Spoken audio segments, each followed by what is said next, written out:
The following programs were originally aired live, long before the advent of high fidelity, and they were recorded using a variety of means, from direct recording onto early audio tape and glass records, to simply placing the microphone of a wire recorder in front of the speakers of a radio playing the program. I hope, however, that any variance in audio quality will not take away from your pleasure in listening to these, some of the all-time favorite shows.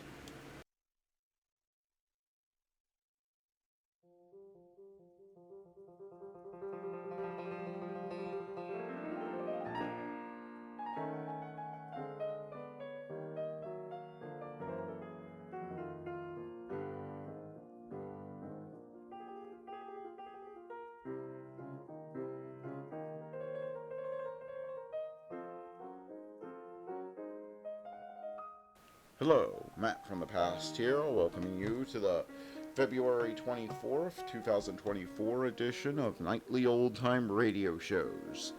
Let's get on with this day in history. In 1525, Battle of Pavia, Holy Roman Emperor Charles V defeats the French, killing or wounding 5,000 and capturing French King Francis I. In 1582, Pope Gregory XIII announces the New Style calendar, commonly known as the Georgian calendar. In 1739, Battle of Karnal, army of Iranian ruler Nadir Shah defeats the forces of Mughal Emperor of India, Muhammad Shah. Wow. In 1821, Augustine de Iturbide and Vinici Guerrero agreed to the Plan of Igualada, stating that Mexico will become a constitutional monarchy. Roman Catholicism, the official religion, and the peninsulars and Creoles will enjoy equal political and social rights. In 1868, U.S. House of Representatives votes 126 to 47 to impeach President Andrew Johnson. In 1942, the Battle of Los Angeles takes place, a series of anti-aircraft engagements over the city in response to a rumored but false Japanese attack. It would last until the morning of the following day. That's a pretty long time to go on fighting nothing. In 1946, General Juan Perón, first elected president of Argentina. In 2008, Fidel Castro retires as president of Cuba due to ill health after nearly 50 years. Are you really a president if you manage to stay in power for nearly 50 years? In 2022, Russian leader Vladimir Putin announces a state of special military operations in Ukraine to demilitarize the country moments before Russia launches a full-scale pre-dawn invasion by land, air, and sea, with bombings in several cities and international condemnation. In 1969, the Prime of Miss Jean Brodie film based on a novel by Muriel Spark, directed by Ronald Neame, and starring Maggie Smith, Academy Award Best Actress, premieres in London. In 1607, Claudio Monteverdi's opera L'Orfeo premieres in Montreux, oldest opera still regularly performed. In 2010, Shakran Tendarki scores the first double century in one-day international cricket. And that was this day in history. Now let's get on with the shows.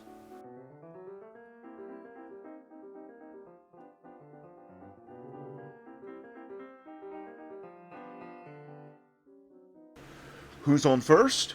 Why, it's Bud Abbott and Lou Costello. Coming up next.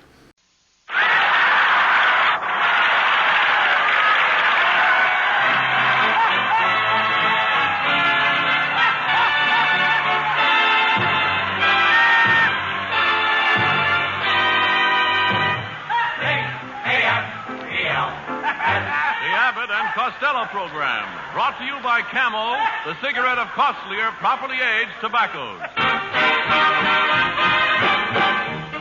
Listen to the rhythm of Alan Roth and his orchestra, the great song styles of Connie Haynes and Bob Matthews, and that chubby, chunky little comedian who, when asked to carry his own trunk to the Roxy Theater for his personal appearance next week, quickly cried,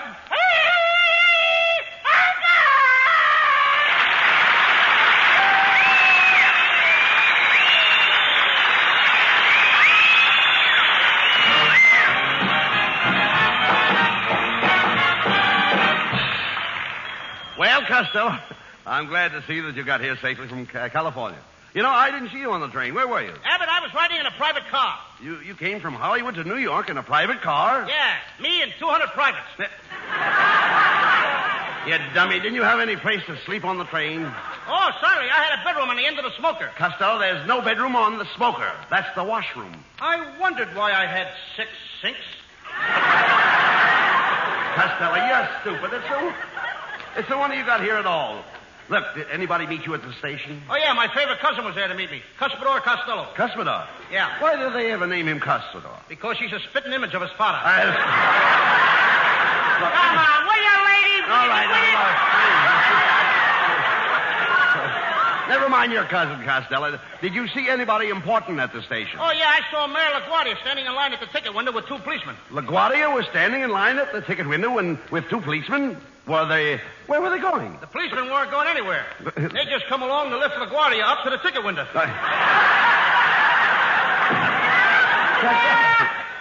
Costello. He's cute, LaGuardia. Yes, indeed he is. Costello, I understand Mayor LaGuardia is a very good friend of yours. Oh, yeah, we're pals. I call him the little flower, and he calls me the big stickweed. Big stickweed. Costello, if you're so intimate with Mayor LaGuardia, tell me, why does he wear that big hat? He has to wear that big hat, Abbott. Why? Under it, he's got his own fire engine. Oh. Costello, I don't believe you even know Mayor LaGuardia. Come in. Good evening, gentlemen. I have a personal message from the mayor for Mr. Lou Costello. Oh, did you hear that, Abbott? Mister, I am Lou Costello. The mayor has asked me to tell you that he is very, very, very happy that you are here in New York. Give my thanks to the mayor of New York. The mayor of New York? I represent the mayor of Los Angeles. Go get your check, brother. You're through. Costello, you're getting dumber every day. I'd give $25 to find out what school you went to. I can't take it, Abbott. Why not? The school gave me $50 to keep my mouth shut. Look, Costello, I understand that you're staying at the St. Moritz Hotel, and I hope you're behaving yourself. Oh, I am. I only had one party since I got in yesterday. Some of my old gang from Patterson visited me last night. They did? Yeah, there's 75 of us sat around my room lapping up sarsaparilla and singing songs. And at 4 o'clock in the morning, the house detective had the nerve to knock on my door. Did he tell you you were making too much noise? No, all he said was, Costello, we'll be glad when you leave and the American Legion convention starts. You idiot. Well, while you were here, why don't you visit the top of the Empire State Building? It overlooks all of New York. Now, for $1, you can see 5 boroughs. For $1, I can see what? 5 boroughs. Why should I pay $1 to look at a bunch of jackasses? No. I'd go over to your house and look at it for nothing. No. Here. I'm talking about the 5 boroughs of New York. And the whole city is built on those 5 boroughs. The whole city is built on top of 5 boroughs? Certainly. Shame on the people of New York. Shame on the What do you people of mean? New York. For what? Putting all those big buildings on top of them 5 little donkeys. No. Don't put the Roxy on top of them. No. Forget about the boroughs. Tell me, have you been to the Automat? I beg your pardon? Have you been to the Automat? Yes, I was there. That's a very dangerous restaurant. Well, what's dangerous about the Automat? I was eating a piece of pie and that little door came down and hit me on the head. You idiot, you're supposed to Come on, will you, lady? Look. Don't you understand? You're supposed to take the pie out of that little door and eat it at the table. Now he tells me. You know what the Automat is famous for? Their coffee. I know that. I put a nickel in the slot, and out came a cup of coffee. Then I put another nickel in the slot, and out came another cup of coffee. I put another nickel in, and out came another cup of coffee. Another nickel, another cup of coffee. Another nickel, another cup of coffee. Then I had more coffee. Wait a minute. I kept putting nickels in. Wait a minute, Costello. Why didn't you stop putting in nickels? Why should I quit when I'm on a winning streak? Get him out of...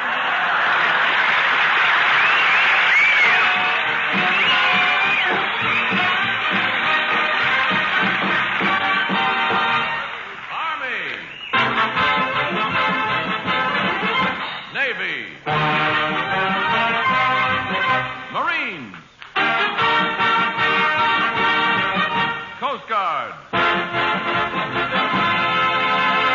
Yes, Army, Navy, Marines, Coast Guard, wherever they go in their winning of the war, they have first call on Camels.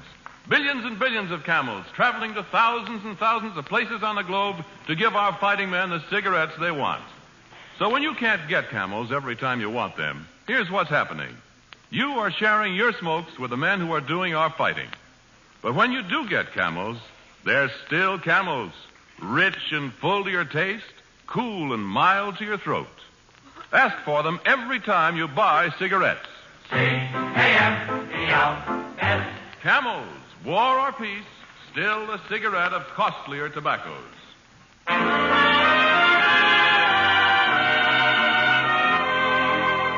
now here's that romantic Bob Matthews with Alan Roth and the orchestra. Bob sings our Camel audience the song, A Friend of Yours. Just say that I'm a friend of yours, and I'm sure that they won't get wise. And when they see us together,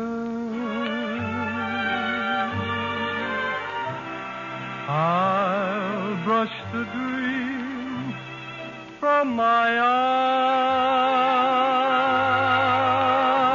I'll tell my heart it mustn't sing that song of remember when. So just say that I'm a friend of yours, that you happen to meet again.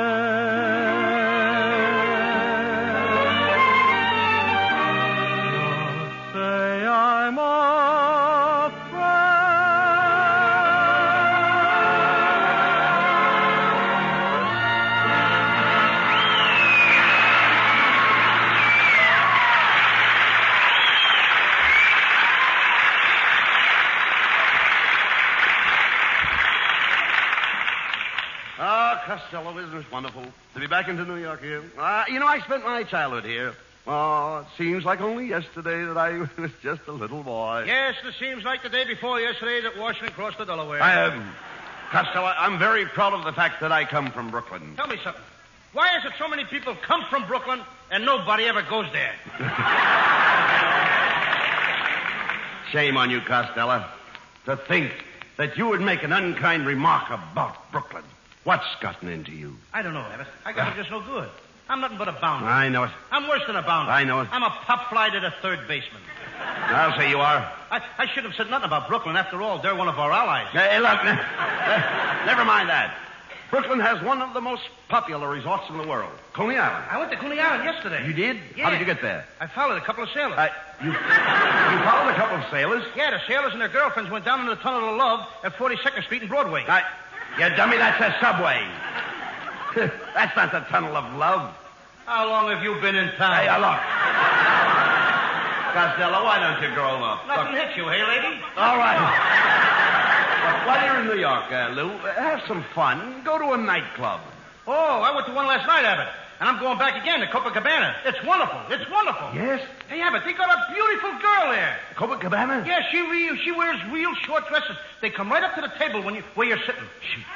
She does? Yeah, and brother, she sells the best popcorn you ever tasted. Costello, that's not a nightclub. Look, why don't you go to one of those Latin nightclubs like the El Chizo? Oh, I went to the El Chizo, and when they handed me the El Checo, I was El Broco. So they hit me in the El Chino, and I landed out in the El Streeto. Come in. I have a telegram for Lou Costello. Thank you, boy. Don't go away. I'm going to give you a nice tip. Have you got change for 5? No, I haven't. All right, then. Keep the whole nickel. A nickel? Oh, thank goodness. Now my wife can have another baby.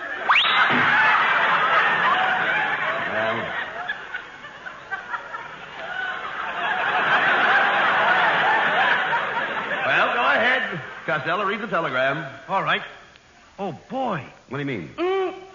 Oh, my goodness. Oh. All right, don't get excited. Well, take it easy. Wow. Wait a minute. What does the telegram say? I don't know. I'm looking at that girl in the first row. I like it. Give me that. I'll read it. Give me it. Give it to me. Give me that telegram. You got it. Hey, Go ahead, read it. my. It's from the city of Patterson, New Jersey.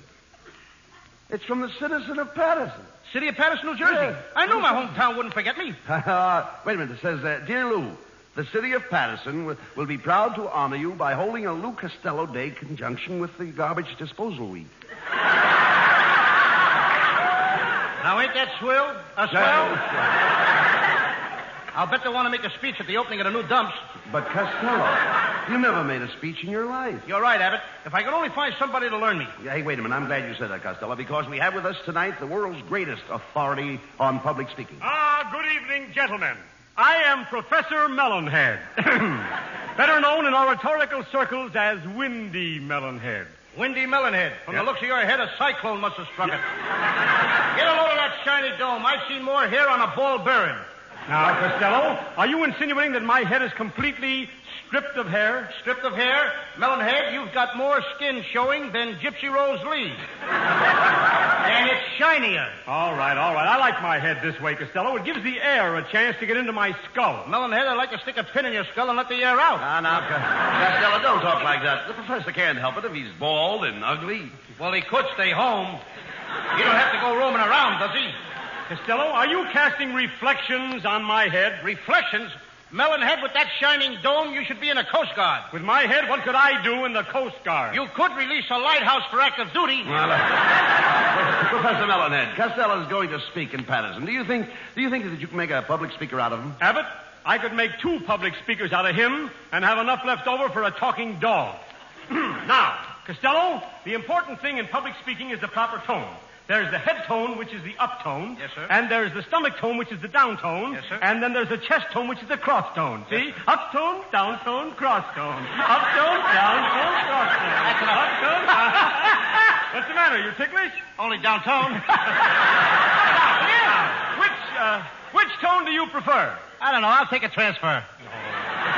Professor? Yes? Do you think Costello is ready to make a speech? He will be when I finish with him. Costello, when you walk out on the rostrum to speak, remember to put on a big front. Put on a big front. How can I do that? In your case, walk out backwards. Now I'll show you, Costello, how to improve your speaking. First, I'll break down your timidity. I will hammer on your enunciation. I'll put fiery resonance into your declamatory proclivities. I'll inject precision into your participles. I'll clarify your consonants, correct your vowels, and then I will cut out your split infinitive.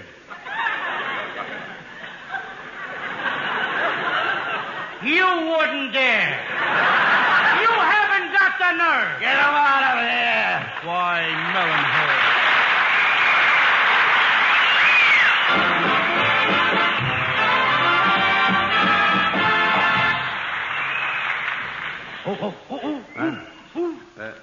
Lou, what are you doing with a gun? Lou, what's that for? Lou, what's happening? Abbott, there's somebody following us, and it looks awful mysterious to me. Yes, there's mystery following Abbott and Costello. There'll be Mystery in the Air next Thursday night at the same time and station.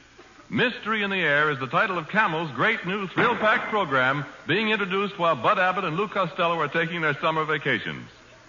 We're going to miss you two mugs. And on behalf of the gang here and our sponsors, may I toss a few assorted bouquets in your direction for the swell Camel shows you've done.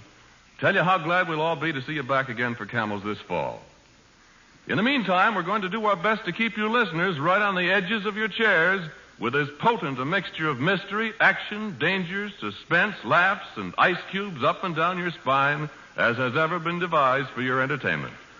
Yes, you must meet our new hero, Stonewall Scott, ex-G2 secret agent, who returns to civilian life only to find that there are still enemies to fight, and that there is still mystery in the air. C-A-M-E-L-S. And remember, Camels are worth asking for every time. See for yourself how Camel's mildness, coolness, and flavor click with you.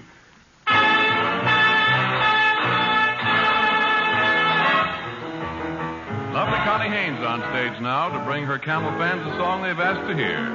With Alan Roth and the orchestra, Connie sings Sentimental Journey.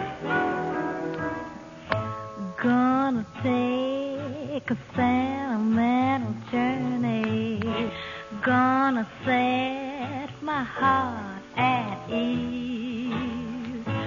Gonna make a sentimental journey to renew old memories. Got my bag, got my reservation. Spent each dime I could afford. Like a child in wild anticipation. Long to hear that all aboard. Seven, that's the time we leave at 7. I'll be waiting up for heaven, counting every mile of railroad track that takes me back. Never thought my heart could be so yearning. Why did I decide to roam? Gotta take the sentimental journey. Sentimental journey home. I gotta take that journey, that sentimental journey, 'cause it takes me back home.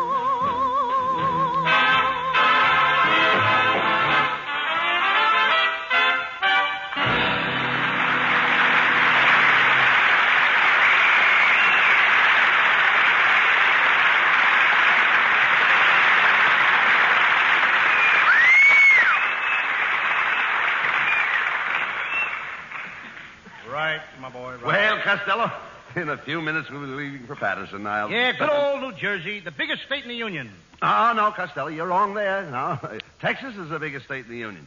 Why do you know that the state of Texas is bigger than Germany? Abbott, right now, anything is bigger than Germany. Come in. Oh, there you are, dear, Mr. Costello. They told me I wouldn't have any trouble recognizing you. Everyone said you look just like Buster. I look like Buster? What Buster? A blockbuster.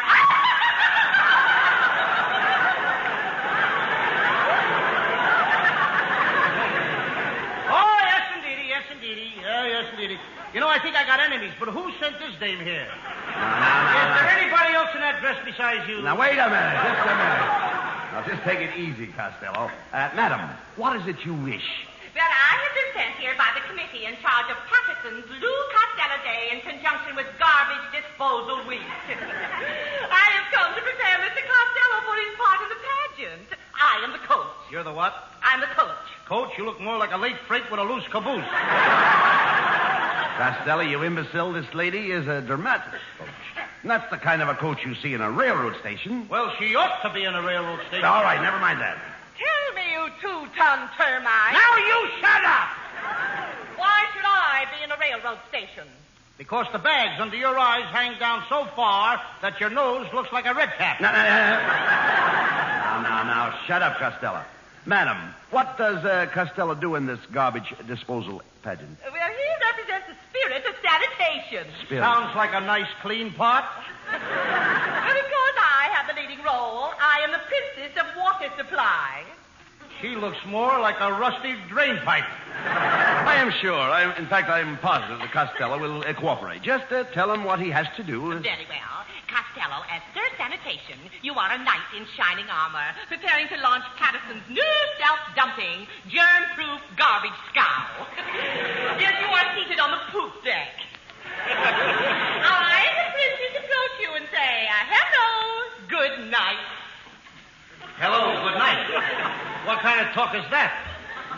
no, dummy. When I say good night, I don't mean the kind of night like night in the salutation, good night. I mean the kind of night that has been nighted, and that night is as different from night as night is from day. Oh, when you say good night, you don't mean the kind of night like night in the salutation good night. You mean the kind of night that has been nighted, and that night is different from night and night is from day. Now you've got it. Now I've got it. I don't even know what I'm talking about. Yeah, and I continued it. I didn't even see it here. Excuse me. Hey, Abbott, is this dame your sister? Oh, certainly not, Costello. Continue, madam. Very well. Where were we? I don't know, someplace on the page. Well, you had me sitting on the poop deck on a garbage scow. Oh, yes. Now, as a spirit of sanitation, you take this big squirt gun and you read this speech to the germs. Here, read it. Okay. Listen unto me, you microbes, big and small. I'm the spirit of sanitation, and I hate you all. I'll bump off all you germs and bugs and keep Patterson clean, even if I have to squirt out every drop of my chlorine. Oh, that's fine. We'll expect you in Patterson within the hour. Good night. Good night. Oh, get that kid out of here, will you?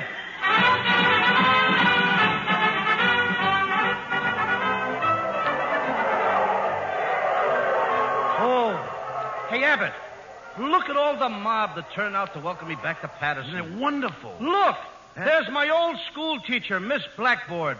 Do you think she'll remember you? She should. Many's the time I slapped her erasers. Oh, Miss Blackboard. Well, what do you want? Don't you remember me? Little Lou Costello? I used to stand up in the back of the room and raise my hand. Well, you can go now.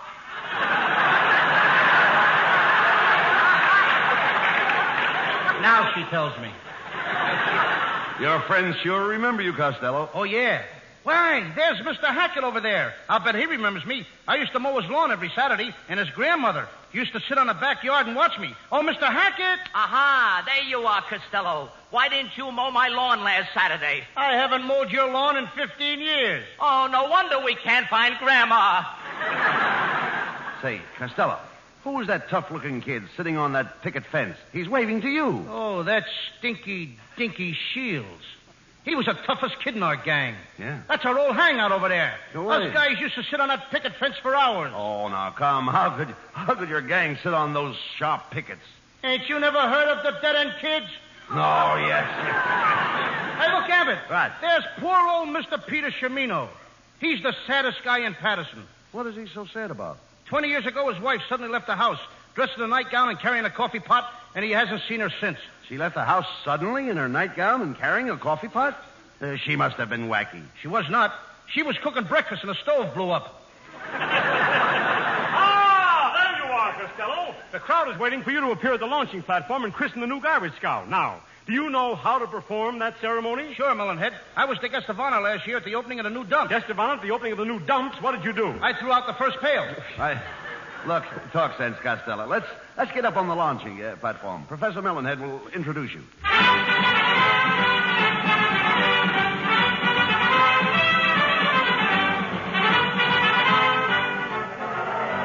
Ladies and gentlemen! Yes, sir. Citizens of Patterson, I have the honor to present the man who will launch our new garbage scow, a local boy who has achieved great success. He left this city a dismal illiterate. From an illiterate, he worked his way up to a moron. From a moron, he became a lowly nitwit. From a nitwit, he forged onward to become a nincompoop. Not satisfied, mind you, with being a nincompoop, he struggled upward. Until today, he stands before you, America's number one jerk. I give you Lou Costello. Well, Costello, how did you like that speech? Melonhead, your speech would make ice melt. Ice melt? You sure did. Come on, Costello. The crowd is waiting for you to launch the scow. Here, take this bottle of champagne. Oh, hand it to me slow. There We you gotta are. stretch. Take it easy now. Thank you. Good. Where's the glasses? No, you dummy. You don't drink it. You break the bottle. Oh. That's when you launch the scow. Yeah. Here, the professor will tell you when. Now, look, you watch me, Costello. Now, when I nod my head, you stand close to the garbage scow, and you hit it with the bottle.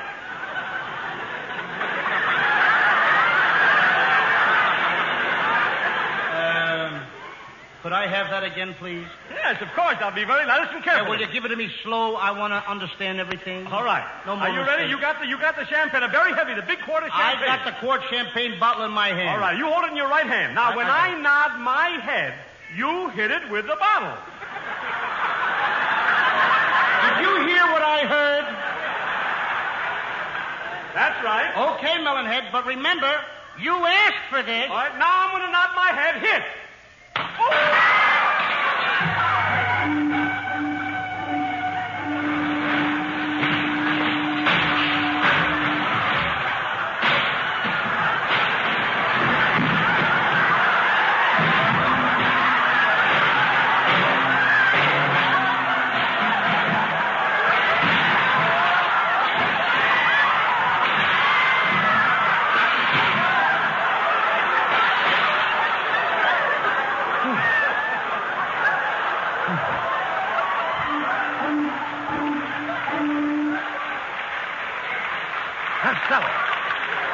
Costello! Lou! Where are you? You've launched Professor Melonhead. He's out there in the water. Save him. He's coming up. I can't have it. He came up the wrong way. Get him out of here. Get him out.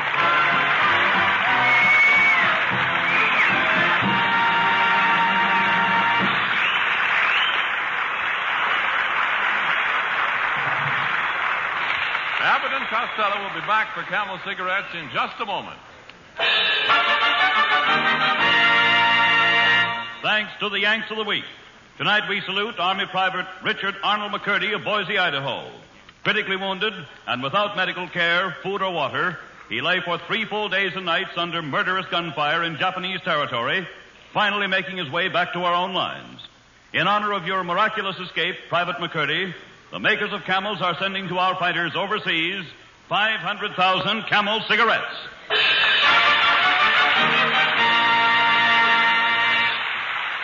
of the 2 Camel shows honors the Yank of the Week by sending free 500,000 Camel cigarettes overseas. A total of 1 million Camels sent free each week. Next week, however, the salute to the Yank of the Week will be made by a most exciting gentleman, new to the American public, but destined, we believe, to become extremely well known. His name, Stonewall Scott, ex-GI for military intelligence, and now, back in civilian life, a super sleuth. He's the hero of Camel's new, thrill-packed, tense, suspenseful program, Mystery in the Air. Come along with Stonewall on his first adventure, this station, this same time. Don't miss it. And now, here are Abbott and Costello for the final... Well, Costello, we're back on the air October 4th for the... Now, for the next 3 weeks, starting July 3rd, of course, we'll be at the Roxy Theater here in New York. Yes, and while we're gone this summer, Camel is bringing you folks a swell program at this same time. I'm sure you'll enjoy it. It's called Mystery in the Air. Bud and I will be listening, and I hope you will be, too. Good night, folks. Good night, everybody. Good night, Mother. Good night, Pop. Good night, Patty and Carol. Good night,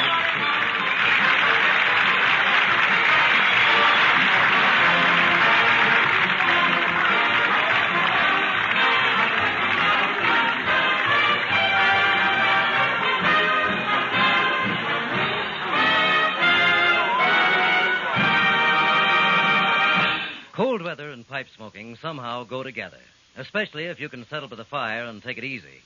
But you want the right kind of fire in your pipe, too. The cooler, slow-burning fire of Prince Albert tobacco. Prince Albert burns slowly because it's crimp cut. A special no-bite treatment takes out the parch and sting, lets you enjoy the rich, mellow flavor of Prince Albert as often as you wish.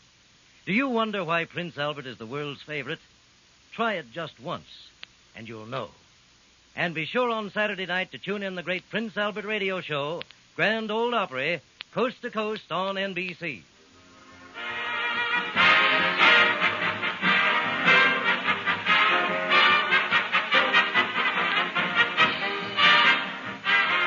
The Abbott and Costello Show for Camel Cigarettes will be back at this very same time next week. Don't miss it. This is Ken Niles in Hollywood wishing you all a pleasant good night.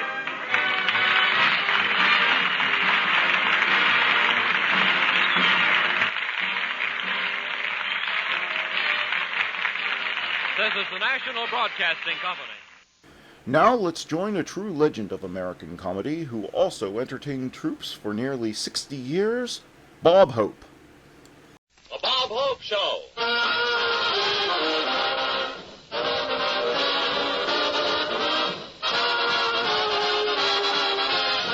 With Francis Langford, Jerry Colonna, Vera Vague, and Skinny Ennis and his orchestra. And now here he is, the star of the show, Bob Hope.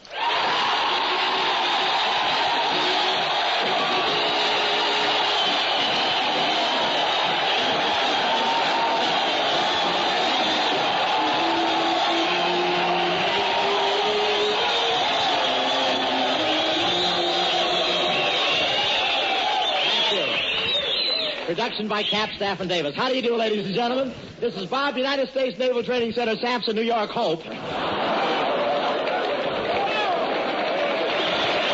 sir. Well, here I am at the Sampson Naval Training Center. That's a big place where they send boots and spend 6 weeks lacing them up tighter.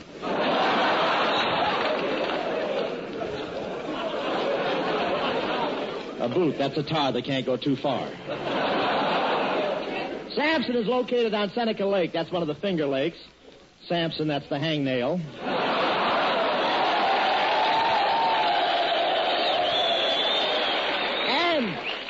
And the wind really blows across this lake. I don't know how strong it gets, but this morning Skinny Ennis arrived 3 times.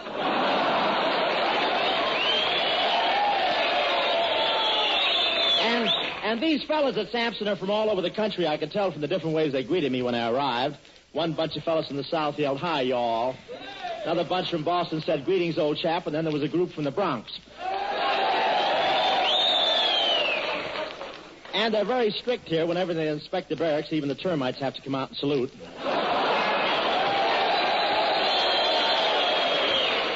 And yes, sir, and you should see these Navy haircuts. Old skinheads, a Navy haircut. That's a decapitation that's trying to get ahead in the world. I won't say they cut all the hair off these boys' heads, but this is the only place in the world where the billiard balls sneer at the players. And somebody asked me if these sailors get much liberty or not. All I know is the state pen is just 30 miles from here, and on a quiet night, these boys can hear the life-termers sneering at them.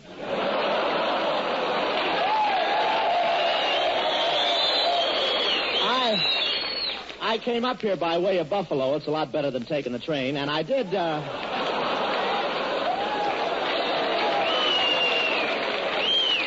I did come up here on the train. I'm not saying it was old, but every 3 miles I had to stop the train while the fireman got off and chop more wood for the engine. I asked the conductor why they couldn't get the train to go any faster than 15 miles an hour, and he said, "We'll do better at the next stop. We're putting on an engine there." It was so slow, I jumped off and mailed a letter to California and had an answer waiting for me in the next town. I can't say how slow the train was, but when we pulled into Geneva, Paul Revere jumped out and yelled, "The British are coming! The British!" Here comes Skinny Ennis. Yes, sir, right there.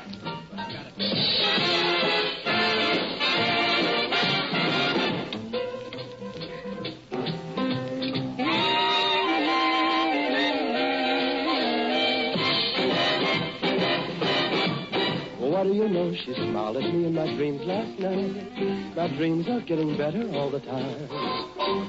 And what do you know? She looked at me in a different light. My dreams are getting better all the time.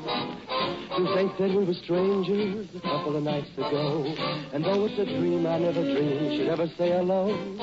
Or maybe tonight I'll hold her tight when the moonbeams shine. My dreams are getting better all the time.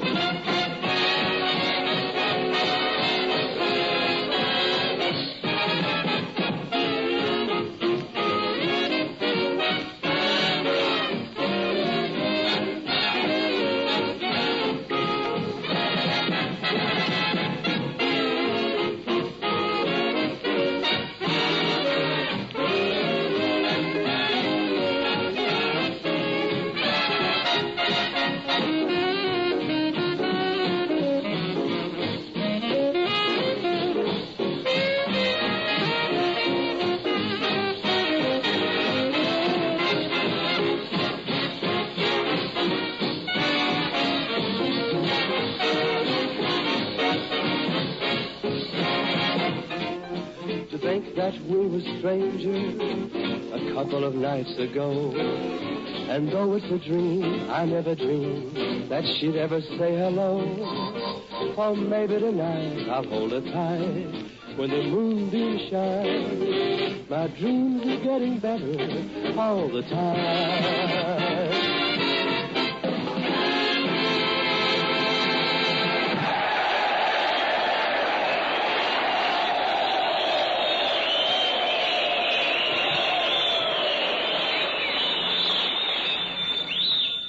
Hello? Hello? Hello, this is Sampson. Well, hiya, Samp. What do you hear from Delilah?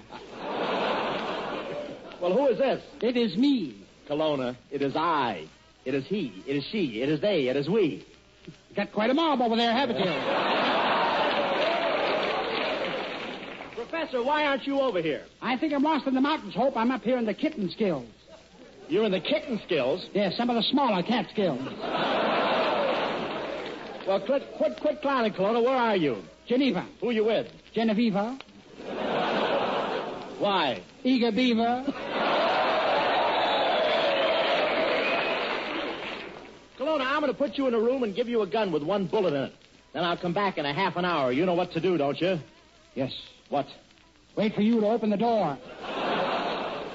Professor, I suppose you've been over to Cornell and seen Lake Cayuga. Seen what? Cayuga. Okay, stop honking. I'll pull over.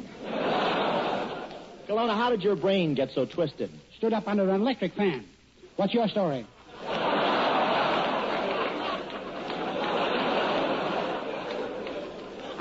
I don't like to mention these matters, Hope, but I'm really at the Auburn State Penitentiary. The State Penitentiary? Yes, Hope. The case comes up in the morning. What are you in for? I was playing catch with a girls' softball team. And what happened? Caught one that complained. Kelowna, stop kidding. What are you really doing in the state pen? Well, Hope, I hate to tell you this, but I just shot my mother's only son. Kelowna, you just shot your mother's only son. That's you. It is? Yes. And I thought I was born with this hole in my head. Tell me one thing, Kelowna. What's happening with that bat in your belfry? With that bat in my belfry? Just a minute, Hope. I'll find out. What was that? What do you know? Belfry hit a home run.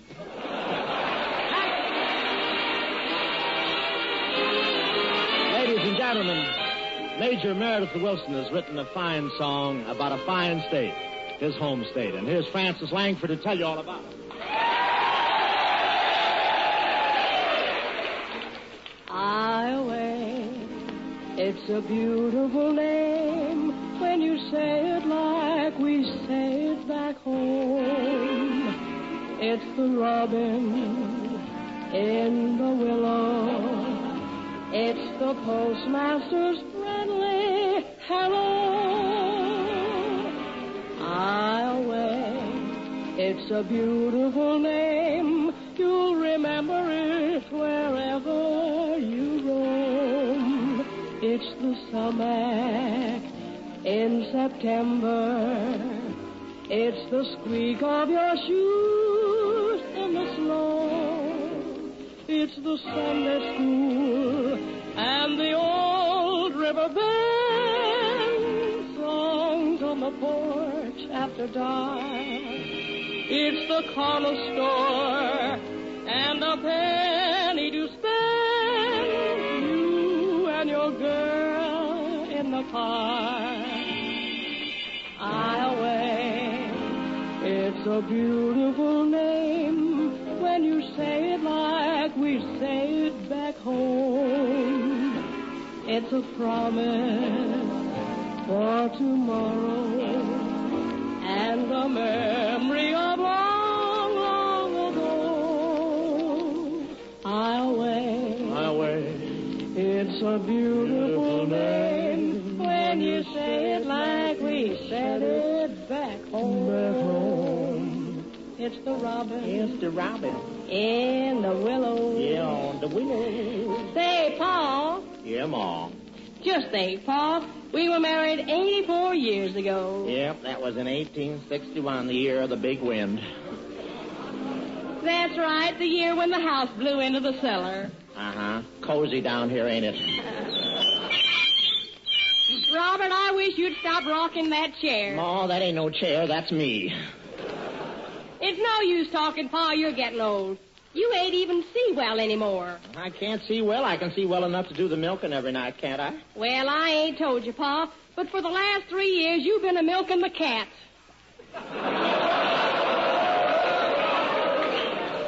Yeah, Ma, I've been having lots of trouble. This morning when I was out in the cornfield, I lost my heating pad. You lost your heating pad in the cornfield? Yep, and it popped 4 acres before I found it. By the way, Pa, how's your rheumatiz? Rheumatiz, still fighting it out with my arthritis. Who's winning? My lumbago. You know, sometimes I wish I'd married a younger man, like Herman Beelzebub. You mean old Bleasel? Yeah. He was a-waiting at the church for me when we were married.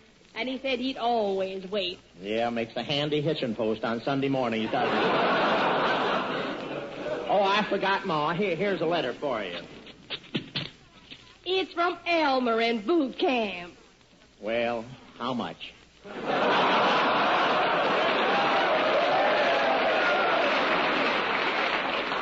Our son writes he's having a wonderful time at boot camp, Pa. He says he loafs around all day in a beautiful barracks and then spends his evenings in Geneva talking to the thousands of gorgeous girls there. You mean Elmer wrote that in his letter? Say, that's peculiar. Oh, what's peculiar about Well, I it? didn't know you could get malaria so far north.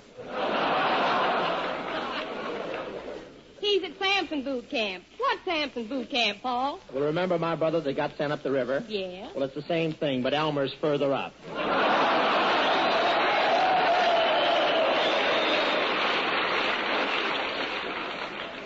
Gosh, Pa, he writes he got a pass and he's coming home today. Gosh, Ma, that must be Elmer now. I'll open the door. Hiya, folks. Well, here I am. How do I look? Can't tell, son. You're standing in the shadow of the flagpole. Goodness, son, I'm so happy to see you. I gotta give you a kiss. Ma, put down that mop handle. I'm over here. Well, son, how's boot camp? Oh, it's just like Iowa, only more of it. Well, gosh, son, it's nice to see you. You're a chip off the old block. Yes, sir. You're the spitting image of me when I was your age. Pa, he just got home. This ain't no time for insults.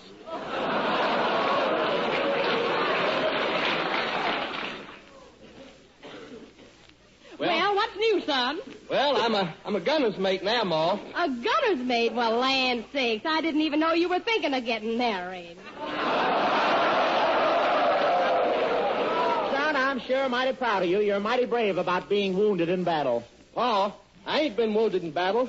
Everybody here at Sampson has to get this kind of a haircut. Oh, Pa, let's get to the surprise. All right, son, I know you only got a couple of days' leave and you probably want to get right to bed and sleep. But first, me and Ma have a little present.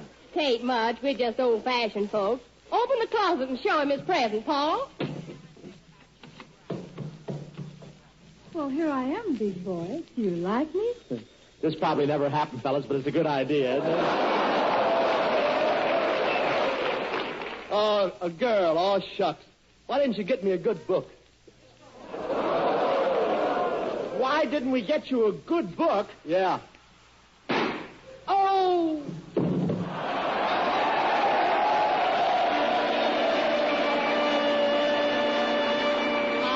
Highway, what a beautiful name. When you say it like we say it back home.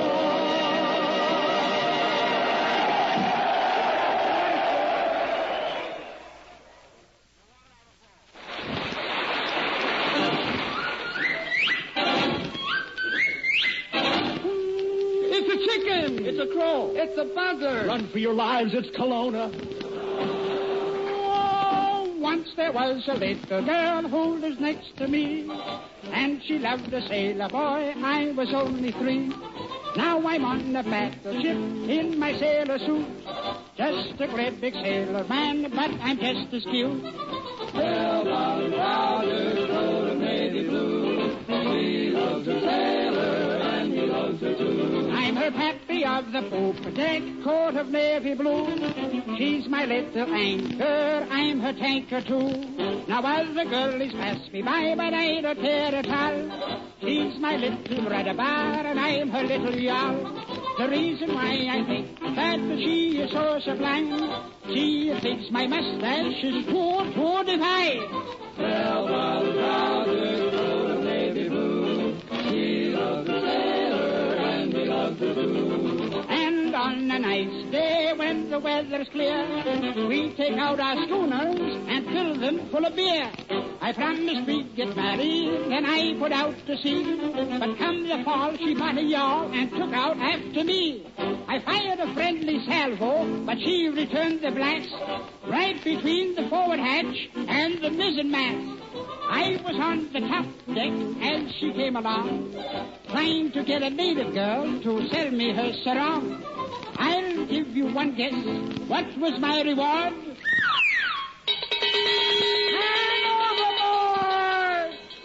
Bell-bottom trousers, coat of navy blue.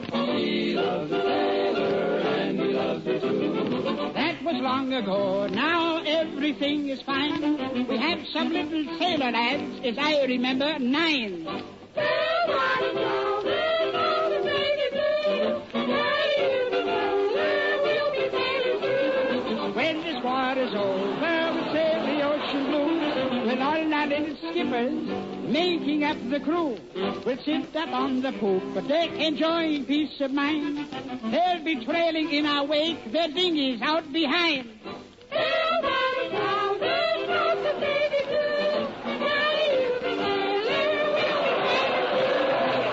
If I look bowling at a glance, you mustn't blame it upon my stance. Blame it on those big bell-bottom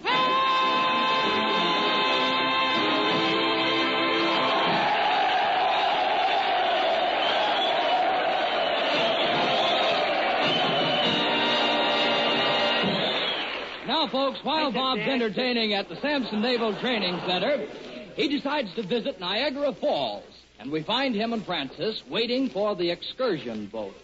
Where did you say we were going, Bob? Niagara Falls. Niagara Falls? Yeah, that's sort of a boot camp for Tommy Manvilles. Say, Francis, everybody's laughing at us. I guess they must think we're newlyweds, huh? No, Bob. Then what are they all snickering for? I look like a bride going on her honeymoon with her father along. Say, Bob, Bing Crosby went to Niagara Falls and he got married, didn't he? Don't be silly, Francis. When Crosby got married, Niagara Falls was just a leak in somebody's hot water bottle.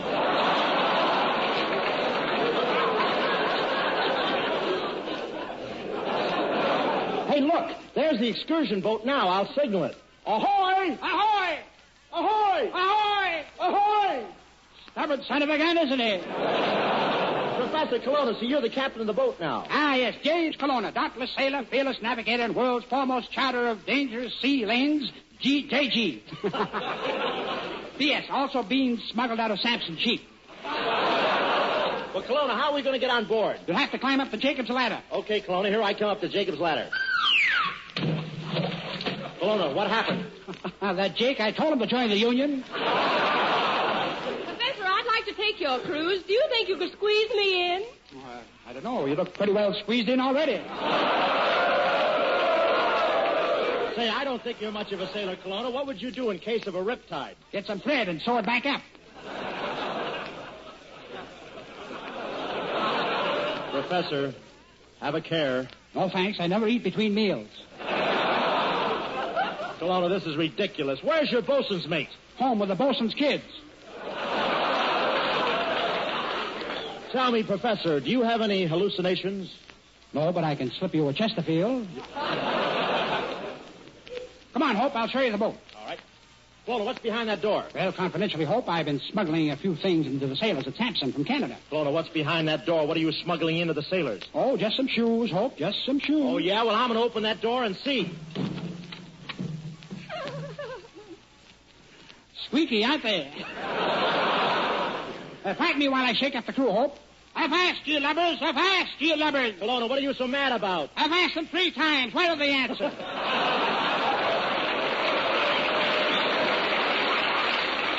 Come on, Professor, let's get started. Okay, here we go.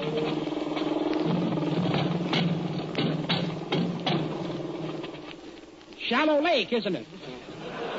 I'll head for Niagara Falls, Hope. Niagara Falls, Kelowna, there's 200 miles of dry land between here and Niagara Falls. How are you going to get the boat over it? Simple, Hope. Watch what happens when I press this little button.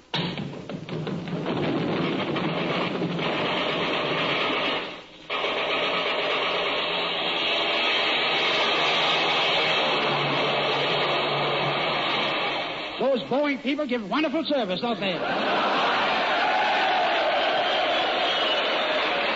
Well, look, let me take the wheel and steer the boat into shore, Kelowna. Okay, I'll tell you what to do, Hope. First, port your helm. Port helm. Now starboard, now larboard. Starboard, larboard. Reverse engine. Reverse engines. Now half speed ahead.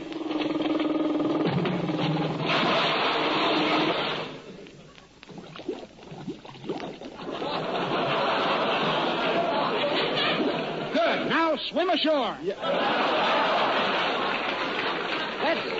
Let's look around the falls, Francis. Say there's a sign that says guide service. I'll knock on the door. Well, Miss Vera Vane.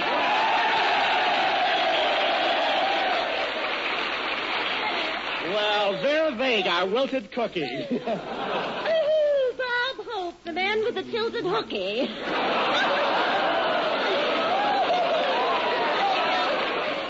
So you're at Niagara Falls, Miss Yes. Vague. Tell me, do a lot of sailors come here? Of course. I was out with a sailor last night. Did you show them the falls? Not all of them, just my hammerlock and half Nelson.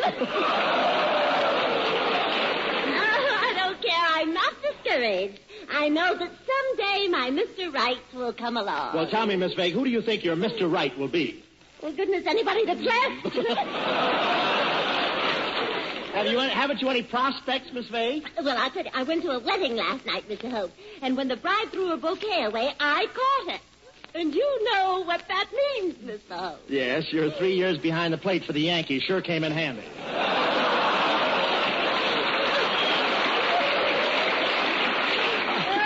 Oh, you dear boy. You know, you and I really should tie the knot, Mr. Hope. I'm sure we'd make a lovely bride and groom.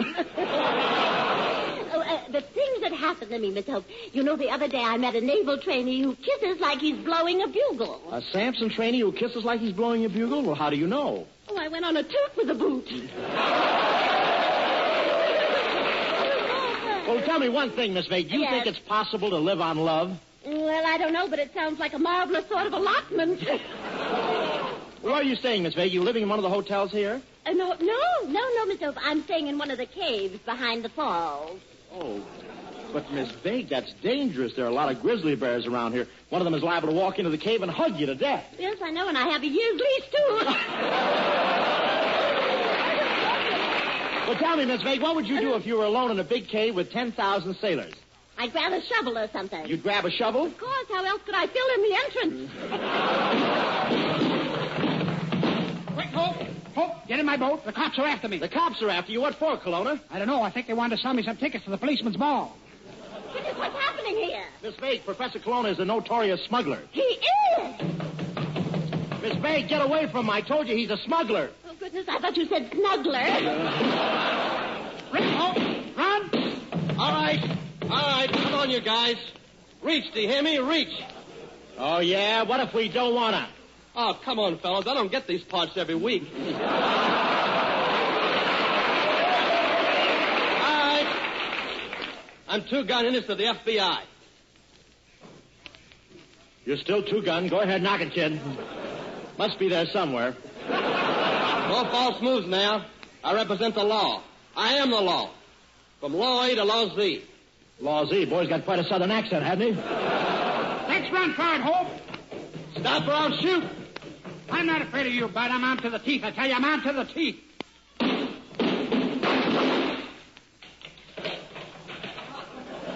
Well, I'm armed to the guns.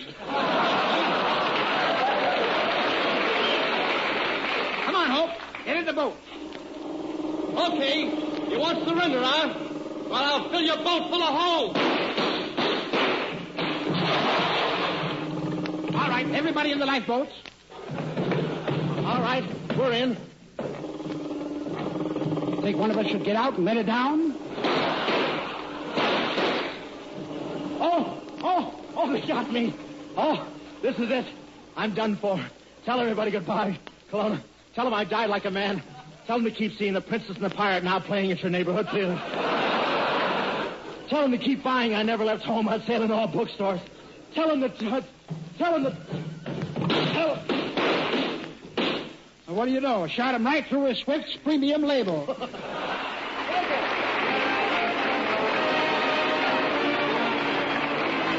comes Francis Langford, Making Believe. Francis Langford,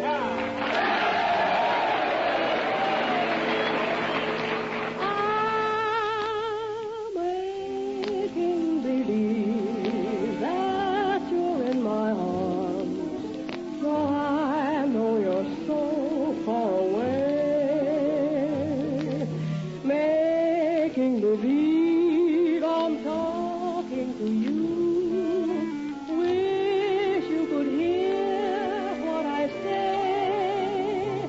And here in the gloom of my lonely room, we're dancing like we used to do.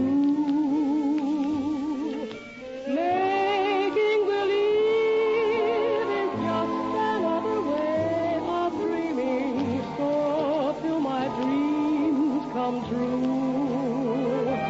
I'll whisper goodnight, turn off the light and kiss my pillow, making believe it's you.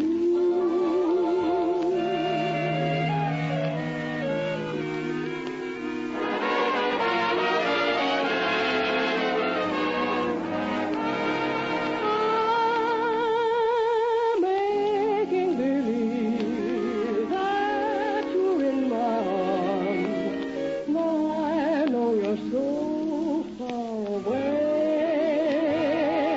Making believe I'm talking to you. Wish you could hear what I say. And here in the gloom of my lonely room, we're dancing like we used to do.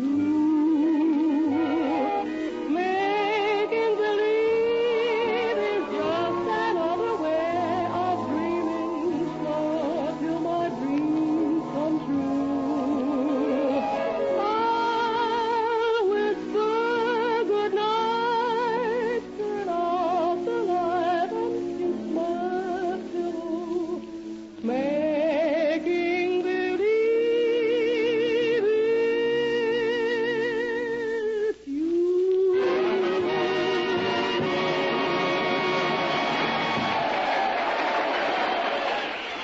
Here comes Skinny Ennis.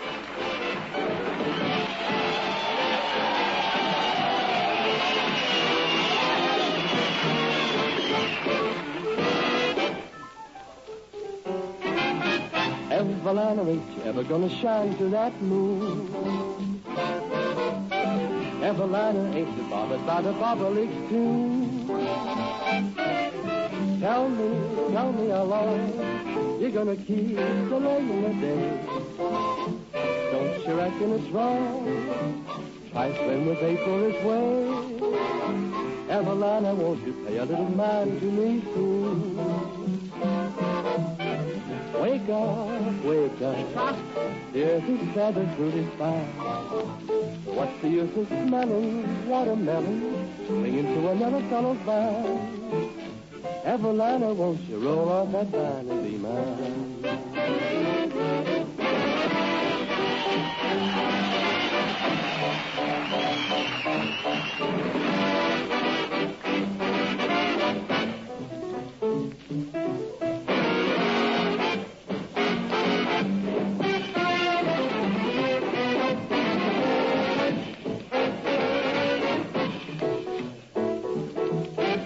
This is the Armed Forces Radio Service. Wake up, wake up. Dear, this feather fruit is fine. But what's the use of smelling watermelon, swinging through another fellow's van. Esvalanda, won't you roll off that vine and divan.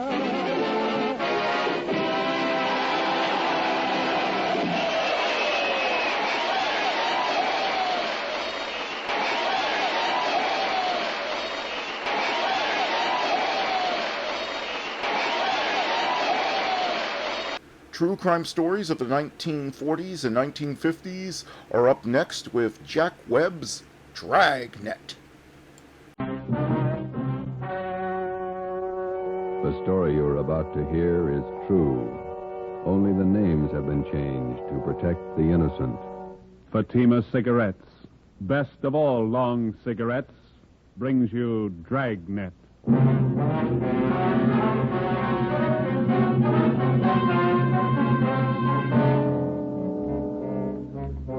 You're a detective sergeant. You're assigned to homicide detail. A notorious hoodlum in your city has been shot to death. A gang war is threatened if his followers seek revenge. Your job, find the killers. If you want a long cigarette, smoke the best of all long cigarettes. Smoke king-size Fatima. Fatima is the long cigarette which contains the finest Turkish and domestic tobaccos, superbly blended to make Fatima extra mild. And that's why Fatima has a much different, much better flavor and aroma than any other long cigarette. That's why Fatima has more than doubled its smokers coast to coast. So, enjoy Fatima, the best of all long cigarettes. It's wise to smoke extra mild Fatima. It's wise to smoke extra mild Fatima.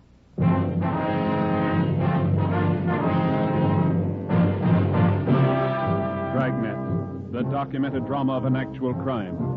For the next 30 minutes, in cooperation with the Los Angeles Police Department, you will travel step by step on the side of the law through an actual case from official police files. From beginning to end, from crime to punishment, Dragnet is the story of your police force in action.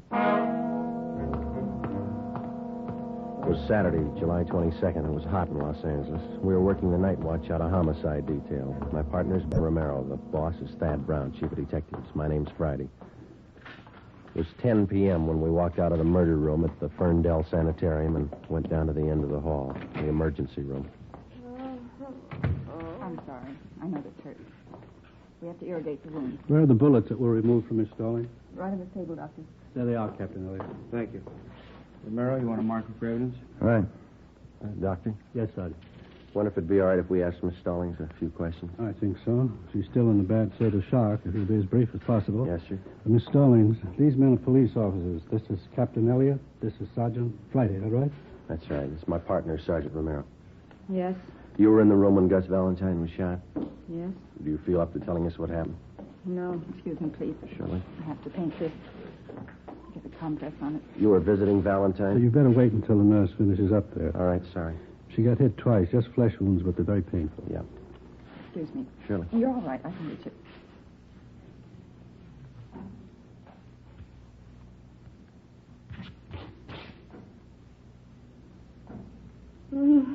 There. All right. You were in the room when Valentine was shot? Yes, I saw it. Did you get a look at the men that did the shooting? I don't remember. Did you describe them? I don't know. You sure you're feeling up to talking now? I don't know. Have you any idea who the men were? No. Maybe we can talk to you later. I don't care what you do. I don't care what you do. You hear me? You hear me? Nervous shock. I'm sorry. We didn't mean to upset her. You didn't. Thought maybe she might be able to help you a little, but I guess not. Better make it sometime tomorrow morning. She'll be all right then. Okay, thanks. I don't know if I saw him. I don't know if I saw him. How should I know if I saw him? How should I know? Let's go. Oh, it's too bad. Better have an ambulance move her up to county hospital. I don't think you should try to move her tonight. She needs a rest. All right, we'll have a detail of men stand watch here till she's moved. What time tomorrow could we see her? If you can make it close to noon, it'd be better. Good rest, she'll be all right. Better let me give you a ring. Right. Could you give us her full name and address? Yes, I have it right here.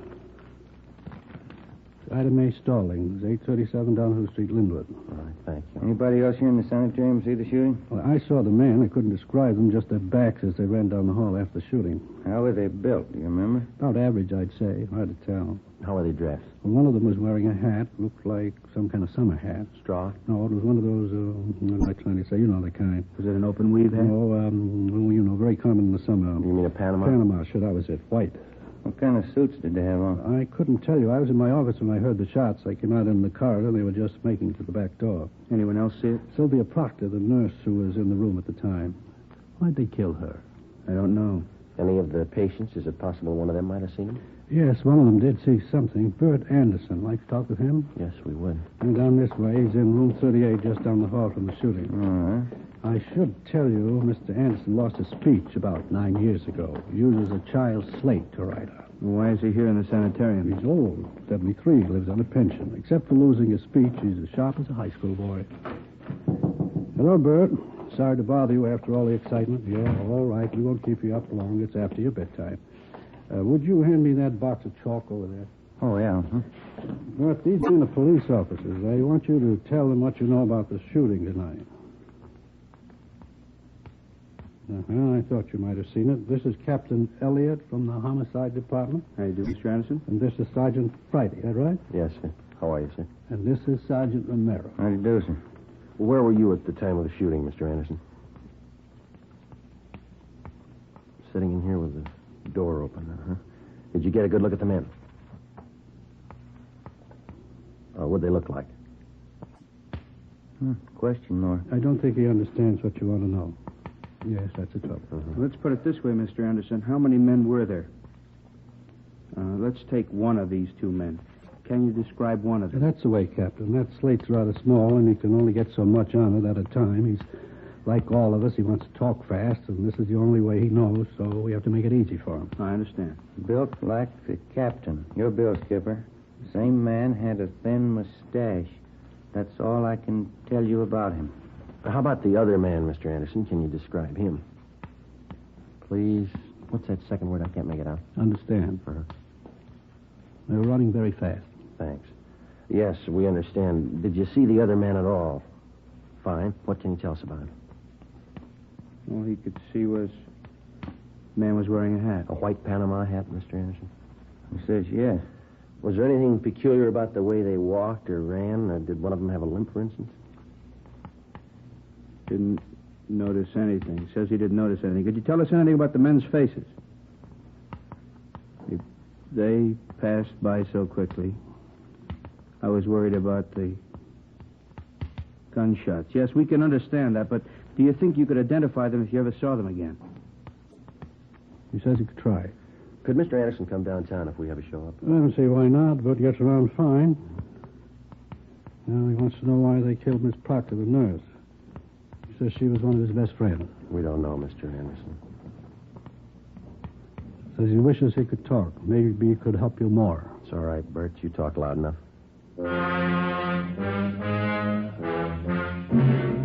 Monday, July 24th, a roundup of all known racketeers and their gang members was ordered by the chief of detectives.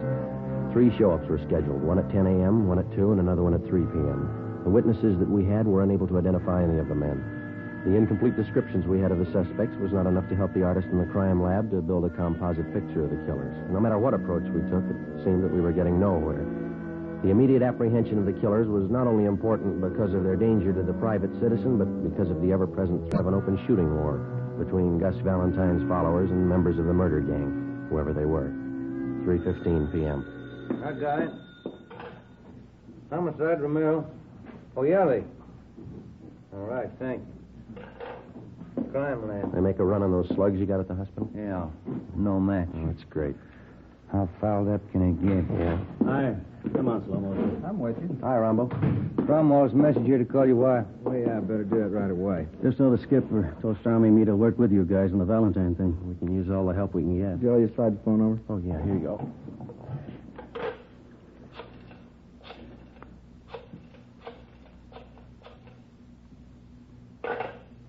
What's the matter? Change your mind? You let her ring once. She knows the signal. She's over at the mother-in-law's. Yeah? Mother-in-law's got lots of money and a limited phone. Let her call me. You got any ideas, Earl? Well, I don't know anybody who liked Valentine. A lot of them could have killed him. Just got word from the crime lab. There's no match on those slugs. And you didn't get anything out of the show-ups? No, no. Maybe that Stallings woman can give us something, huh? You haven't been out there yet? No, not yet. We've been sweating out the show-ups. Stormy and I read your reports. Rough go. We had an idea. Yeah? One of Valentine's boys you didn't get around to yet. Who's that? Benny Davis. He was pretty close to him. Thought a lot of him. If anybody figures to take over his interest, it's probably Davis. Well, you think advancement could have been the motive for him? No, he wouldn't kill him. Anyway, he couldn't have. Just got in from Florida this morning. That doesn't mean he couldn't have engineered it. Possible, but I doubt it. Stormy and I know his operation pretty well. Pulled him in on that Patterson killing 6 months ago. Check back to his record. Never picked up carrying a gun. Well, it doesn't mean he couldn't get one in a hurry. I'm not going to guarantee, Davis, but I don't think he's your man, Joe. You got a line on him? He lives at the Churchill Arms out in Wilshire, UCLA. All right, we'll talk to him. What was the name of that girl who was wounded, the one at the sanitarium? Ida Mae Stallings. We'll go out and talk to her if you like. Fine. Who's going to see the Stallings woman at the sanitarium? We are. The doctor just called in from out there. Oh, yeah? Says she got something important to tell us. What do you think? She ran with Valentine. She knew his friends. Yeah? Maybe she knows his enemies. As we planned, Detectives Rombo and Stromwall went out to the Ferndale Sanitarium to talk to Ida Mae Stallings. Ben and I drove out to the Churchill Arms apartments to see Benny Davis, one of Gus Valentine's close friends. He left a message with the desk clerk that he would be at his tailor's most of the day. The clerk gave us the address. It was an exclusive custom shop on Crescent Drive in the heart of Beverly Hills. Franklin Smith Limited was one of those places that featured imported Scotch tweeds and fine English woolens.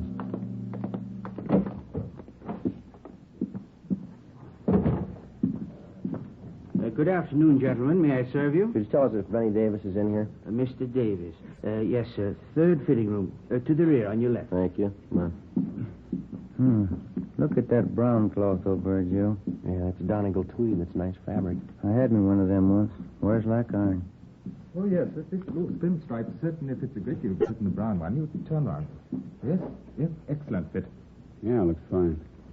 Yeah, I don't know if I like that right shoulder. Looks a little low, Mr. Davis. Excuse me? This fitting room's taken, gentlemen. Benny Davis in here. Yeah, what is it? What if we could see you alone? What about? Confidential. No, Cedric, not like that. Pull the shoulder up. More padding, maybe. Oh, do you think so? I don't know if I agree, Mr. Davis. Well, you can see how it slopes off there. I like a good full shoulder. Well, you've got a good full cut here. Of course, too much padding is going to ruin the line of the jacket. I'd like more padding. Yes, very well. Number 2 pad on the right shoulder and ease the armhole. Number 2 pad, right shoulder, ease armholes. What is it, income tax? What's the secret? We're police officers. Like to talk to you alone for a minute. All right, be finished in a second. That takes care of this one, Mr. Davis. You want 2-inch cuffs in the trousers? Yeah, on all of them. Cedric, be sure to get these sleeves short enough. I'd like lots of linen to show. Oh, yes, surely. Now, if you'll slip on the green tropical. Okay. I'll take the jacket. Thanks. Hey, want to tell me what it's all about? Rather talk to you alone. Here are the trousers. Okay. Good-looking suit, huh? Fine. Yeah, get all my stuff made here. I'll let Smith here make you a suit sometime. Got a fine suit of clothes. Yeah. Thank you, Mr. Davis. Is your jacket, Mr. Davis? Right. That looks fine. Yes, the trousers are just right. A little fullness on the back of the jacket here. Uh-huh. And taking the center seam. Taking center seam. How much? And trimmed. Here's the back. Raise the back. Shorten the collar. Shorten collar. Looks just fine. That's a nice soft roll of the lapels, isn't it? Yeah, good. All right, Mr. Davis. Now, how about the white Palm Beach? Nice Panama hat. It'd go good with that one. I never wear them. I like a coconut palm with a wide puckery band. Wonder if you could hold off the next fitting for a minute. We won't keep you long. All right. Any place around here where it's private? We can use Smith's office. Okay, Frank? Certainly. Go right ahead, gentlemen. Thank you. Which way? Back here.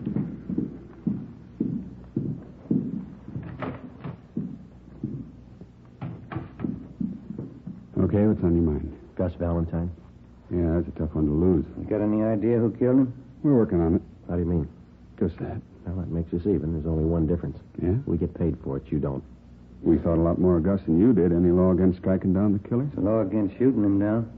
Tell that to the boys who cut down Gus. I don't think you can get to him without us. We've done it before. You're a little late with Gus. We tried to keep him alive. We warned him for a month. He knew what was coming. We talked to him. Yeah, he told me. Funny guy. He had a mind of his own. He had a reason for not telling you. What was it? When we get there, we can ask him. You think you know who did it? Won't be too tough to find out. Meantime, you can Work it from your end. And if you get to him first? Maybe we'll give you a call. Now, you listen, Davis. I'll tell you the same thing we told Valentine. It's not open season for murder. This town's had all the shooting it's going to have. Valentine's killer's going to go to the gas chamber. That's the only way he's going to go. You understand? Nobody said any different. All right. Then you can tell us what you know. Who do you think shot Valentine? I can't be sure. You've got somebody in mind? There's a dame. Who? Audrey Thompson. What about her? She runs around with a couple of guys. Yeah? There's never any love lost between them and Gus. They were always talking big about what they'd do if Gus got out of line. What'd they have against him? Business claimed Gus was squeezing them out. Was he? I never knew much about Gus's out-of-town business. That's where these guys are from. They're new in town. Figured Gus was cutting them off out here on the coast. Who are they? Shaker Brothers. Bud and Carl. Where can we find them? I don't know. They're in town somewhere. What about this Audrey Thompson? Nice dame. Hard to figure. Husband died a year ago. Real nice woman. Been doing the town with the Shaker boys. Nobody can figure it. You think she's in on it? No, but she could finger him if anybody could. Lives at 8700 North Serrano. All right, Davis, thanks. What's the new wardrobe for? Going east to catch the new Broadway show leaving Wednesday. Better hold off for a week, huh? All right. Come on, Ben.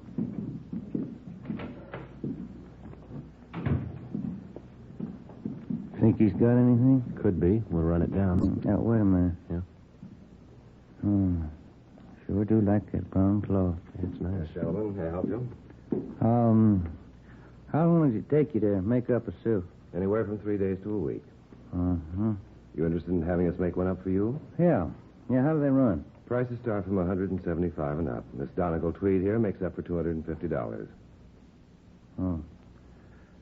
Well, I guess not, thank you. Wears like iron.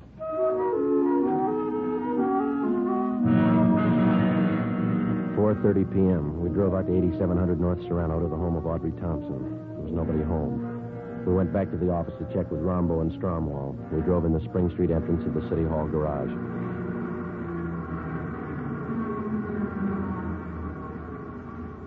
There's Rombo and Strom. They must have just got in. Hey, Rombo. Hi. How'd you make out? Stallings woman tell you anything? Well, we talked to her. Think maybe we got a lead. What's that? Girl around town by the name of Thompson. Audrey Thompson? Yeah, that's right.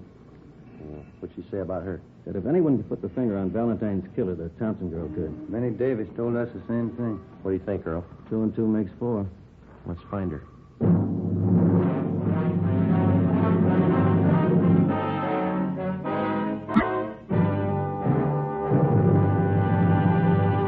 You are listening to Dragnet for the step-by-step solution to an actual police case.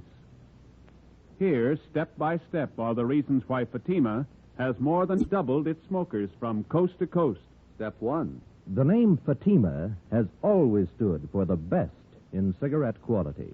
Step 2. Long cigarette smokers discover Fatima has a much different, much better flavor and aroma. Step 3. Long cigarette smokers find Fatima extra mild. Fatima is the long cigarette which contains the finest Turkish and domestic tobaccos superbly blended to make Fatima extra mild. And that's why more and more smokers every day agree It's wise to smoke extra mild. Fatima. It's wise to smoke extra mild Fatima. yes, the name Fatima on that golden yellow package is your insurance of an extra mild smoke. So enjoy king-size Fatima, the best of all long cigarettes.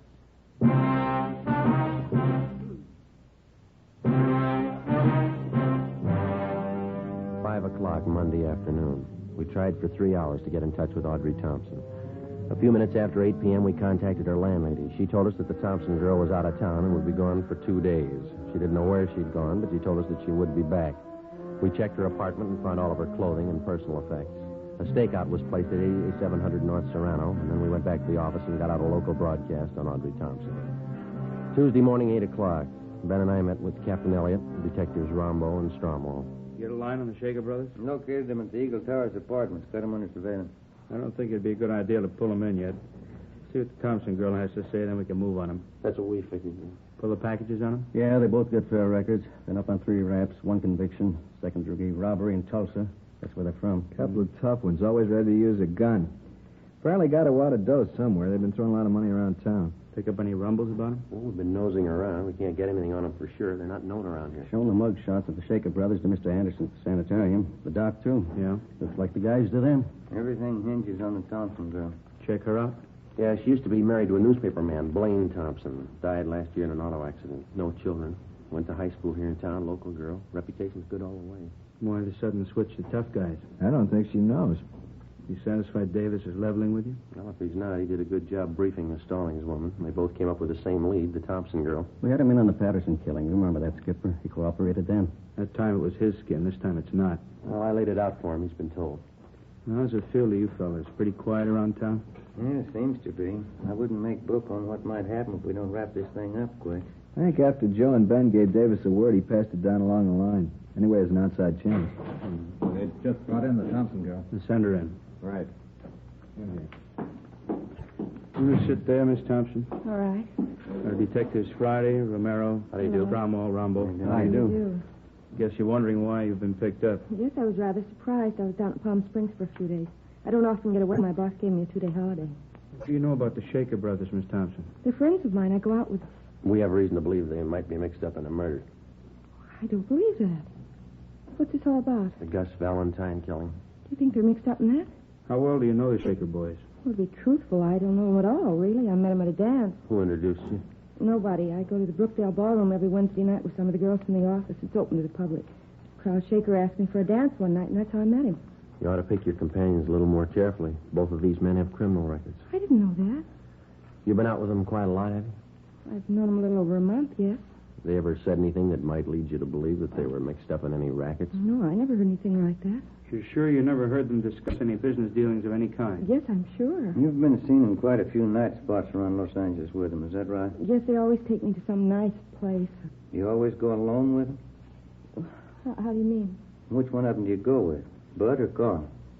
Well, I've never really thought about it. Both of them, I guess. When you go out, they never take another girl along the party. No, just Bud, Carl, and myself. You go to most of the expensive clubs around town, is that right? Yes, like I said, we always go to some nice place. Do you ever wonder where they got the money? Well, they told me they worked for one of the aircraft plants. I thought you told us they didn't discuss their business with you. Well, I didn't consider telling me where they worked was discussing business. Did you consider that an aircraft worker's salary wouldn't even handle the cover charge at most of the places they've been taking you? Well, no, I guess I was having too good a time to question it. You see, Miss Thompson, you could spend a great amount of time with people and not remember things about them. Now, you sure you've told us everything you know about the Shaker brothers? Yes. All right, that's all. If you find out something you think we should know, we'd appreciate it if you'd give us a call. Well, I won't be knowing anything about them because I'm going to stop seeing them. I didn't know they had criminal records. That's entirely up to you. I think it's only fair to warn you that if you do have any information you're withholding, it liable you to persecution. I understand. I'm not going out with them anymore. I wouldn't let them know you've talked with us. If they are the men we're looking for, it might put you in danger. I'm not afraid of it. Neither was Gus Valentine. For the next 10 days, Aubrey Thompson, along with the Shaker brothers, was kept under close surveillance. It was obvious that she'd either lied to us or changed her mind. She continued going out with them. She was seen in all the important night spots around town. Thursday, August 9th, we met with Captain Elliott. Skipper, maybe we better pull the Thompson girl in again for questioning. Let's hold off for a few more days. I'm afraid if we bring her down here again, the Shaker brothers could get wise. Since she decided to ignore what we told her, they might get rough with her. Why can't we move on them? Shake down their apartment. If we're lucky enough to come up with a murder gun, we can work from there. I don't think so, Joe. The record and only one conviction. I think we'd be playing a long shot. That's the way it looks to me, Earl. Maybe something will break if we can hold out just a few days more. Yeah, being watched awful close. If they try to move in any direction, our men will be with them. Friday. Yeah. Can you step out here for a minute? Right. Excuse me. Sure. Back when you're through. Yes, sir. Yeah. The lady out here to see you. Thanks. Mr. Friday. Hello, Miss Thompson. I didn't stop seeing the Shaker boys. Yes, we know. What you men told me a couple of weeks ago just made me sick. To think I'd been going out with these men, been seen with them. I've never done anything like that in my life. Yes, ma'am. I decided to try and find out what you wanted to know. You didn't ask them any leading questions. Oh, no, I knew better than that. Last night we were out and they had a little too much to drink and they got to talking. Yeah? I didn't say anything. I let them talk and acted interested. Yeah? I confess now, I'm terribly frightened. I spent the night with my sister-in-law. Could I stay here till you get this thing straightened out? Certainly. We'll give you protection, Miss Thompson. Now, what did they tell you? first they got to talking about some girl called Ida May. I didn't catch the last name. Said they wondered if she saw them at the sanitarium. Yeah? Said they wished they'd finished the job that night, whatever that meant. Then Bud said, I don't think she saw us or we'd have heard. Anything else? Yes, Carl said, did you see the look on Gus's face when we opened up? Then what? They laughed.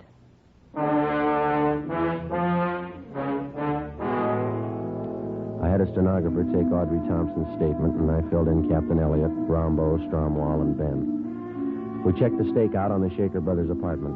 The suspects hadn't been seen since early that morning when they'd gone in. Detectives Rombo and Stromwall, together with Ben and I, drove to the Eagle Towers apartments. It was 4:35 p.m. Strommy and I'll go up the back way. We'll notify the men on stakeout. Keep a sharp eye all around. Right. Let's go.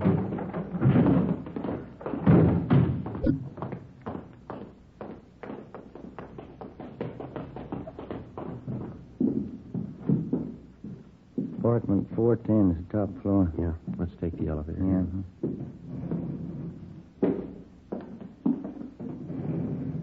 Push 4. Right.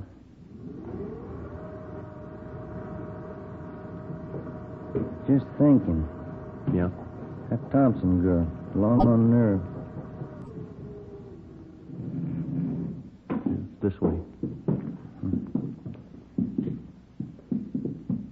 There it is. Cover me. Yeah.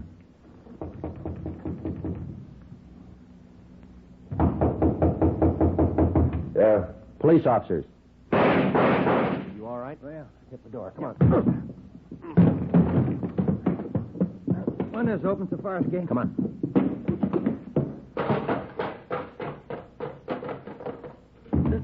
There they go over by the ventilator. Watch it.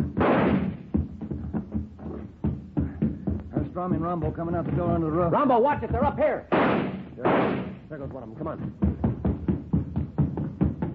All right, hold it right there.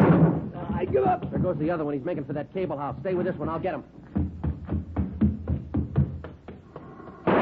All right, Shaker, let's put the gun away. You make a break onto the roof, they'll cut you down. Hold it, Shaker.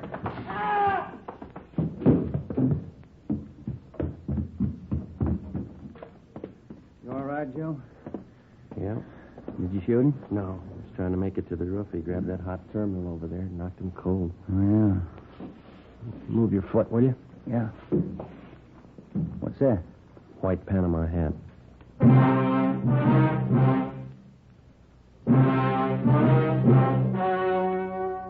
The story you have just heard was true. Only the names were changed to protect the innocent. On November 19th, trial was held in Superior Court, Department 89, City and County of Los Angeles, State of California. In a moment, the results of that trial. It's amazing how many long cigarette smokers are changing to Fatima. Here is the actual report. From coast to coast, king-size Fatima has more than doubled its smokers. Yes, more and more smokers every day are discovering that Fatima is the best of all long cigarettes. Long cigarette smokers find Fatima has a much different, much better flavor and aroma. Long cigarette smokers find that Fatima is extra mild because it's the long cigarette which contains the finest Turkish and domestic tobaccos superbly blended to make it extra mild. So enjoy extra mild Fatima. Best of all long cigarettes. It's wise to smoke extra mild. Fatima. It's wise to smoke extra mild Fatima.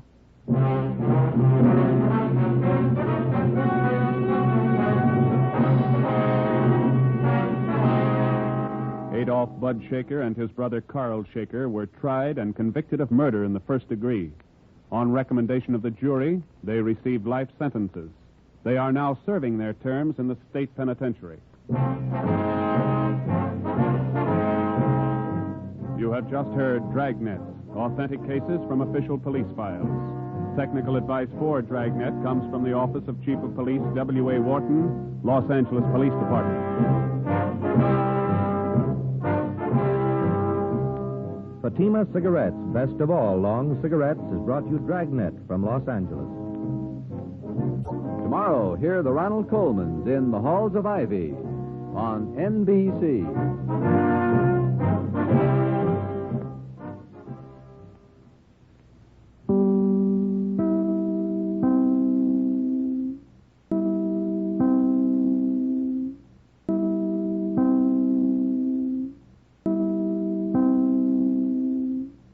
Now it's time to pay a visit to Duffy's Tavern.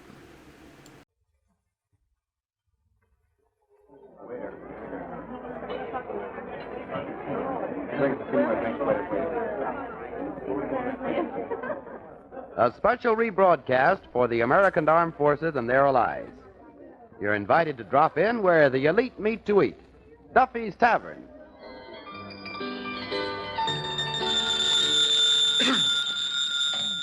Hello, Duffy's, where the elite meet to eat. Archie, the manager, speaking. Duffy ain't here. Hello, Duffy. Tonight, Lawrence Melchior. Yeah, great big guy, Duffy. Yeah, it looks like he could sing the quartet from Rigoletto all by himself. Yeah, if he hadn't gotten himself loused up with the opera, he might have been a pretty good bouncer. Yeah. Huh? Opera. Look, Duffy, you stood in front of the Met, right? You seen them limousines with the society dames with ermine coats and the guys with the top hats? Well, the opera's where they stay while they wait for the limousines to come back for them.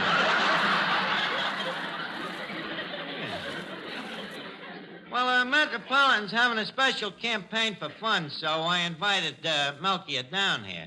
Huh? When we need money, does the Metropolitan invite us? Well, I'll talk to him anyway. By the way, Duffy, guess who's out of Sing Sing? No? No, this is one of my friends. Yeah. Crackpot O'Toole, the forger.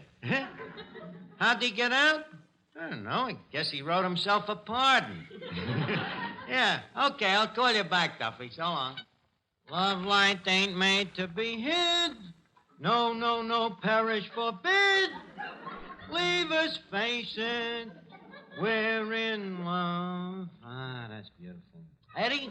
Yeah, Mister. You know that song of mine that's published in regular sheet music now.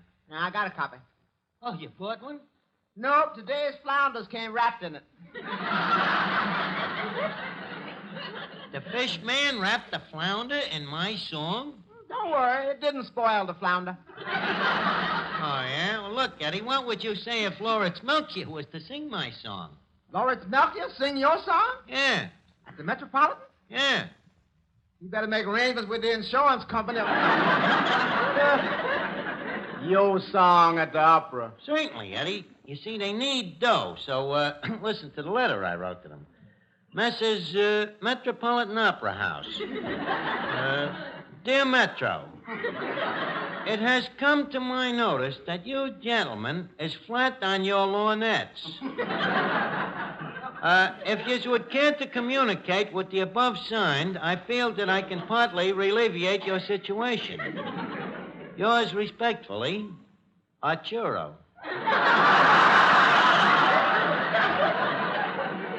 That Arturo, you know, Eddie, is to let them know that I'm a Kimbo spirit. So the rich Melchior's coming down here for dough. Certainly. You know, when you want coal, you go to Newcastle's. When you want water, you don't go to the Sahara. How much dough do they need, Eddie? What does it cost for an opera? They don't pay no royalties. They don't? No. Operas is always written by guys after they're dead. You know, few costumes, few dozen spears, a couple of second-handed buxom Valkyries. That's all you need. You got an opera. Now, brother, with you as a backer, I can see what's going to happen to Tannhauser.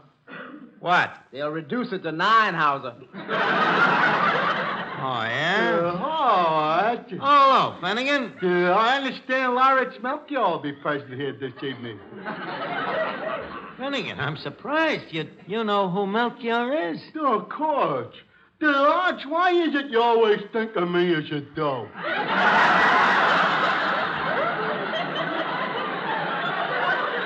Well, I don't know why it is, Finnegan, but, you know, not everybody wears a yo-yo for a watch fob. But imagine you knowing Melchior. Yeah, of course I know who Melchior is. Archie, is she pretty? Finnegan, this dame is a guy.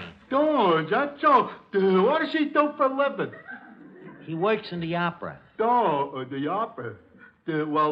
Arch, I got a confession to make. I know you'll despise me for this. What is it? I very rarely attend the opera. What is it? What is it? Yeah. The opera? Well, you know what the Ziegfeld Follies is. Yeah. Well, you throw out the dancing dames, throw out the laughs, and throw out the entertainment. Yeah. What's left is the opera.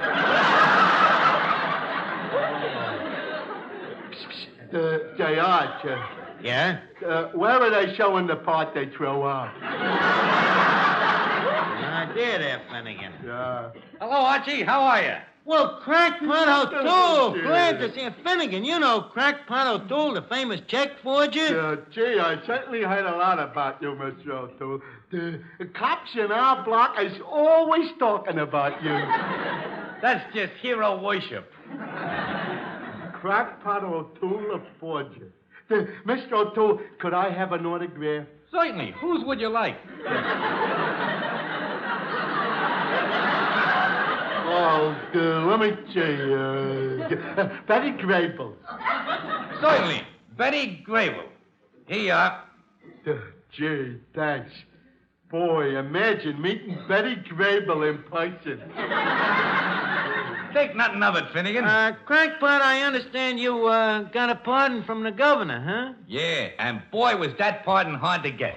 I worked at it and worked at it, night and day. But, Crackpot, a convict forging the governor's signature. Ain't that slightly illegal? Well, not at all, Arch. I was a trustee. Yep. Crackpot, tell me, when did you first start as a forger? When I was 7. I started out by forging me father's signature on me report card. That was a tough job, too. I had to teach the old man how to write first. Then I forged me way to the top. Yeah, real artist, huh, Crackpot? Oh, hey, Archie. Danny, I want you to meet a friend of mine, Mr. C.P. O'Toole, a handwriting expert. You mean he can read my signature? Nope, but he can write it. What do you do, Bud? Me? I just sort of give friendly advice. Friendly advice? Hey, Arch, take him away from me. One of these friendly advice guys nearly got me to go straight once. Crackpot, this is a different kind of advice.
Yeah, Miss Duffy. Maybe Laritz Melchior can get me a job singing at the Metropolitan.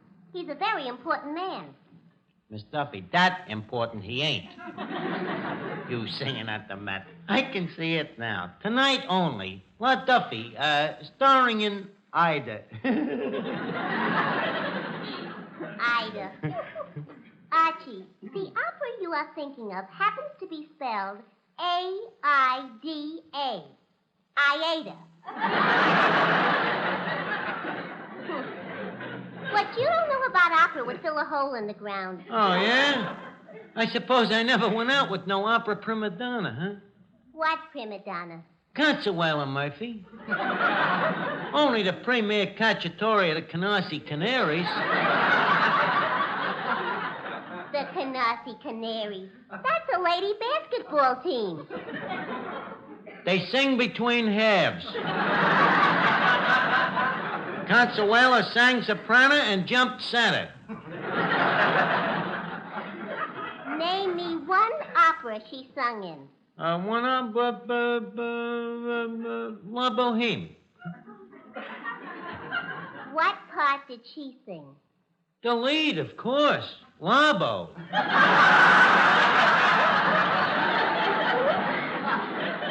Now, let's forget it. Just lay off Melchior. Say, Mr. Archie, that man over there just ordered a triple order of pig's feet. So what's unusual about that? Well, he ordered 2 double steaks on the side. Where is this guy? Hey, no wonder the Met's in a hole. That's Lawrence Melchior.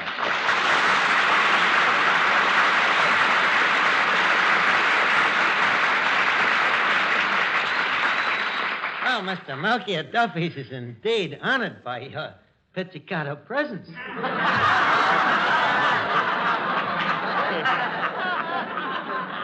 I'm sorry that I didn't see you come in. I hope nobody else did either. Well, that's all right. By the way, that word can either be pronounced either or either. You know, Mr. Melchior,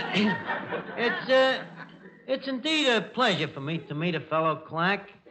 I'm an old opera lover myself, you know. But for years, I hardly ever missed an opera. Did you have a box? No, I usually ate something before I went.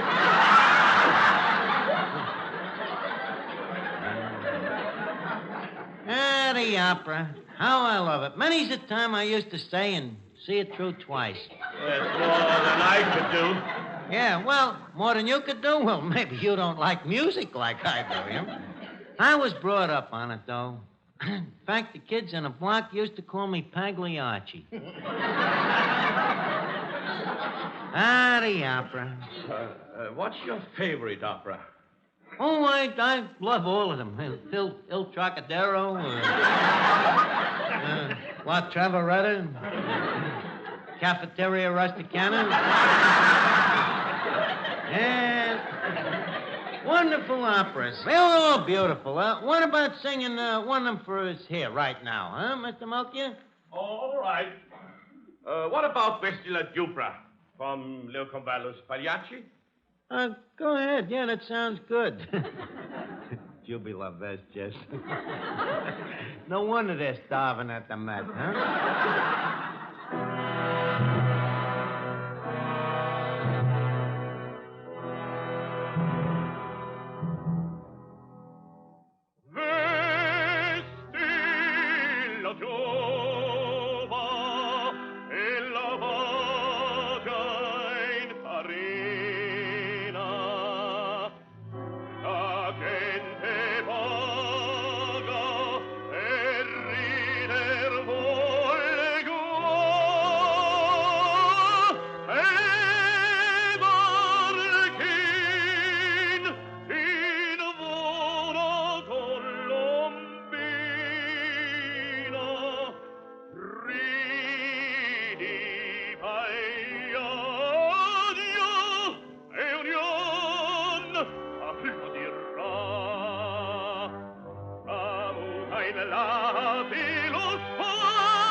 Duffy.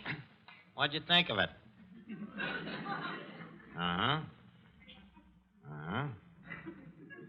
What'd you expect, Sinatra?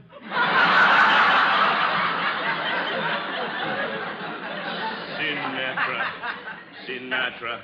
$30,000 a week. And all he does is Sunday, Monday,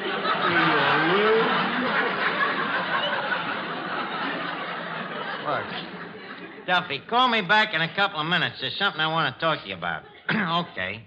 Look, Lawrence, I understand that the Met needs money, huh? Well, we do have a sort of deficit. Yeah, but you can't count on it.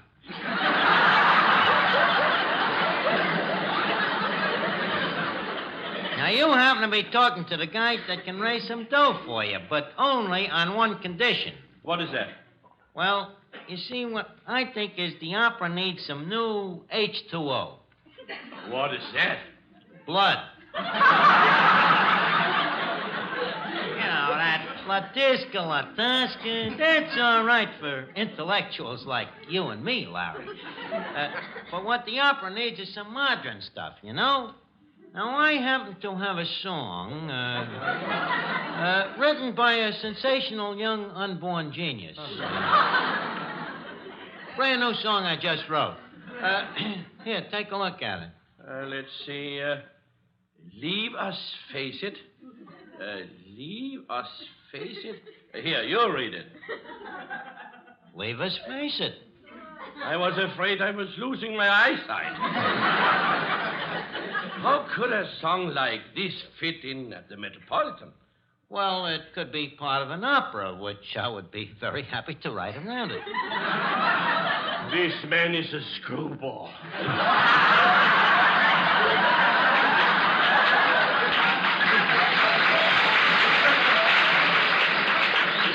Look, Melchior, don't forget you need dough, you know. Yous opera singers could very easily catch pneumonia singing them arias without no roof over your head.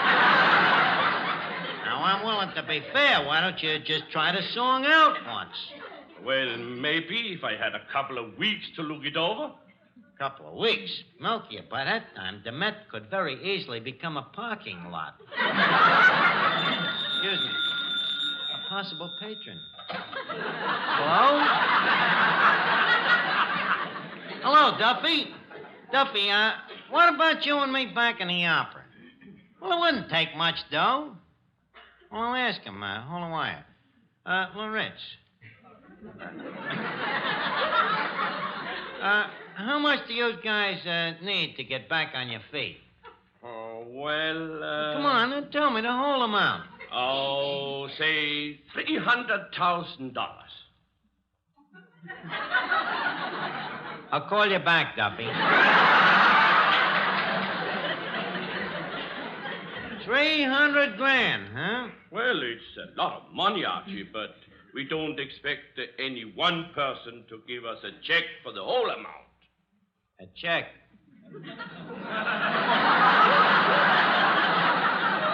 Mr. Melchior, have a seat. Look over the song for a second, huh? Oh, crackpot! Crackpot, come here. We got a little work to do.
Okay, come on now, crackpot. Let's go. But, Arch, forging a check on Duffy for $300,000.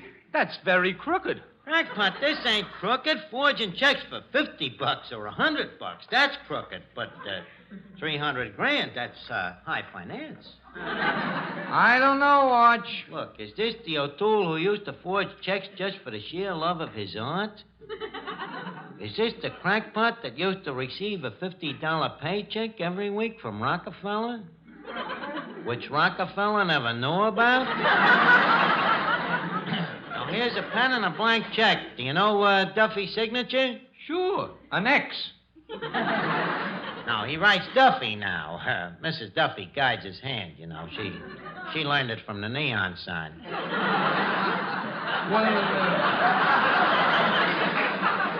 Well, let's see. What's the amount? The amount? $300,000. 3 naught naught naught naught naught.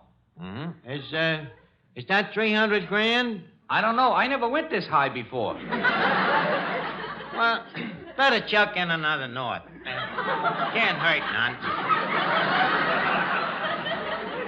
Now, leave me alone with the signature.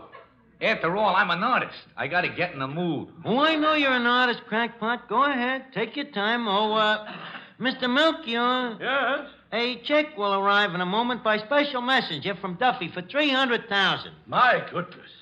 How can I thank him? Don't try. $300,000 means nothing to Duffy. He probably wouldn't even remember writing the check. Now, how about running through me song then, huh? Well, maybe for $300,000 it is worth it. Okay, let's go. Ladies and gentlemen, Mr. Lawrence Melchior, accompanied by Maestro Van Steeden and the Duffy mixed-up chorus, Miss Duffy, Finnegan, and Eddie, will render the area version of Leave Us Face It. And Pete, verdi it up.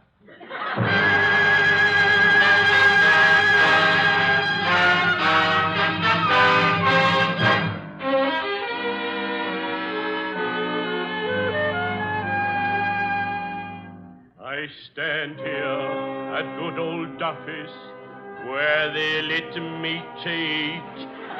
Me red suckles rising, I wait for you, my sweet. In me hand is a diamond unfurled. We should holler it out to the world. We must no longer pretend that you are merely a friend. For it is wrote in the stars above. Oh, we have tried to act cold, suddenly low and get old. Leave us face it, we're in love. He was not blush with no shame. If people spend it your name, shoot and no cries are worth dreaming of. Stories like in all two eyes could win the puts still uprise. Leave us face it, we're in love. In some other life we was once man and wife. In an old French chapeau we was mated. Now my love for thine, just as thy love for mine, has been reincarcerated. So I plight my troth at your feet. Don't leave me life incomplete. I'm like a turtle without a down. Low-laden men to be hid. No, no, no, perish forbid. Leave us faded. We're in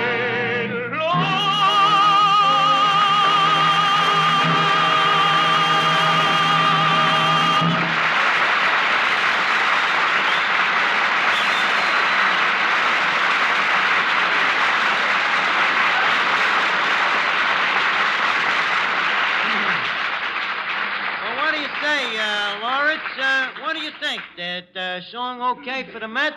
Well, Archie, the Metropolitan needs money, but not that bad. Look, before you make no snap decisions, take a gander at this. 300,000. Archie, this check is for $3 million. 3 million, huh? Well, you won't have to bother me next year. What do you say? Let me see it again. $3 million signed. Are you sure this is a good check? Let me see. Signed, Duffy. Original forgery by CPO2. The artist. What a ham, that crackpot. Lousing up the Met like that. Look, Lawrence, I'll make it right with you. Here. Here's all I got. I got $1, 10, 20, 21, 22, 23, 24. $1.24. It's all I got, but I hope it helps, huh? Oh, thanks, Archie. Every little bit helps. Well, good night, patron. Good night, Lawrence.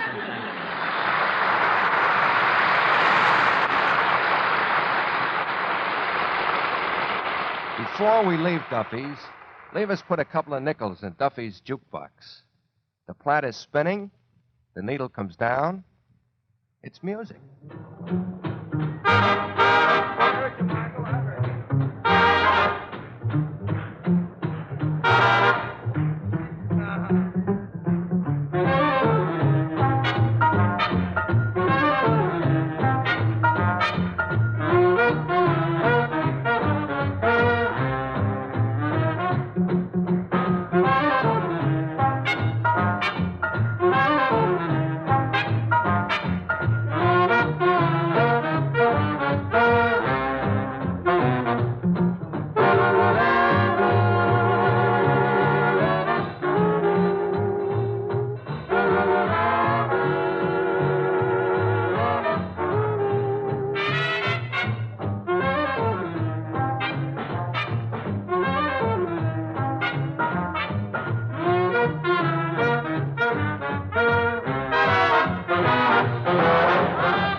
This rebroadcast is a presentation of the Armed Forces Radio Service.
Another exciting tale of escape is up next.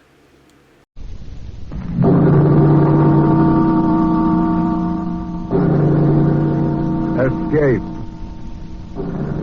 Escape tonight to occupied France and the underground.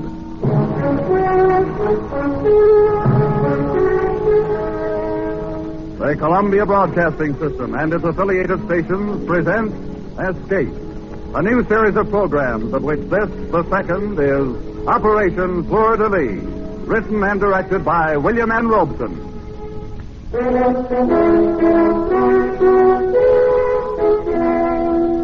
Today, the 14th of July, the people of a free France celebrate the anniversary of their escape from the tyranny of the kings of Versailles. 158 years ago today, the people of Paris stormed the Bastille and let loose the French Revolution. The torch of liberty set afire that day never burned more fiercely than during the years when France was occupied by the Nazis. We escape tonight to occupied France, from which 3 years ago there was no escape.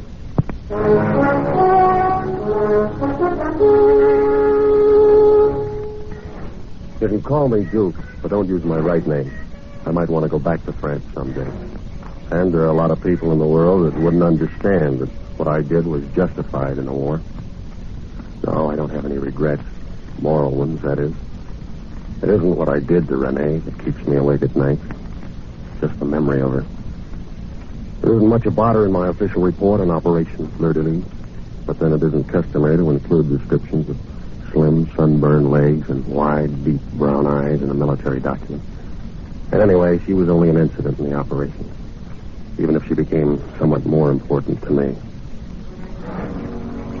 Operation Fleur-de-Lis began, like all the others, in the grubby, undistinguished house in London, which was the headquarters of the OSS, the Office of Strategic Services, otherwise known in various parts of the world as screwballs, cutthroats, spies, cloak and dagger boys, and American underground agents. Gentlemen, Operation Fleur-de-Lis is planned to assist the advance of our forces once they've secured a beachhead in Normandy. Is that where we're going in, Major? That is one of the possibilities, Lieutenant.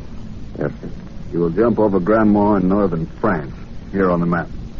You have to set up roadblocks on these 3 state highways. Here, here, and here. There is an underground contact near Grandmont? Yes, Alcine Dutton. He's leader of the local Maquis. He's expecting him. In addition, you have to block these railroad lines entering and leaving Grandmont. These operations are to coincide with the advance of our ground forces. If they land in Normandy. If they land in Normandy. You will enplane tonight at 2100 hours and will drop over your objective at, I should think, approximately 2230. Any questions? No, I don't think so, sir. Well, yes, sir, I have a question. Yes, Lieutenant? How many of us are going on this mission? Just the 2 of you. Just the 2 of us. And all we had to do was organize an underground army, disrupt the supply lines of a half a dozen Nazi divisions, and give support to the entire Allied invasion. Just the 2 of us. But that's the way the OSS works. When nobody ordered Hill and me into it, we volunteered. I don't know why. Maybe for moments like this one, when you get a B-24 assigned to you as a personal taxi, and there's lots of room to sprawl around after Bombay. How do you feel? Fine. Scared? Of course I'm scared, aren't you? Me? No. This is a walk. You forget how tough it was when we were at paratroop school at Benning. Yeah, that was real rugged. If the wind wasn't right, you might land in the Chattahoochee and get all wet. And it was always a chance that you'd sprain your ankle coming down too hard. And the sun was so bright on some of those daylight jumps. Whereas we got none of those things to worry about here. A nice, pitch-black night over France. No sun to blind us. No Chattahoochee River to fall into. Hey, Lieutenant. Yes, Sergeant. Skipper wants to talk to you on the intercom. Thanks. Here, use my can. Thank you. Duke here. Lieutenant, I'm over your objective. Any signal from the ground? Yes, the one arranged. 4 dots, 2 dashes. Green. Very well. You and Lieutenant Hill move into the Bombay catwalk. I'll open Bombay doors in 30 seconds. Roger. Good luck. Thanks. Sergeant, stand by to dump those supplies as soon as we're clear. Yes, sir. Come on, Ed. This, as someone has said, is it. So soon? Just as I was settling down a good foot. Bombay doors are opening, sir. Okay, Sergeant. All right, Ed, let's check your harness. It's a frightful mess. I just can't seem to do a thing with it. I know, but this is the last party. You'll have to wear it on. Okay. How am I? Well, don't look now, but your chute's showing. Tuck it in. Let's get out on that catwalk. Wow, what a refreshing breeze. And all of France at our feet. You see the signal? That's what I'm looking for. There it is. Over to the left. Got it? Got it. Let's go! You kid. Sure you kid. It helps. But for those 10 seconds while you fall free, nothing helps. You hang on to the ripcord and you count off the seconds and you try not to count too fast. Your hand on that ripcord is the only certain thing in the world. You tumble head over teacup with the wind tearing sound from your ears. And there's only one thought, always the same thought, whether it's your first or your 50th jump.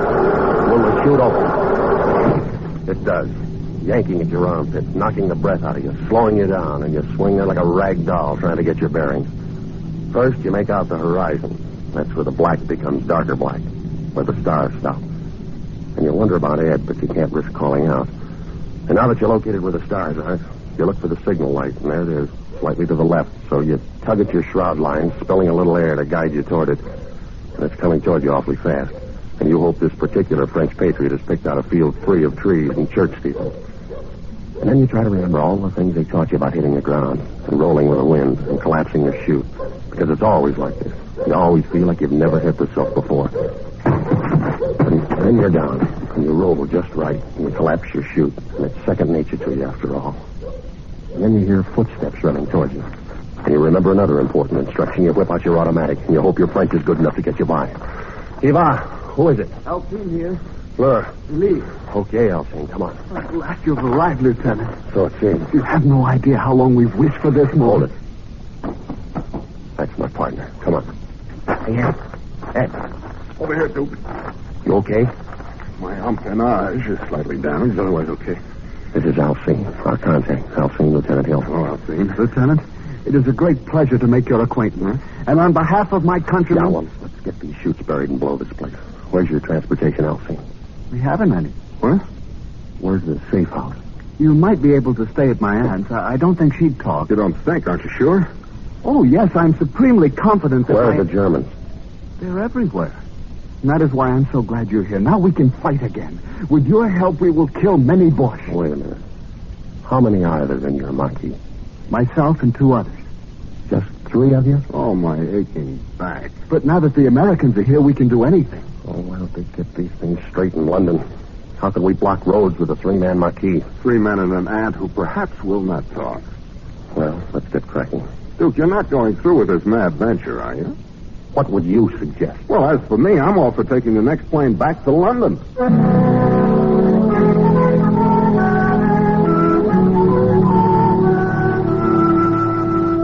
Another piece of bread, Lieutenant. No, thank you, ma'am. This bone chicken is delicious. How do you call it? K-ration. Supreme. We've had nothing like it since the boss came. Yeah, well, you get used to it. And cigarettes, Aunt Marie. Cigarettes made of real tobacco. Ah, you Americans have everything. Madame, Alcine, you are kind, you are hospitable. But the comforts of K-ration will not block roads. We need men. We must form a Maquis. But we have a Maquis. Look, Alcine, there are 3 of you and 2 of us. Sure, we've got guns and we've got ammunition and supply chutes somewhere out in that field where we landed. We've got arms for 50 men. But if we had those men, we still couldn't go to war against the German division. And you said yourself there's at least a division garrisoned in Grammont. What must we do? First, we must organize a Maquis. We need men. Can you get them? I can go into the village and talk to my friends. Should have done that a long time ago. Faustine, that would be most unwise. Why? Didn't you know? Faustine is a patriot. He's a deserter from the Vichy army, so he's wanted by the Gestapo. Oh, great. And there's a Gestapo headquarters in Grammont, of course. Of course. Faustine is not one to run from danger. Quite the contrary. I can get Renee to help. Who's Renee? Alcine's sweetheart, a lovely girl from Paris. Poor thing, she had to come down to the country because her house was bombed out. Let's leave her out of it. But, Lieutenant, she would be most happy to help. Alcine, you've got a lot to learn about guerrilla warfare. You might as well study your first lesson right now. It's short and to the point. No games.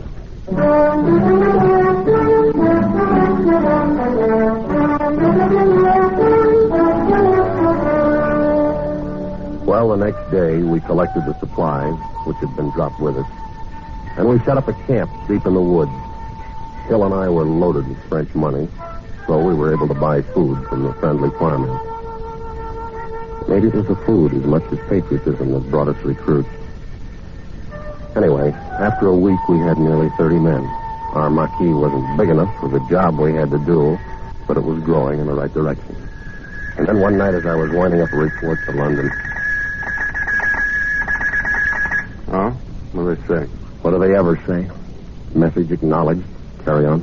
Well, what about new batteries for the radio? What about extra ammunition for the Buck Rogers guns?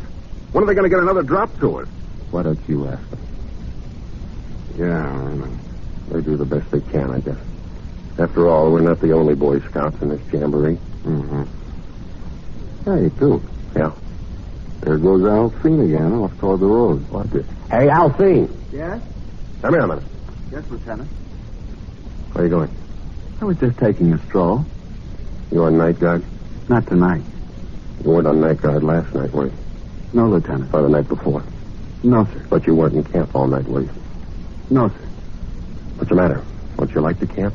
Rather sleep at your aunt's? Is it too rugged out here for you? No, sir. Then where were you?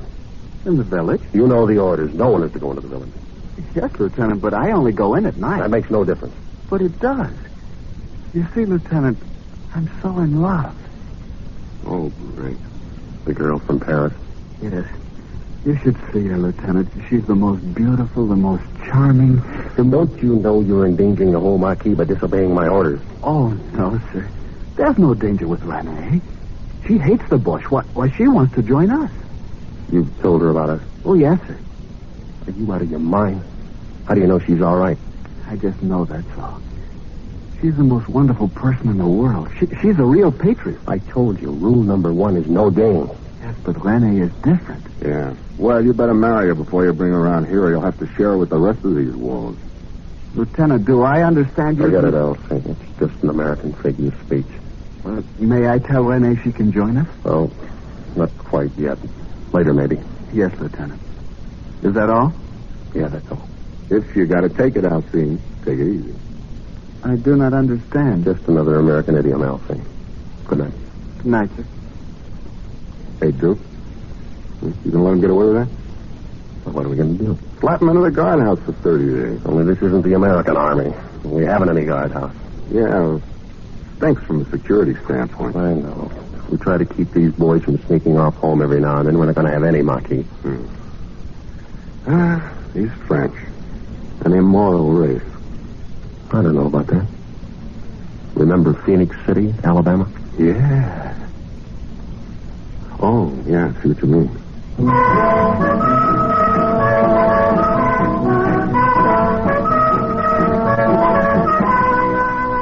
There wasn't anything we could do. If we'd ordered Alcine to stay in camp, he'd have sneaked off anyway. He had that dreamy, faraway look that's baffled parents, teachers, and first lieutenants since the beginning of time. I didn't worry so much about it because our Marquis was growing, and Ed Hill and I were breaking our backs pushing those French kids through an ersatz basic in 3 weeks. Headquarters in London didn't tell us much, but we did know from the BBC that the boys had landed at Omaha Beach, and it wouldn't be long before they'd be needing our roadblock. And then one morning, about D+4, I think it was, I was out in the woods running a squad through concealment drill. No. Hit the dirt. Don't wait or you're dead. When you see the signal, hit the dirt right now. Pardon me, Lieutenant. Huh? Oh, Elsie. Where have you been all night as though I didn't know? Lieutenant, I've got to talk to you. Okay, I'll be through here in a half hour or so. I've got to talk to you now. Huh? All right, Elsie. Okay, boys, take 5. Come along, Elsie. What's on your mind? Lieutenant, my family's been killed. Oh, no. Yes, by the Gestapo. Set fire to the house. My mother, my father, and my 2 sisters. They ran out, the Gestapo shot them. You're sure of this? Yes, I heard it this morning from the neighbor who saw it happen. You poor kid. When can we attack, Lieutenant? When can we stop this endless training and fight the Boche? No, I want only to kill and kill and kill until I pay them back for my father, my mother, my 2 sisters. Yeah, I know. You'll get your chance, Elsie, but not yet. We gotta wait. We're not ready yet. I'm ready. Before I wanted to fight the Boche for my country. Now I want to kill him again and again. For them. I know, but you gotta be patient. It should happen to me now. Only last night Renee said she'd marry me. Come to live here with me in the camp. I was so happy. And this morning I learned this news. What did you hear from your mother last? Not for a month since we began to work, but I've written her every week. Yeah? Who mailed the letters? Renee mailed them for me. She's so kind and thoughtful. She offered to mail letters home to the other boys, too. That was nice of her. Did they take advantage of her offer? A couple of them. Who? Paul and Jean. I told them about it. They wrote their family. And Renee mailed the letters, huh? She's a wonderful person, Lieutenant. You're going to love her. Yeah, I think I am. She's all I've got in the world now.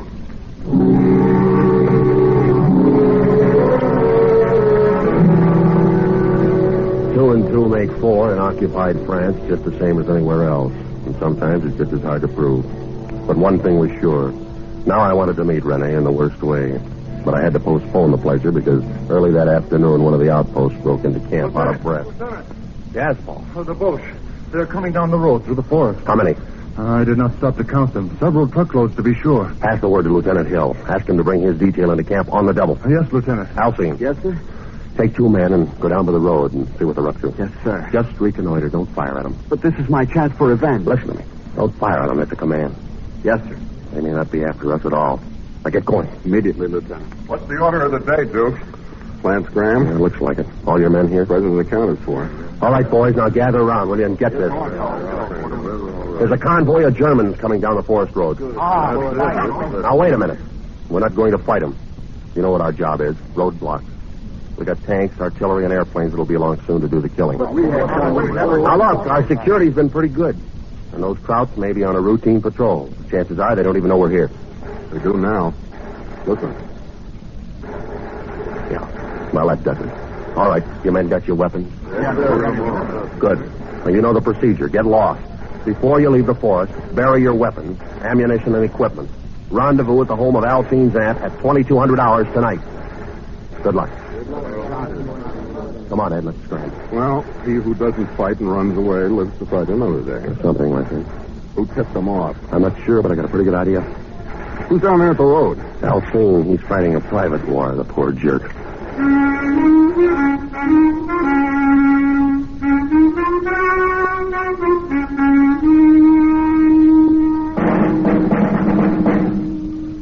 The basic rule of 3 in guerrilla warfare is surprise, kill, vanish. However, when you're surprised, the only rule is vanish. And we did. There were about 50 Germans and a half a dozen dogs to track our scent. They spent the day thrashing through the woods, firing into the underbrush, and finding nothing. It was a classic withdrawal. And Hill and I were proud of our little army, with the exception of Alcine, its self-appointed hero. When we arrived at his aunt's house that night for the rendezvous, a half a dozen of the boys were already there. Who is it? Fleur. Julie. Lieutenant, come in. Good evening, madame. Alcine is already here. I'm so proud of him. Lieutenant, I was just telling Tante Marie and the boys it was magnificent. I got 2 of them. I killed 2 Boche. Your orders were not to shoot. But, Lieutenant, what would you? What happened to the other boys that were with you? Jean was wounded and captured. Antoine became frightened and ran away. That blows the Marquis. They'll get the full particulars from Jean. They haven't got him already. I'm sorry, Lieutenant, but... Quiet. Answer it, madame. Who is it? Look. Julie. Open it. Good evening, madame. Come in, boys. Run into any trouble, boys? Well, as you see, we are here. Yeah. But not for long. Lieutenant, yes, Raoul and I wish to withdraw from the Marquis. Quit? Why? The risk is too great. You afraid? For myself, no. But after what happened to John. He was wounded and captured. We all take that risk. Yes, but last night the Gestapo got Jean's family. Like they did Alcine's. Stood them up in front of their house and shot them. Who knows who'll be next? My mother, Raoul's sister, Alcine's aunt. I wish to withdraw. I don't know why. Right, now, wait a minute. I don't blame you for being worried about your family. But whose families do you think the British and American armies up in Normandy are fighting to liberate? Their own? No, yours. Now, this thing isn't as bad as it looks. There's been a leak in our security. Somebody's been putting a finger on it. So we lay low until the leak's plugged. But the Germans are everywhere. Spies, perhaps, too, are everywhere. I think I know who's responsible for these murders. I'll make a deal with you. Give me a couple of days to work it out. We'll issue you boys some money, and all you've got to do is to get lost until Saturday night. And then meet me back here. If I haven't patched up our security by then, you can all quit the Marquis and become collaborators. Oh, it is not that, Lieutenant. No one wishes to collaborate. But one must think of one's family. Okay. Ed. Yeah, dude. Give the boys 1,000 francs apiece. Right? Come and get it, boys. Come on. Alcine. Yes, my lieutenant? I'm going to have a little time on my hands for the next couple of days. Do you think you could arrange to introduce me to your girlfriend? Oh, but of course, Lieutenant. Maybe. If she's okay, like you say, we can let her sign up. Huh? I am desolated with happiness, Lieutenant. One thing. None of that lieutenant business around here until I make sure she's all right. Very well. You think my French is good enough to pass as a native? But of course, Lieutenant. All right, and pass me off as a friend of yours. Let's see, I'll need a name. Let's call me Jacques Dufresne. Jacques Dufresne. Good, I will make the arrangements immediately. I thought you'd like an excuse to get into town tonight.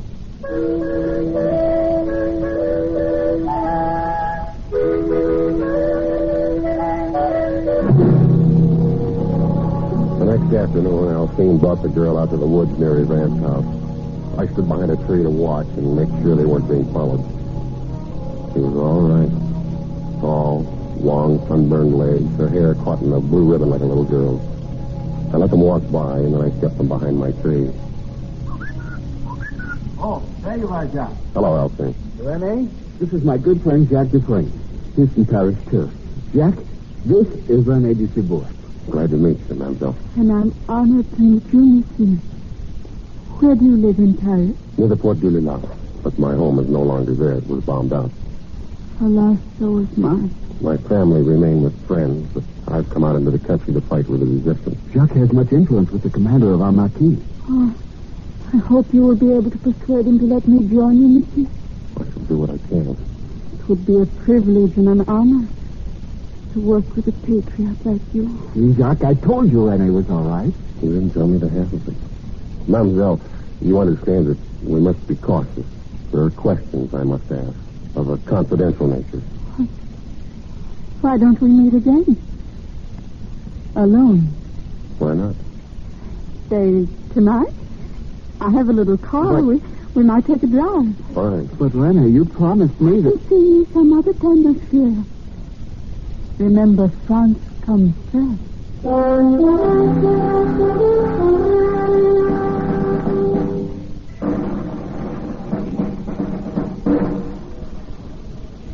We just drove that night.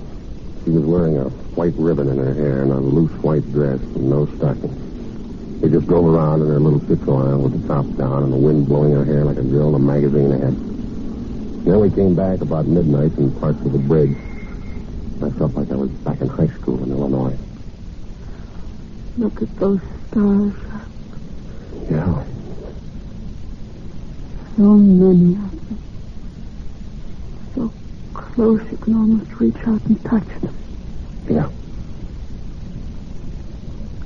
I had them all once. I reached out and gathered them all in my arms once. Yeah? I want you to know all about me, Jacques. I want to.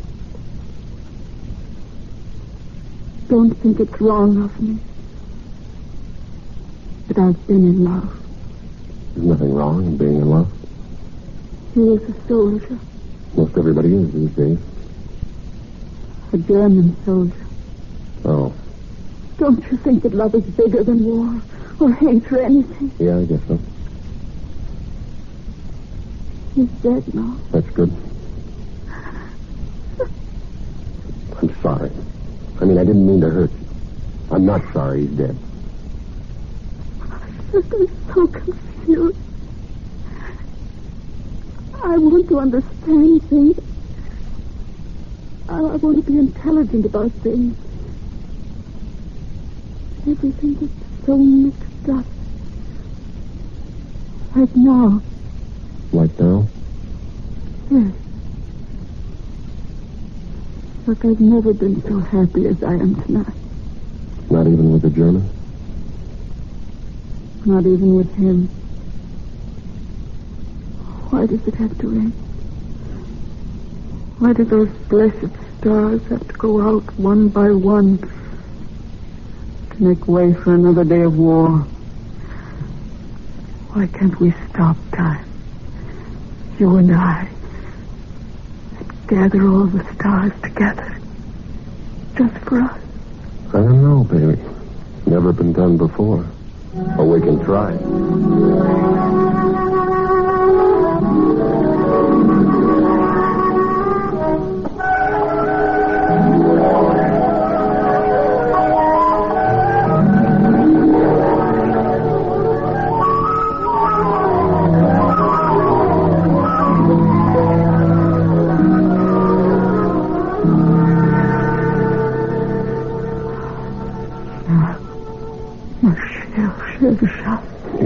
Yeah.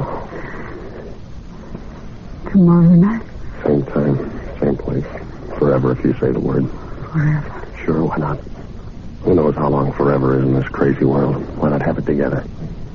Why not get married? Why not, my most beloved? See you tomorrow night. I'll only be half alive until then. Sherry, if you want to write to your family in Paris, give me the letter tomorrow night, and I'll mail it for you.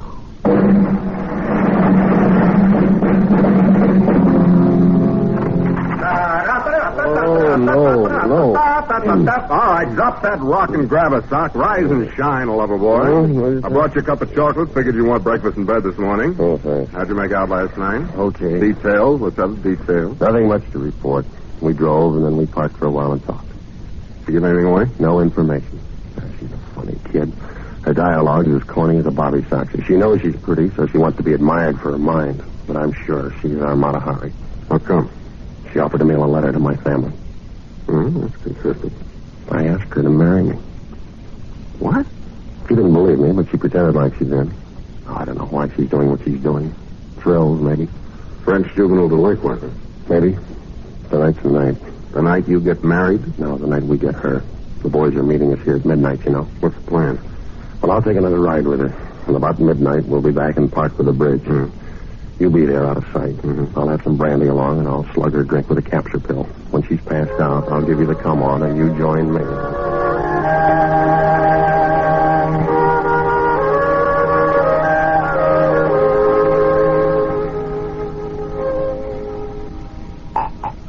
Here, baby, have another drink, huh?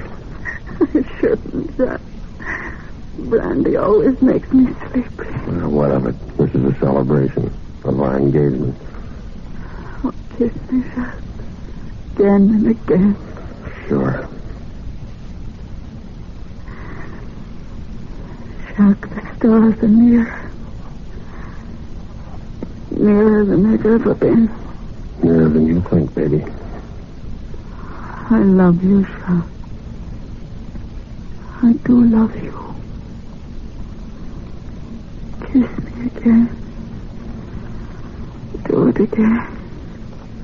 And again. Renee. Baby. Are you asleep? You collaborationist pig, can you hear me? Okay, Ed. She out? Like a red light in an air raid. Here's her purse. Start through it while I untangle myself. Now, take a look at this. What is it? A letter from Gestapo headquarters confirming receipt of 3 addresses. Let me see that. Well, that one's Alcine's family, and that one's John's. And here's a Gestapo identification card. Flash your light over there. Look at her. What a dish. Look at that kisser. She's responsible for the death of 6 people whose only crime was being born French. She wrecked our marquis, snafu'd our mission, and turned me over to the Gestapo with her lipstick still on my collar. That gorgeous hunk of double cross. Now we got the proof. Let's get on with it. Okay. I guess you'd rather I know. This is my job. She's gorgeous. Yeah. So long, honey. Thanks. She ain't so gorgeous now. Release that handbrake. Got it. Come on, shove. Not yet. Keep that steering wheel straight. The river's deepest right at the center of the bridge. Yeah. Now, hard right on the wheel.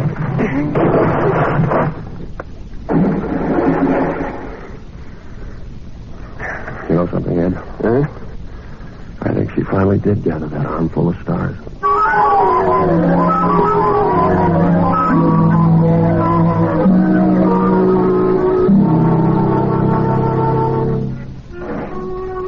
Sure, the operation was successful.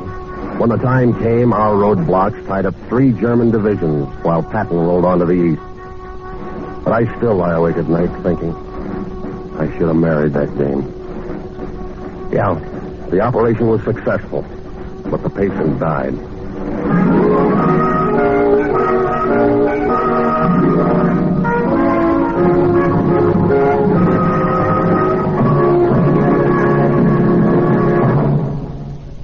Operation Fleur-de-Lis was written, directed, and produced by William N. Robeson with Jack Webb as Duke, Elliot Lewis as Hill, Peggy Weber as Renee, and Harry Bartell as Alcine. Operation Fleur-de-Lis was based on an incident from the files of the OSS, recorded in Sub Rosa by Stuart Alsop and Thomas Braden. The special musical score was conceived and conducted by Cy Pure.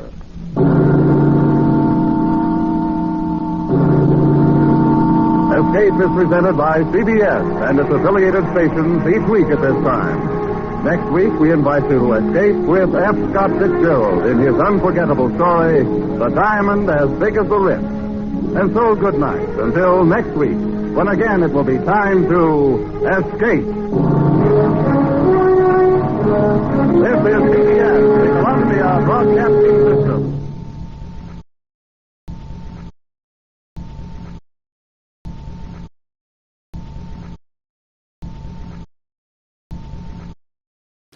Now let's see what Fibber McGee and Molly are up to.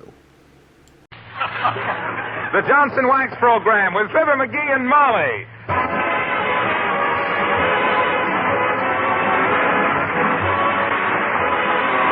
The makers of Johnson's Wax and Johnson's Self-Polishing Glow Coat present Marion and Jim Jordan as Fibber McGee and Molly with Jimmy Shields, Bill Thompson, and Billy Mills Orchestra. The show opens with Liza.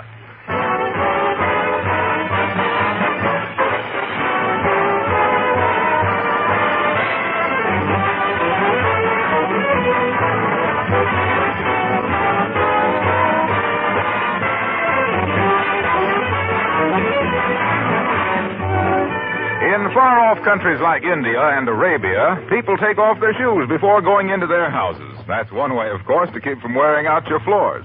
In America, especially during this month of January, that would be rather inconvenient. And as a matter of fact, we have a much better way than that to protect our floors. With wax. Genuine Johnson's Wax. The floor polish that has protected the floors in millions of homes over a period of 50 years. Johnson's Wax does two important things. It protects and it beautifies. It protects by spreading a tough wax shield over floors, furniture, and woodwork. A shield that guards these surfaces against scratches, wear, and dirt. It beautifies by giving them a lustrous, satiny glow. Rich, mellow beauty that you can achieve in no other way. And in addition, Johnson's Wax saves you many hours of work throughout the year because it makes cleaning so easy. There are actually over 100 extra labor-saving uses for Johnson's Wax. Johnson waxing your tabletops, windowsills, lampshades, leather goods. You'll find these extra uses listed on every package of genuine Johnson's Wax, paste or liquid.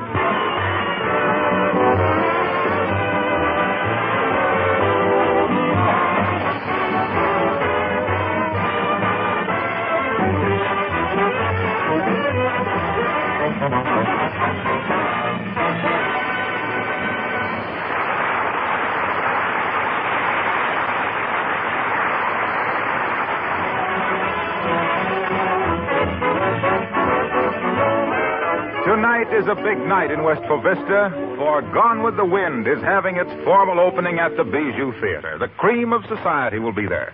So here in their living room, getting ready to use the tickets someone mysteriously sent them, we find the underdone bottom of Wistful Vista's upper crust, Fibber McGee and Molly.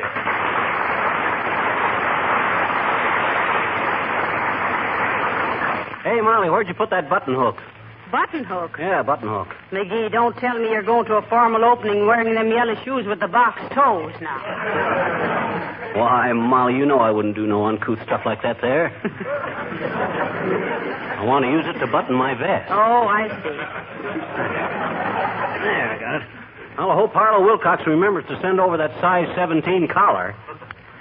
McGee, are you sure there was no message with those tickets? Nope, just the 2 tickets in an envelope slipped under the front door. Well, I hope we can find out who sent them so we can thank him. Yeah, you bet. It's harder to get tickets for the opening tonight than it is to get a needle through the eye of a camel. Now, what's so hard about getting a needle through the eye of a camel? There's no eye in camel. Don't you get it, Molly? I says it's hard. Ah, 'tain't funny, McGee. Oh, well, it's educational. As I always says, Molly, you got to... Oh, daughter. Hello, Johnny. Oh, hello there, old-timer. Did you have a nice Christmas? Sure did. Care to buy a nice Christmas tree? Well, now, what would we be doing with a Christmas tree this time of year? We don't need one, old-timer. Our carpet is so full of needles now, we're thinking of renting sleeping quarters to a couple of Hindu fakers. That's pretty good, Johnny. But that ain't the way I heard it.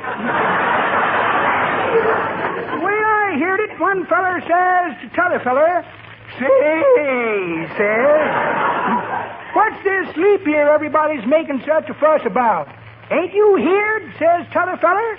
That's the time when a girl who's at loose ends has a chance to get tied up. Almost didn't make it. Oh, say, almost forgot. Here's the collar Mr. Wilcox sent over. Oh, the collar, yeah, thanks. Oh, just a second, old-timer. Here's a dime for your trouble. A dime? Well, split my lip and call me Chappie. No, won't take it.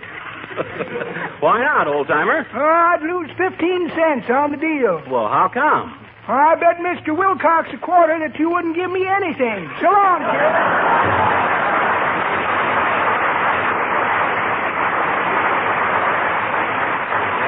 Can you beat that, Molly, trying to get money out of Harlow and me? Yes. Gets my goat the way that old tin type is developing. Well, I'm ready, dearie. Okay, help me on with my tuxedo coat, will you? Okay. Now, take it easy, McGee. Yeah, I ain't had this coat on since Taft was inaugurated. Oh, dear. Now you've done it, McGee. Oh, dear. Is it bad, Molly? It's worse than that. It's split all the way up the back. Oh, dear. Well, as the delicatessen man said to the customer, here's a pretty pickle.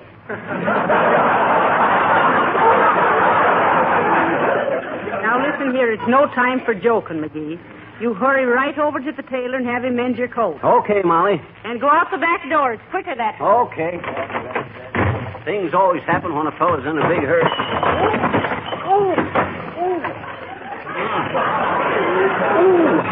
Dad-drat the dad-ratted rattle. Never seen it to fail when a fellow's in a hurry of something. Hey, what's that hanging on Gildersleeve's clothesline? Why, it's a full-dress evening coat. Tails and everything. Bet Gildersleeve would never miss it if I sneaked into the yard and borrowed that coat for a couple of hours. Oh, but of course I'd never dream of doing such a thing. I hope this gate of his doesn't squeak. Quiet, McGee. Okay, I'll be quiet.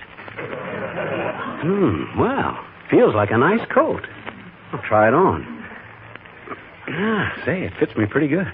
Hey, I know what I'll do. I'll hang my torn coat up in its place.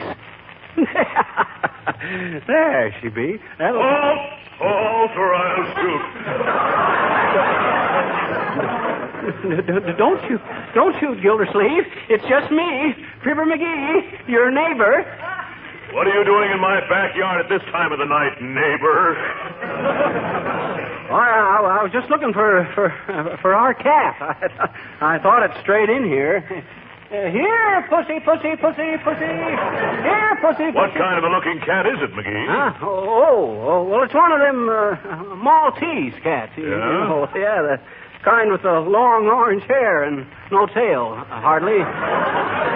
Well, that's very interesting, yes. What do you call it? We just call it Malta. Malta, yeah. Here, Malta, milk.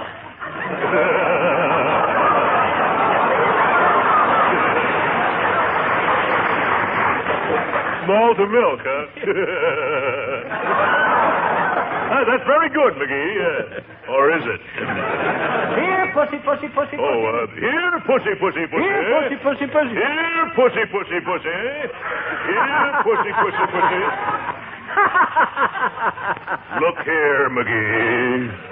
I wasn't the one who lost your cat. You can't make me find it either.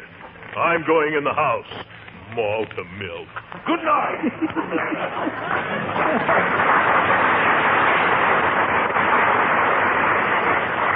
You almost caught me then. Well, I better get back home now. I'll put Gildy's coat back when we get home from the Bijou, and nobody will ever be the wiser. Oh, are you back, dearie? Yep. How do I look? Oh, where did you get that lovely swallowtail coat? Well, there wasn't time to get mine fixed, so I just borrowed this one. Oh. Fits like a glove, don't it? Certainly does. Uh-huh. Especially over the hand. I won't have to wear my gloves. Well, we might as well get started, Molly. Where'd you put the tickets? Here they are, stuck in the mirror. Huh? But for the life of me, McGee, I still can't see why they were sent to us. Now, don't worry about those tickets, Molly. All famous critics get theater tickets on occasions like this here. And since when were you a famous theater critic? Why, didn't I ever tell you about the time I was dramatic editor of the old Chicago Blaze? 1,000 times. Why, I was so powerful that every time I wrote a favorable criticism of a show, it would act as a hypodermic at the box office. Hypocritical McGee, I was known as in them days. Hypocritical McGee, the canniest connoisseur of culture that ever calmly called the cards on current camera crop, candidly cussing the crummy quality of clumsy creations, and continually causing chorus cuties to cry by composing cruel and cutting comments, calmly cracking the conceit of countless corny clowns by constantly clunking coarse comedians over the conch with critical cabbages, cantaloupes, cauliflowers, and cobblestones, and curdling the condensed stream of common kindness from the carmenable confessions of Kankakee to the let's go to the show, Mrs. McGee.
Here's a parking space right here, Molly, right next to the theater. Good thing I got them brakes fixed. Hey, why didn't you go in the parking lot, McGee? It's What? more uptown, you know. Didn't you see that sign, Molly? What? 15 cents for the first hour, 25 cents for all evening, and 50 cents for Gone with the Wind. I'm a fool. Oh, let's hurry, McGee. I can hardly wait to see Selznick O'Hara. Oh, how do you do, Mrs. McGee? And Mr. McGee. Oh, how do you do, Mrs. Uppington? Hi, Uppy. McGee, maybe she sent us those tickets. I'll find out. Well, I see you're going to be present when Gone with the Wind opens, Uppy. Oh, yes, yes. It's going to be most exclusive, you know. Oh, yes. Yes, only the social leaders of the community have been invited. Oh, yes. We got a pair of tickets. Oh. Oh, is that so? Oh, yes. No, Molly, it wasn't her. Well, you look very swanky tonight, Uppy. All dressed up like Mrs. Astor's horse plush. Oh, my. Thank you. And speaking of horses, Mr. McGee, your tails are dragging.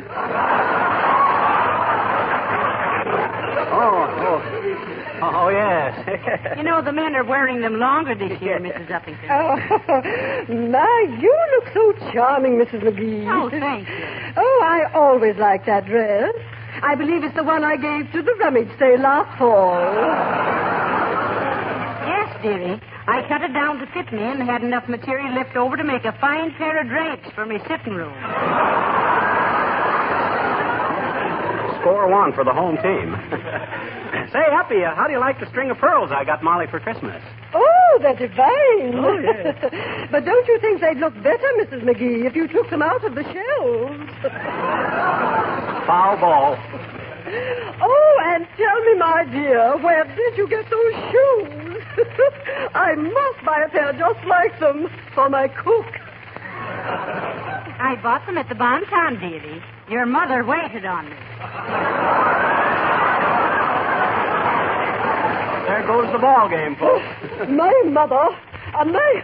Oh, you got me. Goodbye.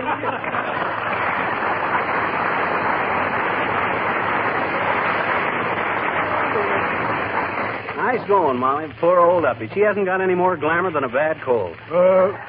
Tickets, please. Huh? Oh, yes. Here you are, Bud. Left aisle, please. Okay, Bud.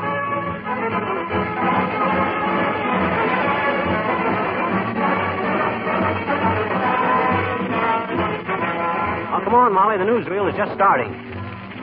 My, it's dark in here, McGee. Yeah, they make it that way so you can see the picture better. Just follow me, Molly. Oh, here we are. You coming, Molly? This way, Molly. Oh. Hi, fellas. Here's our seats, Molly. There. Boy. Well, hello there, Fibber and Molly. Oh, hello, Mr. Wilcox. Say, Harlow, were you the unknown friend who sent us tickets for these seats? Why, no, folks. In fact, I didn't pay for my ticket either. The management gave me a pass. A pass? Yeah, I got it for my work in building up the matinee business here. Uh-oh. As Mrs. O'Leary's cow said to the lantern, I know I'm putting my foot in it, but... How did you build up the matinee business, Mr. Wilcox? Well, because every day more housewives are discovering how simple it is to protect and beautify floors and linoleum with Johnson's self-polishing glow coat. So loud, Mr. Wilcox. Someone might hear you. Oh, well, it's not only simple, but it's labor-saving. Johnson's glow coat. Oh, yeah. Johnson's glow coat is giving these ladies more leisure to enjoy the better things of life. Oh, yes, I see. More time to read books, to rest and relax, yes. and to attend matinees at the Bijou Theater. Well, I'll be a censored cognomen. Hey, watch my seat for me, Fibber. I'll be right back. Okay, pal. Hurry back. Hey, Molly, hand me the peanut brittle. Oh. Watch the newsreel. Okay, sure. Ah, there, my dear, and a good evening to you, Fizzle Fizz.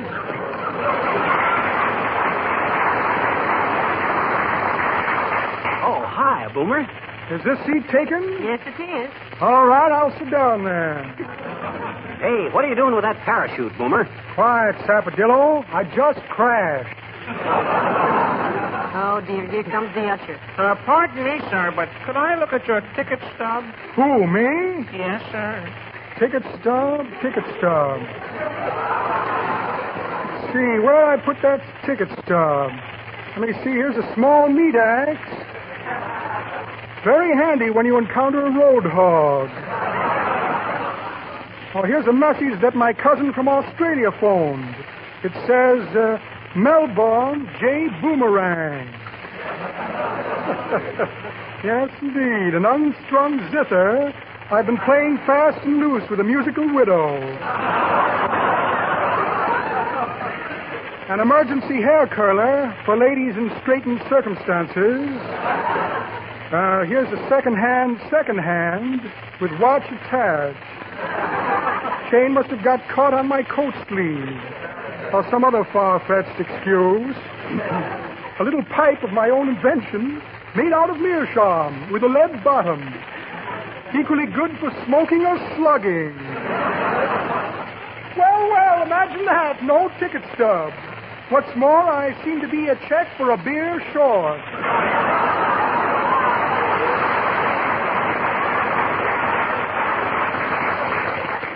Then you haven't got a ticket stub, eh? Evidently not, my lad.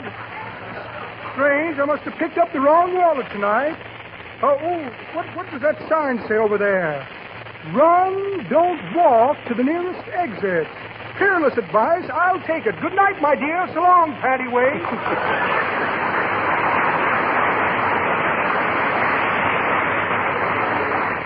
Imagine that guy crashing in here, Molly. He's got more brass than a $9 tuba. Say, McGee, stop squirming around. Well, I'm... Say, what's that I feel under my feet? Now, don't go bothering them, Molly. That's my shoes. Your shoes? Yeah, they were pinching me, and I took them off. McGee, I'm ashamed. Oh, well, shucks. What's the fellow going to do? Coming here to see Gone with the Wind, sitting with the E-light and taking off your shoes. Nobody will notice it. I'm wearing my black socks. The idea. Put those shoes right back on this very instant, McGee. Do I have to? Yes, you have to. Now put them on. Oh, all right. Dad, I can't get my feet back into them. Well, it serves you right for taking them off in the first place. Oh, I can't get them on, Molly. Let me see. Oh. Huh? McGee, you're trying to put on my shoes. Oh.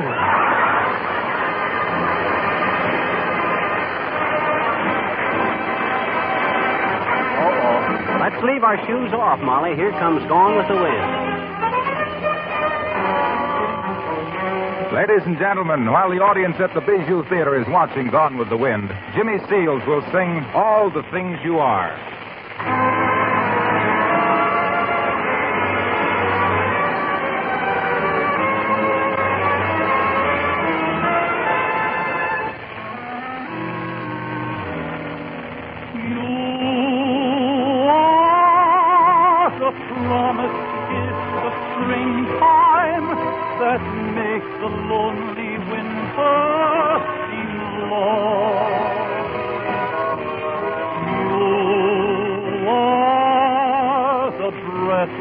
Hush of evening that trembles on the brink of a lovely song.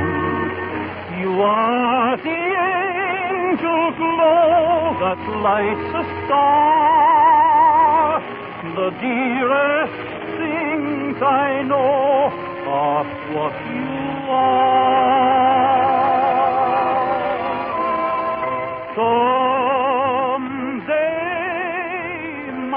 Happy arms will hold you, and someday I'll know that moment divine when all the things you are mine.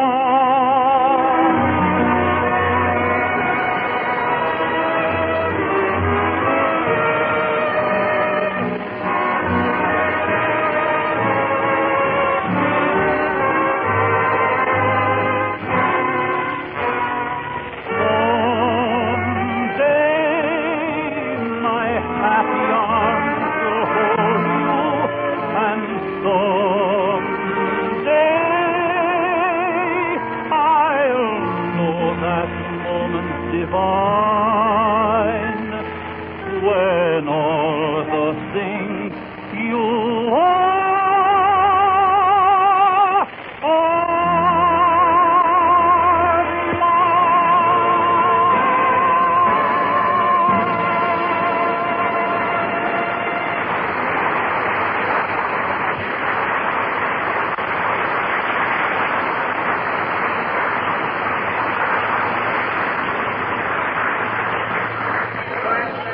Scarlett was sure ahead of you, wasn't she? That's I just certain. love that Ashley Wilkes. Those Technicolor shots were terrific. I sure go for that Red Butler, don't you? The most wonderful picture I've ever seen. Well, I never thought I'd sit through a picture that took 4 hours, Molly, but this one was sure worth it.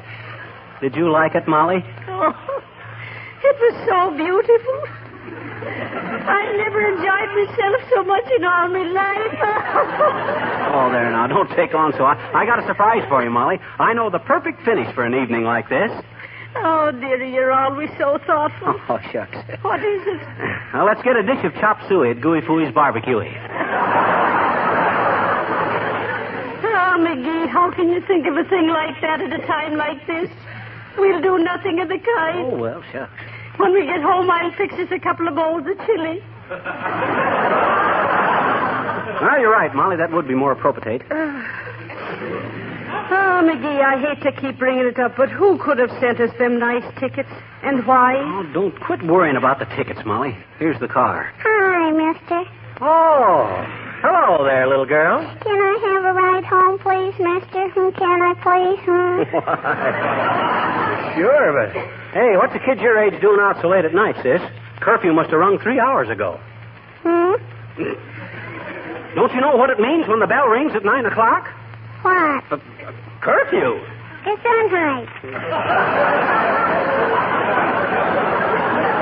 I guess you don't know what curfew is, Molly. I bet you I do, too, I bet you. Oh, no, you don't. Oh, yes, I do. Oh, no, you don't. Oh, yes, I do. Whoa! Oh, McGee, stop it.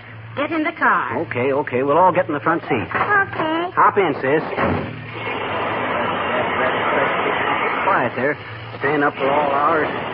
Bone rides and getting in a buddy's hair.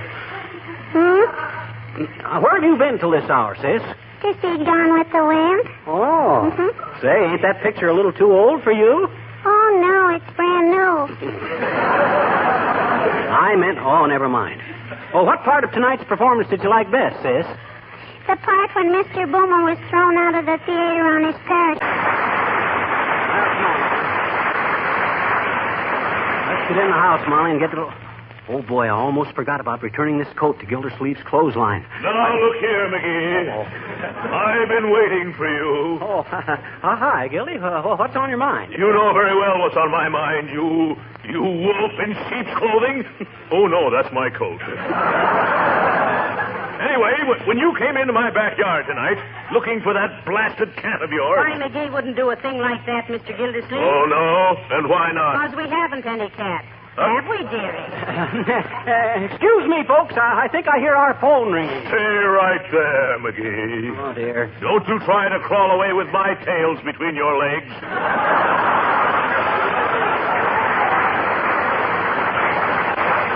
Say, what on earth is he talking about, McGee? I haven't the faintest idea.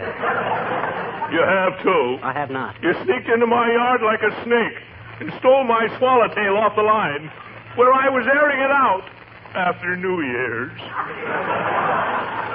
You did it just to keep me from going to the opening tonight. Give me my coat, McGee, right now. Hey, let go, Gildersleeve. Give me a chance to unbutton it. More tricks, eh? No. You give me that.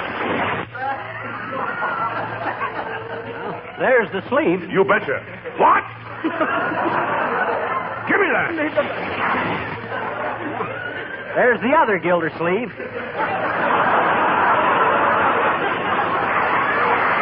You wait a minute, my friend. You wait a minute before I get hot under your collar. If you give me a chance, I'll take the rest of your coat off myself. There you are. Got it off without the button hook, too. And much obliged. You'll hear more of this, McGee. Yeah. Good night, Mrs. McGee. Here, pussy.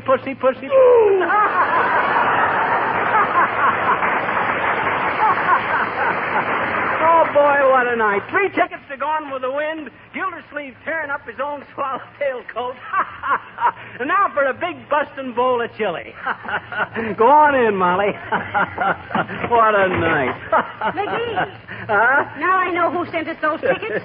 Who? Some burglars. What do you mean? Look, our furniture's all gone. Oh, sure.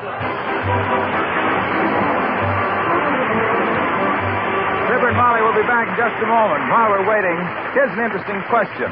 How many hours of work can you save during 1940 by using Johnson's self-polishing glow coat? Well, a good many. One woman told me that last year she saved herself 75 hours of work by using glow coat on her kitchen floor alone. That's just like being handed 75 extra hours of time for some of those many things you never find time for. And that's only part of the Glow Coat story. Glow Coat also saves your hands and your back from all the tiresome work of floor scrubbing. There's no rubbing or buffing with Glow Coat. You simply apply and let dry. And behold, you have a gleaming linoleum floor with bright, fresh colors. Floors that are easy to keep clean. A damp cloth quickly wipes spots and stains right off a glow-coated floor. Glow Coat is money-saving, too. It actually makes floors last much longer than unprotected linoleum. If you aren't already using Johnson's self-polishing Glow Coat, buy a can from your dealer tomorrow. It will save you many hours of work in 1940. Well, folks, our furniture wasn't really stolen. As a matter of fact, we didn't have any in the first place. But we did see Gone with the Wind, yeah. and it was wonderful, wasn't it, McGee? Yes, sir, it sure was. You know what I think, Molly? What? I'll bet you if it was handled right, that picture would make a great book. Good night. Good night, all.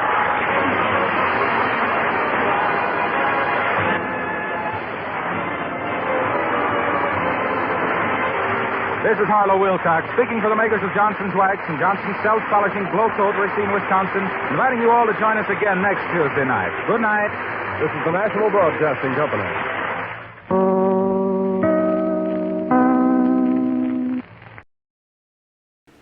Flash Gordon is going to be taking you on an intergalactic adventure next.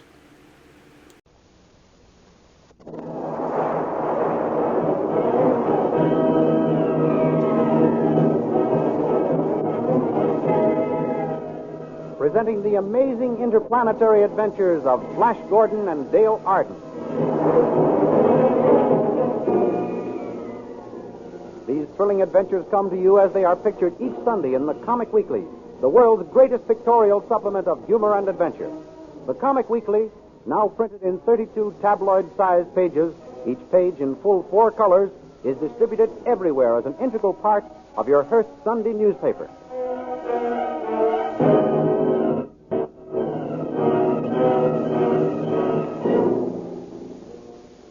Last week, you may remember, Flash Gordon and Dale Arden saved the Earth from destruction by shooting a rocket at a planet which threatened to collide with it. They became marooned on the planet called Mongo. The Emperor, Ming the Merciless, ordered Flash killed and commanded Dale to marry him. The royal princess, loving Flash, saved him. Soon, Prince of the Lion Men helped Flash prevent Ming from marrying Dale by breaking up the marriage ceremony and escaping underground. Now we continue the story. Flash and Dale are captured by the Sharkmen. Princess Aura appears and again saves Flash, who in turn tries to free Dale. But Thune's father, searching for his princely son, captures the princess and Flash. Rather than remain a captive, the proud Aura hurls herself over the cliff, only to be caught by the terrible leaves of a constrictor plant. Flash hastens to her aid. Don't struggle, Princess Aura. I'll free you. Oh, hurry. The leaves are crushing me. I'll cut them with my sword. Oh, be careful.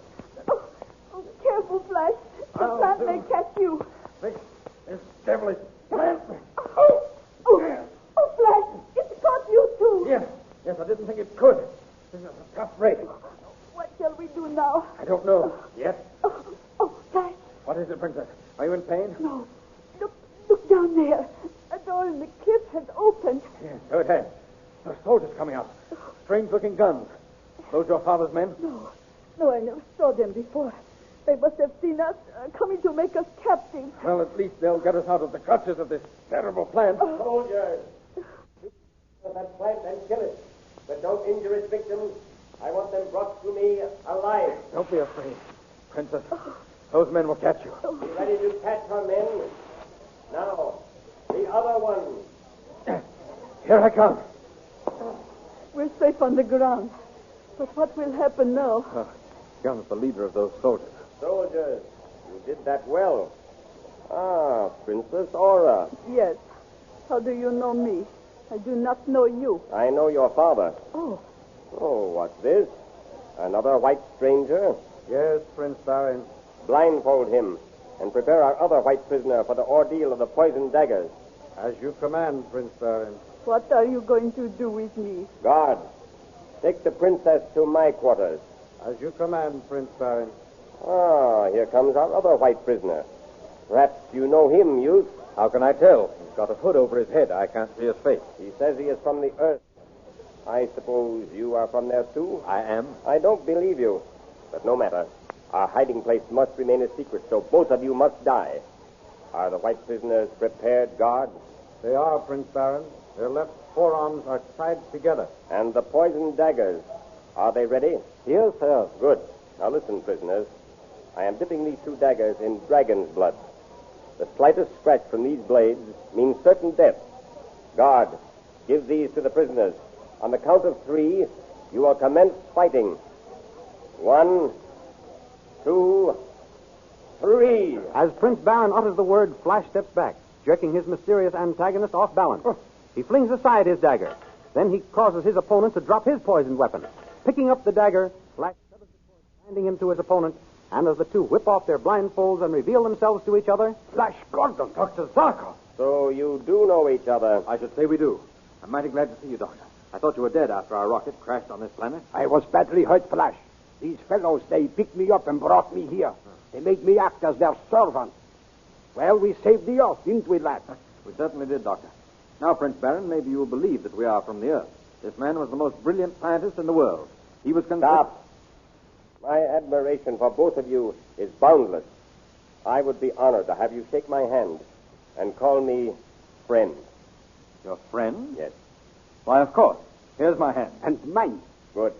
Now come to my quarters. My friends, I have invented an electric mole with which I intend to burrow underground into the palace of Ming the Merciless and overthrow his tyrannical government. Are you with me? Certainly. You bet we are. We've got to rescue Dale and Soon from that fiend. Princess Aura, you heard what I plan to do? Yes. Please take me back to my father's palace with you. You? Why, it's because of you that I am a hunted man with a price on my head. You will remain here as my prisoner. Come, my friends. Come. Oh, I will I? Start. What is it? What is your name? Ronkel, my princess. Ronkel. I thought I recognized your face. You fled into exile from my father's guard when you were caught stealing. Yes, Listen, Ronkel. princess. If you will help me warn my father of what those men plan to do, I will make you not only wealthy, but also a duke. For one so lovely, my princess, how could I refuse? Come with me.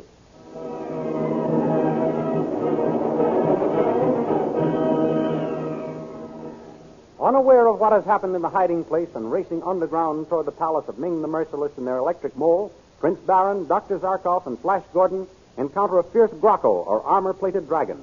Flash climbs out of the mole and gives battle, saving his companions. For this, Prince Baron promises that if they succeed in overthrowing Ming, Flash will be made a Prince of Mongo, and anything he desires will be his. Finally, the electric mole breaks through the floor of the central hall of Ming's palace. The door opens and the trio emerge from the metal burrowing machine. Come, my friends. We have arrived. So we have. What is our next move, Prince Baron? This is the central hall of Ming's palace. We'll go up those stairs, Dr. Zarkov, and surprise the inner guard. Prince Baron, look. Ming's armored men. We've been betrayed. Yes. But how could the news have reached here before us? Let us get our ray guns. It's no use, Doctor. The armor of those soldiers is ray-proof. Here comes Ming the Merciless with his high priest. Dale, thank heavens he's all right. Welcome back to my palace, Flash Gordon, and welcome to your companions. Soldiers, lash them to that pillar over there and execute them. Oh, Flash, darling, I love you so much. Dale, my dear, we did our best to save you, but we've been betrayed. I guess they have us now. Let them shoot. They'll kill me, too, and we'll be together forever. Very well, Dale Arden. You can have him in death. Captain, proceed with the execution. Shoot, you yellow dogs. We aren't afraid to die. Ready? Ready? Stop. Hold your fire. Froggy, what does this mean? If you were not the high priestess, I would have your tongue torn out for your insolence. I ask you, remember, sire, that according to the sacred writ of Tao, even a traitor has the right to choose between the firing squad and the terrible test. True, Sugi. And on second thought, the test would furnish us with greater amusement. Yes, sire. We must abide by the sacred writ. And then, too, I see no reason why the girl should be killed.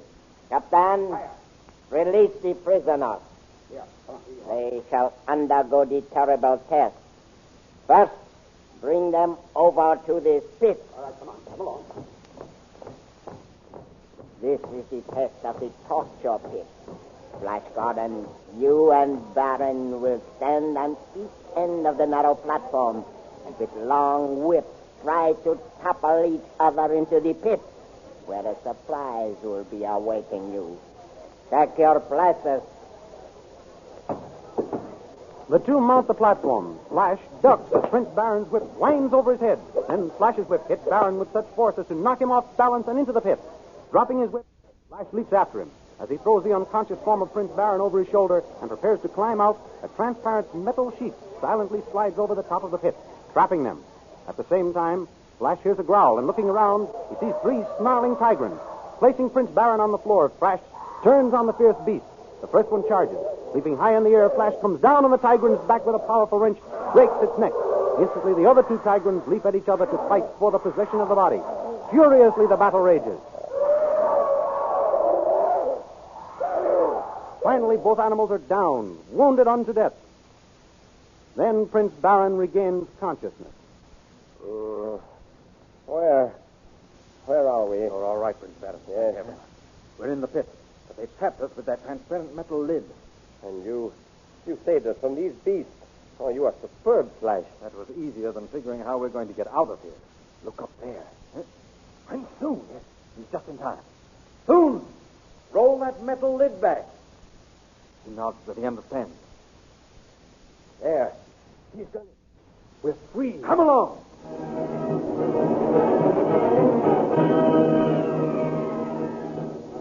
Meanwhile, in the temple of Tao, Ming and Dale are about to be married by Zogi, the high priest. By now, Dale Arden, my saber-toothed tigrants have torn your hero to pieces. Oh, poor Flash. He died trying to save me. Nothing matters now. Here comes Zogi to perform the ceremony. Oh, mighty Ming, ruler of Mongo and the universe, does your supreme intelligence take this Earth woman to be your wife and Empress of Mongo? I most certainly do. And you, Dale Arden, do you take this just and brilliant man to be your lord and master? I don't care what happens now. As you have accepted each other in matrimony before the great god Tao, I pronounce you... Stop. The idol speaks. I, Tao, forfeit this marriage. It is a trick. Fools! A stone idol cannot talk. Zogi, swing back the statue. At once, sire. Flash Gordon. Flash, darling. He told me you were dead. The Earthman and two companions alive. Go, guard. Shoot them down. The marriage must go on. Wait! Sire, the sacred writs say you cannot execute a man who has passed the test of the Tigrans. Guards, drop your weapons or Tao will curse you all. What? You dare defy me? I only quote the sacred writs. As high priest, it is my duty to interpret and enforce its dictates.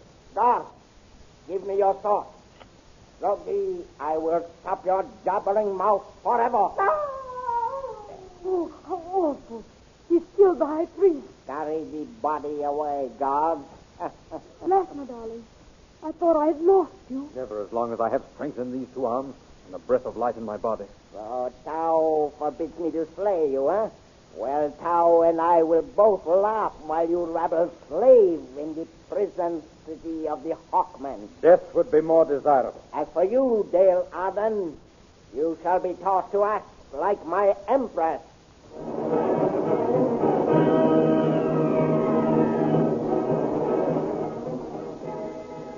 Doomed to a fate worse than death among the cruel Hawkmen.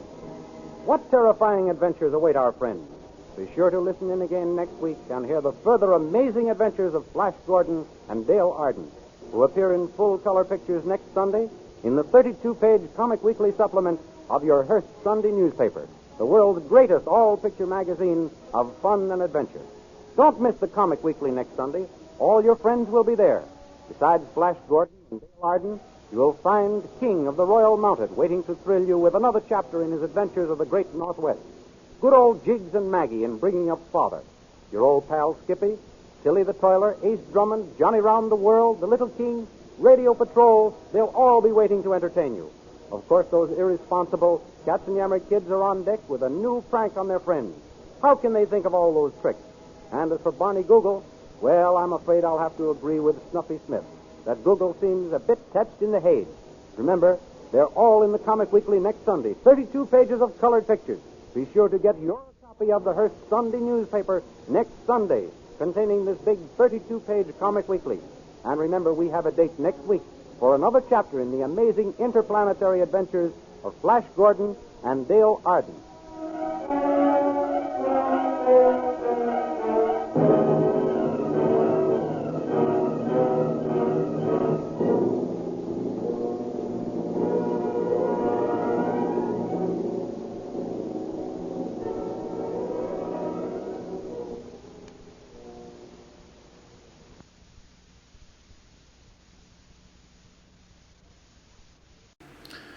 Now it's time to pay a visit to the only man in old-time radio who wrote all his own material, Fred Allen. The Fred Allen Show, brought to you by Ipana Toothpaste for the smile of beauty, Sal Hepatica for the smile of health.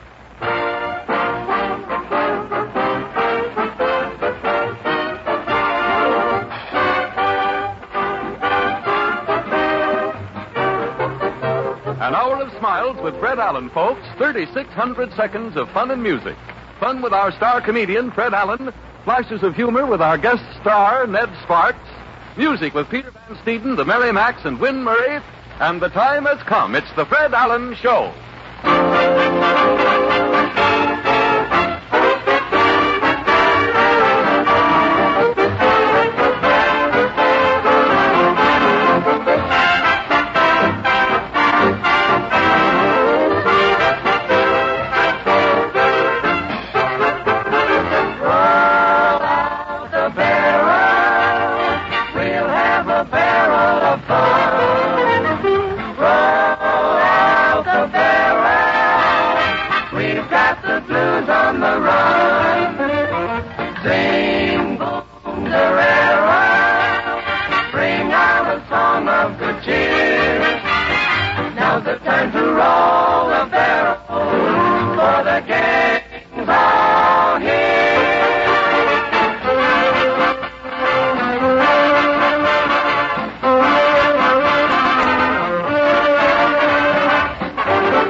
Gentlemen, we celebrate the opening of our new fall series by bringing you that lovable buffoon, that man about clown. What is your name again, Bud? Well, you know me. I was on the program last year. I'm a friend of Uncle Jim's. You've seen me around, haven't you? No, I'm sorry, but I've been on that Watch My Name program all summer, and I can't tell anyone's name these days unless I get a lot of clues or something. What am I supposed to do? Wait around here until you take 3 guesses? Suppose you give up. Then I'm a nobody. Well, if I only had a clue. All right. Now, look. Yeah. This first clue pays $10. If you have a chisel and some time to spare to get it away from me. I was born in 1897. Yeah. As a baby, I played with the rattle in my father's second-hand car. Yeah. When I was 4 years old, my mother woke up one night and found me out in the backyard flying a kite. Now, what's my name? Flying a kite? Uh-huh. Oh! Then... Oh, too late. Did you ever see 7 seconds go so quickly? No. Now, this second clue pays $9. Yes. When I was 16 years old, I made a date with the Floridora Sextet. I had 5 girls left over that evening. I founded the YWCA. When I was 18, an apple fell on my head, and I discovered gravity. Now, what's my name? Oh, that's a cinch. Sir Isaac... Oh, isn't that... Isn't that interesting? You were on the right track, too. Now, this third clue pays $8. And speaking of $8, Von Zell, I am the man who loaned you $8 last spring and never got it back. Now, what's my name? Fred! Yes, Fred, and you can pay me that dough right this very minute. Well, here he is now, folks. Fred Allen in person.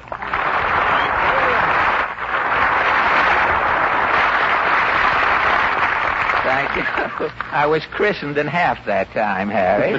Thank you, and good evening, ladies and gentlemen. Well, it sure feels strange to be starting back at the weekly chores, Harry. Well, your vacation certainly did you a lot of good, Fred. What became of those 2 little bags you had under your eyes? Oh, you missed them, huh? Uh-huh. They turned into one big bag down here by my stomach.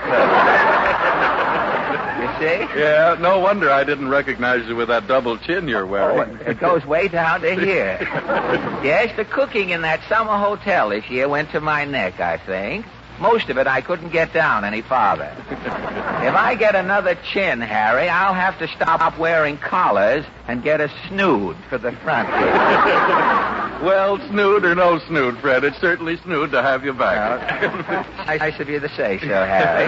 Now, how about getting started? Is everybody here? Yeah, I guess so. I'm on deck. Well, that takes care of the trivia, doesn't it? Now, what about the joke writers? Are the boys here, the 2 boys? Oh, Mr. Allen, now we hot, eh, Sam? Hot ain't the white, Sam. That's telling them, Sam. And now, Sam. Am I right, Sam? Check's back. I'll never be the Sam after this. Wow, I'm in mid-season form already. Have you boys got plenty of new jokes for the program? Have we? Take it away, Sam. Okay. I just got a letter from a debutant. What do you hear from the snob? Get it? Something tells me this is going to be a short season, boys. He didn't get it. Now, who else is here, Harry? Well, Mrs. Trask is waiting, Fred. Mrs. Trask? Mrs. Trask, you know, the woman who starts the laughs in the studio audience. Oh, yes. You are on the qui-vive, of course, Mrs. Trask. Yes, sir, Mr. Allen. I'm fit as a hyena and ready for smirk. Well, that's fine. No, not that. Not yet, Mrs. Trask. You know, you don't have to laugh. Look in your contract. You don't have to laugh until the program starts. I know. I'm just warming up. Well, fine. You get back in the incinerator, and we'll baste you on the half hour. Now, let me see. Is anyone missing? Are we all... Hello, Mr. Allen. Oh, Portland. I had forgotten all about you. Well, you certainly are the picture of health, Portland. Yes, I'm trying to take off 10 pounds. Oh, I'm in the same boat. You're the picture of health, but you're overdeveloped. You've overdeveloped yourself, as it were. Mrs. Trask. You bad girl. Not yet. You mustn't rush into those things. I wasn't laughing at you. Oh, you were improvising, were you? No, I happened to think of the salary you're paying me. Quiet. Now, where did you spend the summer, Portland? Mama and I were at the World's Fair. All summer, were you? Yes. We've been in that line for the General Motors exhibit since June. We finally got in today. You just made it, didn't you? I'll say, the fair's closing this month. I know. They say if the Perisphere was an aspirin, Grover would probably take it.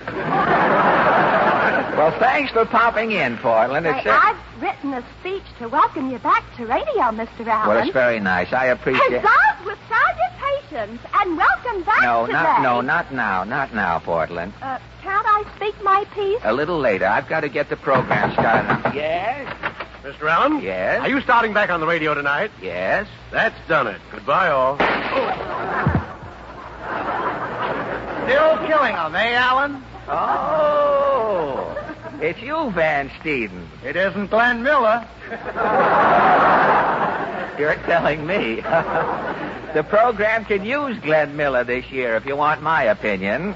If you want my opinion, the program can use Bob Hope. Now, look, you fugitive from an audition. No, wait. Well, he started it. Well, Fred, I know, but this is the first program of the season. Let's all start off friends. It's Sister Shane by Mia, as the saying goes. As the saying went. That crack got so ripe it fell off the hit parade 6 months ago. Well, overlook it, Fred. Come on, let's have harmony in the cast. Well, it's more than we ever got from Van Steven's welding outfit, I'll tell you. All right, now come on, fellas. Shake hands. Press the flesh, Allen.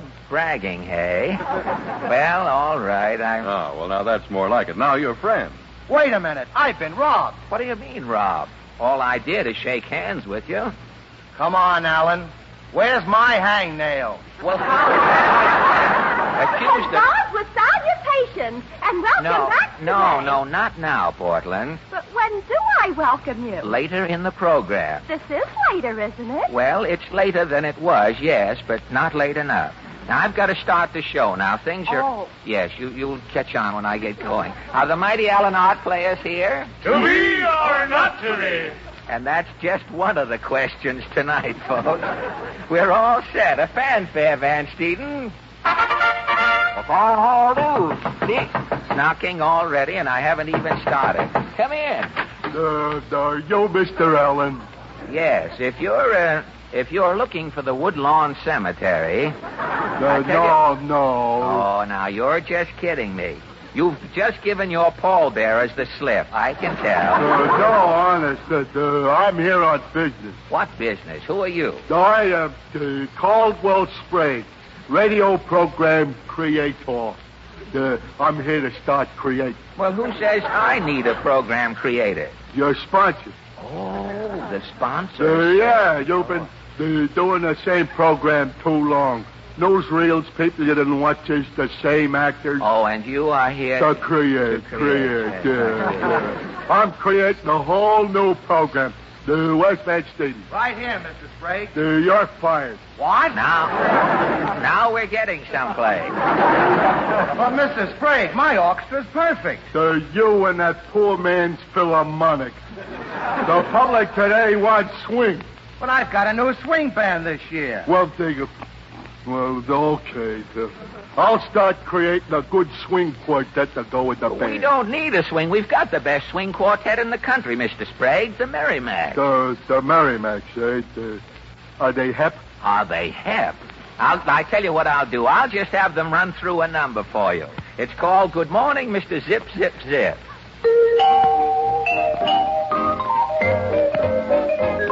Good morning, Mr. Zip, Zip, Zip, with your haircut just as short as mine. Good morning, Mr. Zip, Zip, Zip, you're surely looking fine. Ashes to ashes and dust to dust, if the camels don't get you, then the luckies must. Good morning, Mr. Zip, Zip, Zip, with your haircut just as short as your haircut just as short as your haircut just as short as mine. Good morning, Mr. Zip, Zip. Mr. Zip, Zip. Oh, you went to the barber shop and got your hair cut short, just like mine. Good morning, Mr. Zip Zip. Mr. Zip Zip. You came out of the barber shop and you were looking fine. Ashes to ashes and dust to dust. If the camels don't get you, then the luckies must. Good morning, Mr. Zip Zip Zip Zip Zip Zip Zip Zip Zip Zip. Good morning, Mr. Zip, Zip, Zip. Are you gonna take a trip? Good morning, your haircut short as mine. Good morning, Mr. Zip, Zip, Zip. Take a tip and take a grip. Good morning, you are looking fine. Ashes to ashes and dust to dust. If the camels don't get you, then the luckies must. Good morning, Mr. Zip, Zip, Zip, with your haircut just as short as your haircut just as short as your haircut short as mine.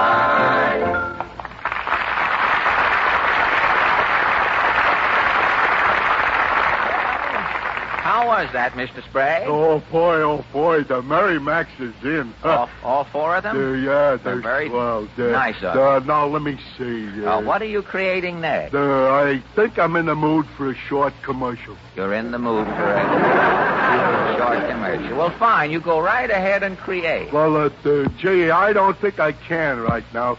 You see, I got an awful headache, and I feel so dull and low-key. Well, we can take care of that for you, Mr. Sprague. We have a very special service that's meant for everyone who feels like you do. Now, you just listen to Harry Von Zell. Well, the truth of the matter is that nearly every one of us at some time or other feels sluggish and under the weather, or we have a dull headache resulting from a stomach that's upset because of overindulgence in eating or drinking. Well, now that's when a glass of sparkling Sal Hepatica helps give you a faster comeback.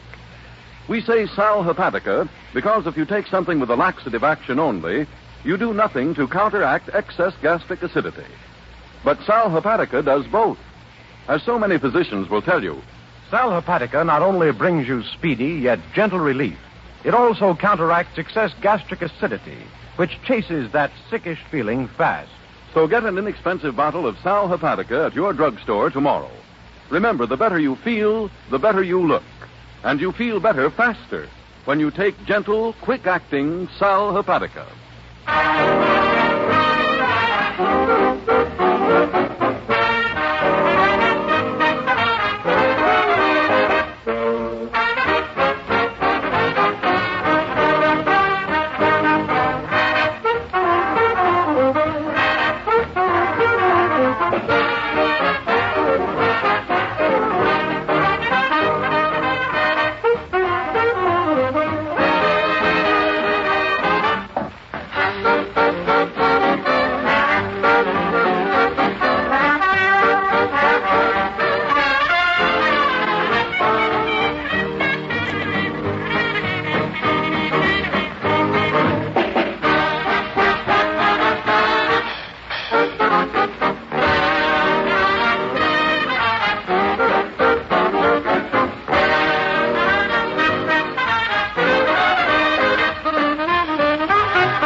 That was swell. What was that, Mr. Allen? Peter Van Steeden and his new swing band played Jump and Jive for you, Mr. Oh, Sprague. that's okay. Now, let me see. What'll I create here? Huzzahs with salutations and welcome back. No, not yet, Portland. Later? Yes, later. All right, I'll go back and rehearse it. Yes, it's got to be letter perfect, Portland. Now, what's next, Mr. Sprague? The public today is crazy about quiz programs, Mr. Allen. The sponsor wants a quiz, does he? Yeah, or a reasonable facsimile.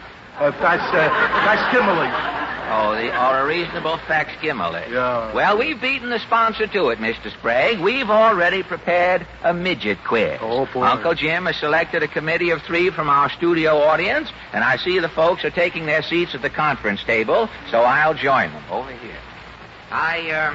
Good evening, lady and gentlemen. I don't have to tell you that our quiz is entirely unrehearsed, ladies and gentlemen. I know that you'll get the idea as we go along here. Anything is apt to happen, even I can't tell you. First, in order to make sure that people do not confuse our quiz program with information, please, I'm going to...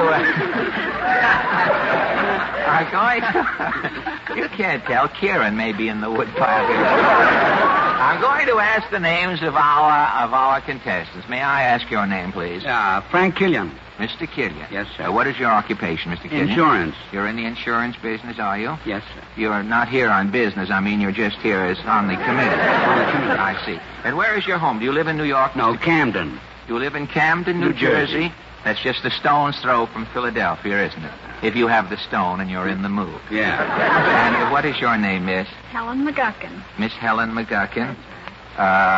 What is your occupation, may I ask? Well, I'm a report censor. You're a report censor? That's right. You censor reports? I do. What sort of reports? Why, bank examiners reports. Oh, bank examiners reports. Do you get them when they're in the bank or after they're on the lam? When do you... You overtake them, do you? And where is your home, may I ask? Wilkes-Barre, Pennsylvania. Wilkes-Barre, Pennsylvania. You're not nervous tonight, are you? No. Say, you've got nothing to be nervous about. If anything happens, I'm the one who's going to get fired. So don't get nervous. And may I ask your name, sir? Cy Fraser. Cy Fraser. And what is your occupation, Mr. Fraser? I'm a manager of a men's clothing store in New York. Manager of a men's clothing store. It's too bad I got this suit yesterday. You could have probably gotten it for me wholesale if I'd only held off and not knowing. But now, on most of the quiz programs, ladies and gentlemen, the contestants never meet. For instance, you might be on a Professor Quiz with a beautiful girl. Professor Quiz never introduces you. The program is over. You've helped make the professor a big hit. The program is over, and you both go your separate ways. Who knows that you met the beautiful girl? Romance might have ensued. Or if it had been you, Mr. Killian, in the insurance business, you might have sold her a 20-year endowment policy. But we're not going to have that. On our quiz, all of our contestants are going to be properly introduced. Now, Miss McGuckin, this is Mr. Fraser. May I present Mr. Fraser? Miss McGuckin, may I present Mr. Kilrain? And Mr. Fraser, would you meet Mr. Kilrain? How do you do? Now, if we only had a deck of cards, we could turn this thing into a bridge game. Now, I guess we're all ready. Our quiz, ladies and gentlemen, is called Picking on Harry. Is Harry here?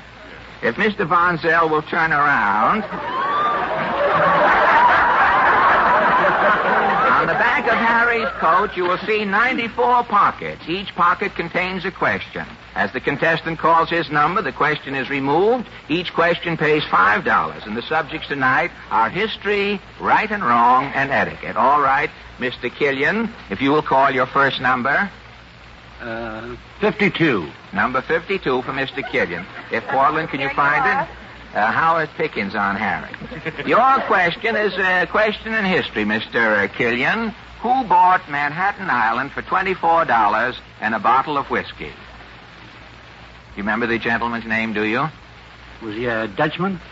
Yes, he was. I don't know his nationality. I've got the answer here, but don't kibitz on me.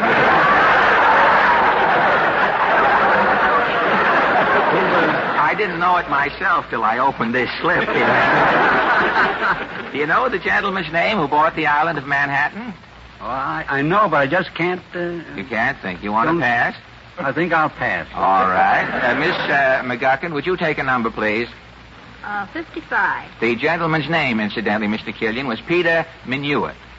Minuit. He bought the island for $24, and if he was around today, and Male LaGuardia could find an Indian, or if an Indian was around and Male LaGuardia could find him, he'd probably sell him the island back for $24 and throw in Tammany Hall if he could get it. But, Miss McGuckin, your question is also a question in history. Abraham Lincoln had two nicknames. Now, what were they? Do you know? Two nicknames for Abraham Lincoln? Two nicknames he had. One of them was not Raymond Massey.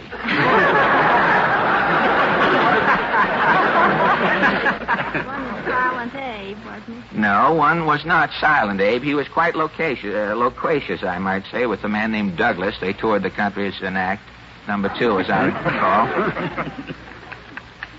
Do you know the names? I'm afraid I can't give you any more time. Honest Abe and Father Abraham. Geez, I'm doing better than information for you. Haven't lost anything up to now. And Mr. Fraser, if you'll take your number, please. 60. 60. That's also in history. The questions are history. Thank you very much. You're doing very well. I hope nobody goes over 100. We'll be down on Harry's legs and there aren't any pockets. Mr. Fraser, if George Washington was the first president of our country, who was the first vice president? John Adams. That is correct, Mr. Fraser, and you are about to relieve me of $5, which I shall give you as soon as we're through here. Is this your, Mr. Killian, would you take your second number, please? 83. 83. Mr. Killian wants 83, if we could have it. I don't know how long the quiz will run. Of course, we haven't timed it yet. We're all breaking in tonight, so if we're all written up in Variety, the committee will get panned along with me, so... Now, right or wrong? This is a right or wrong, Mr. Killian. A franking privilege is a license to sell hot dogs. Right or wrong? Right. This is a right to send mail free. That is why you get so much mail from your senator and your representative. Miss McGuckin, we have another minute. Would you take another... 82. 82. This is also a right or wrong. And we're closing in on our last minute. The beauty of this quiz is it ends when you least expect it. The man weighs a finger at me, right or wrong. If you were suffering from an acute coryza, all you have is a cold in the head, Miss McGuckin, right or wrong? Wrong. No, that is right. Acute coryza is simply an inflammation of the mucous membrane of the nose and adjacent sinuses. Now, Mr. Fraser, we'll just have time for one more for you. 90. Number 90 coming up for Mr. Fraser. We could go on all night if Harry had a Bal McCann. We could just... Right or wrong, the book Gone with the Wind weighs more than Anthony Adverse. Wrong. No, Gone with the Wind, no, wrong, wrong is wrong.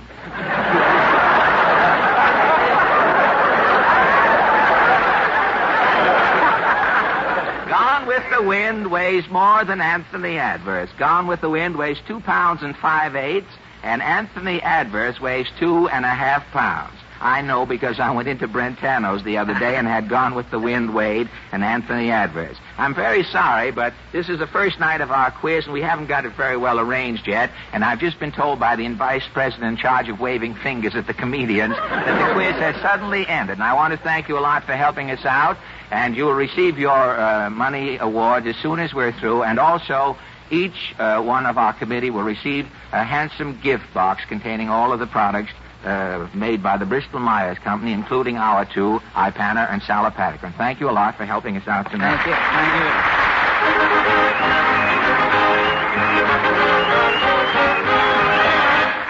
Thank you. And now, ladies and gentlemen, we're about to go and... with salutation.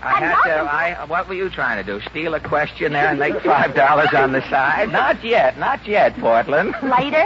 No, I don't know. Who knows? Excuse me, Mr. Allen. Yes, what is it now, Mr. Sprague? Look, have you got the new girl singer for the program? Yes, we have a new girl singer. We have Win Murray with us Win now. Murray? Yes. Oh, boy. Have you got a guest star? Yes, we have Mr. Ned Sparks. Then you got a whole new show. What am I doing here? That's what I'd like to know. Well, I'm Regina. So long. It's certainly about time we got rid of one vice president. And now it is a real pleasure, ladies and gentlemen, to have you meet a new and permanent addition to our happy little family here, Miss Win Murray.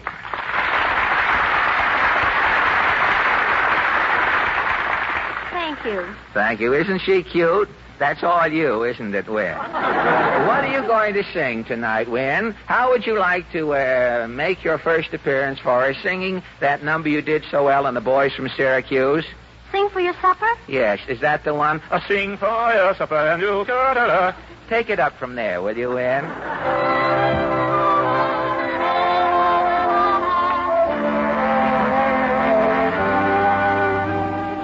Hawks and crows do lots of things, but the canary only sings.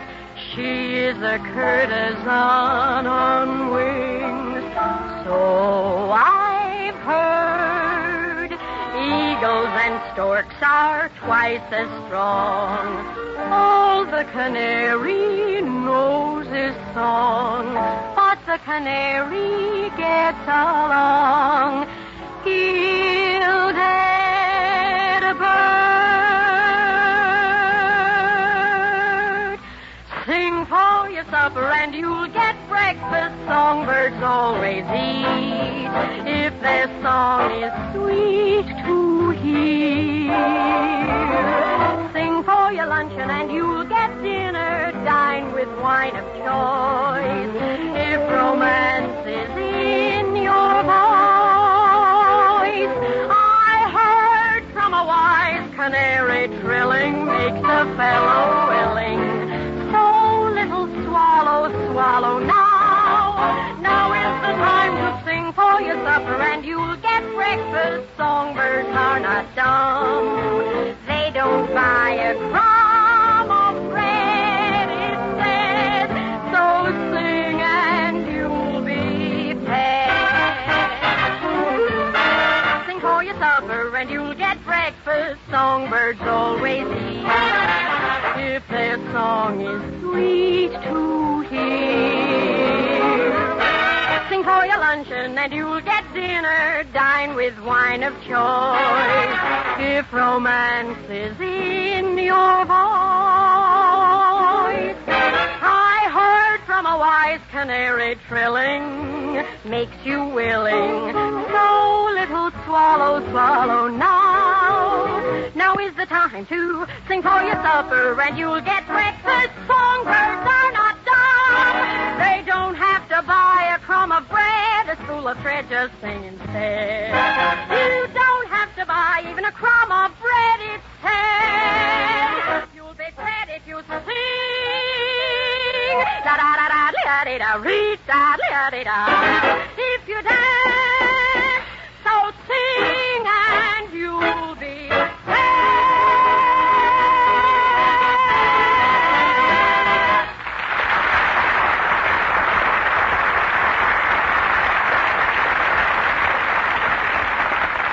That was swell, Win. P.S. You get the job. And now, ladies and gentlemen... The correct time is now 29 and 53 seconds to the very minute. And it's the very minute, too, if you're beginning to catch a cold, to take Sal Hepatica. Recommended by so many physicians because it gets after colds in two prompt ways. First, as a laxative, Sal Hepatica is quick, yet gentle acting. And speed is mighty important in fighting a cold. Second, Sal Hepatica helps nature counteract the acidity that so often accompanies a cold. So get an economical bottle of Sal Hepatica at your drugstore tomorrow. Then, whenever anyone in your family starts sniffling or sneezing, see if they don't appreciate your showing them this intelligent, modern way to help ward off a cold faster. With sparkling Sal Hepatica.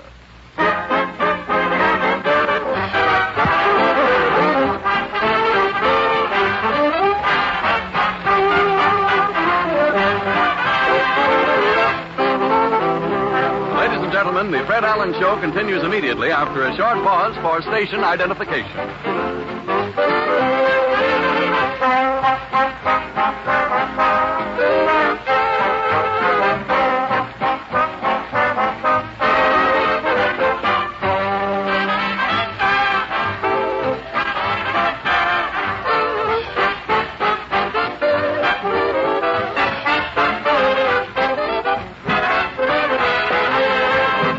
Gentlemen, your attention, please.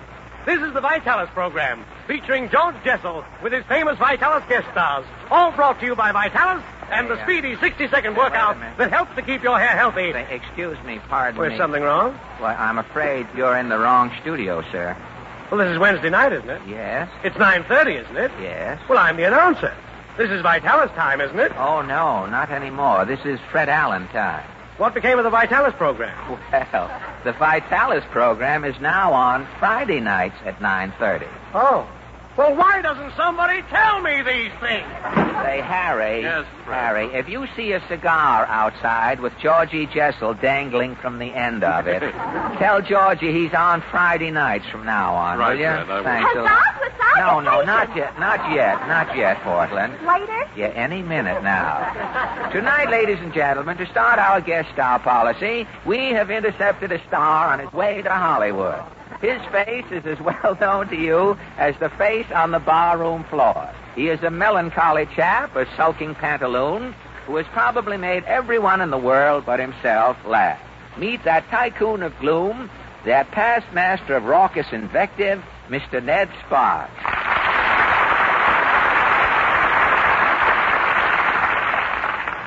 Thank you, friends, and thank you, Rudy. Wait. What's going on? Everybody's mixed up here tonight. I'm afraid you, too, are a little confused, Mr. Sparks. This is the Rudy Valley program, isn't it? No, I'm not, You're talking through your nose, aren't you? Yes, but I'm not Rudy. It just so happens I talk through my nose. How do you whisper? Talk through one nostril? No, I hold my nose. With some of those jokes you've been telling El Fideldo, you should. Now, look, Mr. Sparks, my nose is my business. Your business is in the red, brother. Now, wait a minute, Ned. Let's start this interview over. Not me. I got on my nerves the first time. Well, now we've got something in common. One of us is slumming mentally, Rudy. Not Rudy. Look, one thing at a time, Mr. Sparks. First, this is not the Rudy Valley program. Rudy went off the air last week. Rudy's out of work, eh? That explains it. Explains what? Rudy in the auto match yesterday. He was singing to himself. Rudy singing what? My time is my time. Why, I didn't know you sang, Mr. Sparks. What do you think of my voice? And keep it clean.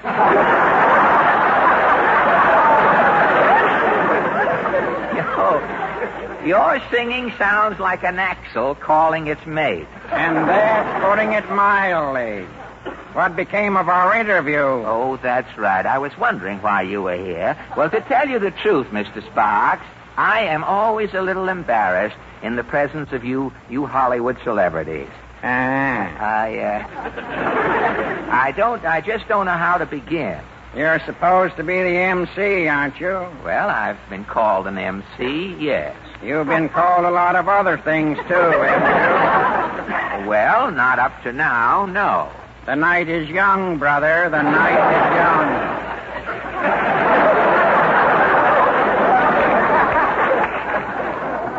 young. You know, it seems funny. You here at the microphone looking at me. I'm here looking at you.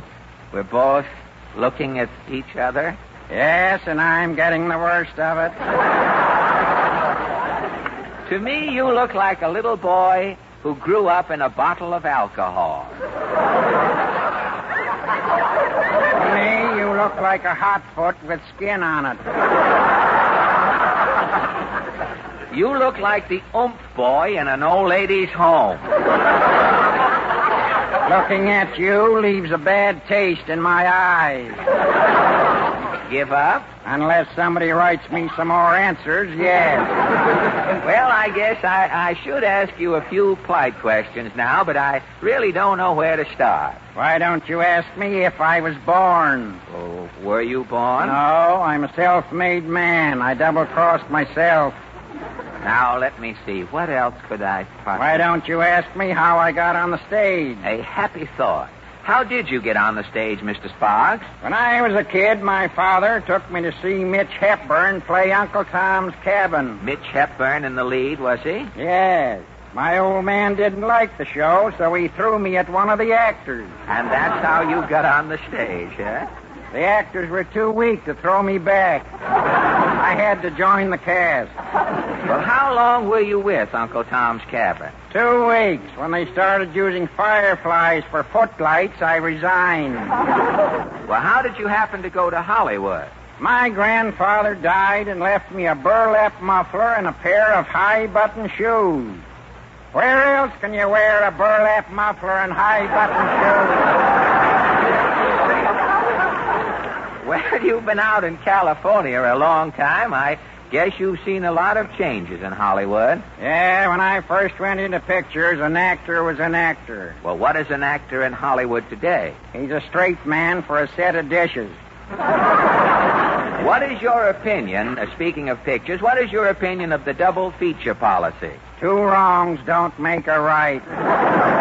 Well, do you think the moving picture will eventually replace the old-fashioned sleeping tablet, Mr. Sparks? Not unless you make another one, Mr. Allen. Oh, you saw my last picture, did you?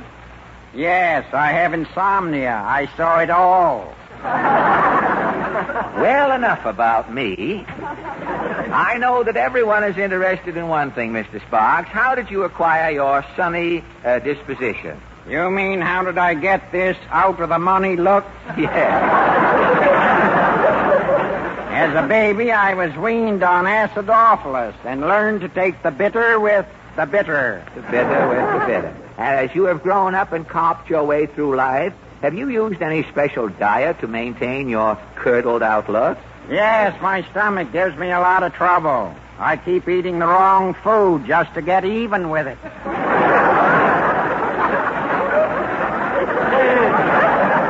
I notice every time I see you in a picture, you have a cigar in your mouth. Where else would I have a cigar in my... Well, no, I just wondered if you smoke. Of course I smoke. You don't think I park a cigar in my mouth to hold up my upper plate, do you? Oh, the lower one. You hold it down. But you must enjoy smoking. Not me. I dip my cigars in gasoline. They taste like they're backfiring. I like 'em that way. Well, cheer up, Ned. The outlook isn't so bad, you know. Remember that old saying, let a smile be your umbrella? Yeah, did you ever look up and smile when it started to rain? No. I did. What happened? I got a mouthful of soft water. Well, I guess that mouthful of soft water about washes up our interview, Ned. It's been nice having you leer at me from across the microphone. Yeah, I've suffered a lot, too. Say, before you go, Ned, how about doing me a great favor and giving your radio fans a rare treat at the same time? You want me to sing again? No.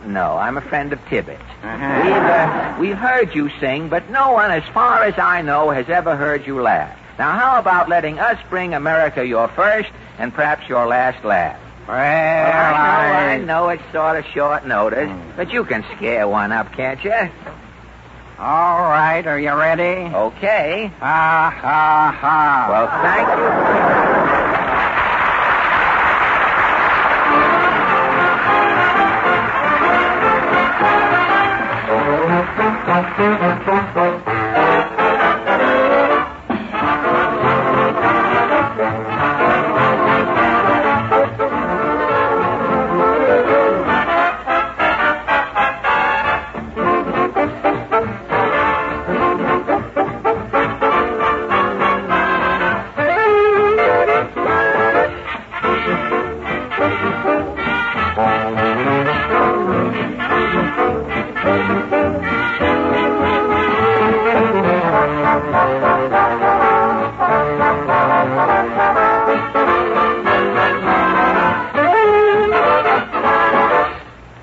Van Steeden and the Ipana... Pardon me, Fred, before you... This young lady wants to talk to you for just a moment. Oh, really? Mr. Allen? Yeah? It's a pleasure.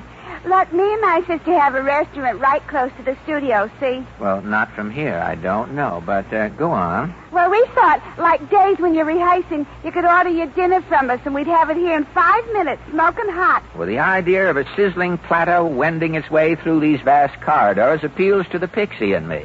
Go on. Well, you see, we could bring you some nice hash, or rice and chicken livers, or creamed salmon, or patties a la boeuf. Patties a la what? Oh, it don't matter. It's just hamburgers anyway. Well, how about it? Well, your menu sounds swell. Don't you think so, Harry? Yeah, sure it does, Fred. But like so many of the soft, creamy, well-cooked foods we eat nowadays, those dishes don't give gums the exercise they need to help guard against gum trouble. You don't expect people to go around eating nothing but hardtack just for the sake of their gums, do you? No, of course not. But people should use Ipana toothpaste and gum massage to help supply that stimulation. You see, when gums are soft and tender, teeth are seldom bright and sparkling. And Ipana toothpaste is especially designed not only to give your teeth a sparkling cleanliness, but when used with massage to help give gums the exercise they need for firmness and health. That's why so many dentists advise this easy modern routine. Brush your teeth with Ipana toothpaste. And every time you do, put a little extra Ipana on your brush or your fingertip and massage it on your gums. And, ladies and gentlemen, the very first time you use Ipana this way, you actually notice a remarkable and unique difference. You really feel a stimulating effect upon your gum tissues as lazy gums start to waken and circulation speeds up. And that helps bring greater health to your gums and, consequently, more charm and radiance to your smile. Prove this to yourself. Get an economical tube of Ipana toothpaste from your druggist tomorrow.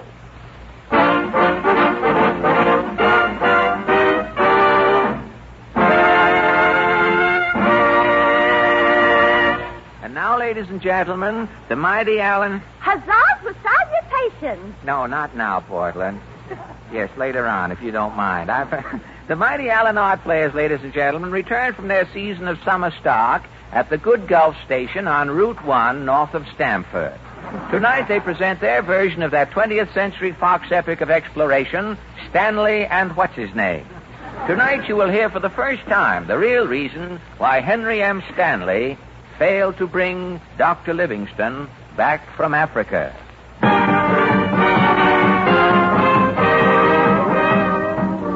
Introducing our cast of characters. I am Henry M. Stanley, American newspaper reporter. In 1876, the editor of the New York Herald sent me into the heart of darkest Africa in search of Dr. Livingston. Hello, I'm Dr. Livingston. Since I'm not going to be found for 8 minutes yet, I think I'll pop out for a spot of tea. Cheerio. Me African native. Me not in the play. Me just here to play the hot tom-tom. Listen. That jump and jive. This is the true story of Stanley and Livingston.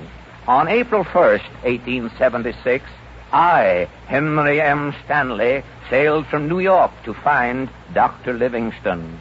When I met him in the jungle, I was to make a remark that would echo down through the ages.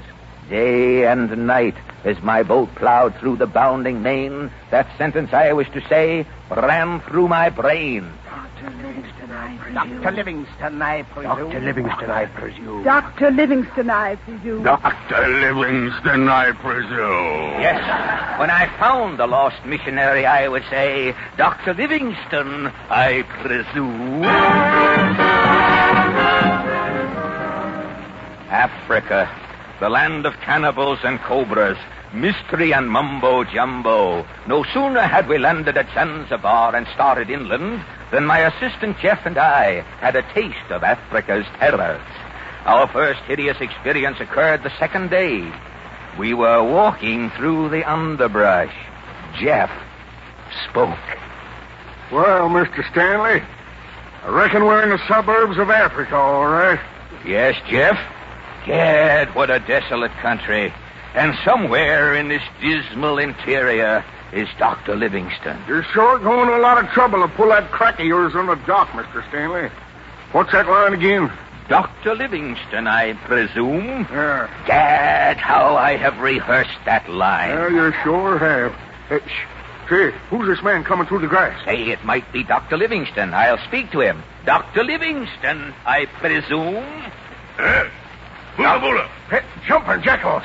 He's a headhunter. Savage. Bula. Chief, catch him 2 heads. Make bookends. Quick, my gun, Jeff. The guns ain't loaded, Mr. Stanley. Paleface, make ready. Die. Look out, that spear. There's only one thing to do, Jeff. What?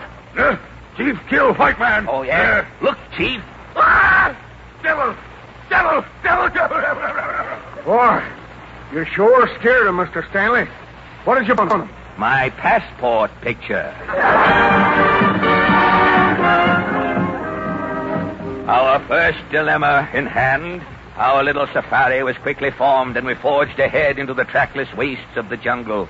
Onward we trekked to Tangahiki. Here we stopped at a tourist camp for supper and a good night's rest. I had just dozed off. A knock sounded at the door of my cabin, number 31. Come in. Pardon, Buana. Native runner outside asked to see Mr. Stanley. Bring him in, boy. He may have news of Livingston. I'll rehearse my speech. Dr. Livingston, I presume. Dr. Livingston, I presume. Here Dr. he Livingston. is, Buana. Unga, Ombi, Pakichao. What does this winded heathen say, boy? He ran 1,000 miles through jungle. See you. Hango, Buana, Pula, Muk, Runner, Unga. What was that afterthought, boy? He say, are you newspaper man of America? Yes, I am the newspaper man. What does he want? Okay, Boggle, Rangatanga, Polamuk, Hikabuk, Dingo, Jum, Rigabong. Oh? Yes, boy, what does he say? He say, confidentially, you think he'll run for a 3rd time?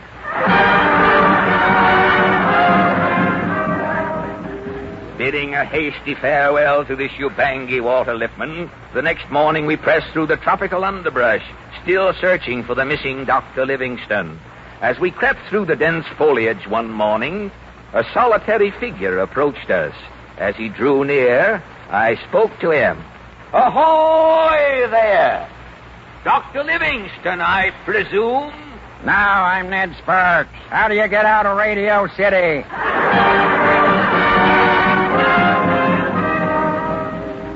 Turning our backs on this mirage, we trekked ever onward. 2 months later, in the little village of Tongabonga in Uganda, I heard that a white man had been seen only recently. Weakly rehearsing my line, I staggered into the native chief's hut. He spoke to me. Jambo, white man. Jambo, Chief. Welcome, Tongo Bungo. Speed limit 10 miles per hour. I'm looking for another white man, Chief. White man? Him come here today, morning. This morning? Which way did he go? Him stop here. Chief have him for lunch. As your guest? As pot roast. Gad, Chief, you have eaten Dr. Livingston. No, not Dr. Livingston. The name on the menu, Frank something. Frank? I don't know any. Frank, excuse, Chief, indigestion beginning. Bring him back alive. Bring him back alive. Bring him back alive. Frank Buck, good dad.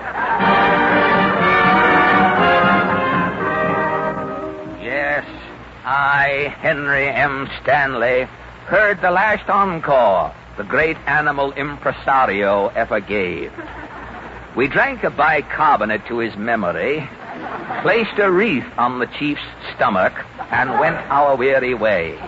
Deeper and deeper into the grim African interior, we struggled on in our endless search for Livingston. Nights fraught with terror, days so scorching hot that rubber trees vulcanized themselves. Still, we struggled on. And then, one day, we came upon a little hut in the center of a clearing. Again, Jeff spoke. Well, look, Mr. Stanley. The sign on that hut. What does it say? Dr. Livingston. Yeah. Office hours 1 to 3. Thank heavens, Jeff, our search is ended. Yes, sir. Now, what are them drums, Mr. Stanley? Look in through that window, Jeff. Oh, well. What natives? They're entertaining the doctor with a tom-tom jam session. At last I am about to make my historic remark. When he opens that door, I am going to say, Dr. Livingston, I presume. What understatement. What savoir-faire. That sentence, Jeff, will stand the test of time. Dr. Livingston, I presume? Yes. Boy, sounds like another Washoe Day in Charlotte. Stand back, Jeff. I'll knock. Hello.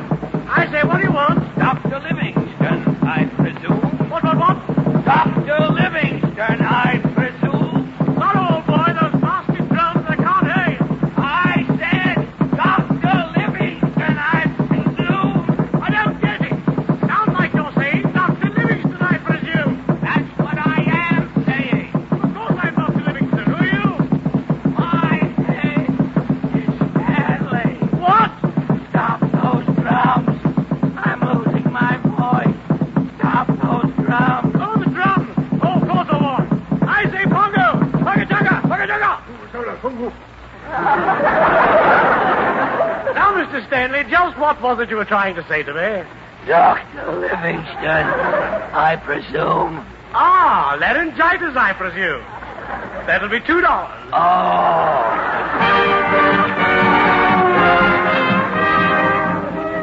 For 2 days and 2 nights, Jeff and the doctor fed me herbs and bark to bring my voice back. Finally, I was well enough to discuss the question of bringing Dr. Livingston back to civilization. I left my hut one morning and crept to his office by appointment. Well, I say, Stanley, old Boy Scout, how's the patient today? Fine, Doctor. I'm ready to start the trek with you back to civilization. Oh, ripping. I shall call my daughter and we shall prepare. Your daughter, Doctor? You have your little girl with you here in Africa? Why not? She's right at home in the jungle. She even has an orangutan playmate. She's teaching him how to talk, you know. A talking orangutan? Tad, what a story for the New York Herald. Where is this simian? My daughter's feeding him in the next room. Pop it, old boy. Fine, I'll do that. I'll be right back. Drink to me only with thine eyes, and you will be mighty thirsty. Well, I see, Mr. Stanley. Have you seen my daughter and her baboon so quickly? Yes, Doctor. Well, then are you ready to take us back to civilization, Stanley? No, Dr. Livingston. I have changed my mind. You what? You are not going back, Dr. Livingston. Stanley, put down that gun! I am sorry, Doctor. I do this in the interests of humanity. Oh, I'm dying. I presume. Mr. Stanley, what have you done? I've killed him, Jeff. What? You traveled 5,000 miles to find this lost missionary. You had the greatest scoop in history. Why did you kill Dr. Livingston? To keep him from bringing his daughter back to America, Jeff. Her name is Mary. Mary Livingston. Yes.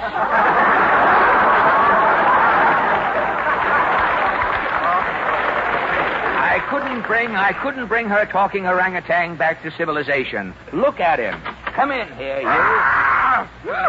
Well, does he talk? Does he? Say something, Chim. Jello again.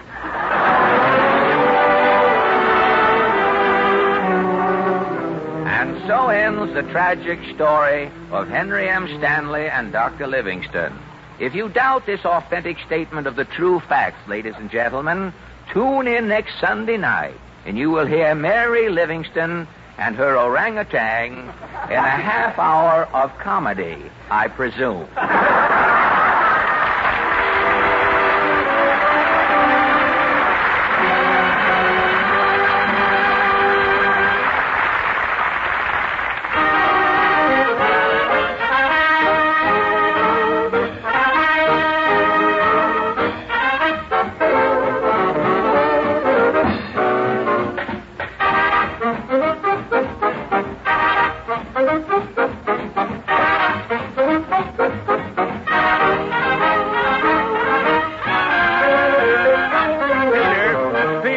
Just a minute, will you please? Fred.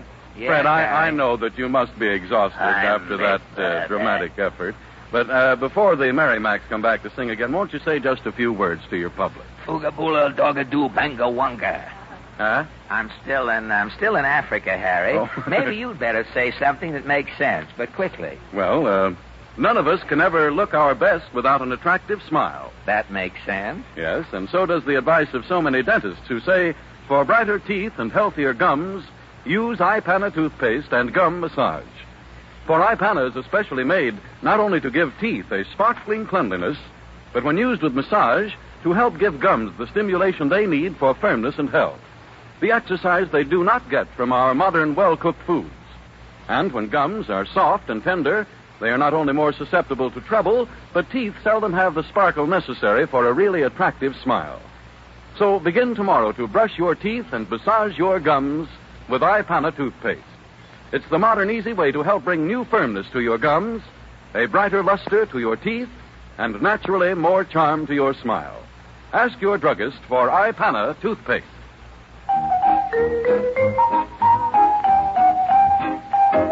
We were sailing, looking at the moonlight gleaming on the silent shore, dreaming till we meet once more. We were sailing alone on Moonlight Bay.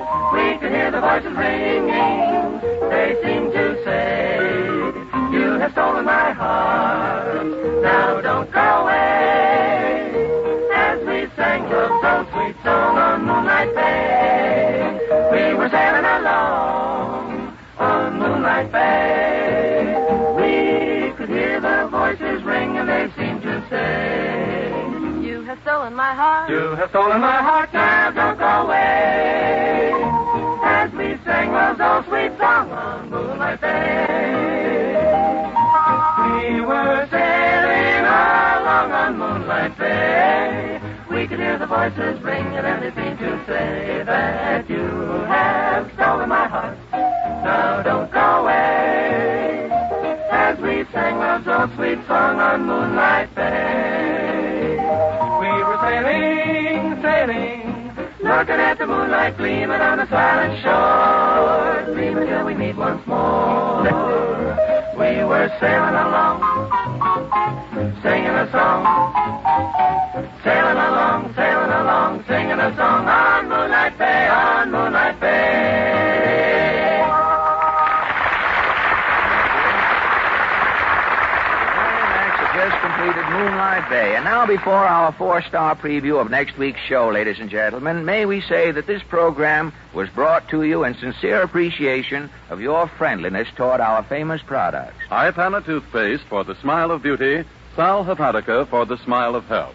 Ipana and Sal Hepatica. Thank you, Harry. And don't forget, ladies and gentlemen, next Wednesday evening we bring you... Huzzahs with salutations. And welcome back today. Yes, Mrs. Stanley. We'll see you next week. That's a frame up, huh? Your song of the week. A roll out of the barrel. Oh, we'll have a... There's no O in roll out the barrel, is there? Oh, yeah, it's the bunghole. Oh. And our guest star will be... Bert Lauer, the Cowardly Lion of The Wizard of Oz. And music. Good night.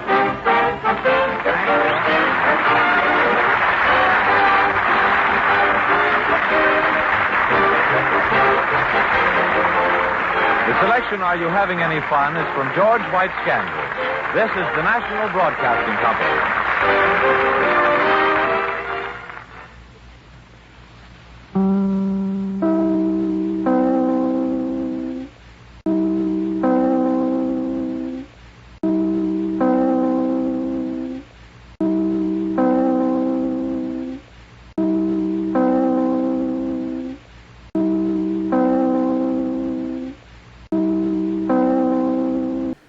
Take a trip back to Dodge City with Marshal Matt Dillon in Gunsmoke, coming up next.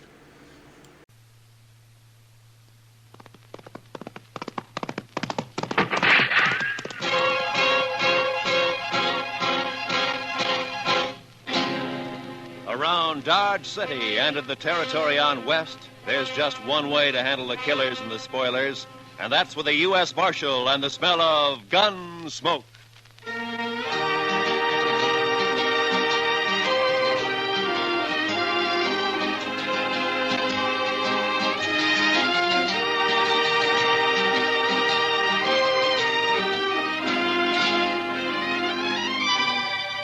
Gunsmoke, starring William Conrad.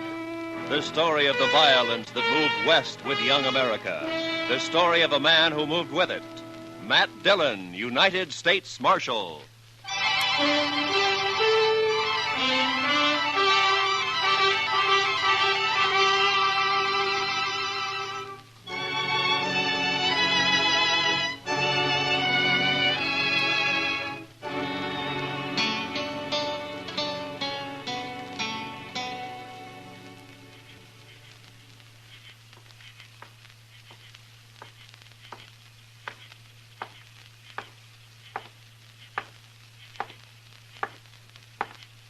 Hey. Over here.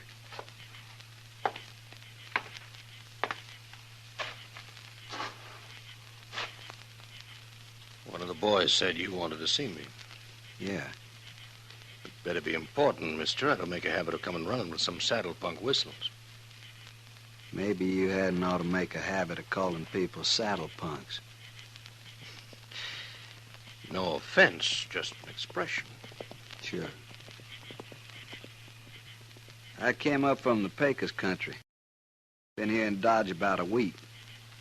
Maybe you've seen me around. I've seen you. I've been talking to people. Oh? Everybody tells me you were a big shot back in Abilene. Had all the games sewed up, 3 or 4 saloons paying off, a couple of hotels and so on. Then the boom busted and you come here, and you got nowhere. Know why? You're talking. You tell me why. Dillon. Fella named Matt Dillon, a U.S. Marshal. You tried to scare him and he wouldn't scare. Tried to buy him and wouldn't buy. Tried breaking him, wouldn't break. So? Be worth $5,000 to you if I kill him? Might. All right, get it in gold. Keep it handy. My hired? Yeah, you're hired.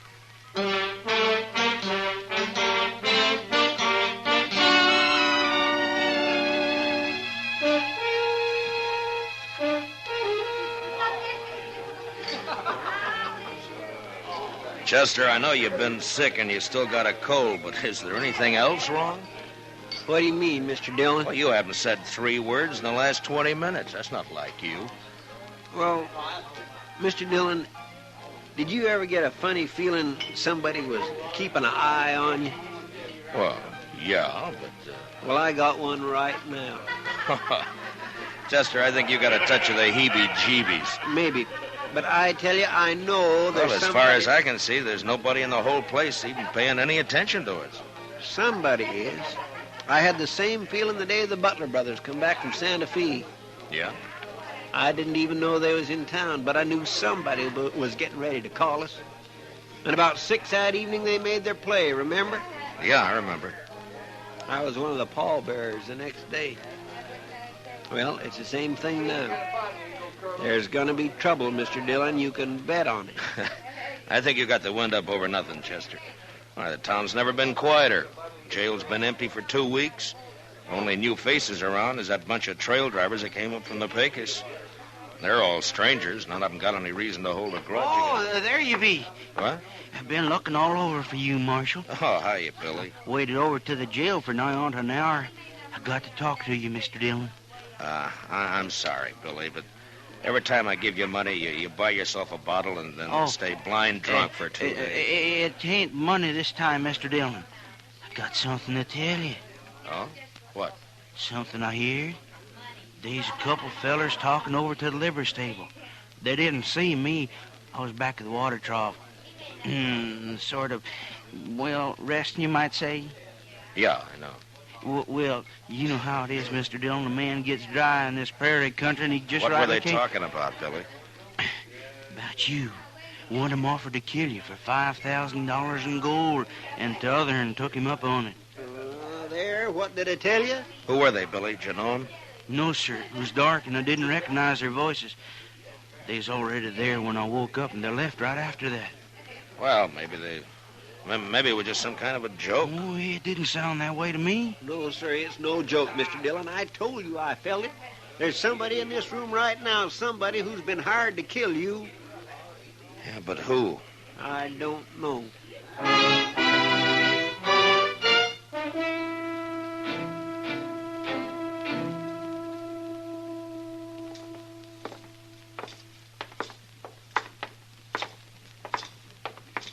Can you figure who'd want to do such a thing, Mr. Dillon?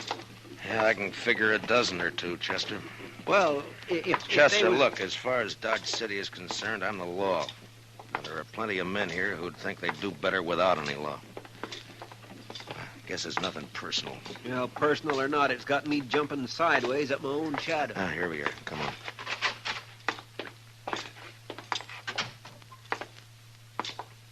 Well, good morning, Marshal. Haven't seen you since the robbery last month. Attempted robbery, Mr. Greeley. Yeah, so it was, thanks to you. Well, Mr. Dillon, the bank's at your service. What can I do for you? Give me some information, if you will. Well, if it isn't confidential... It is, but I want it anyway.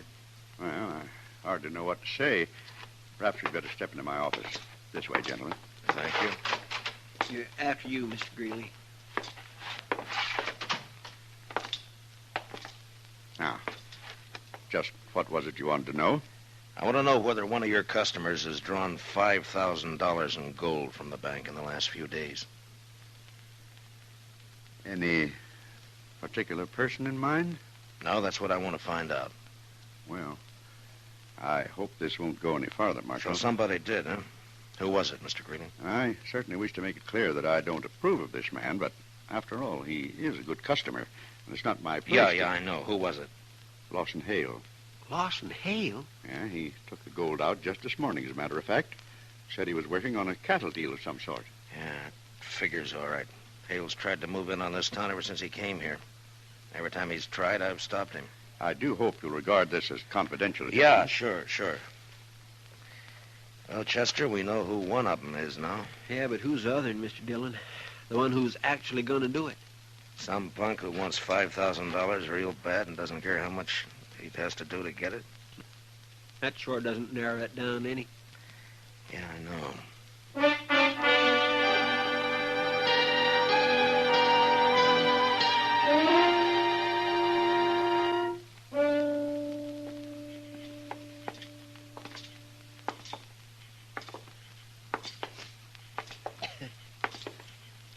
Sure quiet tonight, Mr. Dillon. Yeah? Not many people out. No, not many. The moon is throwing quite a bit of light. Yeah, I guess it is. Kindly makes a target out of a man. Yeah, kind of. If somebody was out to shoot somebody, this would sure be a good night for somebody to do it. I suppose so. Mr. Dillon. Hmm? Do you mind if I make a comment? Well, I thought that's what you were doing, Chester. Let's go on back to the jail and stay off the streets. This way you're just asking for it. Chester, if it's going to come, it's going to come. I'd rather meet it halfway than to sit and wait for it. Asking for it, that's what you're doing. It's been 2 days now. It gets on your nerves. When you go out to bring a man in, you know you may have trouble and you're ready for it. But this way, and not knowing who or when or where or... Yes, sir, Well, I understand, Mr. Dillon. It kindly bothers a man. Yeah. Let's walk down to the Texas Trail.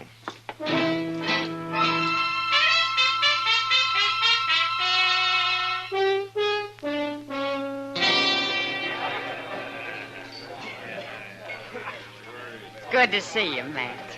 You've been avoiding us the last couple of days. Busy, Kitty. Something bothering you, Matt? Bothering me? Yeah. Whatever gave you an idea like that? Mr. Dillon? What is it, Chester? Lawson Hale just come in. He's down the bar there. Oh, yeah. Maybe you ought to have a talk with him. Well, that's one way. That's the one I haven't tried yet. Excuse us, will you please, Kitty? Well, sure, Matt. Well, whatever it is, be careful, huh? Abilene was wide open. Yeah. I had it right in the palm of my hand. That's so? The minute a trail driver hit town, the boys would grab their pay and they'd head straight. Something I can do for you? Yeah, I want to talk to you, Mr. Hale. Well, I don't see anything stopping you. We'll move down the bar a ways if you don't mind. It's kind of private. Sorry, Marshal. I'm fine right here. I said we'll move down the bar. If it's that important. Pardon me, boys. The Marshal's all head up about it. Oh, sure.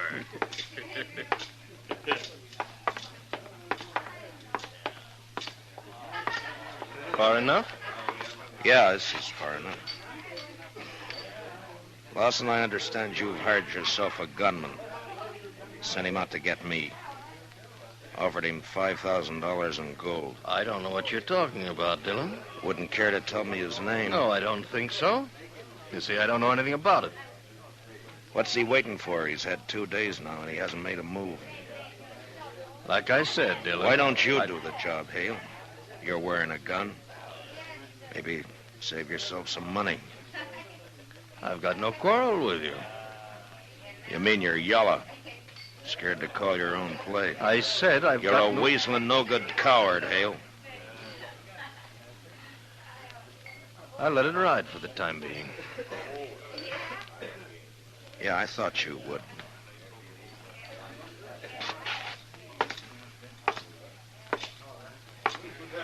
Come on, Chester. Yes, sir. Let's go get some fresh air.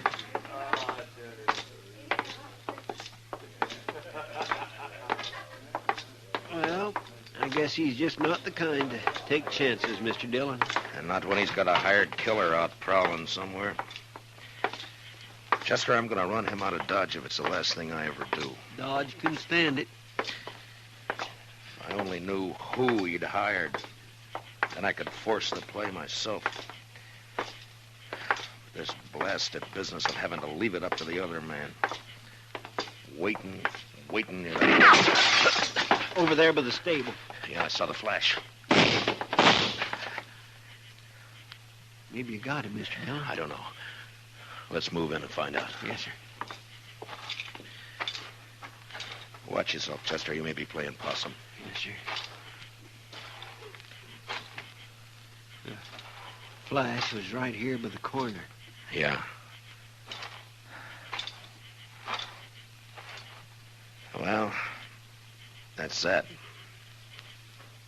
Looks like you got away, Mr. Dillon. Yeah, he's gone. Took one shot and then ran for cover. He'll be back.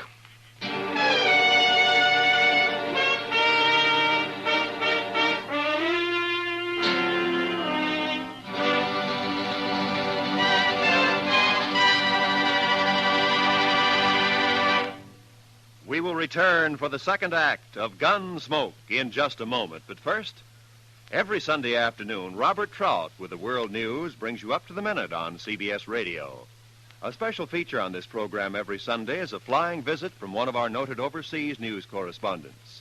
Remember, tomorrow, for well-rounded views of the news at home and everywhere, don't miss Robert Trout with the news of the world on most of these same CBS radio stations.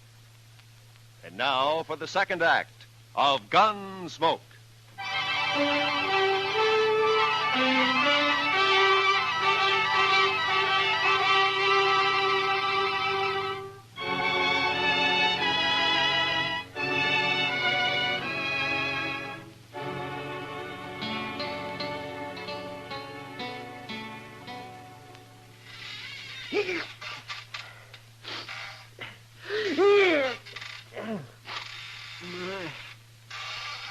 Goodness, my cold sure know better tonight, Mr. Dillon.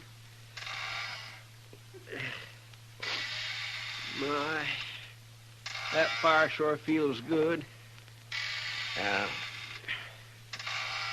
Yes, sir, the old jail seems kind of cozy when a man's ailing like I am. Anyway, it's sure a lot better than prowling those streets waiting for somebody to put a bullet in the back of your neck. Chester, will you stop squeaking the chair? Well, sorry, Mr. Dillon. Yell at me like that, puny as I'm feeling. 2 more days gone by and he hasn't made another move. Yes, sir. That cottonwood sure burns up fast. I guess I better shake down the stove, throw another chunk of wood. Wait a minute. Huh? Wait a minute. There might be a way at that, Chester. Lawson Hale. That's the only fact we're sure of. Lawson Hale. It'd be kind of hard to prove anything, Mr. Dillon. Who said anything about proving it? I got an idea. Come on.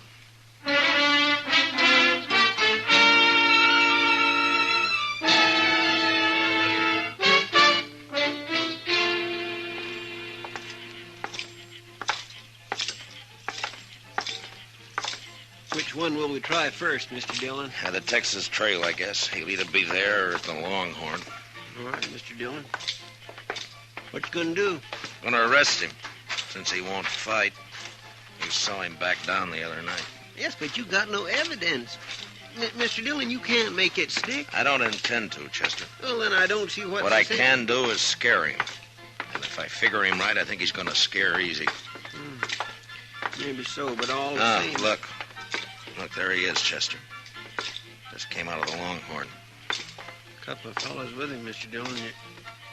You don't suppose one of them could be... No, they're hanging around for the free drinks. There's not an ounce of nerve in the 3 dozen of them. Come on, let's take him. Yes. You're right. The whole herd? $20,000. Hale? Yeah? Hold it just right where you are. What seems to be the trouble now, Marshal? No trouble. Unless you want to make some. You're under arrest. What for? I'll think of something later. Stick out your hands. Whoa. You're taking me in without even making a charge? I'll remind you there's witnesses here. Yeah, so I notice. When they're not hanging around you, they're around somebody else. What have you done, Hale? Hired them, too? I asked you what the charge was, Marshal. Vagrancy. Vagrancy? As far as I know, you've never had any visible means of support as long as you've been in Dodge City. I'll match any dollar of yours with 100 better ones. Well, that's fine. That'll help pass the time. Now, stick out your hands. Oh, look here, Marshal. Shut up. Think you... All right, Chester, put the cuffs on him. Yes, sir. All right, hold still now. Dillon, I'll break you for this. It's been tried before. All right, boys, break it up. The party's over. You've had your last free drink out of this pump. All right, you, let's go to jail.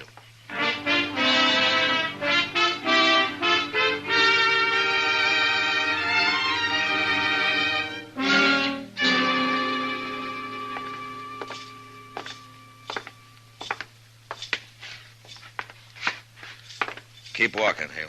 It's the last cell on the left. I'll break you, Dillon. So help me. Well, you've been trying it for a year. I'm still around. But you won't be after this. I'll take this up. Hold up. Wait till Chester gets the door unlocked. Haven't used this cell for so long, I've almost forgot which keys. There we are. Vagrancy. I'm living in the best room in the commercial house. Inside, Hale. Now go on, move. No. Now stick your hands up. You won't need those cuffs in here. All right. Make yourself at home. Shut the door, Chester. Yes, sir. Dillon, you've got nothing to hold me on. I'll be out of here by tomorrow noon. Oh, I doubt that. In fact, there's a pretty good chance you'll never get out of that cell. Not alive, at least. What are you talking about? According to the law, I've got a right. The law, huh? You've broken it every chance you've got. Tried to break the men who serve it, like you've tried to do with me, for instance. But when your own neck gets caught, you start hiding behind the law. Nevertheless, all right, fine. Right now, the law out here is kind of sketchy. Some things it covers, some things it doesn't. Well, that's where I come in. Now, this little affair between you and me is one of the things the law doesn't quite cover. So I'm going to run it my way. That kind of talk won't help you any, Dillon. You hired a man to kill me. Offered him $5,000 to get me out of the way. You can't prove that. He's made one try and he's missed. He's still around Dodge. Somewhere waiting, and he's going to try again. But I don't know who he is. So all the odds are with him. That is your problem, Dillon, not mine. I don't know anything about that. You know what'll happen, though, if he does get me. The first thing Chester's going to do is come straight back here to the jail and pump a couple of bullets through these bars here. Huh? Your boy may kill me, Hale, but you're not going to live to profit by it. Oh, he wouldn't do it. Shoot down a helpless... Oh, neither one of you would do it. Chester and I have been friends for a long time.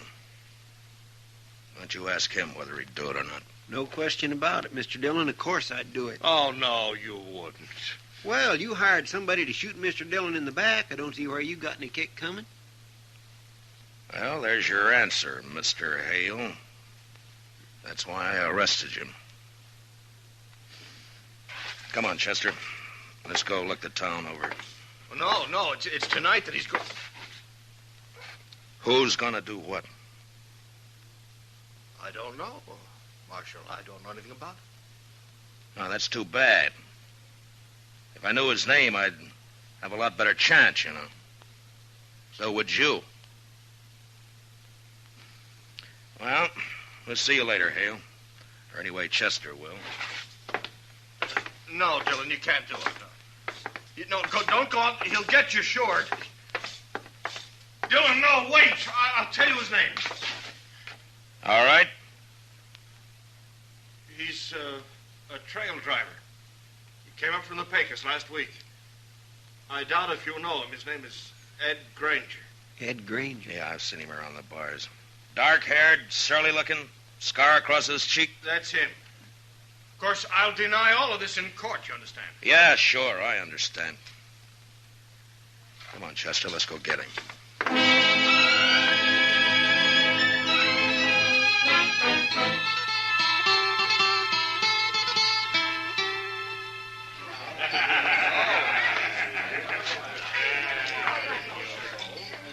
Look, he's here all right, Mr. Dillon. Over there by the pine. Yeah, looks like he's by himself. What you gonna do? Arrest him? Well, there's no evidence, Chester. The only way I see is to make it personal. Let's go. Yes, sir. Now, I want you to stay out of it, Chester. Just cover me, that's all. Whatever you say, Mr. Dillon.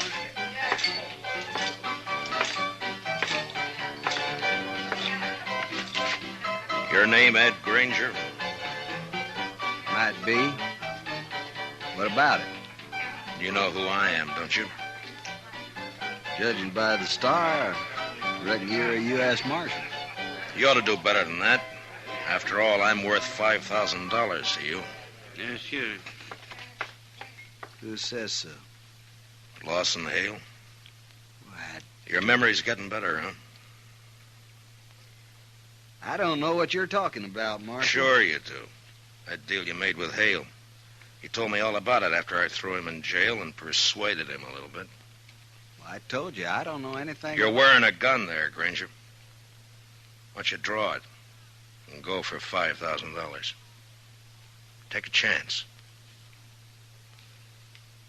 This fella you're talking about's in jail. I reckon he wouldn't have anybody working for him now, would he? You tell me. I got no reason to draw on you, Marshal. Not unless my back's turned, huh? I think you're as yellow as Hale is. This won't do you any good. I ain't drawing. You tried to kill me night before last, Granger. Can you prove that? If I could, you'd either be in jail or you'd be dead. Well, since you can't prove it, what's the argument? Just that I don't like the idea of somebody trying to shoot me in the back. If you're any man at all, we'll settle this here and now. Now, leave me alone, Marshal. I haven't done anything.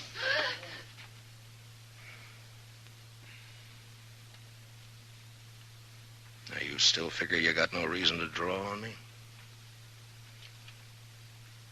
No reason.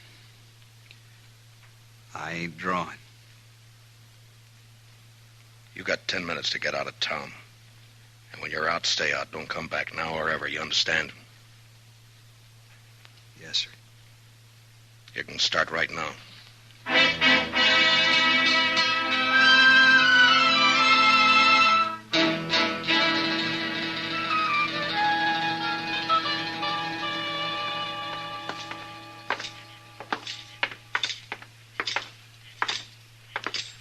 Must be nearly midnight, Mr. Dillon. Yeah, about that, I guess, Chester. My, this is sure one day I'm glad is over. Yeah, so am I. At least I can breathe a little easier now.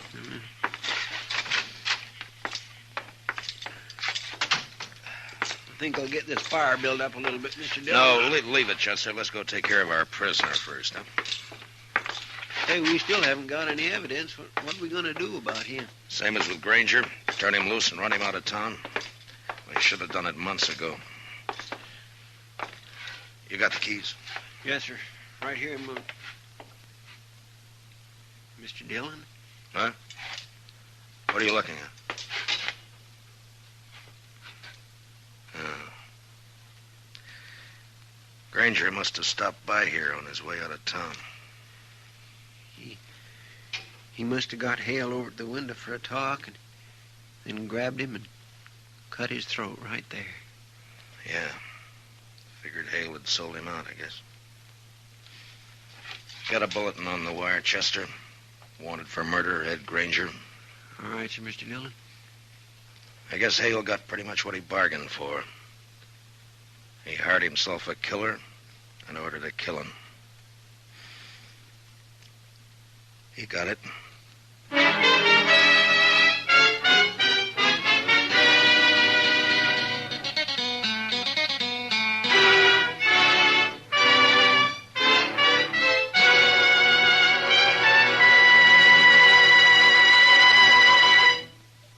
Gunsmoke, under the direction of Norman Macdonald, stars William Conrad as Matt Dillon, U.S. Marshal.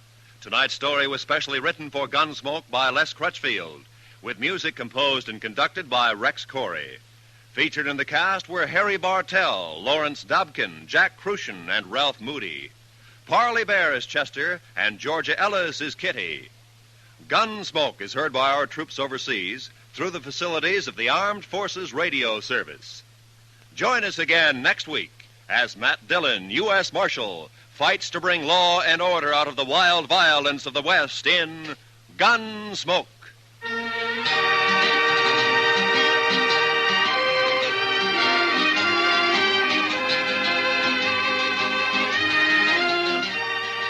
Like Old Man River, the comedy just keeps rolling along every Sunday night when CBS Radio presents Amos and Andy. Tomorrow night, over most of these same CBS radio stations, the Kingfish is sure to be up to his usual monkey business. And it's sure to make a monkey out of gullible Andy Brown. Listen for yourself. Don't let one single minute of the fun get away. Tomorrow and every Sunday night, it's Amos and Andy on CBS Radio. This is Roy Rowan speaking. And remember, Edgar Bergen and Charlie McCarthy open fire on your funny bone every Sunday night on the CBS Radio Network.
America's Favorite Miser is coming up next. It's the Jack Benny Program.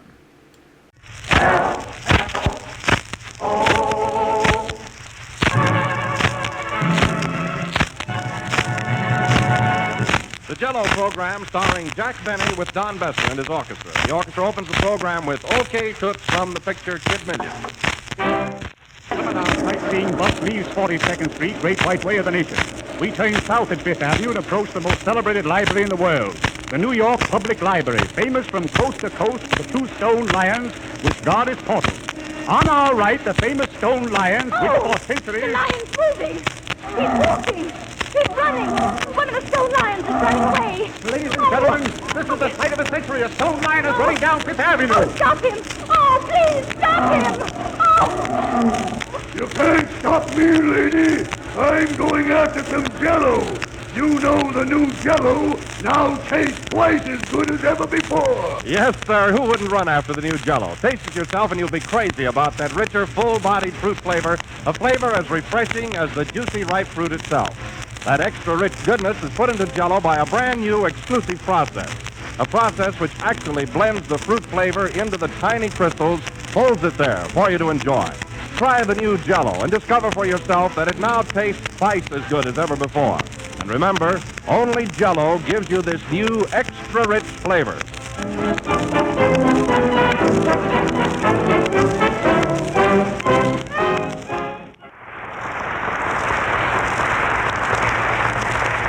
And now, ladies and gentlemen, as it is impossible for me to offer you a cigar, cigarette, or a drink, I can still offer you Jack Benny.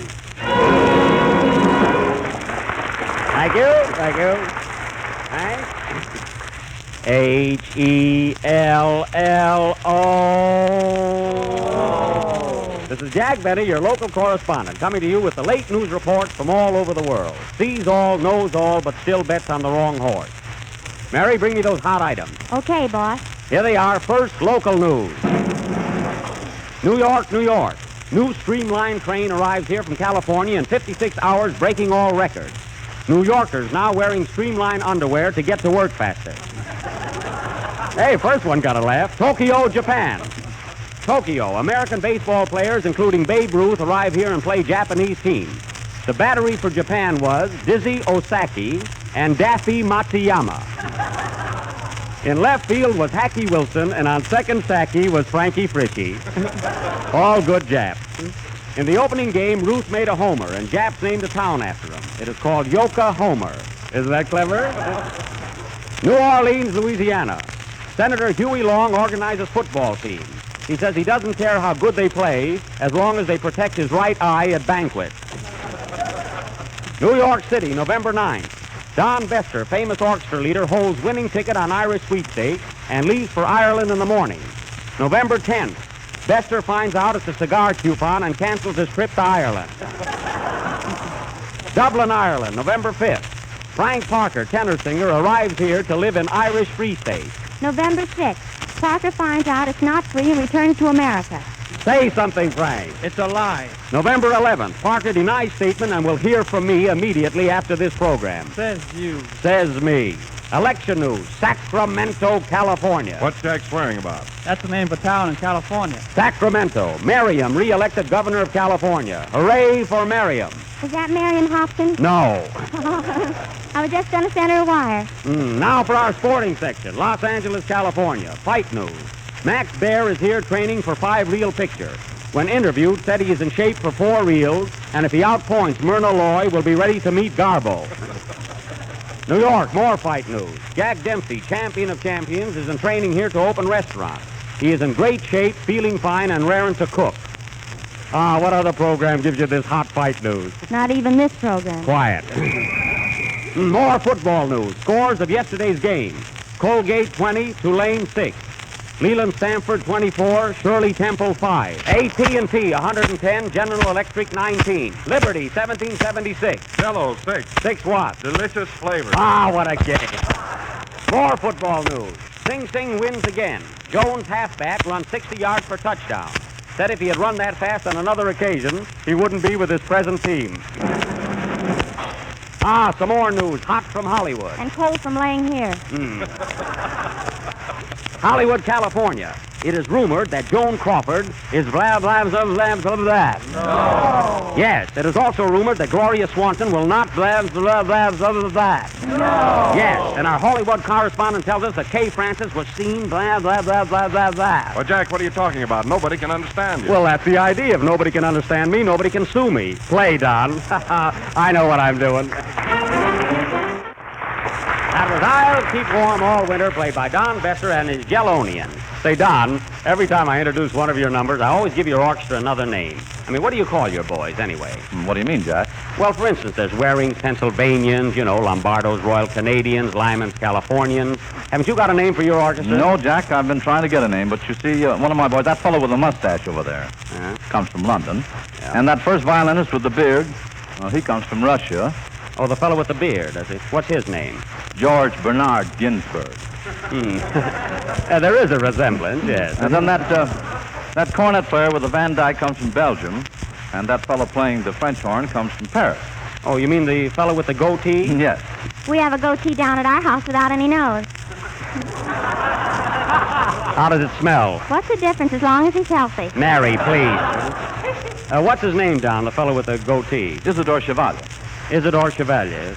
I bet somewhere hidden in this orchestra is Yasha Bunchuk O'Toole. I know. Well, anyway, Jack, I don't know what to call my orchestra. Why don't you give him a shave and call him Bester's Disgusted Yankees?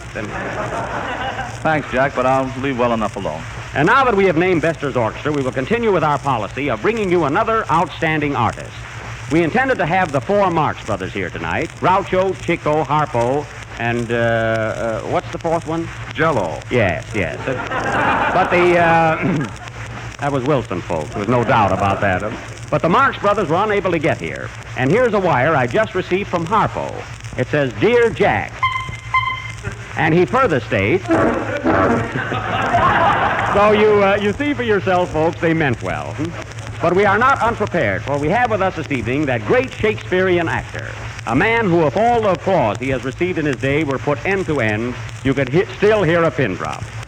I now take extreme pleasure in presenting the outstanding exponent of Shakespearean acting, Mr. J. Barrett Wimpole.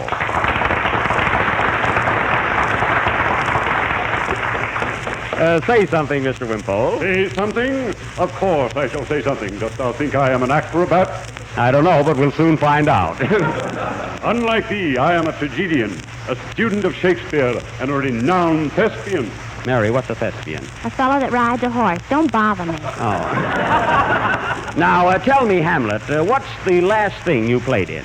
10 Nights in a Barroom. 10 Nights in a Barroom. That's a pretty long run these days. Do you know Shakespeare's Merry Wives of Windsor? I am an actor, not a gigolo. Oh, I'm sorry. Why, I've played in every Hamlet from Maine to California. I have played Richard III, Henry VIII, and Louis XIV. All one-night stands. Well, I was an actor, too. See, I played New Haven the 6th, Hartford the 7th, and Bridgeport the 8th. Isn't that good? I think you're the tragedian. Is that so? Thou kiddest me. Oh, Jack, look how mangy his fur coat is. Mangy? When thou art as old as this coat, thou wilt also be mangy. Lay down, Macduff. Tell me, Macbeth, that coat that thou wearest, is its fur minketh? Nay, skunketh. Well, it looketh. Evidently thou art much in need of money. Yea, and verily. Hast thou any? Nay, and positively. Say, mister, what does yea and verily mean? What's the difference, as long as thou art healthy? Get your own joke. That one's broken. Well, Groucho, our time is limited. Would you mind giving us a sample of your genius? Gladly. Oh, what is thy pleasure? Oh, anything at all. Something in the manner of John Barrymore. Barrymore, Shades of Richard Mansfield, Joseph Jefferson, and... Popeye the Sailor. Yes. What has Barrymore got that I haven't got? A haircut. I got that one in. That's very good, too. Go ahead. I will play Montague in the scene from Romeo and Juliet. Ah, Romeo, Romeo, wherefore art thou, Romeo? Romeo, those are Juliet's lines. She said that. Pardon me, but I've been laying off so long I forgot who said it. Well, all right, then play the part of Romeo. I shall. Ah, Juliet, I am here beneath thy balcony. Dost thou not see me? Dost thou not see me? Plenty of dust has seen you. Go ahead. Ah, Juliet, thou art more beautiful than ever. Do you hear me? Hey, Thine eyes are like candles. Thy nose is like Durante's. Thine ears are like tenors. And her teeth are like pearls. That about covers all of radio, I think, huh? You can go now. Well, I'll go, but I shall return. Mark me, and mark me well. I will. And now Frank Park, Anthony, our Shakespearean tenor, will sing Water Under the Bridge. Oh, wait a minute, Jack. Can I say just a word about Jell-O? Not right now, Don. Oh, I just want to mention the 6 delicious flavors. No, after Frank's song, not right now. Well, can't I just say that its fresh fruit flavor is twice as good as ever before? Be careful, Don. I'll have to mark you and mark you well. Sing, Frank. That was Frank Parker singing Water Under the Bridge. And now, ladies and gentlemen, for our featured attraction... Jack. What? Here's the first fan letter we've received on the Jell-O series. 5 weeks and fan mail already, huh? Well, let's see. How are we doing? Open it, Mary. Huh? It's from Yokohama. Yokohama? Well, I didn't know our program reaches all the way out there. Let's see it. That's Oklahoma, Mary. Give it to me. It's from a lady. She says, Dear Jack Benny and the 6 delicious flavors. She means raspberry, strawberry, cherry, orange... No, Don. She means Parker, Wilson, Bester, Livingston, and Benny. Anyway, it says, Dear Jack Benny, I have been listening to your new series of broadcasts and also received the photograph of you last week. After looking at your picture, I think you could easily play the part of Charlie Chan. Charlie Chan? Well, he's a Chinaman, isn't he, Mary? She knows it. So I will be listening in next Sunday night and hope you will not disappoint me. What a silly request, me play a Chinaman. You can do it, Jack. Why, you don't even need a makeup. My pals, huh? All right, I will play the part of a Chinaman to show you I can do it. Ladies and gentlemen, immediately after the next number, we will present to you the outstanding mystery of the season, which we will call Charlie Can in Radio City. Play, Don.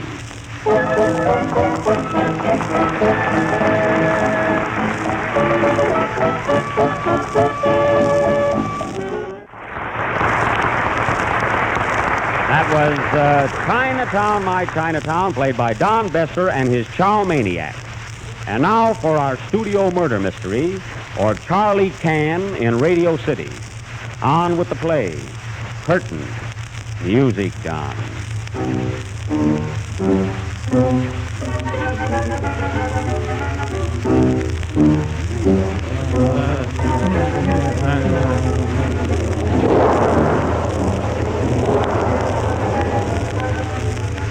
Gee, how gloomy the studio looks tonight. I'm afraid something's going to happen. What strange characters in the studio. Gives me the creeps. I'm going to get out of here. Turn on those lights. Mary, there's nothing to worry about. Now be calm. What was that? Someone has been shot in the studio between the microphone and Bester's orchestra. What a place to be shot. Good heavens, it's Don Wilson. Don Wilson, that's too bad. Gee, he was a swell fella. And how he could do the karaoke. Ha-cha-cha-cha. Nobody leave the studio. Larry, call up Charlie Can. He's the only one who can solve this mystery. Okay, I'll call him at once. Operator, give me Yaka Main, Toy Gao Fui. Hello? Are you there, Charlie? A man has been murdered in our studio. Come right over, quickly. He got here quick.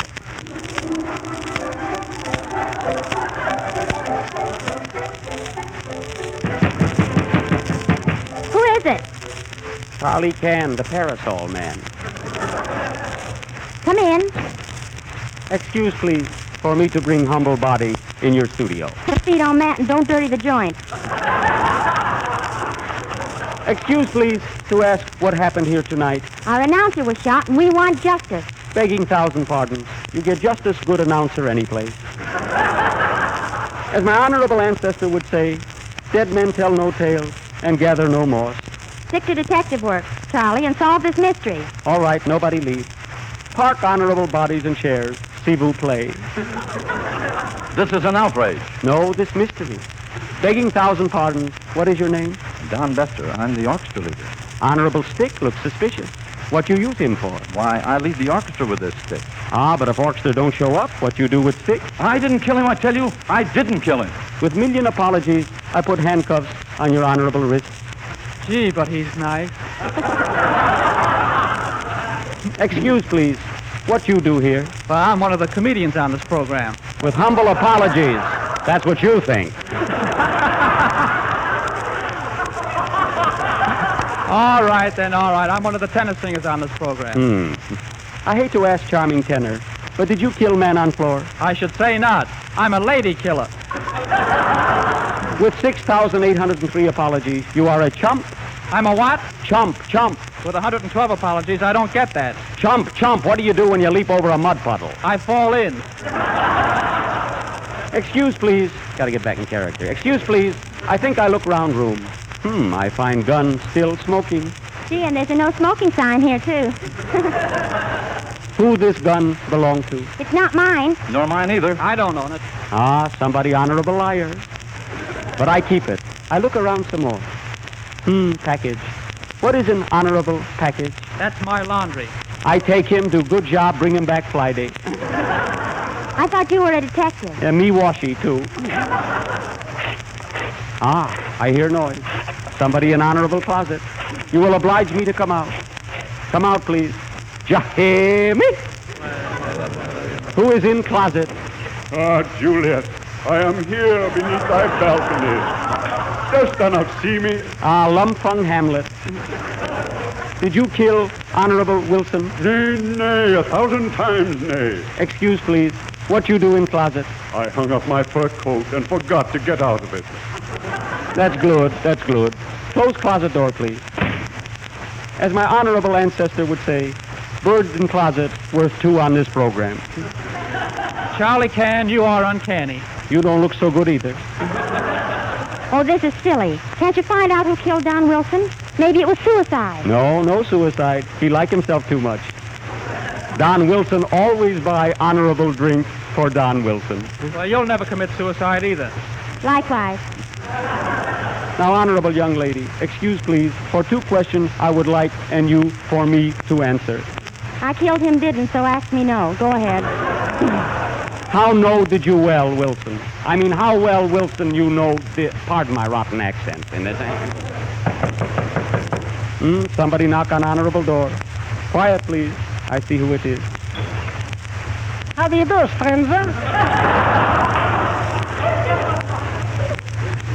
Your name, please? Ming Toy Schlepperman. Ming Toy Schlepperman. Where are you from? From Shanghai, China. Hello, Schlepp.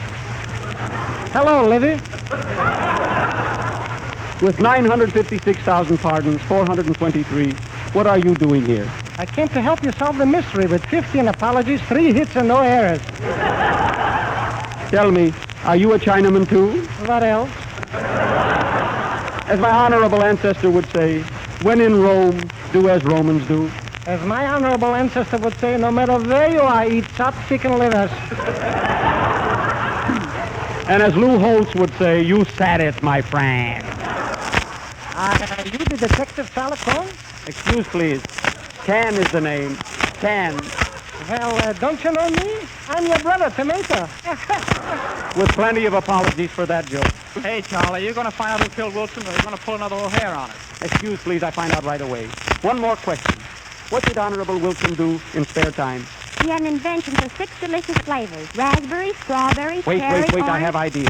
Where do you keep plans for honorable inventions? An honorable piece of paper and honorable inside coat pocket. Excuse, please, with one apology. That's all I got left. I searched honorable pocket for honorable paper on Honorable Wilson. He is not here. He has disappeared. Excuse, please, Honorable Wilson not here. He gone. Fly coop. Good heavens, where's Wilson? Yes, where is he? Don't worry, folks. I'm up here in heaven, but I still say that Jell-O has that extra rich fruit flavor and tastes twice as good as ever before. And as my honorable ancestor would say, play Don.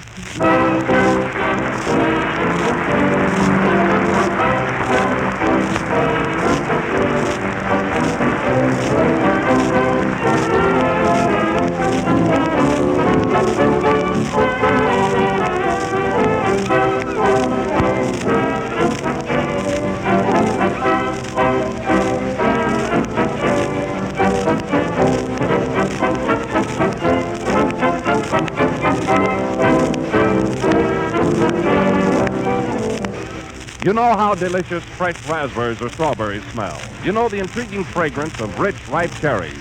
You've enjoyed the tart tang of fresh lemons and limes and the juicy ripeness of golden oranges. Well, that's just what the new Jell-O brings you, a flavor as delicious, a fragrance as delightful as the fresh, ripe fruit itself. You sniff it the minute you open the package and sniff it again when you dissolve those powdery crystals in warm water.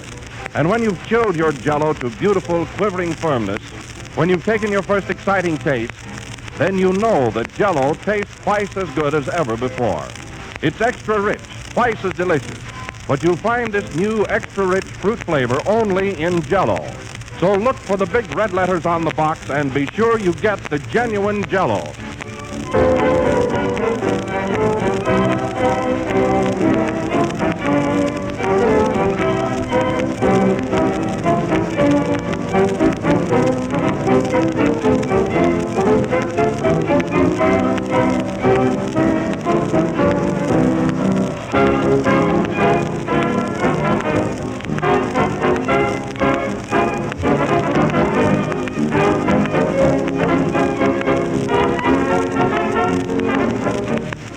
This concludes our 5th program in the new Jell-O series, and although we didn't find out who killed Wilson, Jack Benny is a pretty good guess.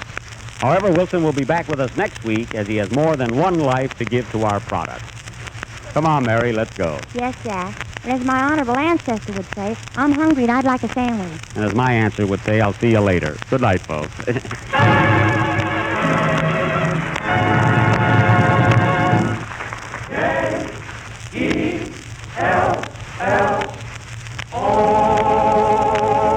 This is the National Broadcasting Company.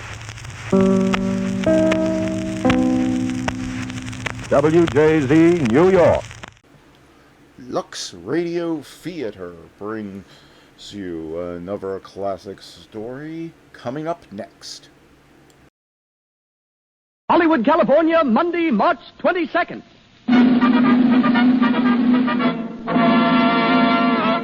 The Lux Radio Theater presents Frederick March and Florence Eldridge in Death Takes a Holiday with Kay Johnson, Arthur Byron, and Gene Lockhart.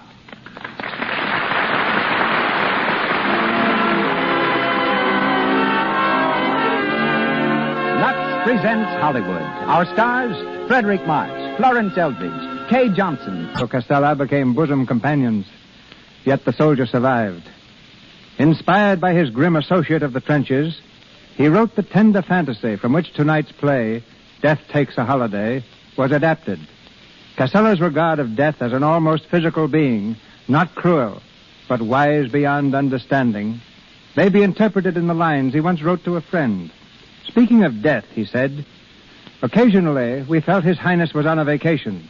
Many a time he willfully overlooked a comrade, later coming back to escort someone else out of a tired, bleeding world. Death often seemed human to me. Originally produced in Italy, the adaptation of Death Takes a Holiday met with great success on stage and screen. The leading role tonight, as in the film version, is played by one of the most discerning and believable performers it has been my pleasure to direct, Frederick March, who starred for me in Sign of the Cross. Freddie's presence here tonight can be traced to an attack of appendicitis, which sent him to the hospital from his desk in a New York bank. While recuperating, he decided to leave finance and turn actor. Playing in Denver, he met and married Miss Florence Eldridge, who is again this evening his leading lady. Hollywood has also brought new honors to Miss Eldridge. Featured in many films, we remember her best for her splendid performance as Queen Elizabeth in Mary of Scotland. And hear her tonight in the part of Grazia. Our Madam Alda is Kay Johnson, whom I saw on the stage in The Silver Cord and brought to Hollywood to play the leads in Dynamite and Madam Satan. Before I could engage her for a third film, director John Cromwell made an engagement I could not interfere with. He married her. Arthur Byron, recently on the stage with Katharine Hepburn, with Catherine Cornell in St. Joan, and with John Gielgud in Hamlet, is heard tonight as Duke Lambert, Gene Lockhart as the Baron, and Howard Phillips as Corrado. Behind the wings of the stage, our stars have left their dressing rooms. The call boy is shouting curtain time, and the Lux Radio Theater presents Frederick March and Florence Eldridge in the romantic fantasy Death Takes a Holiday, featuring Kay Johnson and Arthur Byron.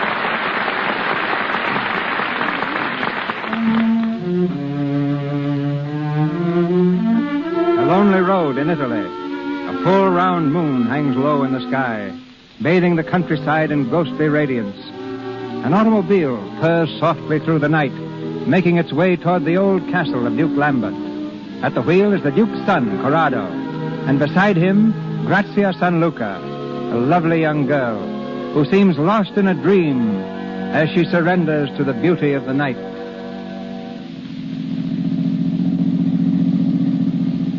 You haven't heard a word I've said, Grazia. What? You haven't been listening to me. Yes, I have. Really, Corrado. It's just this night. It's so beautiful. I asked you when we were to be married. I know, dear. And I told you. Yes, you told me soon. You can't expect me to be satisfied with that. I love you too much, far too much. And soon so easily becomes never. Please, let's not talk about it now. Well, why not? I don't know. It wasn't meant for talking this night. There's something miraculous in the air. Haven't you felt it? Like an old story you can't quite believe. And the strangest shadow is following us. A shadow? You're imagining things. It's been behind us all the way. It's the shadow of a tree, perhaps. It isn't a tree. Maybe it's a cloud across the moon. There are no clouds. And it is a shadow. Sometimes it's close by. Sometimes we almost lose it. Very well, then. We lose it. Now, watch. Oh, yes. Go fast, Corrado. How's this? Faster, faster. Like it? Oh, it's glorious to go fast. It feels like wings. We are almost flying at this speed. The car won't do much more than... That's it! Corrado! I can't see the road. Get down! Get down!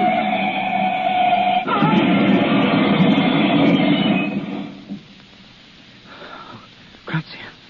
Grazia. Here, Corrado. Are you all right, darling? Yes. Yes. Oh, thank God. I haven't a scratch. You, Corrado? No, nothing. At least, no, not even a mark. Why, it's a wonder we weren't both killed. Why, it's a miracle, Grazia. Look at that car. I said there was something strange in the air. Something miraculous. Grazia, that shadow you saw. I saw it, too, just before we crashed. It seemed to envelop the whole car. I couldn't even see the road. Strange. Then I wasn't imagining things. No. What was it? What could it have been? We'd better get on to the house. Father will be waiting for us. Here, give me your hand, darling, and stay close to me.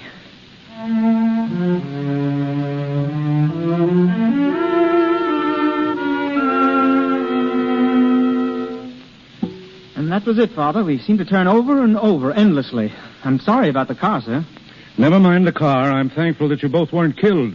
You're sure you're both all right? No, we haven't a scratch between us, Mother. Perhaps you'd better go and lie down, Grazia. Thank you, but it's not necessary. It's a lucky night for all of us, it seems. We had a rather narrow escape ourselves this evening. Who, Father? The Baron Cesaria, Madame Alda, and myself. We were driving home from the village, and we ran into a street vendor's cart. We were traveling rather fast at the time, Must have carried the cart 50 feet, and the peddler with it. Good Lord, Father, he wasn't... No, luckily. We picked him up, and he seemed to be none the worse for it. It was a relief, I can tell you. The strangest part of it was that none of us even saw the cart. There seemed to be a cloud in front of us. A cloud? Well, not exactly that, perhaps. More like a shadow. Shadow? Well, that's what we saw. What? Yes, just before we crashed. It doesn't seem possible. Do you know, son, I think... Yes, sir? I think the night has been playing tricks with us. And in the future, we'd better have our headlights cleaned more often. It was my fault, Duke Lambert. I asked Corrado to go fast. It felt as if we were flying. Really? Well, Grazia, we think you've been flying long enough.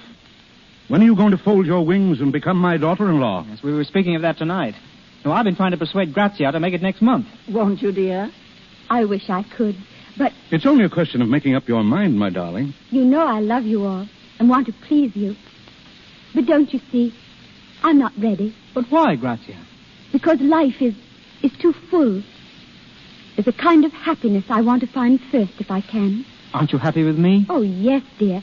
But that isn't quite what I mean. I wish I knew how to tell you. There's something out there in the night, which I must find first and understand. Grazia. I'm going into the garden. Well, may I come with you? I'd rather be alone, if you don't mind. Grazia's so strange at times. I don't understand her. I don't myself sometimes. She's so fine, so delicate, so utterly remote from us all. It puzzles me. I wouldn't worry, my son. You'll win her yet. Madam Alda, I believe the peddler thought you were an angel when we picked him up. Baron, Madam Alda, I hope you've both quite recovered from your shock. Oh, it was hardly a shock, Duke Lambert. More in the nature of a very intense thrill. I rather enjoyed it. Madam Alda lives for thrills. Well, why not? Is there anything better to live for, Baron? Only love, and you probably count that among your thrills. I know I always did, in my younger days, of course. Corrado and Grazia had a lucky escape tonight themselves. Really? Yes, we were driving home along the hill road when... What on earth was that? Grazia. She's in the garden. It sounded as if she... Grazia! You'd better see. Came from the fountain. This way. Corrado, where are you? Here, Father. Corrado. Grazia lying on the ground. Is it? Corrado, what's happened? I don't know. She was just lying here. Is she wounded? Oh, Lambert. No, my dear, it'll be all right. Lift her up a little, Corrado. Yes, she's coming. Grazia. Don't let it come near me. Don't let it come near me. What happened, Grazia? I don't know. There was something cold and terrible. I was sitting by the fountain watching the water. And then an icy wind touched me. But it wasn't a wind because all the leaves were still. Oh, perhaps you fell asleep and dreamed. No, I saw it. What? What did you see? A shadow. An enormous darkness. And yet it wasn't a shadow because the moon shone through it. Oh, Corrado, I felt something behind me running. There wasn't any sound, but I felt someone. And then it touched me. Something cold. Oh, Grazia. Carry her into the house. I'll help you, Corrado. Stephanie? Yes. Call Grazia's mother. Tell her there's nothing to worry about, but ask her to come. It's just a case of nerves, I think, but we'd better play safe. Yes.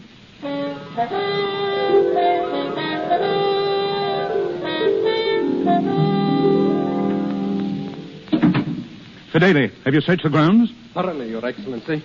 But we found nothing. Not even a footprint, sir. Oh, there must have been something. I'll have a look myself. Duke Lambert. My revolver is in the desk drawer, Fidele. Give it to me, please. Yes, Your Excellency. Here, sir. Don't tell my wife I've gone out. Don't tell anyone. Very good, sir.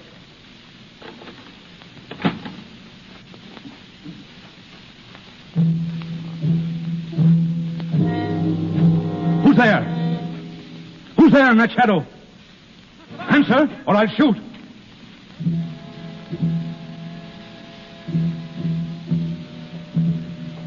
It will be quite useless against me. Stand back. You see? Who are you? What are you doing here? Shall I show you my face? Look, my friend. Good God! Who are you? I am not of your world. I am... How shall I describe it? A sort of vagabond of space. I am, or I was, until I came into this garden, death. Death? But please be reassured. I am not on my usual mission tonight. I have already stood beside one of your number tonight without harm. That lovely young girl in the garden. Then it was you? Yes. And on the road, I was there too, and no one was harmed. Does that reassure you that I have no fatal intention? But why did you come here, if not on your usual mission? Why? That may be rather difficult to explain. However, I am about to take a holiday. I shall take only 3 days, and after that I must go back. But why? Why do you do this? For a number of reasons. For one thing, to discover why men fear me as they do. Don't you know? How should I know? What could terror mean to me who have nothing to fear? Can you conceive how weary I am of always being misunderstood? Can you conceive how lonely I am when there is nothing that does not shun me? What is it you are seeking? There must be something here on earth to be known and felt. Something desirable that makes men fear me and cling to their life. I must know what it is. Will you accept me for these 3 days? As a guest? As a guest? Don't be alarmed. As a mortal, of course. I assure you, I shall be quite a man of the world. Will it be a great trouble for you to put me up? Well? Oh, no, not at all. No, I have a suite of rooms prepared for an old friend who is expected. Prince Serki. Indeed. Prince Serki of Vitalba Alexandri? Yes. Prince Serki will not come to see you. Not in this life. I don't understand.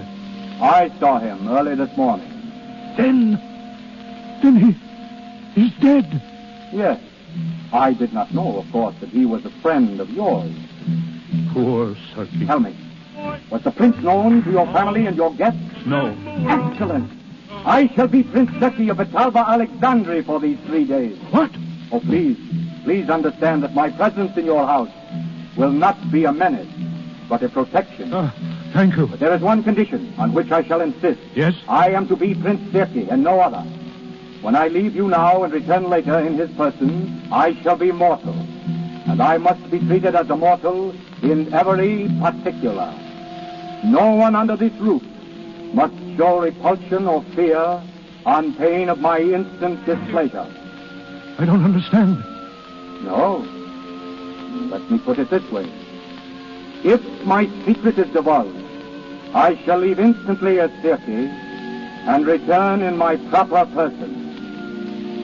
Do I make myself clear this time? I understand. Your Highness.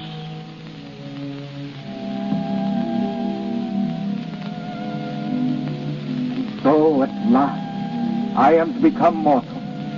Change my whole person so none will fear me. I shall feel blood in my veins, the warm blood of life. I shall know what you know and feel what you feel. My hunger shall be appeased for an hour. My hunger that is as old as time. And those that I love need not be afraid. Not afraid. I am beside myself. My holiday is just caprice, a mad joke I play with life. But what a monstrous, what a sublime joke. And you, my friend, will be distinguished among hosts. For none has entertained death before and lived. You may expect me soon.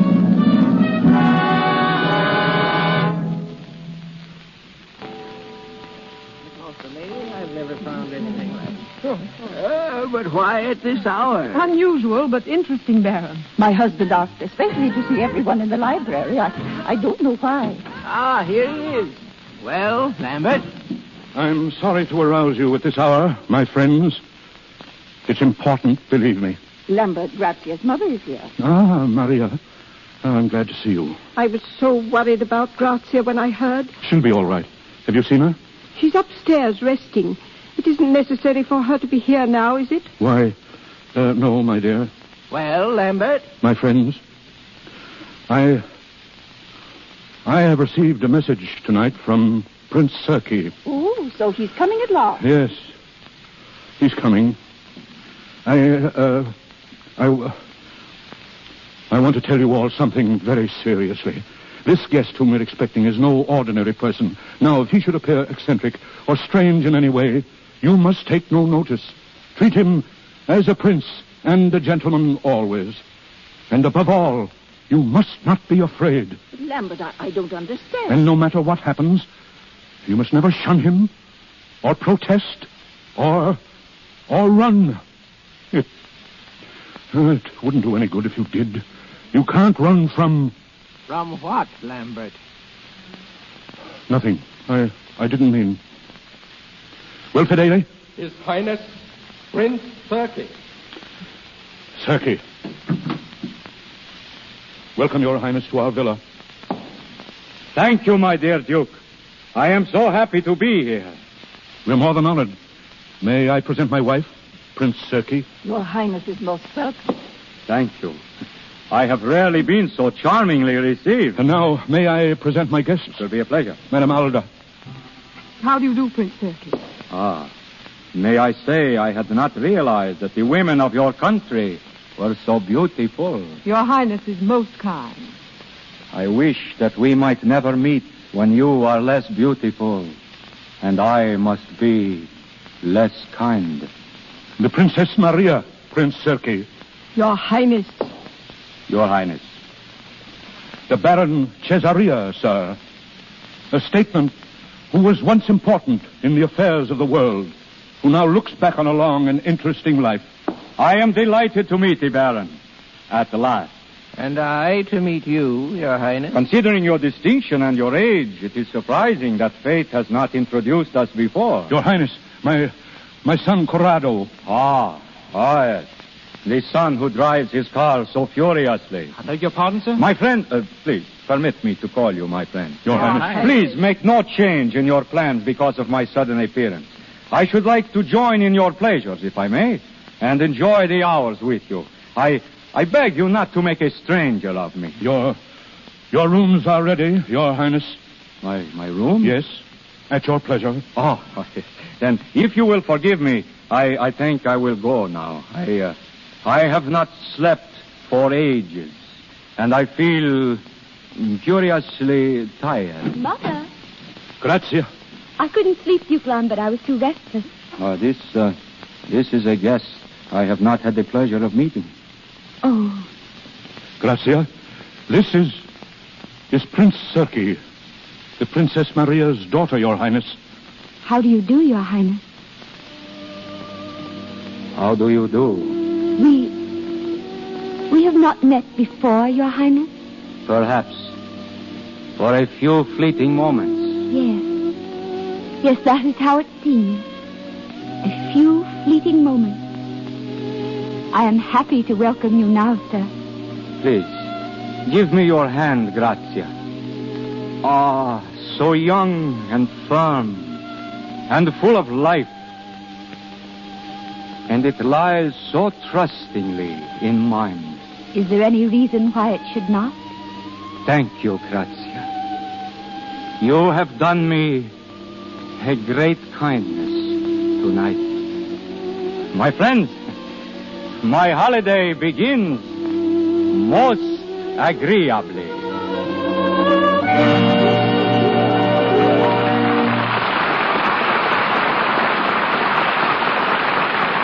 Before we go on with the Lux Radio Theater presentation of Death Takes a Holiday, starring Frederick March and Florence Eldridge, we're going to let you in on a Hollywood beauty secret. We're going over on La Brea Avenue to a little stucco house where happy Mrs. Thomas F. has been chatting with her friend Ethel over tea. Ethel has suddenly looked at her watch. Marion, I had no idea it was so late. It's 6:15. Gosh, I haven't left you any time at all to rest. Oh, don't be silly. I loved having you. I have plenty of time to get dressed before Tom gets home. My bath only takes 2 shakes, and it always rests me. I'll feel like a million. And Tom will think you look it, too. We always talk about the way you keep Tom so adoring. Well, so long, Marion. So long, dear. Call me if you're home tonight. Marion keeps Tom in love with her because she knows this secret. One thing a man adores in any woman is skin that's sweet. That's why Marion is devoted to Hollywood's beauty bath. Lux Toilet Soap's active lather removes perspiration, every last trace of dust and dirt from the pores. Its delicate, expensive fragrance lingers. After her Lux Toilet Soap beauty bath, Tom's sure to greet his wife like this. Hello, darling. How's my girl? Gee, you look so swell. I think I ought to take you out. How about it? We could go anywhere, and I wouldn't find another girl that's half as sweet. Why don't you protect daintiness? Keep romance the Lux Toilet Soap way.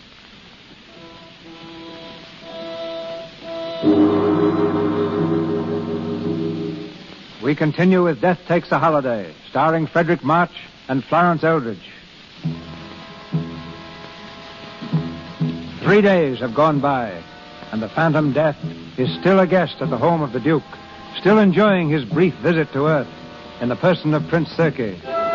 Meanwhile, the world is an astounded witness to a series of miracles. In London, SS Cedric explodes at sea, sinks within an hour. No lives lost. In Paris, man jumps from Eiffel Tower in attempted suicide, walks away uninjured. In Japan, Island of Kobushima totally demolished by heaviest earthquake in history. All residents are safe. And so for 3 days, no life is endangered, no living thing destroyed, while death amuses himself, now at conversation, now at yachting, now at the gaming table of a fashionable resort, where his luck amazes other players. It's unbelievable. He doubled 7 times on the 6th. If he's right once more, you'll own the casino. You mustn't double again, Your Highness. No, Baron. Should I not? You lose all you've won. Madame Alda, shall I or shall I not? Yes, play it.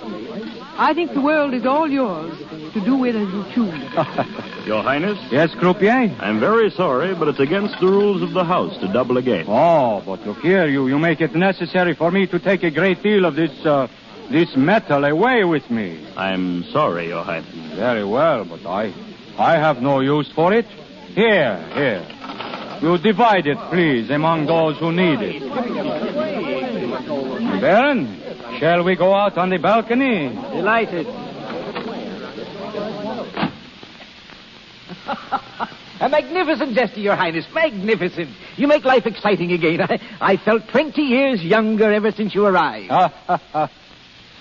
You know, Baron, out here is the night, crowded with beauty. And all of you herd inside in smoky rooms, feverish over little games. Why? Why? One comes here to gamble, and one gambles to win. It seems to me that men have not begun to discover the magnificence of this life. Will you tell me what in the world you're looking for, Prince Sergei? I came here looking for a game to play. A game worth playing. I have been among you almost 3 days, and what you do with yourselves still seems to me so very futile and empty. There are only 3 games: money, love, and war. Have you tried war? Plenty of it. I could never make out what it was they were fighting about. It's usually a flag, isn't it? Or a barren piece of ground that neither side wants. Well, I suppose they fight to make themselves heroic for someone they love. Oh, so.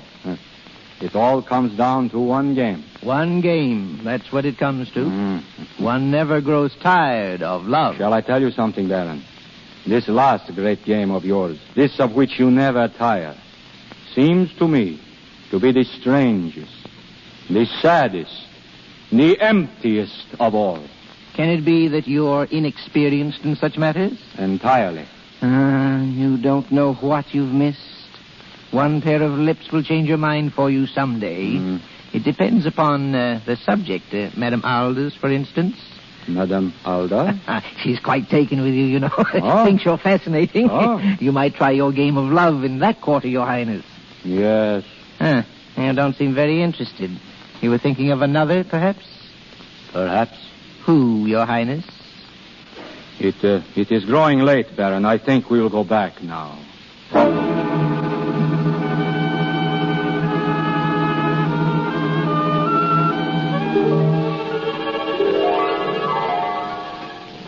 Lambert, I must know what all this mystery is about. Mystery, Maria? I felt it too, Father. I don't know what it is, but you seem afraid of something. My dear boy, please. Lambert, who is this guest of yours? He is Prince Serki. I feel that you are concealing something. Maria. And Grazia has been very strange these past 3 days. Restless, almost exalted. I think she is attracted to this man. I've seen it, too. And Madame Alda. No, they couldn't be. Why? I mean, nothing could come of it. He wouldn't encourage them. And, Maria, it's his last evening. He goes at midnight. Why at midnight? That's his natural... that is...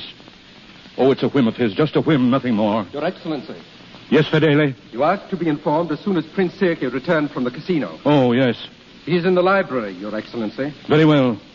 You'll excuse me, Maria? Of course. Thank you.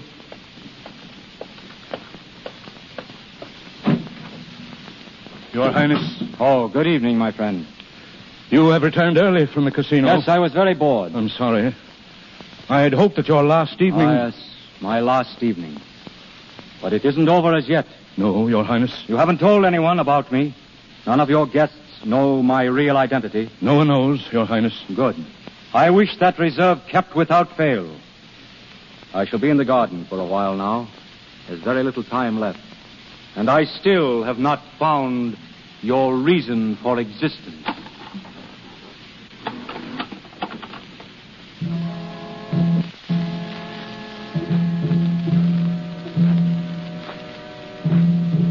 Good evening, Your Highness. Ah, Madame Alda, good evening. You're all by yourself? Yes. I felt that you would be out here. I've been waiting for you. Many people do, but none quite so cheerfully. Aren't you afraid? Of you? Well, perhaps I am a little.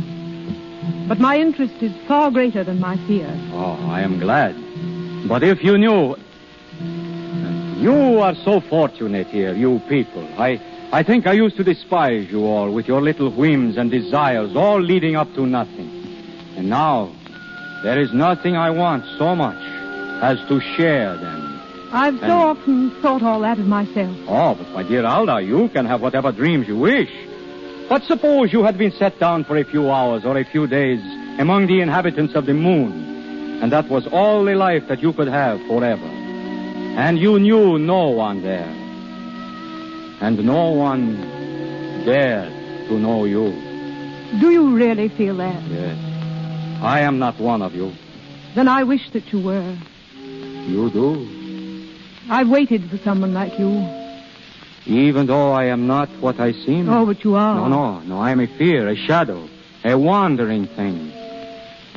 Isn't there a story among your legends of a merman who came asking a woman to love him so that he might have a soul? Well, if there is, I'm sure she'd give him what he asked. I think she'd give up her own soul, gladly. If she were in love? Yes. You see, I have come asking for that. Of me? Yes. But also, it is impossible. Why? Because you will take one step toward me and know my secret and lose courage. Try me. You do love me? Yes. How much? More than life itself. You can give me a soul only if you know me and can still love me. Now look into my eyes. Look deep. What do you see there? Shadows. Look into those shadows. Let your thought go to its wildest reach. I will you to know who I am. No. I want to live. You're afraid of Oh, me. let me go. Please, let me go. You're afraid. The mere thought of my real person puts a chill around your heart. Let me go. Pity me. Go, then. Go back to your petty little existence. You're not great enough for me, Olga. I am looking for a response such as you could never give. I am searching for someone who knows and is not afraid.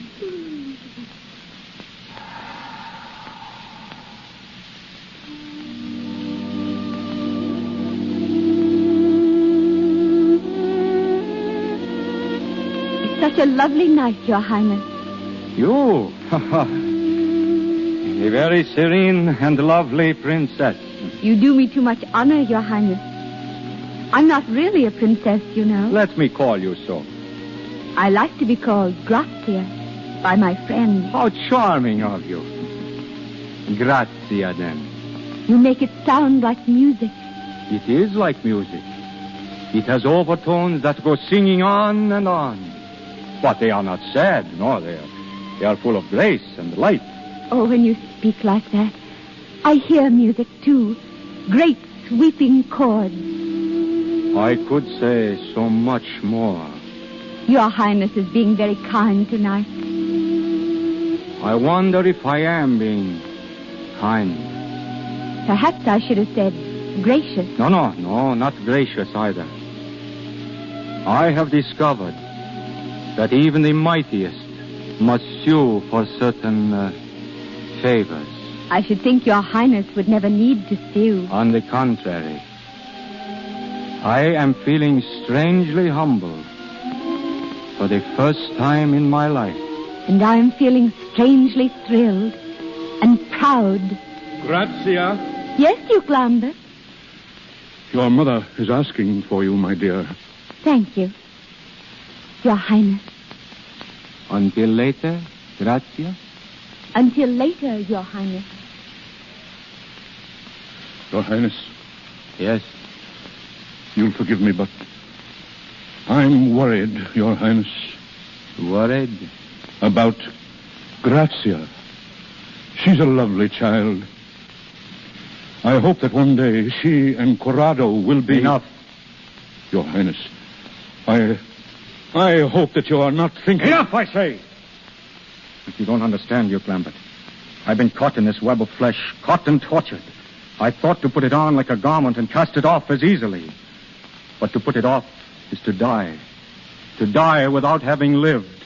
To die alone, without loving or being loved. And that I will not have. But it is fatal to love you, and you promised to harm no one in this house. Have you forgotten that in an hour I must go with empty hands? Are you certain it will be with empty hands? Quiet! I am an expert at conclusions, my friend.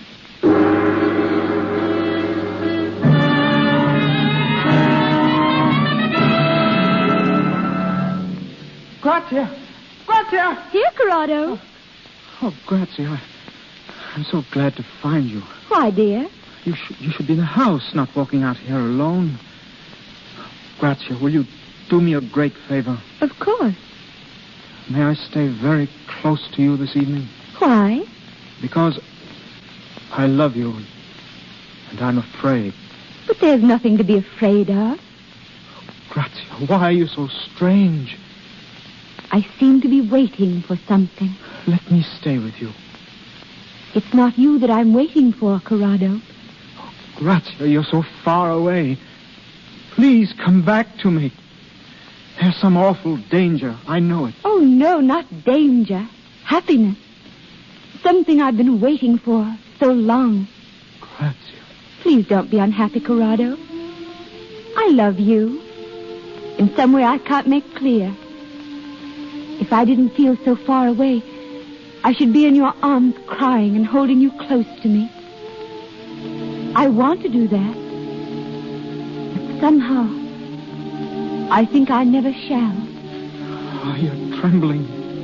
I'm only a little cold. Will you get my cloak from the hall? I don't want to leave you. Won't you come with me? No. I must wait here, Corrado. Grazia. I must wait here for him, alone.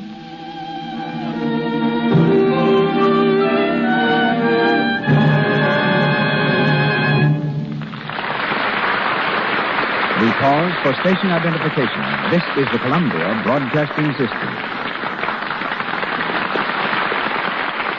And this is KNX, the Columbia Station, Los Angeles. We call an intermission in our presentation of Death Takes a Holiday, starring Frederick March and Florence Eldridge, to introduce the dramatist who brought this play to American audiences. Formerly instructor in English at Yale University, Walter Ferris is now one of the screen's most valued writers. With such hits to his credit as Under Two Flags, Maid of Salem, and Lloyd's of London, he interrupts his work on Shirley Temple's film, Heidi, to be with us tonight. Ladies and gentlemen, Walter Ferris.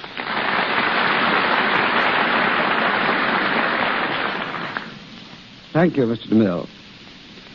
There are no doubt people in our audience who think me morbid for having dealt with this subject, but my intention was anything but morbid. Mr. Casella's brilliant and compelling conception of death on a holiday suggested all sorts of fascinating ideas to me. One was this. I thought if I were to treat death as a fellow who couldn't understand why people were afraid of him, since his job was only to escort them from one world to another, that those who saw the play might cheer up a little. I thought they might go out of the theater stepping a few inches higher than when they came in, which was what Mr. DeMille and David Belasco achieved with their fantasy on death, The Return of Peter Grimm. That, to my mind, is what every play or motion picture should make an audience do, step a little higher, whether the theme is comedy or tragedy. The adaptation of Mr. Casella's play must have been a very difficult task. It was. Adrienne Morrison, the mother of Joan and Constance Bennett, asked me to do it. At first I refused, but then the theme haunted me so that I finally accepted and spent nearly 2 years in writing the play you are presenting tonight. And 4 actresses found their way to fame through the part of Grazia: Rose Hobart, Helen Vinson, Margaret Sullivan, and Katharine Hepburn. But how did you happen to turn playwright? By playing hide-and-seek with death myself, really. Like Mr. March, I found myself in a hospital with lots of time to think things over. Freddie got better and became an actor. I became an author. You're both getting better all the time. Certainly, Mr. March has recovered splendidly, but I sometimes have doubts about myself. We've been very lucky in the stars we've had in the part of death. First, Philip Merrivale on the stage, then Frederick March on the screen. And now on the radio, we have Mr. March and his distinguished wife playing together. And before saying goodbye, I should like to express an author's gratitude to the Lux Radio Theater for the very intelligent fashion in which it uses his material. It's been a pleasure to be here and see how you present a program in behalf of a product which we use every day, both at home and at 20th Century Fox Studios. Lux Toilet Soap. Thank you. It's been a pleasure, Mr. Ferris, to have you with us.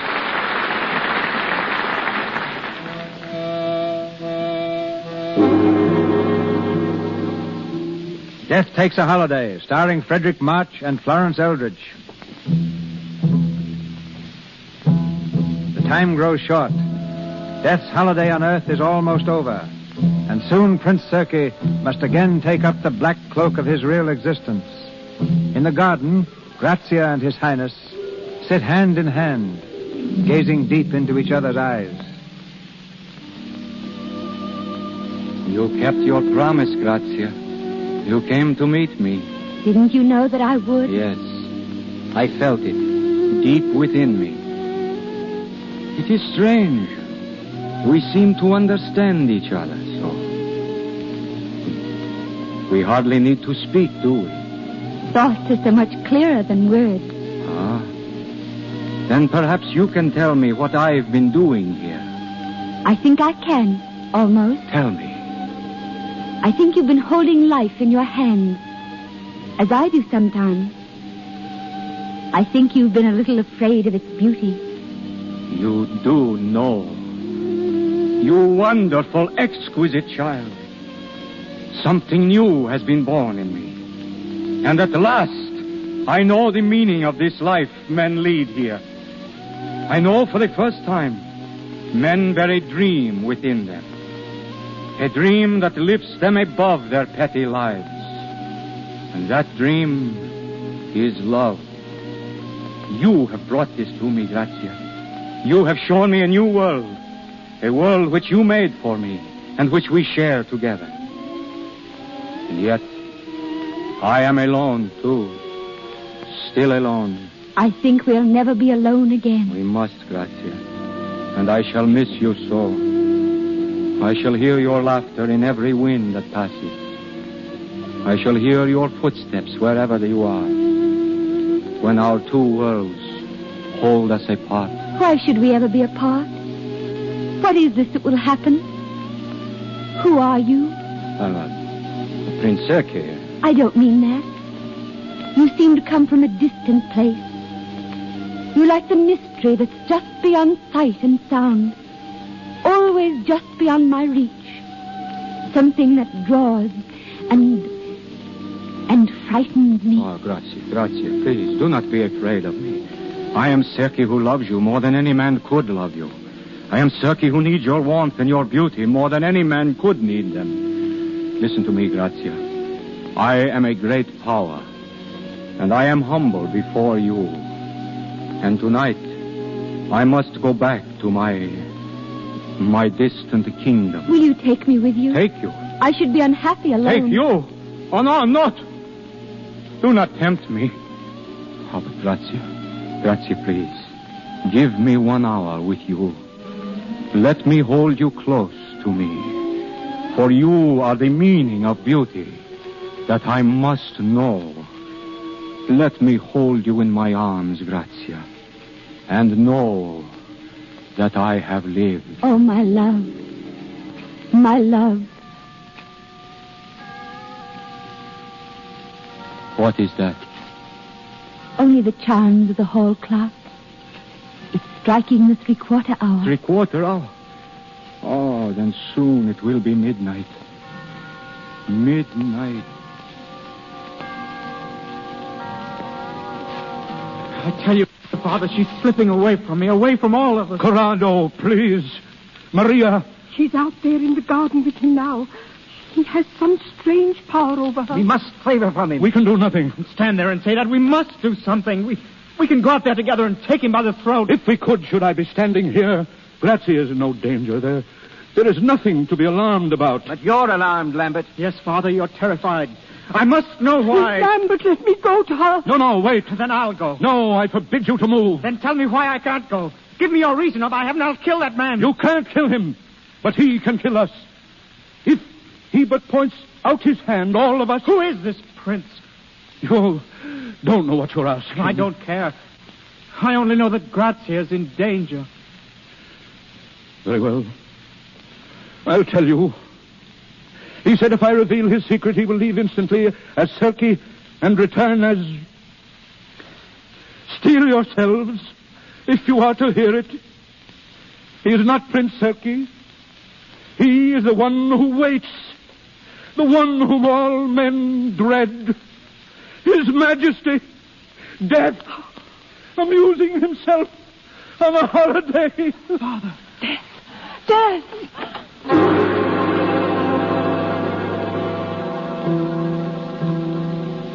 So, my friend, you have broken your promise. Yes, I was desperate, sir. It's my son's life against my promise. I had no choice. I am not used to these distinctions. I thought we should part as friends with kindly remembrances. But now my shadow has come between us. Not already. No, I am immortal still for a few minutes. No longer as Prince Serki, but as myself with my own feelings. In a few moments I shall be what I was. And for me, too, there will be an end. But you are above pain and loss. Am I? I thought tonight I had reached the end of my experiment. I had found love. But it was not the end. Beyond that, I have found the pain of losing love. If I must lose it. But it must be lost to you. Why? Because you are... Death! My dear Duke, thank you for defining the problem. Your Highness, won't you give her back to me? It's your pain against mine. Why should I deny myself because of your childish fear? You know nothing of the meaning of death. I tell you there is no death. Only a life beyond. A richer, simpler life than yours. And infinitely more kind.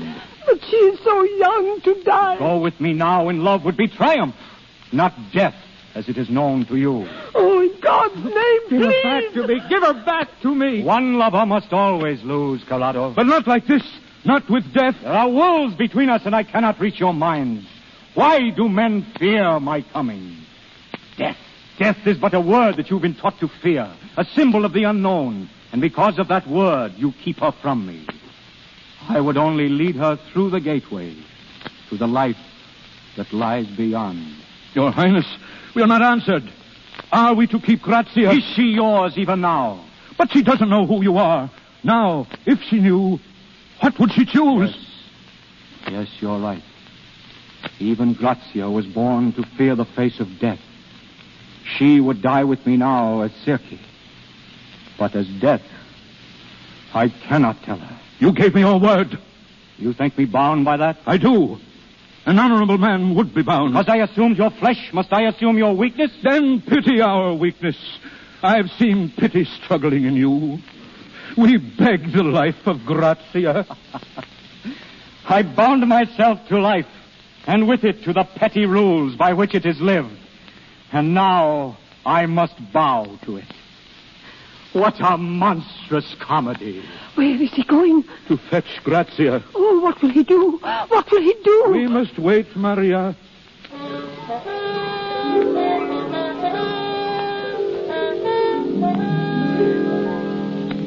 He's been so long. What is the time? 4 minutes to the hour. 4 minutes. Shh, Maria. Your Highness. She is coming in. You'll give her back to us? No. It is for her to choose. Your Highness. Come here, Grazia. Oh, Grazia, darling, I've been so frightened. Grazia, don't run away like that again. Not in the night. But I was quite safe with Prince Circe, Mother. I love to be with him. I must stay with him always. Grazia. He's kind, Mother, and more tender than anyone I've ever known. Even more tender than you. Don't, Grazia, you don't know what you're saying. Why are you all so strange? Why are you suffering so? I've found my love. There ought to be lights and music. Save her. Oh, please save her. Tell her what you will. What is there to tell? Do you think there's anything I don't understand? I love His Highness, and I must go with him. Your Highness, you must tell her. Say what you like. It will make no difference. It's nearly 12, Your Highness. Yes, I know, Grazia. Grazia, I came to this house in jest and made love to you as a jest. You're trying to destroy my love because they wish it. It was not a jest. Grazia, listen. You must stay here with those who love you. I am going far away to a distant country. If you went with me now, you could never see them again. Why must you say these things to me? They can make no difference. But you don't understand. My holiday is over. I am going at once. I'm ready. No, you can't come with me. Yes, I can. Shall we go now? But you don't know who I am. You are my love. My love. You heard her? All of you? Do you wish me to speak and destroy this happiness? You must. Oh, Grazia. Grazia, my little love. Please. It was not a jest, but I must go, dear.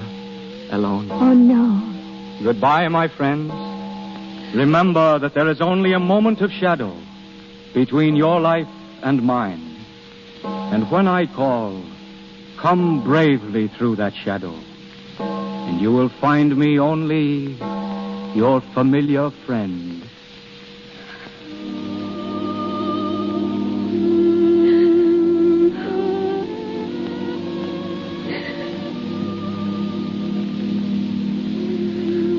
Now, Grazia, you see me as I am. Good heavens. As I am, Grazia. As death. That is why I must go alone. You understand now, Grazia. But I've always seen you like that. You haven't changed. You have seen me like this? Yes. Always. And I'm going with you. Then there is a love which casts out fear. And I have found it. And love is greater than illusion, and as strong as death. Come, Grazia. Yes. I'm here. Yes.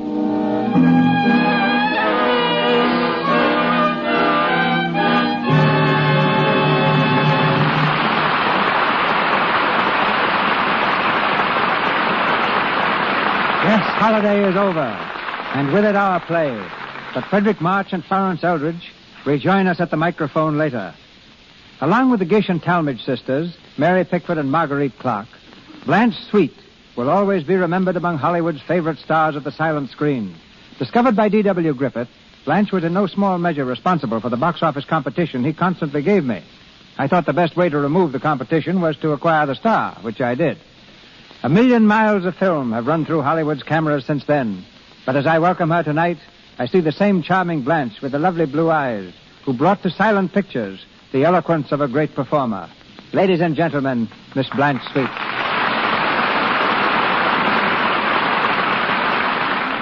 Thank you, Cecil, and thank you all. It's rather amazing, isn't it, to think back to what pictures were like when you and I began, long before we ever dreamed of speaking to each other with a microphone between us. You know, I was just 13 when I made my film debut with the old Edison Company back in New York. My salary was the staggering sum of $3 a day. And I remember my first Hollywood film for Mr. Griffith at Biograph. It was a one-reel thriller called The Lonedale Operator. At that time, you know, the names of the cast were never mentioned by the leading studios, and Biograph made it a point to always withhold the identity of their players. Then, names were advertised by independent companies, who chose this as a new means to combat opposition. So quite unwittingly did the system featuring star personalities come into being. Which do you remember, Blanche, as the most outstanding films of your career? Well, now, Cecil, that's not for me to say. But I particularly like doing Tess of the D'Urbervilles, Anna Christie, Judith of Bethulia, and, of course, your own production, The Warrens of Virginia. Recently, many of us saw you on the stage, playing with Leslie Howard in Petrified Forest. After your success in that, have you any thought of returning to pictures? Well, I'm due back in New York this spring for a play. I leave next month and expect to go into rehearsal soon after. I'll miss listening to your program, Cecil, when I'm in the theater. But I assure you I don't have to be reminded to keep on using Lux toilet soap. Mm-hmm. I hope I'm not a fussy individual, but I am particular about what I use for my complexion. I've used Lux toilet soap for many years, and I'm glad to have this opportunity of saying what a marvelous beauty care it is. Now, thank you again. Goodbye. Sweet, isn't she? Patience, as Disraeli once remarked, is a necessary ingredient of genius. And in calling back our leading man to the microphone with Miss Eldridge, I call back the most patient man I know. Forward, March. Ladies and gentlemen, Mr. and Mrs. Frederick March. Thank you.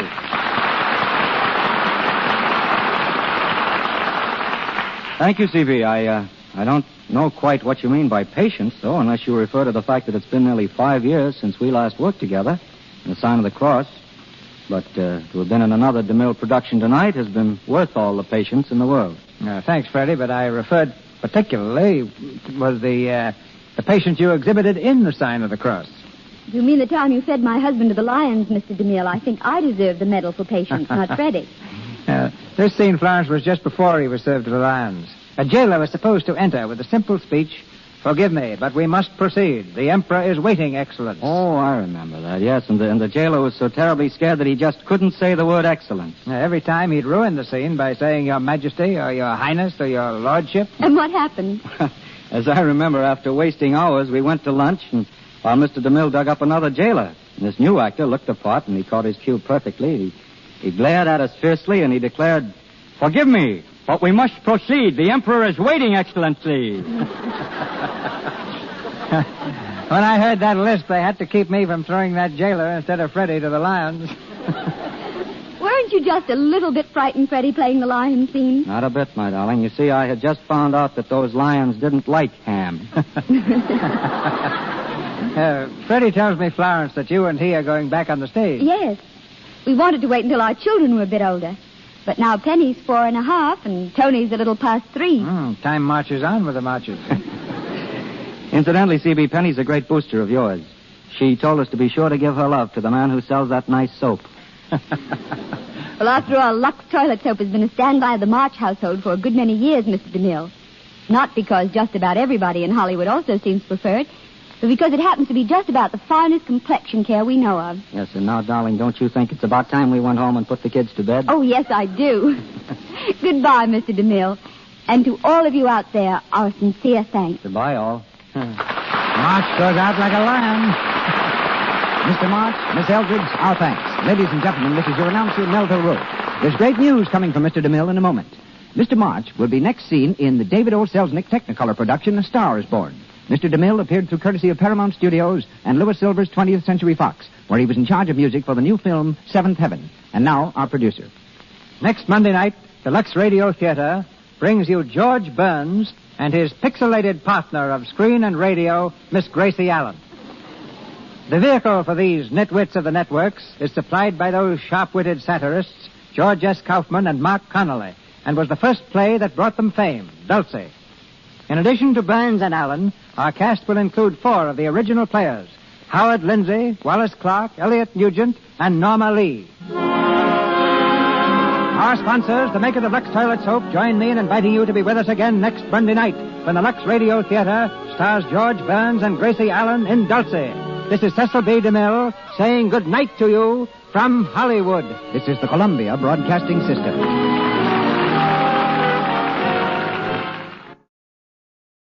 The Warrior of the Woodland, Ranger Bill, is coming up next.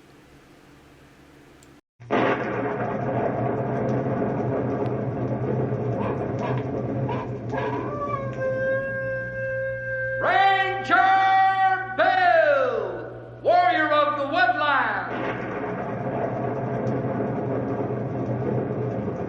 Ranger Bill, Warrior of the Woodland, struggling against extreme odds, traveling dangerous trails, fighting the many enemies of nature. This is the job of the guardian of the forest, Ranger Bill. Pouring rain, freezing cold, blistering heat, snow, floods, bears, rattlesnakes, mountain lions. Yes, all this in exchange for the satisfaction and pride of a job well done.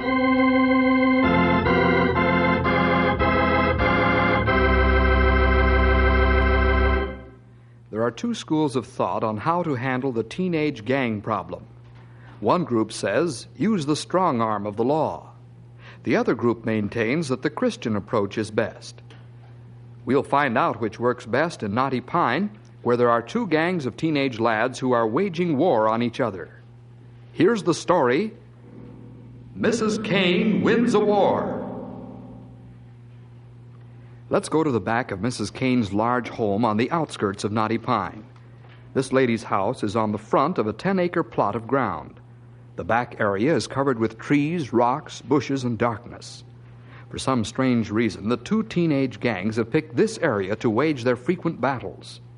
Right now, another fight is in the making as the 2 gangs of boys creep toward each other across the back of Mrs. Kane's property. The moon is up, and the snow on the ground makes the battleground pretty well illuminated. Art and Phil of the River Gang take the lead as they advance against the Hill mob. Hey, I can see the Hill Gang now, Phil. Yeah, Moose is leading the way. Let's set a trap for him, Art.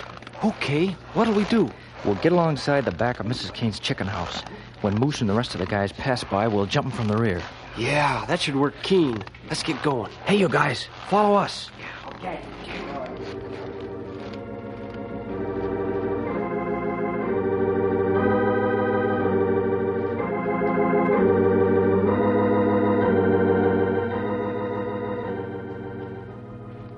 Here they come. Let them walk by and then we'll jump them. Pass the word, you guys. Don't jump till we tell you. Here they are. Quiet now. I wonder where that River Gang is. Get them! Come on, hit him! Come on! Get this guy! Get this guy! Get up! Hit him back! Will you? Come on! Get this guy! I got him! It's a good thing Mrs. Kane called us when she first saw the kids. And they're battling each other's ears off back there. O'Rourke, take your men and cut around behind them. Okay, Cal, we're going on the double. The rest of you men come with me.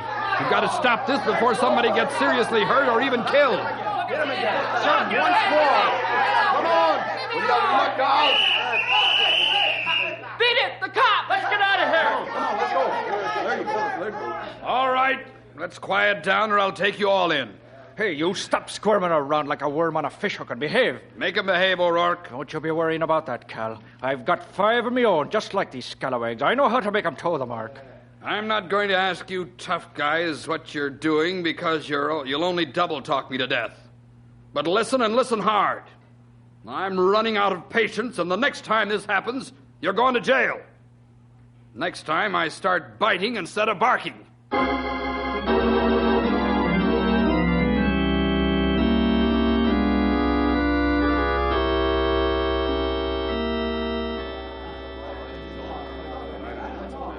Hey, you guys, pipe down. We ain't gonna let the cops scare us, are we, fellas? Yeah, nor that old lady either. She's the one that turned us in, sure as shooting. We'll get even with old Mrs. Kane for calling the cops. Let's do it the same time we get the Hill Gang. Yeah, how about tomorrow night? Keep it under your hat so the cops won't find out. I'll challenge Moose in school tomorrow. If the Hill Gang ain't turned yellow by now, they might show up.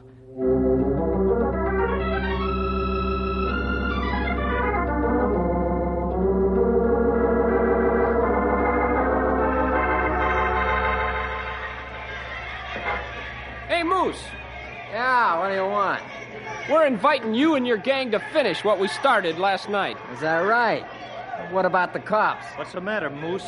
Don't tell me you're chicken. Don't you call me a chicken, Phil. I'll clean up the hall with you right now. Yeah, you and what army? Don't forget, there's two of us. That's right. Where's your gang, or are they scared too?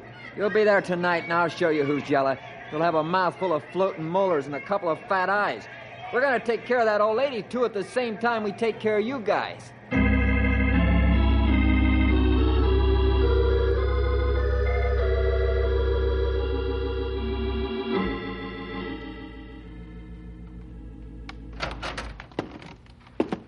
Bill, are you busy right now? Ever see the time I wasn't? Come on in, Jack. Grab a chair. Oh, peace and quiet at last. I'm glad I'm not a school teacher, Jack. My job's a pushover compared to yours. Oh, it's not that bad. This has been one of those days when it would have been better to have stayed in bed. That's so? What's wrong? Well, I don't know exactly. I heard rumors that the Hill and the River gangs might battle it out soon on the back of Mrs. Kane's property. Oh. Those young fellas aren't going to be satisfied until somebody gets seriously hurt. And they'll be in trouble. Were you able to find out when this scrap is going to take place? No, I wasn't. I only overheard snatches of conversation and a few disconnected remarks here and there. But adding them up, they spell trouble. There's a lot of bad blood running between those two gangs. So far, we've been able to keep it from spilling over inside of school. Yeah, I know. You and the rest of the teachers have done a fine job of keeping the warring tribes under control during school hours. Bill, I must be on my way. Exams come up tomorrow, and I have a lot of work to do. I surely wish you could do something to put an end to this nonsense before those lads live a lifetime of regret. I'll have a talk with Cal. Perhaps he knows more about this. Well, do whatever you think best. I came to you because you seem to have a knack for working these problems out for everybody's good. Thanks for your confidence. I'll follow this through and see what can be done with the young fellas. Thanks, Bill. Well, let me know how things turn out. If I can help, just tell me what to do. I'll do that, Jack. Bye. Bill, wait a minute. What is it, Jack? Well, there's one thing I forgot to mention. Oh? What? I also have good reason to believe that the lads may take revenge on Mrs. Kane for calling the police. That is, they seem to think she did. I'm glad you told me that. This makes a horse of another color. I'll get the sheriff on it right away.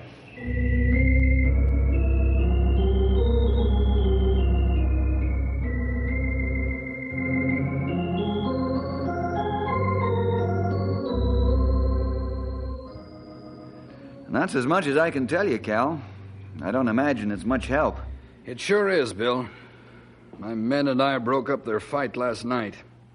I sure would give $10 to know when the next one's coming off. Yeah, I can imagine. Bill, I'd appreciate your help. You have a great knack for coming up with the answer to this sort of thing. How about it? Well, I'd be glad to help, Cal. I think we ought to go out and see Mrs. Kane and tell her of the possible danger she's in. Well, that's good for a starter. Let's get going. Time's running out. Imagine those young toughs threatening revenge on a nice elderly lady.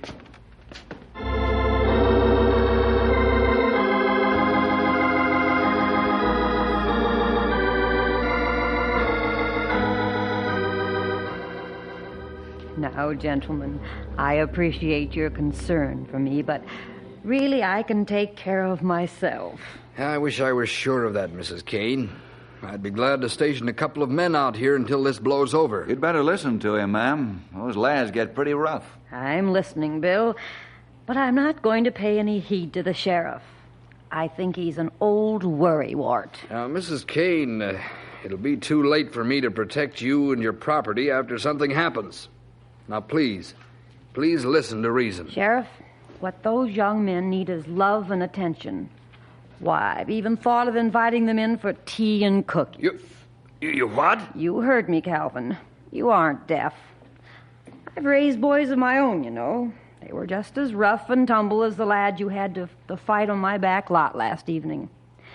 I called you because I didn't want them to hurt each other. But Mrs. Kane, Now, don't you butt me. You just march right out of here and take care of enforcing the law. I'll take care of those young lads. You see when I show you that I'm right. All right, Mrs. Kane, you win. But don't say I didn't warn you if anything happens. Let's go, Bill. Right. Good day, Mrs. Kane. Goodbye, Mrs. Kane. I hope you'll be safe.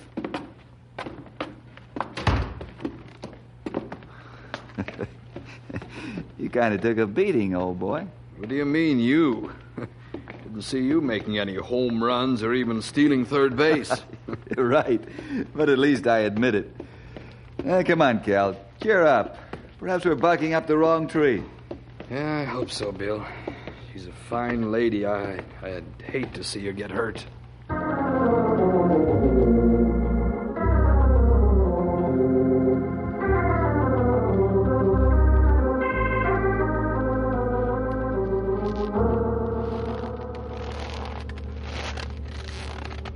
I don't see the law around. Do you, Phil? No, they're not around. Tub and Lefty been watching since after supper. They haven't seen hide nor hair of the cops. It's safe. Good. Let's get over to the chicken house and fix those windows. We'll show that old lady she can't rat on us and get away with it. Yeah.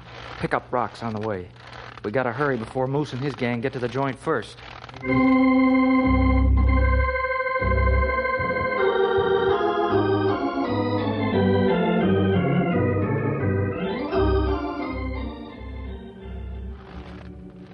I don't see the Hill gang. We got plenty of time to take care of those windows. Yeah. Send a couple of the guys to take care of the house windows. Not all of them. Just a couple of small ones. We got to scare this old lady good. Hey, Tub, Lefty, go take care of the house. Just a couple of small windows. Okay, you guys, this is far enough. Get ready with the rocks, you guys. Let them go. Make it good. Hey, the river rats beat us to it. Let's get them. Use your rocks on them. Hey, just missed up. I got him now. Boys, stop this fighting. Stop this instantly. Let's get out of here. The old lady's been hit. Let's go. Let's get going. Come on. Come on. Phil, hold it up. What are you stopping for? We got to get out of here. Phil, we can't leave Mrs. Kane lying on the ground. Why not? If we go back there, we'll be in real trouble. You mean we'll be in a lot more trouble if we don't? She might be hurt bad. We can't just leave her there. Yeah, I guess you're right. Let's go back. There she is on the ground. Why, she must be hurt bad to be still laying there. She's been hit on the head with a rock. Yeah, and she's bleeding. You go in the house and call the sheriff. Tell him to get a doctor. The sheriff? Yeah, I ain't afraid of him. Hurry up. If this old lady dies, we'll be in more trouble than we know what to do with.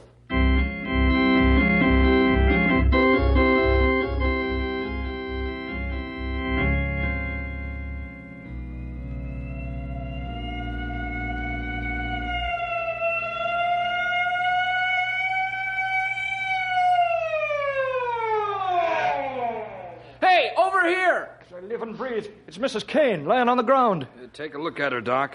You two lads stay right where you are. Keep an eye on them, O'Rourke. Sure, no, they won't be getting away from O'Rourke. She hurt bad, Doc? I don't know yet, son. Let's get her into the house before she freezes to death. Now, that's Bill. Let's wait a minute, and then we can use a three-man lift. I want O'Rourke free so these two toughs don't get away. Warn Mrs. Kane that she might get hurt. Now, you smart Alex will pay for this.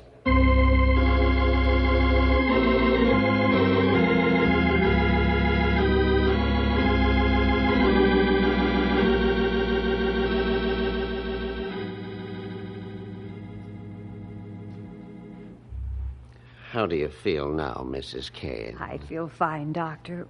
My head aches a little, but outside of that, I feel all right. Yeah, that's good news, Mrs. Kane. I've got 2 of the hoodlums right here. I'll lock them up and then get the rest and haul them in, too. You'll do no such thing, Calvin. We didn't hit you on purpose, Mrs. Kane. You must have walked into the rock. Yeah, we didn't know who threw the rock that hit you. Believe me, we didn't mean to hurt you. We know that you plan to get even with Mrs. Kane. Yeah, but all we were going to do is break some windows, not hurt her. I don't believe your story. I'm taking you 2 tough guys in just the same. You can tell your story to the judge. Don't you dare do that, Sheriff. I'll not press charges, and you look awfully foolish trying to hold these boys without a charge. Besides, Art and Phil are the only ones who stayed to help me. Certainly that means that they're not all bad. Well, I didn't know about that. Well, she has a strong point, Cal. If she won't press charges, you'll be up a tree. Well, all right. I'll bide my time, but I'll get them sooner or later. Mrs. Kane, why do you refuse to press charges against these lads? They and their gang have committed assault and battery. Bill, do you see the pictures on the mantel? Yes, ma'am, I do. The older man is my husband. The 2 younger men are my sons. My husband died after World War I because of his wounds and also from the effects of gas. My sons were killed in World War II. Gentlemen, the men in my family died because of violence and fighting. Perhaps they'd be alive today if the world had more love and kindness in it. You're right there, Mrs. Kane. I'm sorry to hear about your husband and sons, but what's this got to do with these lads? Bill, will you hand me my Bible, please? Be glad to, Mrs. Kane. Thank you.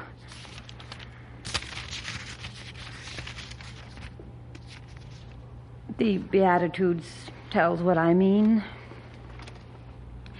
Blessed are the merciful, for they shall obtain mercy. Blessed are the pure in heart, for they shall see God. Blessed are the peacemakers, for they shall be called the children of God. Blessed are ye when men shall revile you and persecute you, and shall say all manner of evil against you falsely, for my sake. Let your light so shine before men that they may see your good works and glorify your Father which is in heaven. Gentlemen, this is my plan for showing these lads where they should walk. Our Lord is the very essence of love and kindness, and He came to bring joy and peace and love to all men. What these 2 young men need is some of the very things the Lord brought into this world. Let me try the Lord's way with these young men. I know it'll work. I see your point, Mrs. Kane, and it's well taken. I'll admit I'm a tough cop, but I guess I have a heart that beats under this badge. Mrs. Kane, thanks. We won't forget this. That's right, ma'am. We'll talk to the other guys and tell them to lay off. You've been very kind to us. Thank you. I've never seen such a change come over anybody as what's come over these 2 lads. Aye, Carolyn, that's a miracle you're watching. When a person radiates love like Mrs. Kane does, some of it's bound to be rubbing off on those who stick around.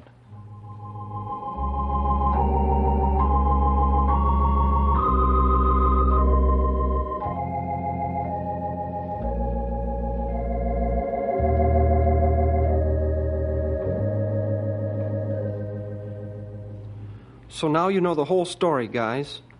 I say we ought to lay off fighting and leave Mrs. Kane alone. Yeah, I say that too. And anybody that doesn't agree will get a mouthful of floating molars. Mrs. Kane is a fine old lady. You say that none of us is in trouble, Phil? That's right. Mrs. Kane even talked the sheriff out of taking us in. I think we should tell Moose and his gang to lay off, too. And no more fighting on Mrs. Kane's property. I'll tell Moose and his bunch in school tomorrow. If he don't like it, we'll make him.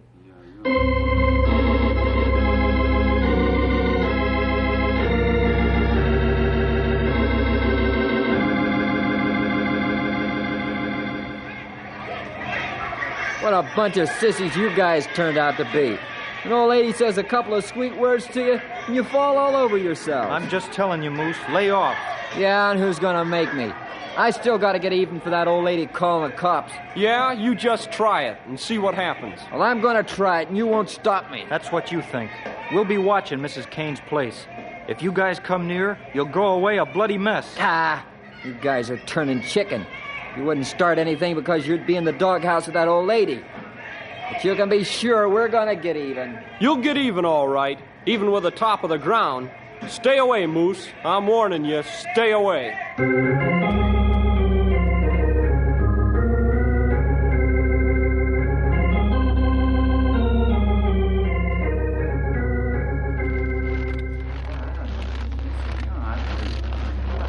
You guys be quiet so Mrs. Kane doesn't know we're out here. She might be worried if she finds out why we're here. Okay, Art. I'll pass the word. I don't see any signs of the Hill Gang yet. We better not see them. But Moose isn't chicken either. Yeah, I know. But he'll wish he was so he can fly out of here if he tries to hurt Mrs. Kane. Shh. Here they come, through the trees.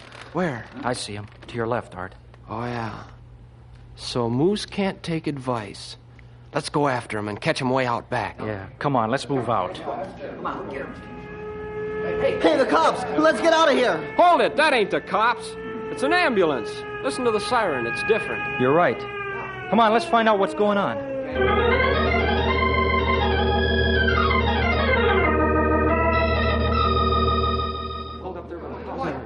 Hey, it's Mrs. Kane, and she's out like a light. What's wrong with her, Doc? I'm not sure yet. Looks like a brain hemorrhage. You mean she's bleeding inside her head from that rock? I'm not sure, son. But the blow from the rock could cause this. Why? We're all set, Doc. Let's go. Well, I wonder what's going to happen. Yeah, I wonder. Take it into the hospital. Pipe down, you guys. What's the matter with your old lady? Yeah. What do you care, Moose? She's bleeding inside her head. Yeah, from the sock on the noggin she got from the rock. Do you think she's gonna die? We ain't no doc, but if she does, you guys are in as deep as we are. We'd better go over to the hospital and see how she makes out. I ain't going to no hospital. We can't help the doc now. No, but we could show that we want her to get better. Well, not me. I'm lambing out of here. You're yellow, Moose. You're as yellow as a banana. Oh, yeah? Well, I'll show you guys. Come on, gang, let's go to the hospital. All right, come on, let's go. Which hospital should she take her to? Let's go. Come on.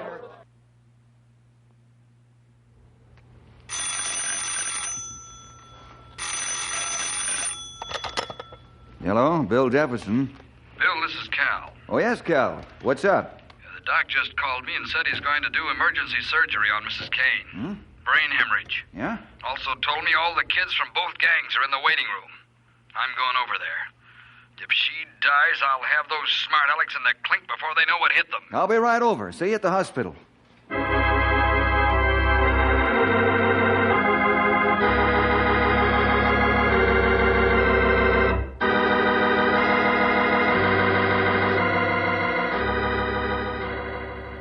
Don't any of you monkeys try to leave this room. I'll be sitting right here by the door. Bill, what's going to happen to us if she dies? Yeah, we didn't do it on purpose. How are we going to find out who's to blame? Or will we all have to go to jail? When are we going to know whether she's going to pull through? Whoa there, fellas. Whoa there. One question at a time. If Mrs. Kane dies, the sheriff will arrest all of you, and then it'll be up to the judge to decide the outcome. Now, I know you fellas didn't do this on purpose, but you'll have to admit that you were warned by the sheriff and told to stop your fights. I've asked the doctor to tell us one way or the other what's happened. How are we going to stay here with nothing to do? The operation might take hours and hours. Well, I'm sure it won't take longer than 4 hours, Art. 4 hours? Man alive, that's a long time. What do we do? All of you fellas have gone to church or Sunday school at one time or another, haven't you? Oh, yeah, sure. Well, what's that got to do with this? You fellas can help Mrs. Kane by praying. And while you're praying, you can ask the Lord to save you from your sins and make clean-cut lads out of you.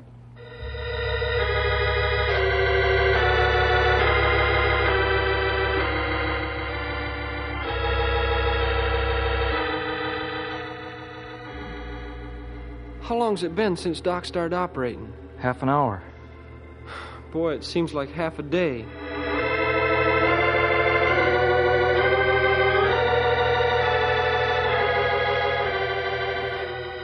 Bill, I'd never believe it if I didn't see it.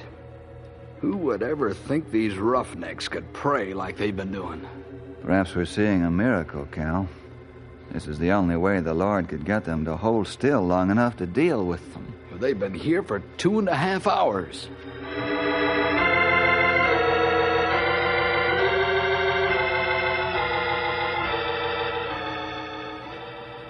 We've been waiting for 3.5 hours now. How much longer is it going to take? I don't know. I think we lost. Maybe all the praying we did ain't no good. Yeah, maybe it's because we ain't been the right kind of guys.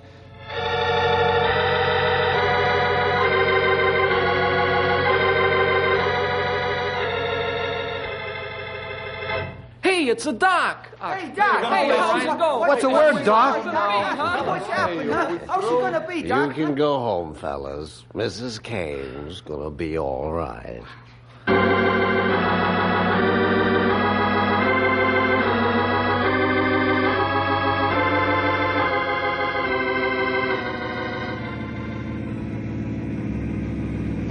It's so nice of you two to escort me home, gentlemen. We're glad to do it, Mrs. Kane.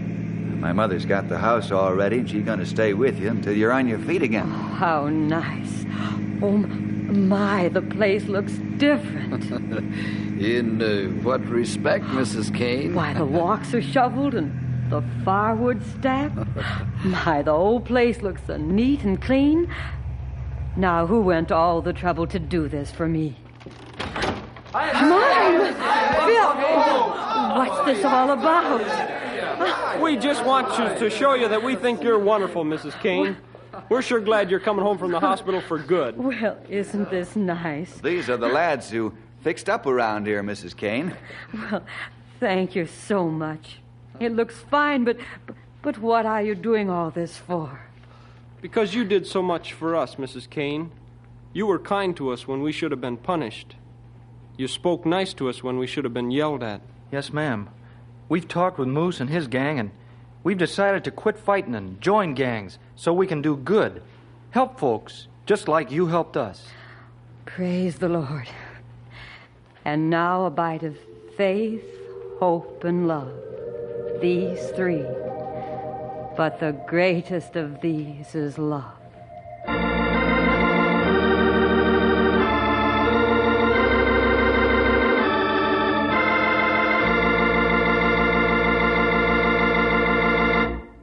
Boys and girls, I don't think that there's anything I can say that will add to Mrs. Kane's quotation from the Bible. We'll see you next week for more adventure with Ranger Bill!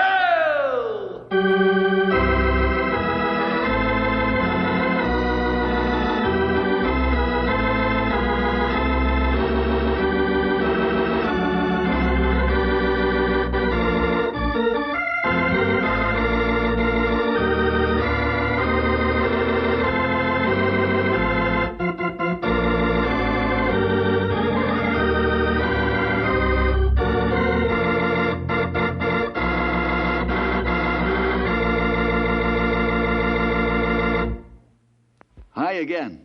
Our program today gives me, Ranger Bill, just a little time to talk to you moms and dads about our adventure stories and why we're on the air. We all know that every time a boy or girl listens to one of our programs, he gets some impression of the Christian life and the character of the people involved. So we must be constantly alert to guard the image that's presented, to make it realistic and truthful, neither setting up false ivory tower heroes for fellas and gals to aspire to, or creating the impression that Christianity is an impossible goal in this day and age. We also try to present Christians as people, something which they are. The faults of a Christian don't have to be glossed over. He's human too.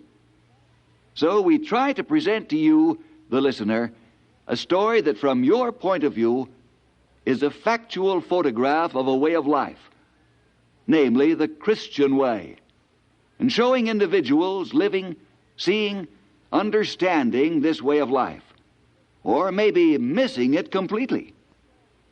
Let's all be honest before God so that truth can survive and our young people will turn out to be the good citizens and real Christians that we want them to be. Them to be. Them to be.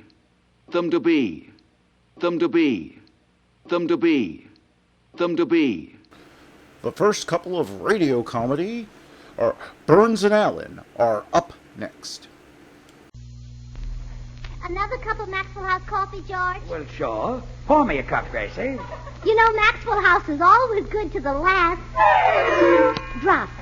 And that drop's good, too. Yes, it's Maxwell House Coffee Time, starring George Burns and Gracie Allen.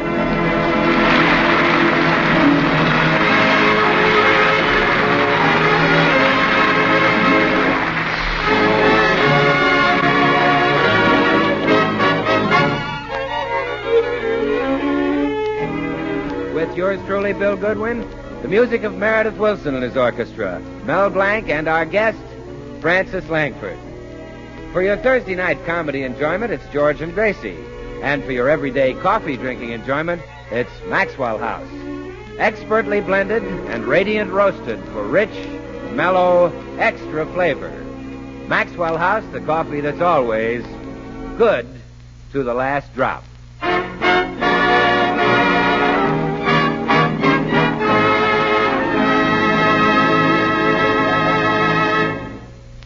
Well, tonight, ladies and gentlemen, George and Gracie do their final broadcast of the current season. So for 13 weeks, you won't be hearing from radio's most charming comedian and most talented actor. But Gracie and I will be back in September.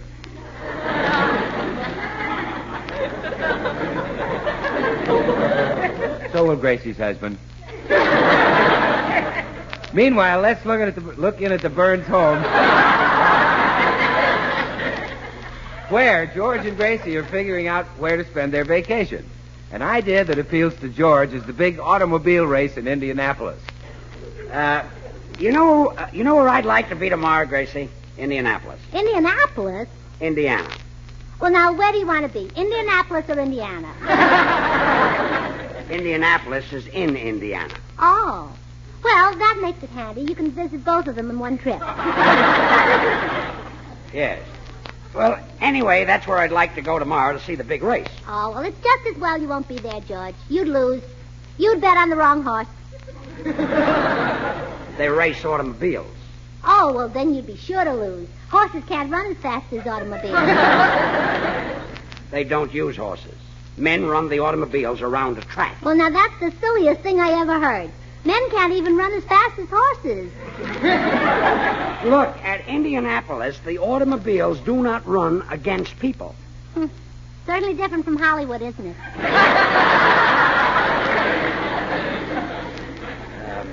I'm going to try once more. They have a big track where these automobiles, driven by men, whiz around about 150 miles an hour. Now, if I were there, I'd get a ticket. Well, if that isn't unfair. Now what? They drive 150 miles an hour and you get a ticket. Let's forget about Indianapolis. What would you like to do on our vacation? Well, I'd like to get a nice suntan. Well, that's easy. But it's such a long way to Florida. You don't have to go to Florida. You can stay right here in Los Angeles and get a very dark color. I know, dear, but the smog washes right off. I've got an idea. I'll run down to the Travel Bureau and get some folders on different resorts. Where are the car keys? In the filing cabinet. The filing cabinet? Mm-hmm. I wanted to put the house in order, so I organized an alphabetical filing system. Just look in the cabinet and you'll find the keys. Okay. Now, let's see. Keys would be under K. Hey, there's nothing under K but handkerchiefs. You've made a mistake. No, I haven't, no. When do you use handkerchiefs? When you sneeze. K for kachoo.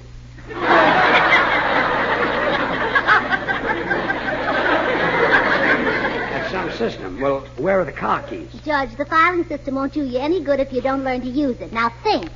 Car keys. Oh, sure, they'll be under C. Well, for Pete's sake, what's a picture of your brother Willie doing filed under C? Judge, can't you figure anything out? Willie's in the Navy. Yeah. He's on a submarine. Yeah. A submarine is an undersea boat, so Now, I you filed filed them under sea, I see. Look, I'm a little slow in catching on to things. Suppose you tell me where the car keys are. Well, just where any intelligent person would look for them, under P. P? Well, certainly. Think about our car. Oh, I get it. P for Plymouth. That's not bad, Gracie. I apologize. No, not P for Plymouth. Don't you remember, we had our car painted green recently? Yeah, Well, was it bright green or pale green? pale green. P for pale. It couldn't be P for Plymouth. Well, of course not. Suppose we traded it in for a Pontiac. Well, I won't try to figure it out.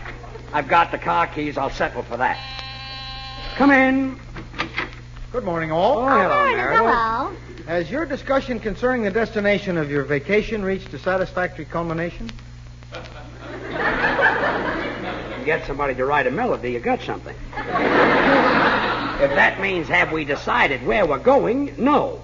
Well, then, may I suggest a most delightful spot? An earthly paradise which lies in the vicinity of my hometown in Iowa. What's the name of it, Meredith? Lake Winnie Oscobago Wandakichi Poo in the Willows. However, some folks would like to shorten the name. Some folks are right. Mm-hmm. They want to call it Lake Winnie Oscobago Wandakichi Poo in the Pines. Yes, that's much shorter. Now, the name was derived from an old Indian saying, which translated into English means, woman love man, man love woman. What else? We now have the Mad Russian with us.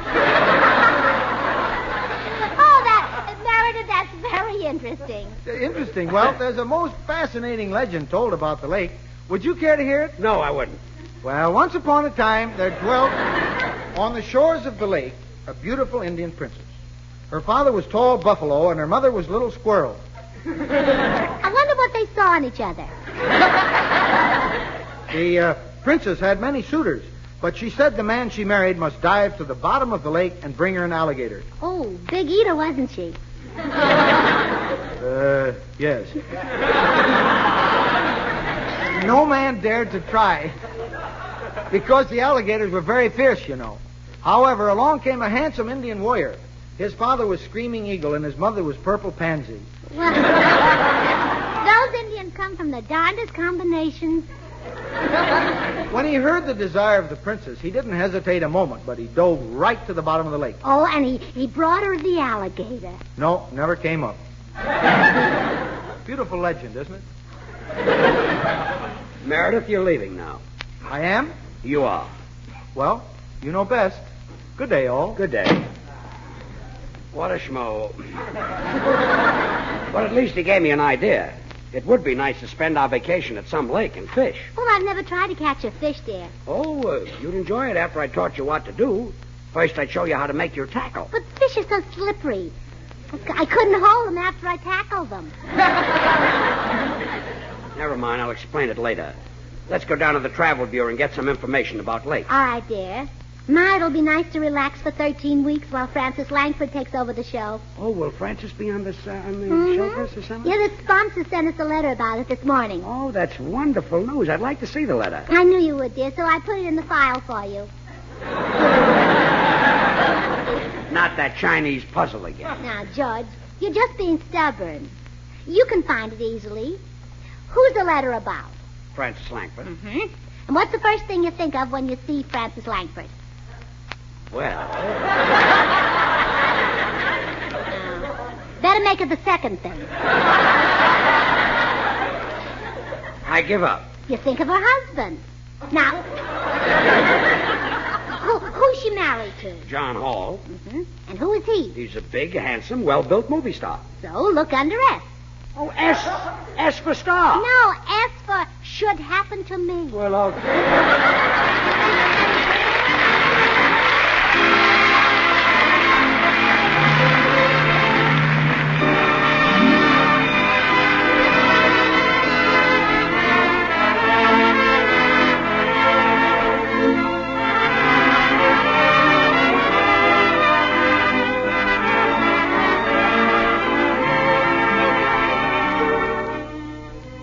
sweetheart of Sigma Chi. Say, she's a mighty popular girl this time of year, Meredith. She and every other co-ed, Bill. Yes, these are big days on the campus, all right, with final exams just about over and that long-awaited graduation week in sight. Yes, there'll be a senior prom, of course, and a varsity show. And most of all, there'll be graduation itself, with Mom and Dad looking on proudly in the class of 1947 marching in the sheepskin parade. Moments that'll live in memory, these, belonging so truly and inescapably to the American scene. Reminds me how down through the years, Maxwell House coffee has become so real a part of the American scene. Coffee? Well, we Americans love it. It's our national drink. And it's a fact worth noting that today, more people buy and enjoy Maxwell House than any other brand of coffee at any price. How explain this overwhelming preference? Flavor's the answer, of course.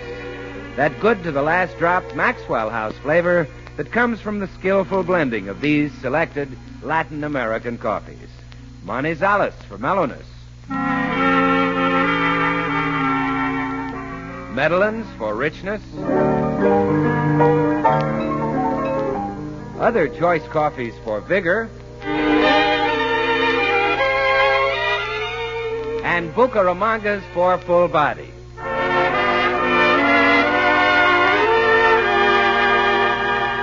Adding up to great coffee at the peak of perfection. Friends, why not enjoy coffee at its absolute best? You can for just a fraction of a penny more per cup than you'd pay for the cheapest coffee sold.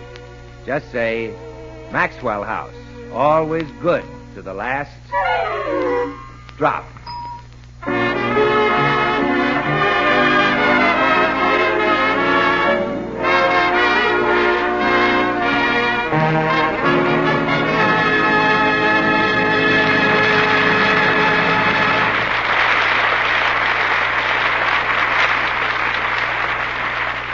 Well, at least one thing is settled. We'll spend our vacation at some lake. Mm-hmm. Oh, before we make it definite, George, I have a letter here inviting us to spend it with the O'Briens. That's my sister Pearl and her husband. Oh, so the O'Briens want us to visit them this summer. Mm-hmm. Yeah, they live in a nudist camp. A nudist camp? Yeah, that's what this letter says. See, it says, come and stay with us. We have nothing on for the summer.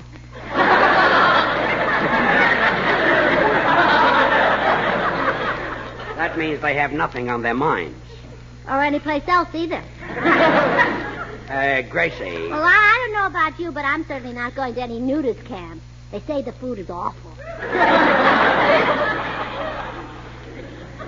Look, Gracie, the O'Briens do not want us to visit them at a nudist camp. They do, too. My sister Pearl says right here, she says, please come. This will give us a chance to see more of each other.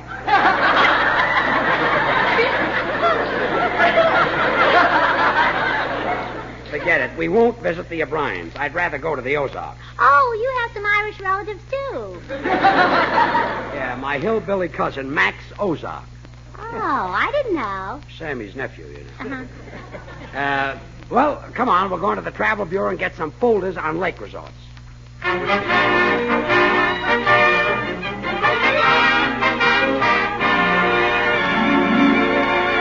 Well, this looks like a nice travel agency, George. Yeah, I'll speak to the fellow at the desk. Excuse me, sir. Could you recommend some nice lake resorts? How do you do? So you're planning a vacation. First, let us consider the mountains. Ah, they are breathtaking. There, one fine scenic splendor. Mister, look. All we want to know is about some lakes. Well, I get to them later. How do you do? So you're planning a vacation. Look, I don't want you to. I don't want you to get to them later. Tell me about the lakes now. Oh, sorry, mister, I can't. This is the way I got the spiel memorized, and if I don't say it straight through, I get all mixed up. How do you do? So aren't you the same man who sold us office furniture and real estate? Yeah, I got fired off of them jobs. How do you do? So you're planning a vacation. First, let us consider the mountains. Well, I can't understand why you got fired. Weak union. How do you do? So you're planning a vacation. Gracie, stop interrupting the man. Mister, couldn't you possibly leave out the other stuff and get to the lakes? Well, I'll try. If you prefer lakes, we can recommend, if you prefer How do you do?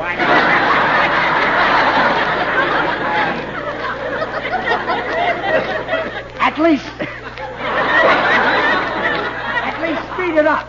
How do you do? So you're planning a vacation. First, let's consider the mountains. Oh, they are breathtaking. They're looking St. Francis. Then your description. Oh, if you prefer lakes, we can recommend the land of the 10,000 lakes. 10,000 lakes, yes. Which are as follows. Lake Adirondack, Lake Abercrombie, Lake Allegheny. Wait a minute. Look, Abercrombie. Are you going to name the 10,000 lakes? Yeah, that's part of the spiel, mister. How do you do?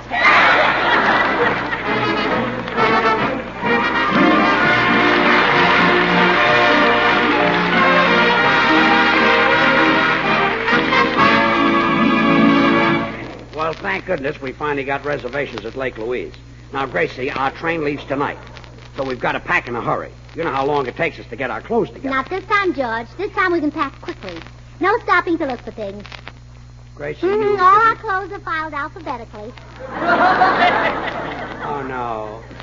George, I don't believe you appreciate my filing system. That's an understatement. The idea of filing my clothes in this thing. Where'd you ever find these wide drawers? Oh, that's your regular underwear, dear. Yeah, that's what I meant. By the way, where is my underwear? It should be under you. Now, what would your underwear be doing under me?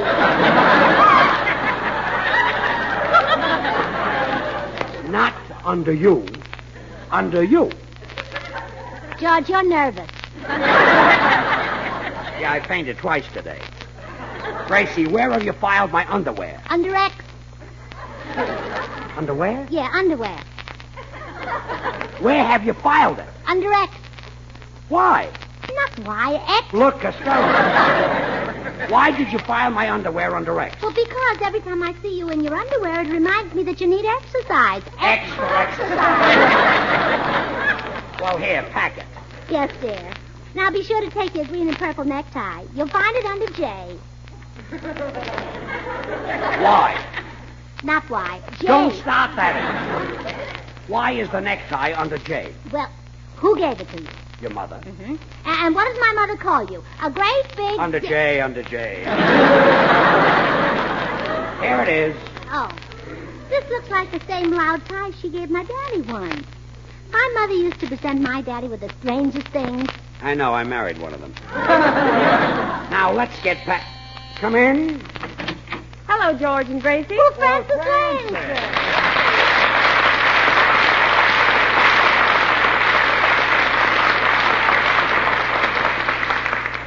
Francis, oh, we're so glad to see you. Please excuse the clothes lying around. George is such a messy packer. I know, Gracie. So is John. Really? Yes, I guess husbands are the same whether you're married to George Burns or John Hall. You're cute. Francis, we're delighted that you're taking over the Maxwell House coffee time for the summer. But are you nervous about it? You seem scared. Oh, well, that's because on the way over here, one of those Hollywood wolves tried to pick me up. Oh, how awful. He drove along beside me and yelled things like, "Hey, beautiful," and "Where'd you get those pretty legs?" and "Wow, what a build," and things like that. I had to walk around your block 3 times. So why didn't you come in? He hadn't finished. I see. But his car finally ran out of gas right up the street. Well, good. That'll teach him not to... Come in. Hey, George, could I borrow some gas?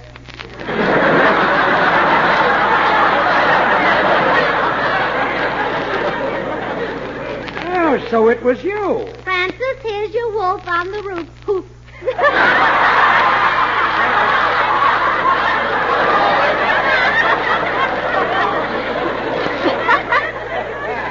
Bill Goodwin. Bill, meet Francis Langford. Well, gee, Franny, baby, why'd you run from me? I'm harmless, like the radio serial. I'm just plain Bill. Well, I'm not like the radio serial. I'm John's only wife. Oh, married. Yeah. Well, George, who's doing the summer show? Well, you've got a surprise coming, Bill.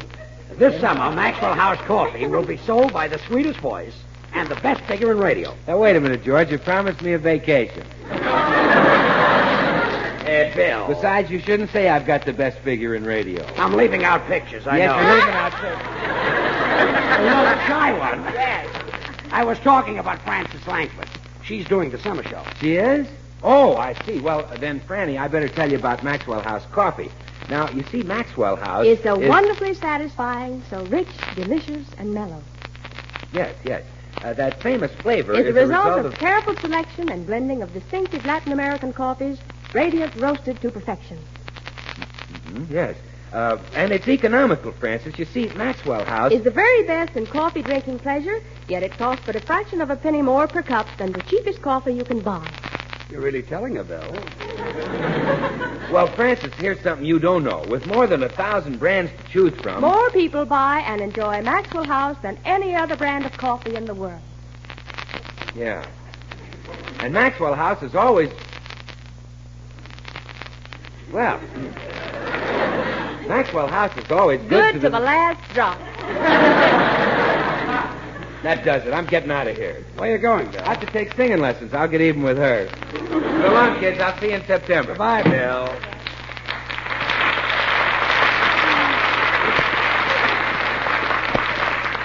Well, Francis, Bill may think he has the best figure in radio, but we know who has the sweetest voice.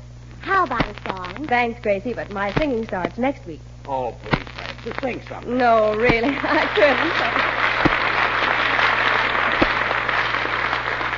Well, all right. Then George will sing. Okay.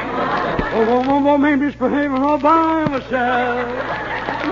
What would you like to hear, Gracie? Oh, you see, you changed your mind, huh? Well, anything you want to sing, Francis. I'll sing You Belong to My Heart. All right.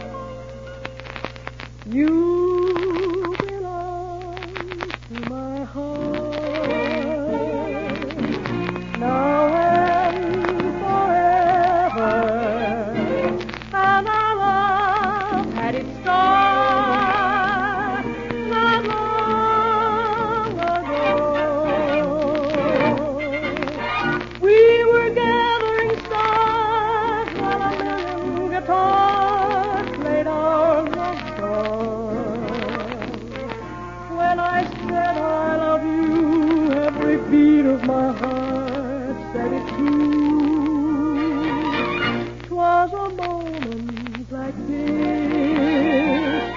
Do you remember?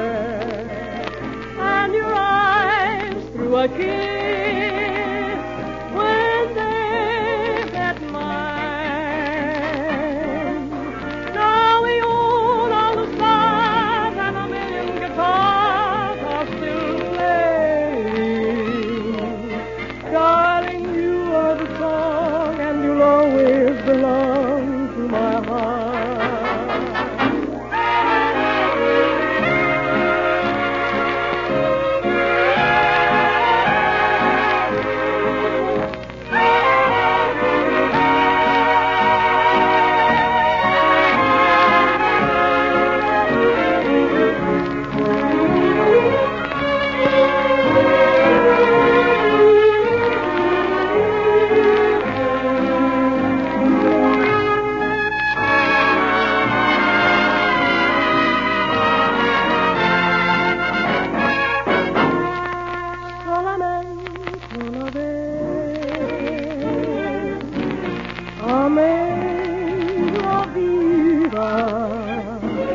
Solamente una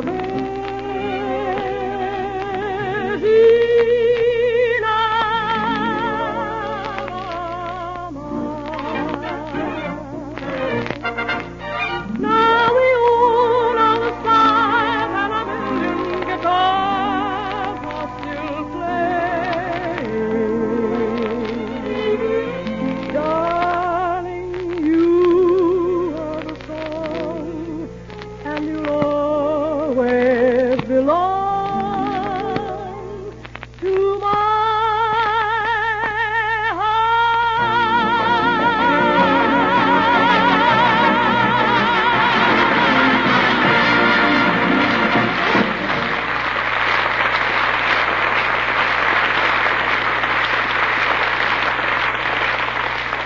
Oh, Francis, that was beautiful. Thank you, Gracie. And your command of that foreign language was amazing. I never heard such perfect Russian.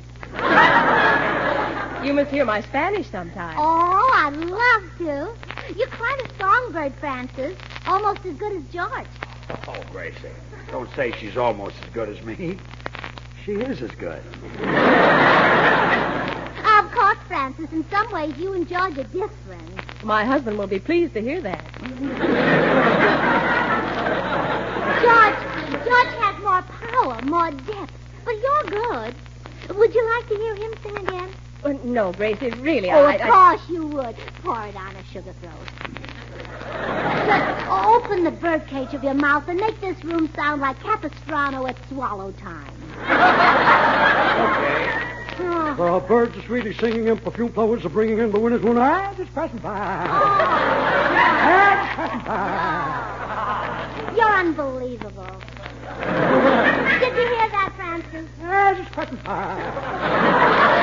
Did you notice how easily those golden notes came sliding out? Well, they should come out easily. He flattens them first. He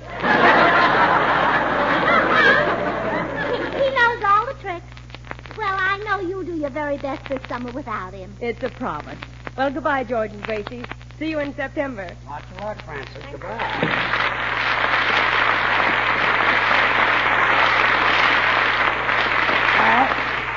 Let's finish the packing. Oh, by the way, where are my cigars? I put them in the filing cabinet.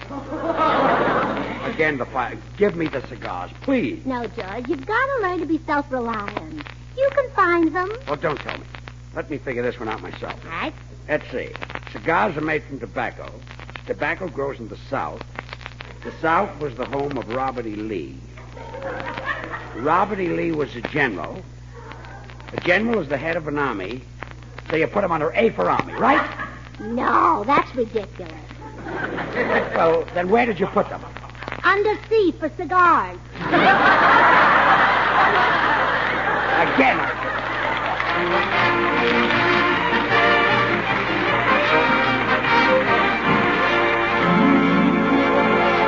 Well, George, it's almost time to catch our train. Has everything been taken care of? Yeah, the baggage company picked up our trunk an hour ago. I'm all dressed and ready. Oh, good. Let's get started.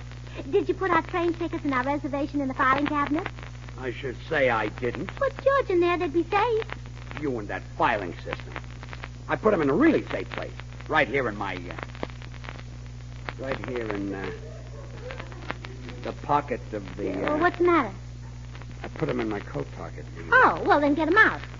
It was the coat of my other suit. Oh, well, get them out of that. The other suit is in the trunk. And the trunk? It's on its way to Lake Louise. No! Don't say it. Just file me under D for drip, that's all.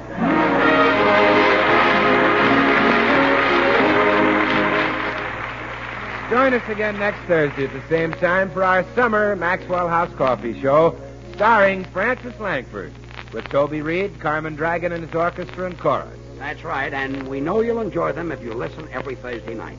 And by the way, I'd like to tell you that a new George Burns and Gracie Allen record album will be ready shortly. Oh, yes, and maybe you'll enjoy listening to it, too. Goodbye, everybody. See you in September. Good night. The George Burns and Gracie Allen Show is written by Paul Henning and Keith Fowler.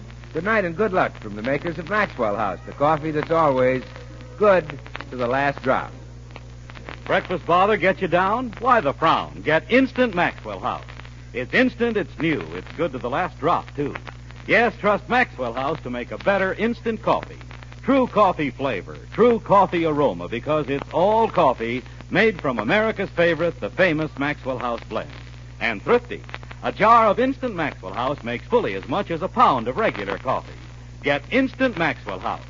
Enjoy coffee that's instantly good to the last drop.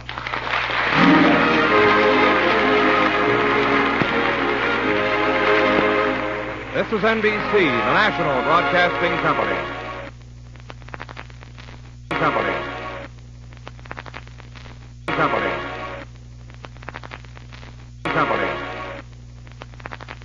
Next, hunt the biggest of all game with the Green Hornet. The Green Hornet.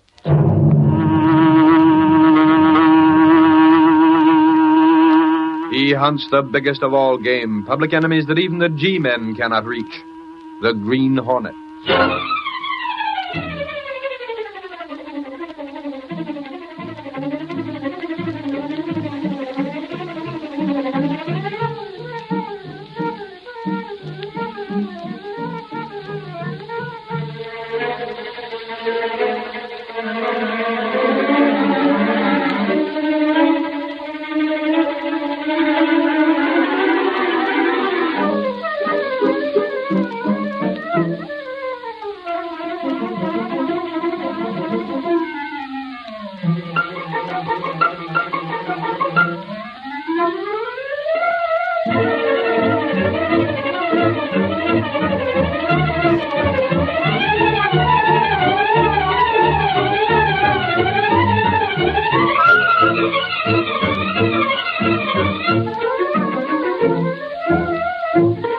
With his faithful valet Cato, Britt Reed, daring young publisher, matches wits with the underworld, risking his life that criminals and racketeers within the law may feel its weight by the sting of the Green Hornet. Ride with Britt Reed as he races toward another thrilling adventure. The Green Hornet strikes again. Hurry, Cato. We're out to smash a parking lot racket.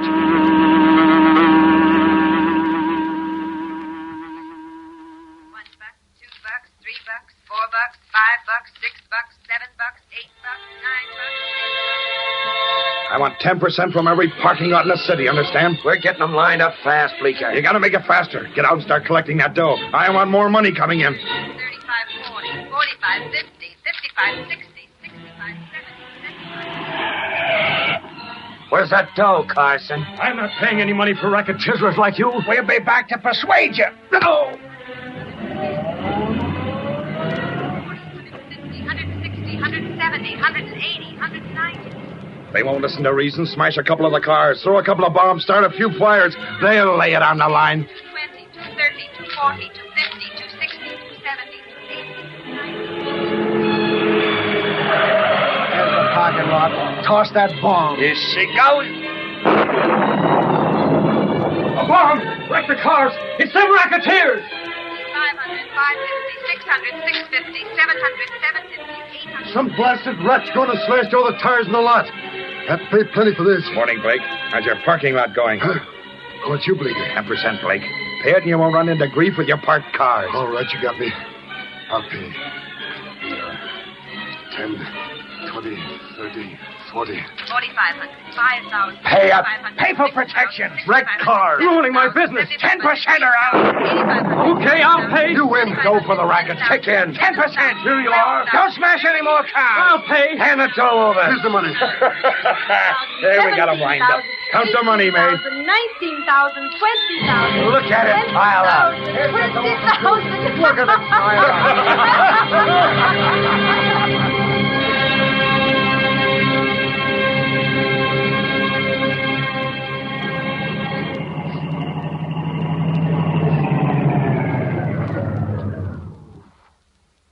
Golly, Reed, we must have driven downtown early. Why, Exford? No earlier than usual. Then, holy crow, what for is the parking lot so empty? You don't think that... Say, Reed, today and Sunday, is it? Don't tell me we made a mistake and come down to the Sentinel on Sunday. Why not? The Sentinel's a daily paper. There are plenty down on Sunday. But suffering snakes, I never come down at... Relax, Exford. It's not Sunday. Look it, there ain't hardly 6 cars in the parking lot. Morning, Mr. Reed. Hello, Schaefer. What do you wear the long face for, Schaefer? You're looking like a candidate for the morgue with the other cadavers. You better go to that parking lot across the street, Mr. Reed. What? I can't handle you here. Suffering snakes, what's he trying to do? Don't you like it? Or maybe Reed Sedan ain't good enough for your parking lot, giving us the cold shoulder. Shut up, Exford. Can't you see something's wrong? Huh? Oh, golly, is there? Why can't we park here, Schaefer? There's plenty of room. Yeah, after all the accidents I've been having. Yeah, we've heard about them at the Sentinel. So the city. They may take away my parking lot license. Golly. The insurance company has already turned me down as a bad risk. So since you're a particular customer of mine, you'd be better off at another parking lot. Your license hasn't been revoked yet, has it? Not yet. I have my own insurance on the car. Hey, Reed, where are you going? Get out, Exford. We're parking the car here. Mr. Reed, Car's yours, Schaefer. I'll call for it at the end of the day. Suppose something happens. What about these other cars? Well, I told them the same thing, but no... they wouldn't listen, huh? Well, put me down as the same kind of sucker, then, Schaefer. Well, this is swell of you, Mr. Reed. You see, Schaefer, I know something about those accidents. Golly, Reed, the way you say it, you don't mean accident. I don't. You've heard of Bleeker. You mean the racketeer? He's behind your trouble, isn't he, Schaefer? I won't pay that dirty rat 1 red cent. I thought that was it. 10% he wants for protection. Protection. Holy crow, why don't you tell the police? I've told everyone. What good does it do me? No, don't tell me he's bribing the police. Of course not, Exford, but Bleeker's smart. That's it. Everybody knows he's pulling the racket. But how can you stop it when you can't get proof that it's his guerrillas who go around smashing cars and cutting up the tires in parking lots? You've had that happen? Oh, everything. And still you refuse to knuckle under? Oh, I don't know. Maybe I'm wrong. Maybe you ought to pay the 10%. Now, you fought them this far. Why lose your fight now? I wouldn't mind if it was fight so long as it was a fair fight. But them rats work in the dark. The police can do nothing, huh? Not a thing. I see. Hey, Reed, what are you daydreaming about? Daydreaming? You had a kind of faraway look in your eye, like you was up to something. Only just when I was getting me brain around to figuring out what, you lost that faraway look, and golly, now I can't tell. You'll just have to wait till that look comes back. Ah, you got something up your sleeve, I know it. Just as well you're not a mind reader, actually. Huh? There are times when I like to keep my thoughts to myself. And this is definitely one of them.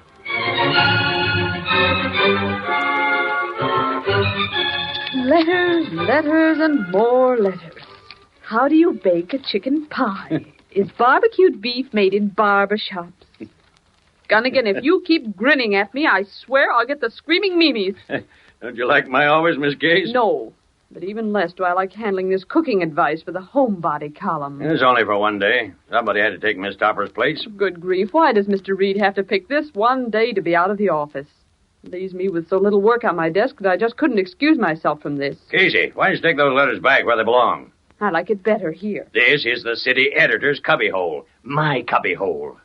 They could do with a good cleaning. Don't go domestic on me. Why not? I'm reading very domestic letters. Miss Topper's desk is out in the city room. See? Through the glass. Out there. It's too drafty. I like it better here. Or did I say that? You did. Well, here's a typewritten letter. Most of them are in longhand. All right. One housewife can have a typewriter. No law against it. Well, let's see what recipe she wants. Go ahead, Casey, but never mind the talk. Okay, I won't bother you. Casey, what's the idea of knocking the typewriter table over? If that's your substitute for talk, you... Gunnigan, this letter. What's the matter with you? Why, it's from a man. Not a woman, a man. So what? Men are interested in cooking? Read it. Go ahead. Listen, I have a front page makeup to schedule. Read it. Does it say what I think it does? In cooking up a stew about... Oh, Casey, I'm not interested in this hooey. Good grief, will you finish? There's more. In cooking up a stew about a certain type of racket now being worked. Jumping blue blazes. It's about the parking racket. That's what I read, too. I couldn't believe it, but look. Look at the signature. Signature? Well, I'll be a first cousin to an animal trainer. It's signed the Green Hornet. That's what I thought. The Green Hornet. That crew's got a sense of humor. Sending it to the Hints for Housewives column. It's the first time anything sensational came to this column since that cook sent in a recipe for hot buttered scones. Never mind the banter. This is big. Where are you going? Lowry! Hey, Lowry! Yeah. Take your elbows off that desk and come in here.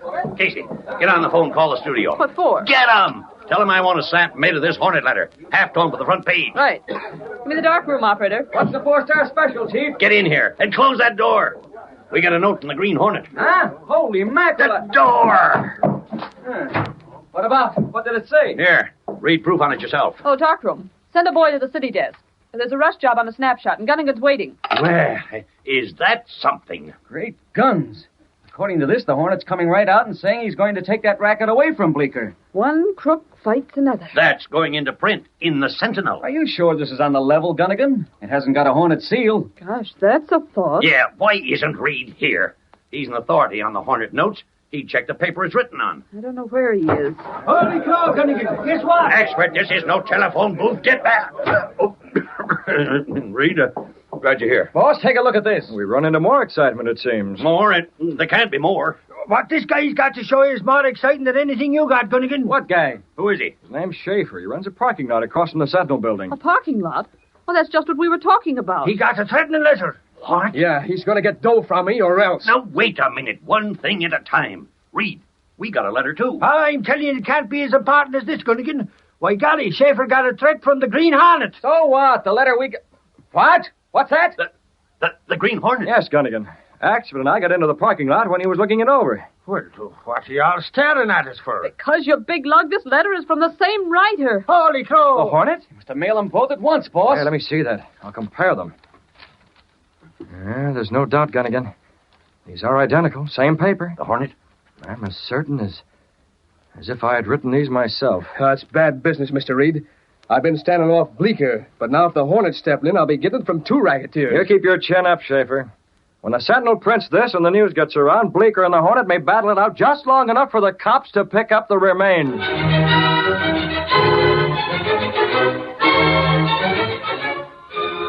Sentinel Hornet X-ray!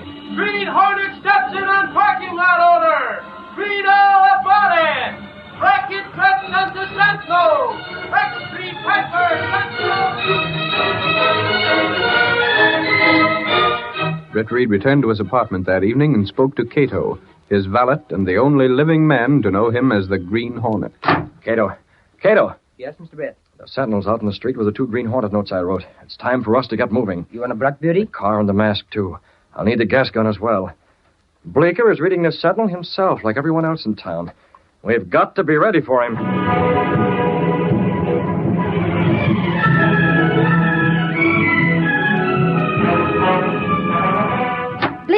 Bleecker! Don't shout your lungs off, mate.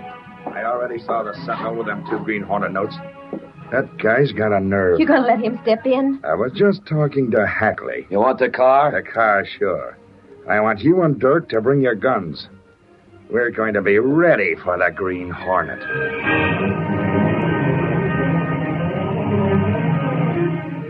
A lot depends on how Schaefer reacts, Cato. He's almost at the end of his rope. He can't hold out against those racketeers much longer. He's a brave man. Yeah, he's taken a lot from those rats already. Cars smashed, tires ripped open. His business is practically sunk. That is true. Unless I'm mistaken, Bleeker's going to make it even tougher now that he believes the Green Hornet is muscling in on his territory. I see. Open the sliding panel, Cato. We're going to the hiding place of the Black Beauty. Where are we going? Bleecker is just the kind of gorilla to make sure that Schaefer doesn't slip out from under him now. He wants whatever extortion money Schaefer is paying out for himself. And it's up to the Green Hornet to stop him.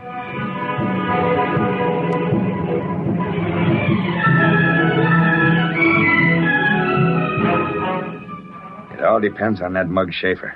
We've been putting enough pressure on him to make him ready to crack wide open. His business is shot already. He can't keep holding out. He's got plenty of what it takes. He's due to crack. But get this. Schaefer's paying us, not the Hornet.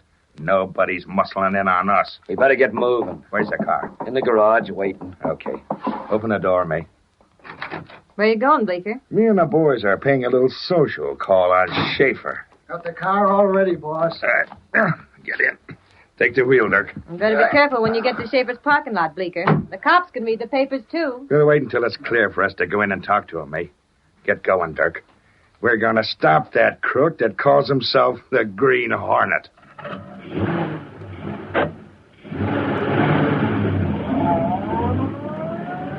As Bleeker's car swung into the street and turned toward Schaefer's parking lot, a huge, sleek black car started along behind them. It was the car of the Green Hornet.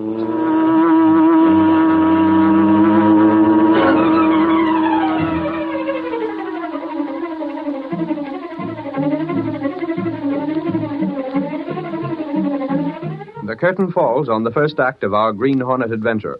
Before the next exciting scenes, please permit us to pause for just a moment.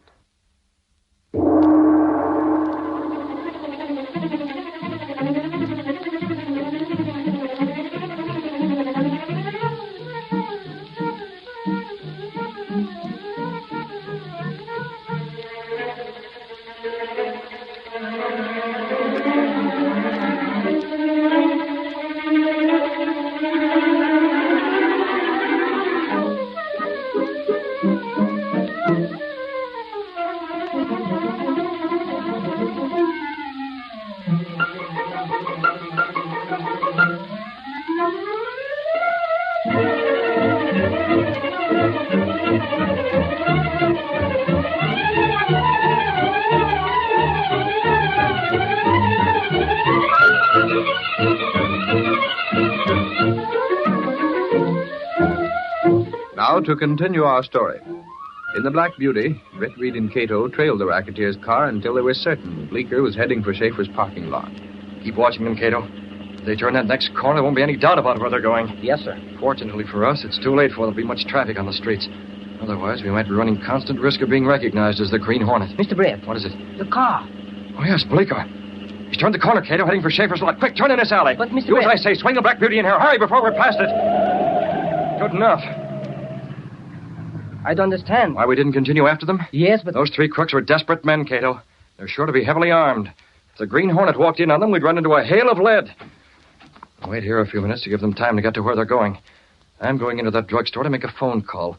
And I want to be certain Bleeker is there when that phone rings.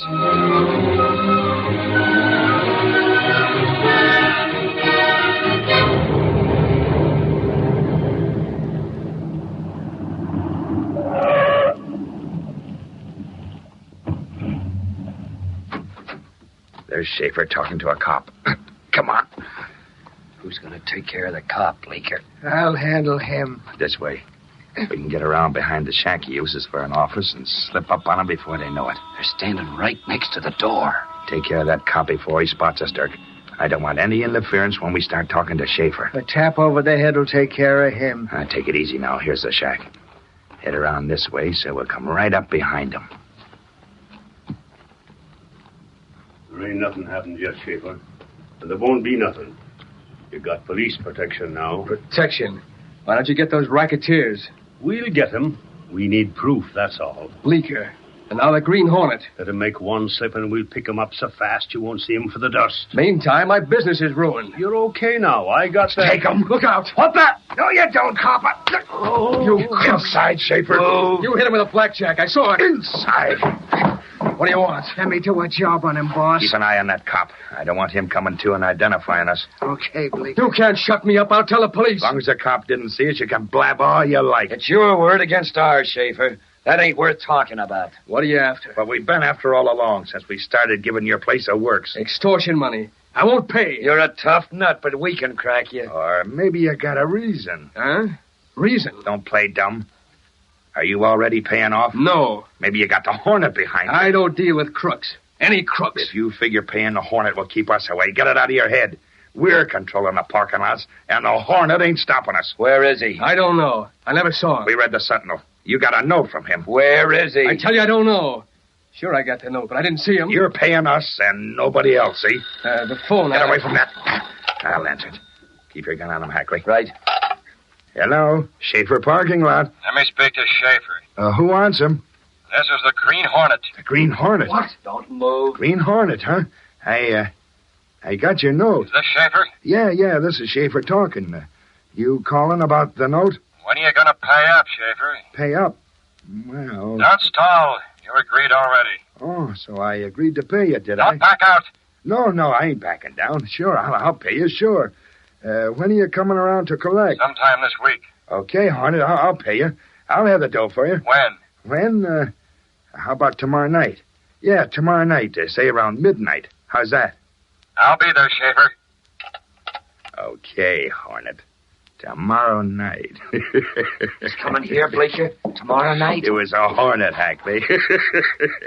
He took me for Schaefer. So you was planning on paying the Hornet off, huh, Schaefer? I'm not paying anyone. The Hornet's coming here tomorrow, midnight.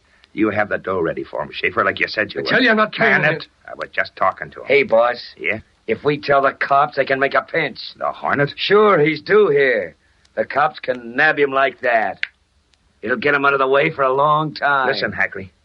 The Hornet's a crook, and so are we. Everybody knows that. When I tell you to talk, I'll tell you, Schaefer. We're not telling the cops, Hackley. But we got This is our job, taking care of rats who try to cut in. We'll look after that baby ourselves. Yeah, I guess that's the regular way. It is. We'll be here, and Schaefer ain't blabbing a word to nobody. No? You ain't got the nerve, Schaefer. I thought you were tough. But from what the Hornet said over the phone, it was him behind you that was giving you backbone. Sure.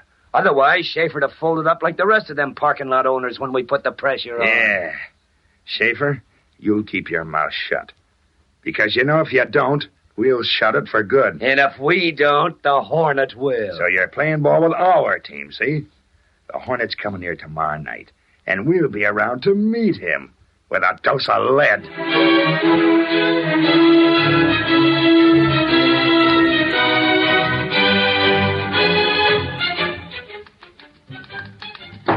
Miss Kate, where's Reed? Well, he left about an hour ago, Gunnigan. Where? I don't know. Well, get him. Try his apartment. Try every place. I already have, but it's no soap, Gunnigan. I wanted to get in touch with him on another matter, and I couldn't locate him. He's missing something. Don't tell me it's another Hornet note. More than a note this time, Casey. Good grief, you mean they got the Hornet? Yep. Well, that is practically. When? About 7 hours from now. They're brushing out a cell at headquarters already. 7 hours. I thought it was in the past, not the future. Casey, by the time tomorrow's Sentinel comes out, it will be over. The Green Hornet will be a crook with a past. And no future. There isn't much future in bars. Bars my foot. That baby'll get the chair. Where are they going to pick him up? Right across the street. What? Right there. Shaver's parking lot, midnight tonight. But how do the police know? For a very good reason, Casey. The Shaver told them. Shaver himself? In person. Apparently, that guy has more fight than the Hornet and those other rats gave him credit for. They took it for granted he'd be too scared to spill. But they took it wrong. They? I thought you said it was the Hornet. Did I forget to mention Bleeker? What? Bleeker, too? The works, Casey. Will this make a headline for the public gaze? I might try an experiment on this yarn. Slap the headline that new red ink instead of black. Got it all settled already, haven't you? By gravy, Casey. You don't seem elated. Wake up! The Green Hornet's going to be captured. Yes, I can see that, and frankly, I'm a little bit sorry. Oh, you dames. You think he's a knight in armor. No, in a mask. Honestly, he's not as bad as he's painted. No, he's worse. Hey, Gunnigan, you've been looking for me. I'll say I have, Lowry. Where have you been? Downstairs in a place... Never mind. I know. You have an assignment tonight. Tonight? I was going to the fights. Throw the tickets in the ash can. This assignment is a racketeer roundup. Bleeker? Not only Bleeker, my little news hound. The big bug as well. Huh? The Will-o'-the-Wisp, known as the Green Hornet. Holy mackerel, Chief. When? Where? You'll get the details later. Just be at Shaver's parking lot with the police tonight. Will I? This is better than any fight. Looks like the finish of the Hornet. Where'd you get the tip, Gunnigan? From Axford. He was at headquarters with his pal Doyle when Shaver came in. Axford? Good grief, Gunnigan. That big lug couldn't get anything straight. He's always wrong. It's probably a month from tonight. Schaefer never said anything, and besides, it wasn't the Green Hornet in the first place. Sure, that's how Axford's tips always turn out. This time it's accurate. I wouldn't bet a plug nickel on anything that guy... Lowry, I'm not a fool. I know how Axford is. So I spoke to Doyle myself. This tip is authentic, the real McCoy. Well, that makes a difference. It does, plenty. We'll hold page 1 open. Gosh, I wish I could get in touch with Mr. Reed. He'd want to know about this. He'll read it in tomorrow's Sentinel. Reed's plain out of luck, Casey. But what's the difference? He'll still be able to pay the reward for the capture of the Hornet. Now get going, Lowry. Over to police headquarters. I'm on my horse. Schaefer's parking lot, midnight. I'll be there.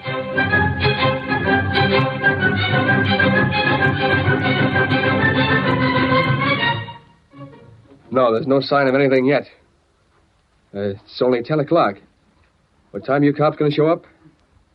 Yeah, they said they'd be here around 12, but you better go over early. Huh?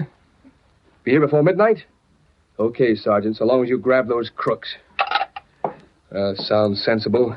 Cops not wanting to get here too soon in case Bleeker or the Hornet have someone watching. I want you, Schaefer. You! Get outside. You said 12 o'clock. Do as I say. Don't try anything like come out. There's a man out there with a gun on you. Yeah, I see him. Another man with a mask. Keep him there. I'll be out in a moment.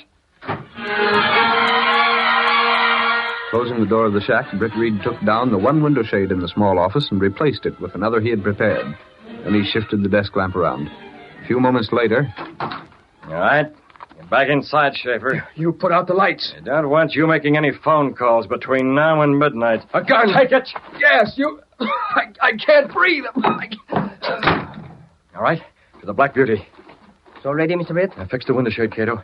I didn't like to gas him, but it was necessary for our plan. We're coming back? According to the way you prepared the gas, Schaefer should be unconscious till around midnight. When he recovers, he'll put on the lights. And by that time, Bleeker and his rats will be here. We come back? Yeah, the Green Hornet will be here at midnight, Cato. But not in person.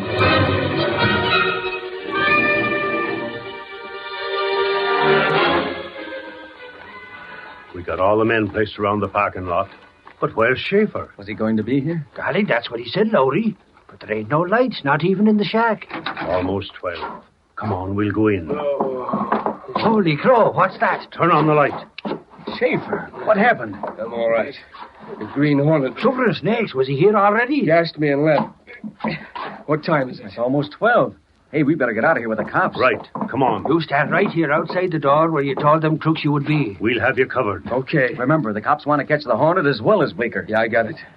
Car coming. Stay here, Schaefer. We'll be here within earshot. Hey, Lodi, I just noticed something. Stay here, you lug. Come on, back out of sight.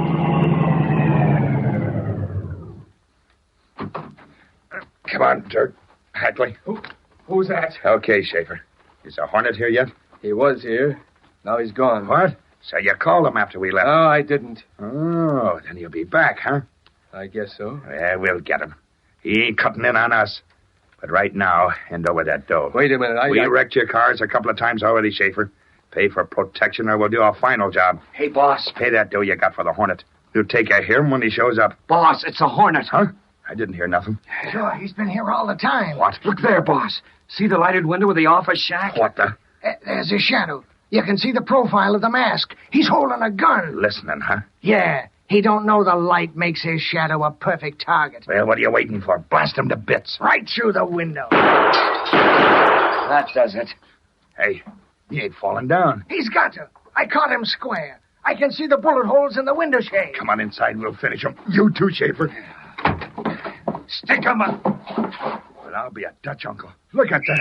What the cops? We're trapped. Make a break for it. Hey, where you are? Drop that gun. Take it. No, don't hit me. You got us. Set to rights, you rat. We heard what you said to Schaefer. Get moving.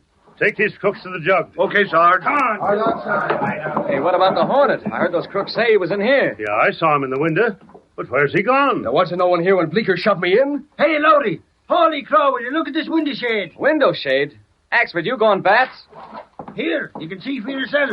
I tried to tell you I seen it from the outside, but you yanked me away. Holy mackerel. A paper cutout of the Hornet pasted on the window shade. You must have done that earlier. That's what Bleeker shot at from outside. Blast it, I don't know how, but the Hornet must have got suspicious. Sugar and snakes, Lodi. We better give Gunnigan the story.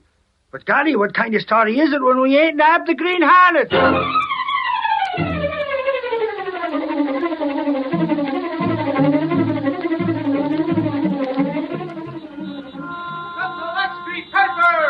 Green Hornet-faced police!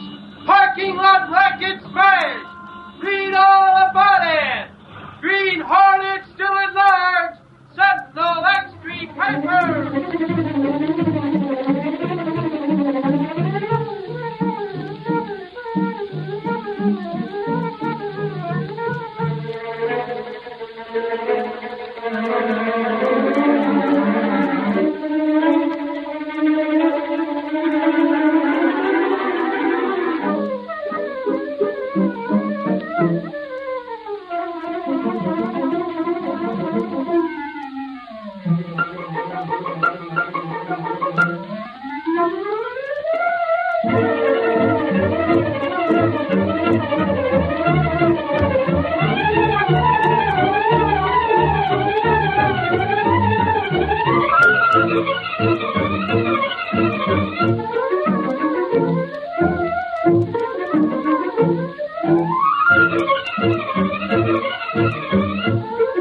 The story you have just heard is a copyrighted feature of the Green Hornet Incorporated.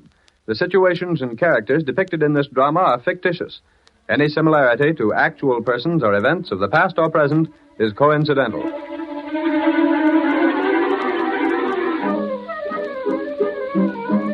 Field and Farrington speaking. This is the Mutual Broadcasting System.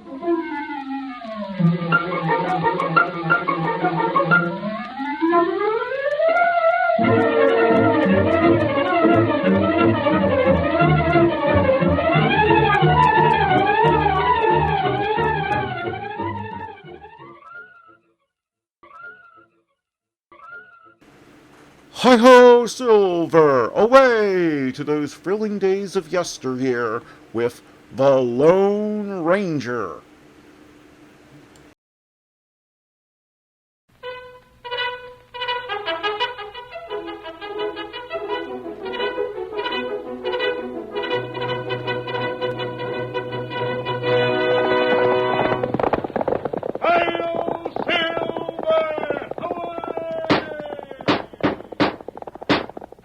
Fiery horse with the speed of light, a cloud of dust, and a hearty hi-yo Silver, the Lone Ranger.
Around lonely campfires throughout the western United States, cowboys still tell of the deeds of the famous masked rider of justice.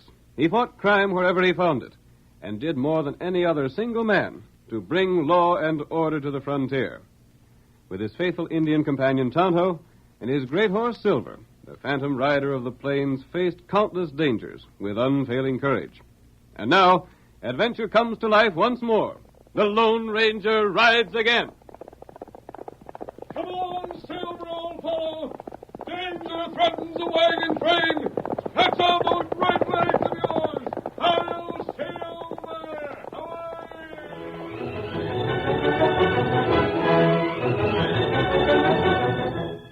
As the Lone Ranger flashed by on Silver, we heard him say that a wagon train was in trouble.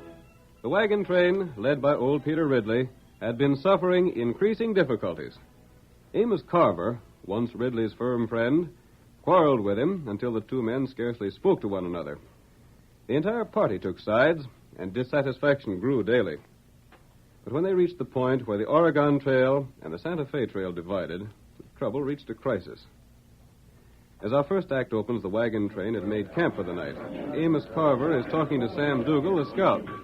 Yeah, right, Sam. I've stood for all I'm a-going to. I don't know where Pete gets off thinking he's the only fellow in this wagon train that knows anything. Well, Mr. Carver, I'd say you ought to be the leader of this party instead of him. Ain't no reason why I couldn't do just as well. And you're a heap better liked by folks than he is. And why not? You don't see me telling folks that everything they do is wrong. Uh-huh. Like us hunting them buffalo today. Blast it all, why shouldn't we hunt buffalo if we've a mind to? Ain't hurting him any, is it? Of course it ain't. That's just like Pete. If he don't think of something first, then it ain't right for anybody else to think of it. I tell you, Sam, I'm going to kill all the buffalo I want. Shucks, fellas got to have some kind of sport. To hear Pete tell it, you think it was a crime. But he's the leader. I suppose you'd better do what he tells you. It's likely he'd make trouble for you if you was to cross him. Just let him try it. Why, that addle-headed old buzzard ain't going to take... likely folks would side again you. Did he say that? Now, look here, Mr. Carver. I ain't one to stir up hard feelings. I'm asking you a question. Well, So he did, huh? Well, I'll show him who's got the most friends. Next time I see Pete, him and me is going to have a showdown. I wouldn't want you to let on I said anything, Mr. Carver. You ain't told me nothing I didn't know already. Tell me what to do, Willie. Thinks folks will side with him, does he? Well, I'll teach him to reckon with Amos Carver for a change. I'd better be getting along, Mr. Carver. I got me some work that's waiting to be done. You run across that old goat, you just tell him I got something up my sleeve he ain't expecting. And if he don't like it, he knows blame well what he can do.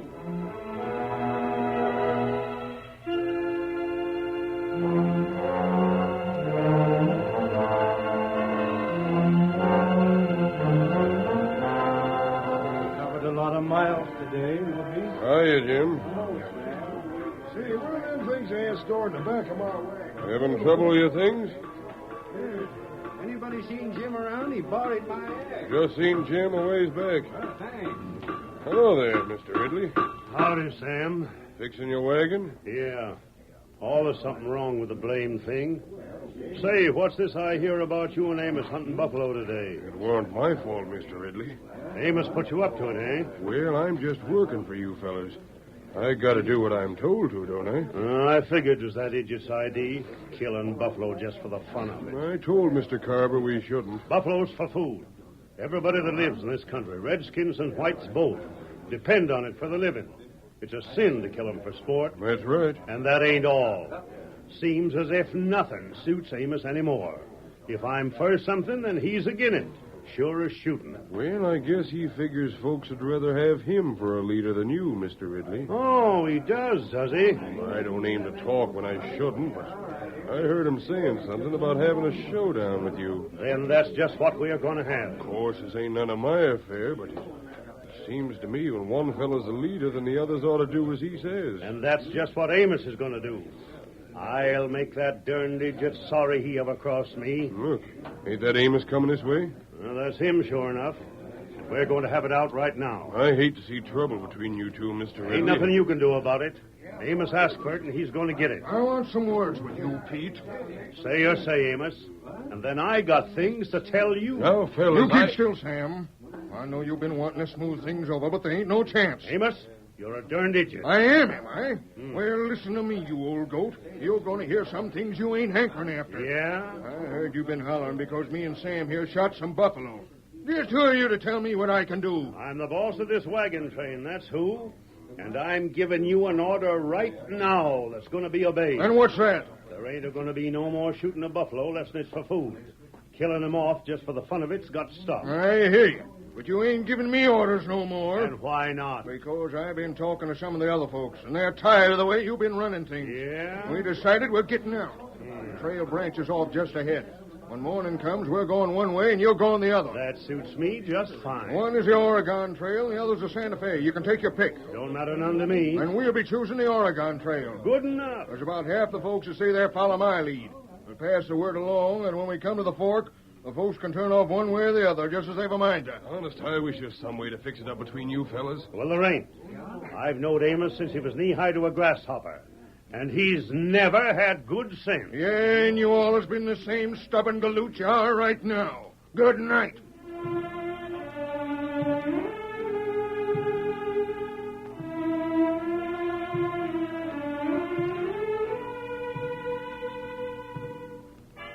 The next day we find Tonto, the faithful Indian companion of the Lone Ranger, in the hills, not far from the camp of the covered wagons. He's crept as close as possible to a group of outlaws who are posing as trappers. His powerful horse is concealed behind rocks. He hears Rick Logan speaking. Sam ought to report pretty quick now. Yeah, he oughta. He's been with the wagon train from Platte River up to now. I counted on him having things fixed so the wagons would divide when they got here. Hey, Rick, just a minute. What's the matter, Buck? I just been wondering. Let me see that shooting iron, will you? Here. What ails you? You act downright queer. Them bushes ain't moving from no breeze. What the? I got him. A redskin hidden in bushes. Come on, let's see what he looks like. There goes his horse. Never mind the horse. What's this Indian doing around here? I don't know. I seen them bushes move, and I figured some prowler might be around. Oh, he ain't killed. Your bullet just grazed him. Toss a rope around him for the time. We can decide later what to do with him. All right, boss. Say, Rick, there's Sam coming now. He's right on time. Move it. Move. Anyway. Well, we've been waiting for you, Sam. Couldn't get away before. Howdy, fellas. Well, what's the news? I got good news. Boys, this is the slickest stunt we ever pulled off. You got everything set? I worked it just like you said, boss. Them two galoots was just spoiling for a fight. Oh. Say, where'd the Indian come from? Buck just now caught him outside camp. He creased the redskin scalp for him.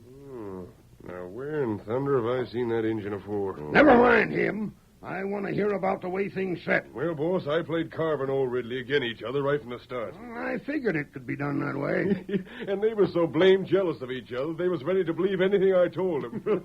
I wasn't with them 2 days before they was fighting about who was to ride to the head of the wagon train and who was to stay at the rear.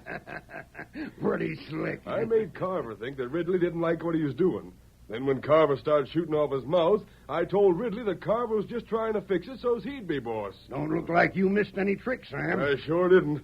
Before I was through, they was arguing about everything from the food to the way the wagons ought to line up. You always was the smoothest talker I ever heard. And all the time, I made them think I was trying to keep them friendly. If you told them it was me got them to fighting, they wouldn't believe you. Well, what decided them to bust up? That's the best yet. Yeah? I got them to arguing about buffaloes. Oh, what's that? It's a fact, so help me.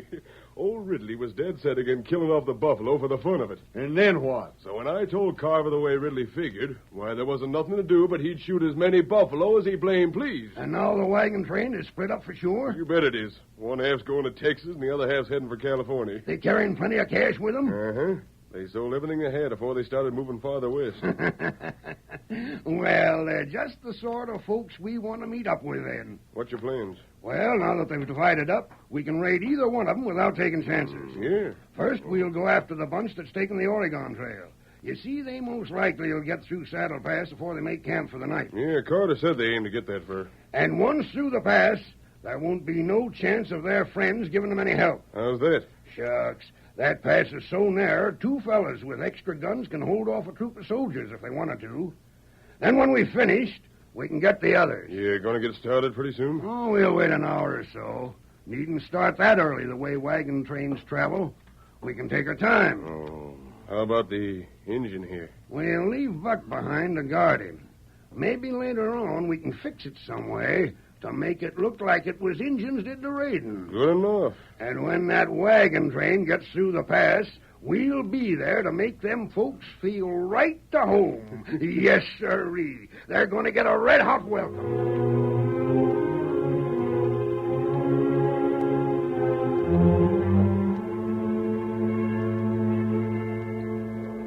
The Lone Ranger was camped only an hour's ride from the headquarters of the outlaws. At the sight of Whitefellow returning without his master Tonto, he was instantly aroused. Whitefellow, what's happened? Where's Tonto? You know where he is, old fellow. Do you want me to follow you? Hey, Silver. If anything's happened to Tonto, we'll help him, Whitefellow. Wonder if Tonto could have found the outlaws we've been hunting, Silver. We're ready, Whitefellow. Lead the way and we'll follow.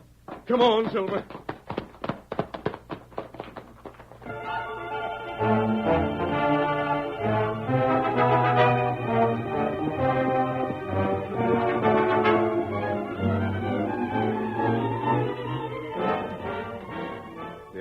Departed early, planning to make the trip to Saddle Pass without hurrying. They left Tonto still bound to the tree, apparently unconscious. The outlaw Buck remained behind to guard him. There, Redskin. You come to yet? I sure run a nice furrow across your scalp with my shooting iron. You're darn lucky you wasn't killed. You shooting me? It was me, all right. And it ain't going to do you no good to look at me like it feel pleased to carve me up. You won't be getting loose from them ropes. What you do with Whitefeller? That's the name of that white horse of yours? He got away. But I sure wanted to throw my rope on him. He was a swell piece of horseflesh. Him good horse. Maybe him get him, you. Are you loco, Injun? Now, just how'd that horse get me? Maybe you see. That's a good one, that is. Hey, what are you staring at? Me not stare. You sure was. You wouldn't be up to no tricks, would you? Tonto not see anything. Uh-huh. And maybe you did. I think I'll do a little investigating. I'll go... Tonto, you all right? Tonto, all right. Tonto, see you come. Yes, I was afraid this man might guess that someone was behind him. Here, I'll cut these ropes. White feller, bring you? Yes, he led me here. You tie up that feller. I will. Then we ride fast. Why? There's plenty trouble. Me tell you what Tonto hear. I want to hear your story, Kimosabe. Tonto tell you.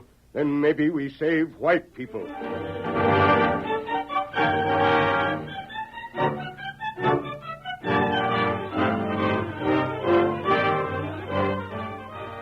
The curtain falls on the first act of our thrilling Lone Ranger drama. Before the next exciting scenes, please permit us to pause for just a few moments.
Now to continue our story. Sam Dougal, an outlaw, was hired by Peter Ridley, the leader of a wagon train. Sam brought about a quarrel between Ridley and Carver, which led to the party's division. Tonto, scouting near the camp of outlaws, was captured, but later freed by the Lone Ranger when the outlaws departed to attack a wagon train. The faithful Indian told the masked man of the outlaws' plans. It is late afternoon as our second act opens. Peter Ridley, riding at the head of the wagon train, slowly making its way down the Santa Fe Trail, is speaking to a companion. I tell you, Jake, I've known Amos Carver, man and boy, for over 35 years. And I've yet to see the day you could get sense into his head without a sledgehammer. You was mighty good friends once, Pete. Well, we ain't no more. You don't seem right somehow. Some of us are heading for Texas and some for California. Maybe we won't never see the other folks again. Serves them right for following a mutton-head like Amos. Yeah, we ain't so far along, but what we could join up. Look here, Jake. What's done is done. There ain't no going back. That's the last word I got to say.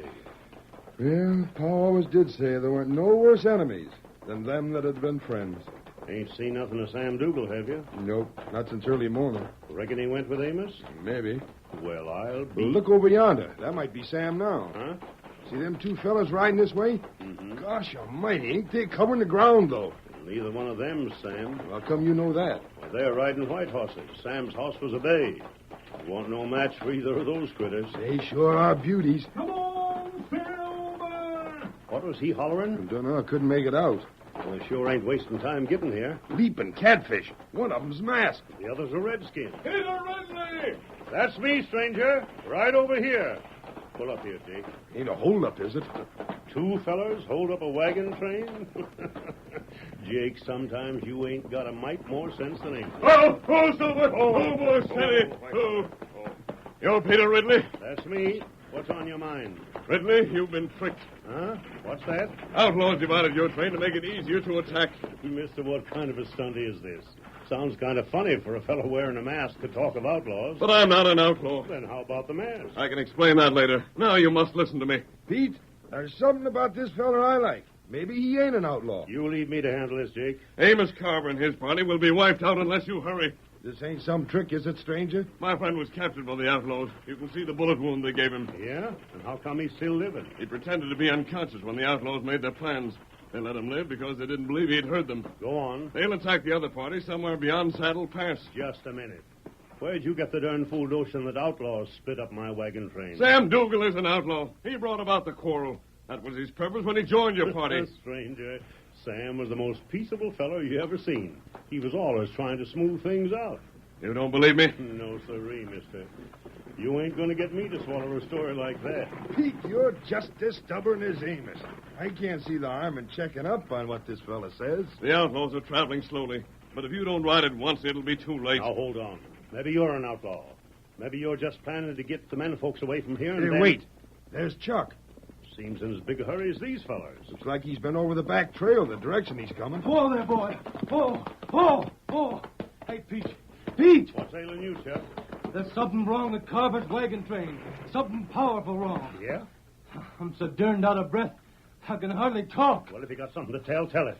I just came from Saddle Pass way. Now, what in darnation was you doing over there? Well, you see, Sary Ann is with the other folks. The and... blazes with Sary Ann. Talk off. I was almost to the pass when I heard some shooting. Huh. Most likely Amos, gunning for Buffalo. There's a herd over his way. Buffalo, nothing. Them shots was aimed at me. Somebody was trying to keep me out of that pass. Pete, I bet the masked feller was right all the time. Amos sure wouldn't fire at Chuck. The outlaws are there now. You really figure it's outlaws? Of course, but we may be able to save Carty's party if you bring your men at once. Can they hold off the outlaws for a time? Them sidewinders won't get Amos without trouble. Are you going to do something, Pete? Am I? Amos ain't got much sense, but he's my friend. And I'll fill the fellow full of lead that tries to do him harm. Come on, stranger, let's get going.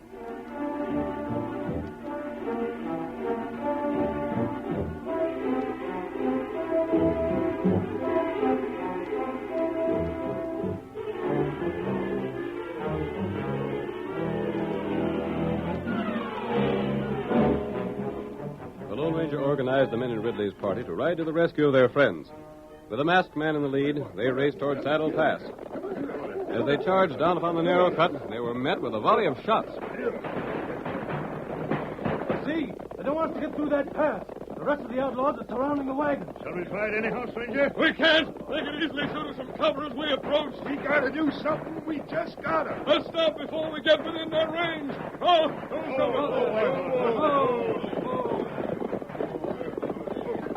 We've got to ride through that pass. We can't just stand here while them polecats are shooting up our friends. That's right, Pete. And I've got to save Sary Ann. If them coyotes harm her, Wait. I'll... The wagon train is still holding out. The outlaws wouldn't be blocking the pass. How you figure that? They'd have no reason to stay if their work were finished. Yeah, that sounds like sense. There may be another way to reach Carver. There ain't no other way, stranger. We can't ride up them cliffs. That's right. Now, can we ride through the pass? Carver wouldn't be helped by our death. To blazes with that. If our friends is killed, we might as well be too. And leave the women and children in your own party unprotected? No, we can't do that. He's right. I guess we were so blamed mad we was forgetting. If only you and Amos hadn't broke up, Pete. And all because of them blame buffalo. Buffalo? Huh? Didn't we pass some of the main herd beyond that rise? Why, yes, but How far beyond the pass is Carver's party? Well, must be near a mile. You can see the fighting going on through the cut. And I have a plan I believe will work. Something to save Amos? Yes. Then tell us your scheme, stranger, and we'll do anything you say.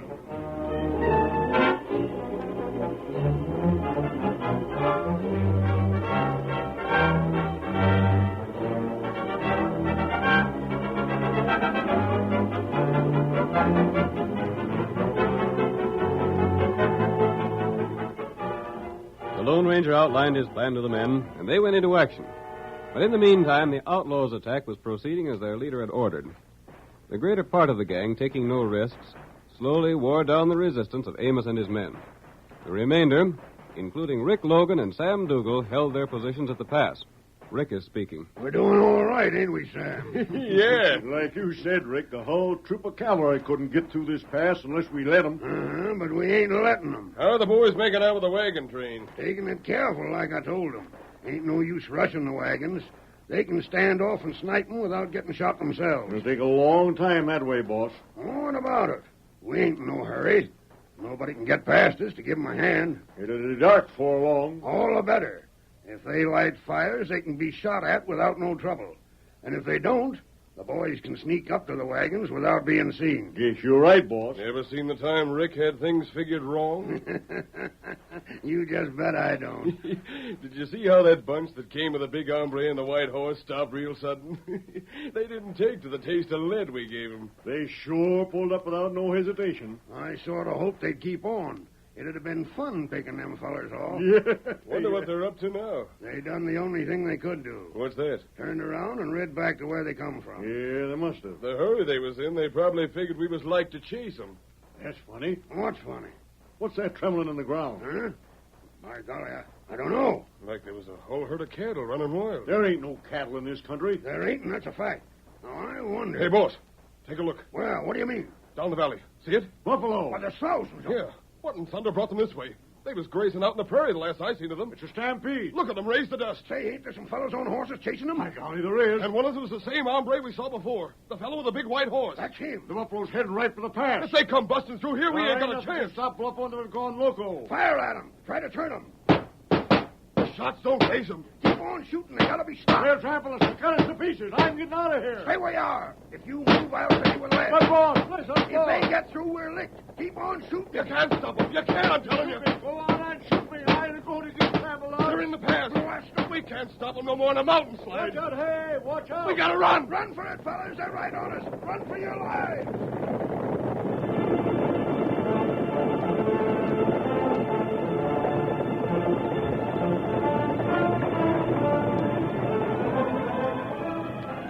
The maddened herd of buffalo, urged on by the Lone Ranger and Ridley's men, thundered through the pass, sweeping all before it.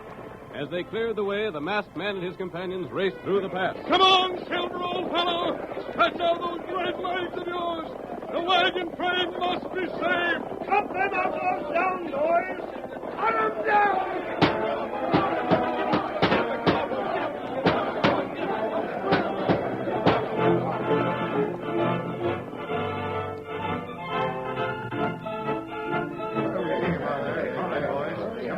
I give up. Let me be. I give up, I tell you. So, Sam, you was an outlaw like the masked feller said. Ridley, this gang has made a practice of attacking small wagon trains. Well, they ain't going to do it no more, thanks to you, stranger. We can have one of the band tied up at their camp. We can get him later. Get along, you low-down sidewinder. Get along before I ventilate your hide. Don't shoot. Watch out for that gun. I'm doing what you tell me, ain't I? You'd better. You know what's good for you. Amos! Pete, by the eternal. How you hurt, Amos? Nary a scratch. And the others all right? Shucks, none of them hurt so bad the time won't mend them. But you sure come along just in time. Yeah, but it was the masked fella got us here. It was him that thought of stampeding the buffalo. You were fortunate to survive this danger. Aren't we, though? But you will meet many more dangers before your journey is over. We've learned that, stranger. If you travel separately, neither party will be strong enough to defend itself. Oh, just what are you getting at, stranger? Forget your quarrels and reunite. You owe it to the people you lead. Well, I'm willing. Oh, you old goat, you listen to me. I was bent for trouble, and I got it. And here's my hand to show I'm sorry. You really mean you want to join up with me again, Amos? Ain't that what I'm saying? Shake. We're friends again, even if you are a stubborn old idiot. There's another thing, Pete. Yeah? About them buffalo. They saved my life after I was dead set on killing them for sport. They sure did.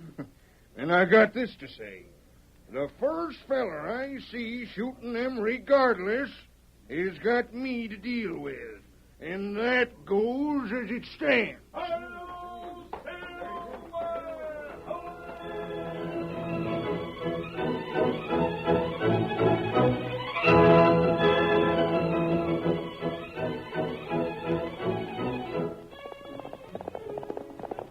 Come on, Silver! The sheriff has a problem to solve.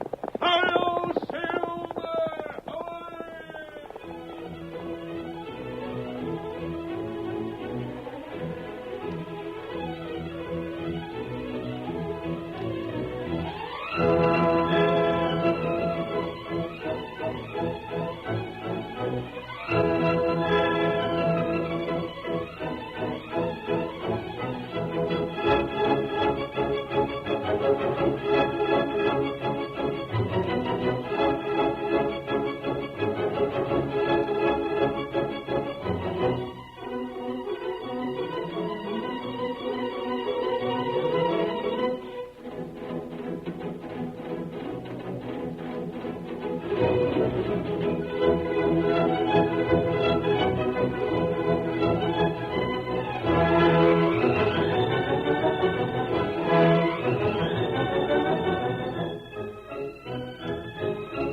The story you have just heard is a copyrighted feature of the Lone Ranger Incorporated.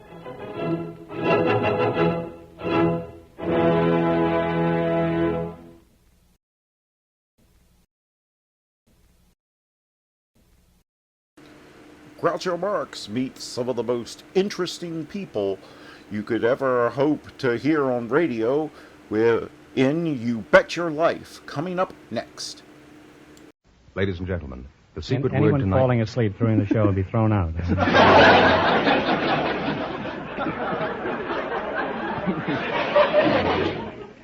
Ladies and gentlemen, the secret word tonight is dust. D-U-S-T. Really? You bet your life!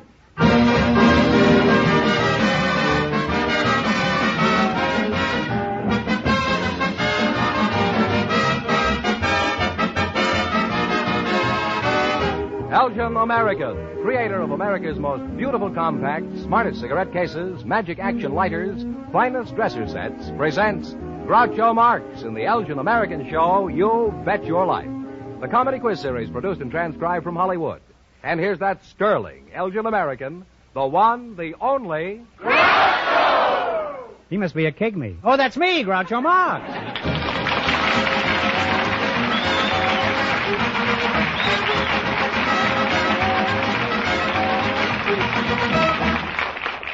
Thank you. Well, here I am again with $1,500 for one of our couples here tonight. George, who's first? We invited some bacteriologists to the show tonight, and just before we went on the air, our studio audience selected Mr. Frank Matuccio, and his partner is Mrs. Idella Manicera, who operates a bird hospital. Folks, meet Groucho Marx. Welcome, folks, for Elgin American Compacts. And if one of you says the secret word, he wins a 16-millimeter Apollo Sound movie projector that sells for $129.50. It's a common word, something you see every day. Mr. Matuccio? Yes. You're the bacteriologist. I am. Where are you from? I'll call you Frank, eh? Santa Monica. Santa Monica, huh? Married? Yes. How long have you been married, Frank? Oh, about 11 to 12 years. What is a bacteriologist? Oh, a bacteriologist is one who studies bacteria. Well, what's bacteria? The rear door of a cafeteria? Bacteria is a unicellular structure which exhibits some of the fundamental process of plant protoplasm. That's very true, you know. You mind if I ask you another question? Not at all. What is bacteria? The rear door of a cafeteria? Mrs. Manacera. Yes. That's an odd name. Is that the correct pronunciation? Yes, it is. Mm-hmm. Is that, what is it, Spanish? Italian. Italian. Well, what does it mean in English? Does it have any English significance? I was so busy getting the man that I didn't think to analyze the name.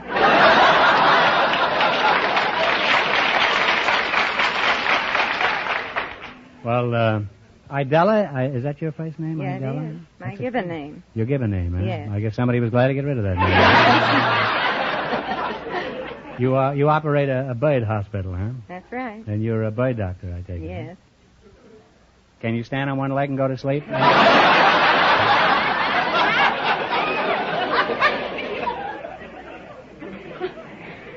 Well, you're a doctor, sort of. Maybe you can answer a question that's been bothering me for a long time. What is bacteria? That's exactly what the doctor said. Everybody seems to know but me, huh? For a bird doctor, you're pretty cagey, Idella.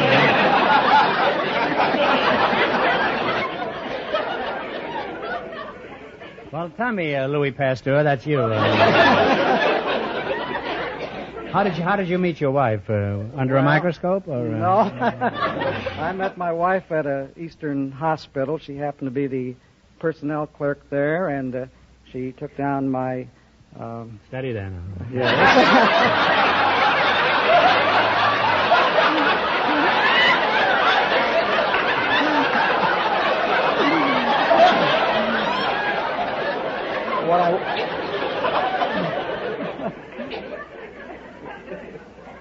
What I wanted to say was that she took my application. Was it a hot application? No, it was a pretty good application. Do you have any youngsters, Doc? No youngsters. Does anything exciting ever happen around your laboratory? Oh, not too much. I happened to listen to a baseball game one day, one of the World Series, over a stethoscope. You listened to it over a stethoscope? That's right. We couldn't hear the speaker loud enough at the time, so my chief, the pathologist, walked up to his office and came back with the stethoscope and placed it over the speaker of the radio and gave us the play-by-play account of the game from then on. So I didn't think you'd be able to do that with a stethoscope. Oh, yes. Because most of the Brooklyn players didn't have any heart for this World Series.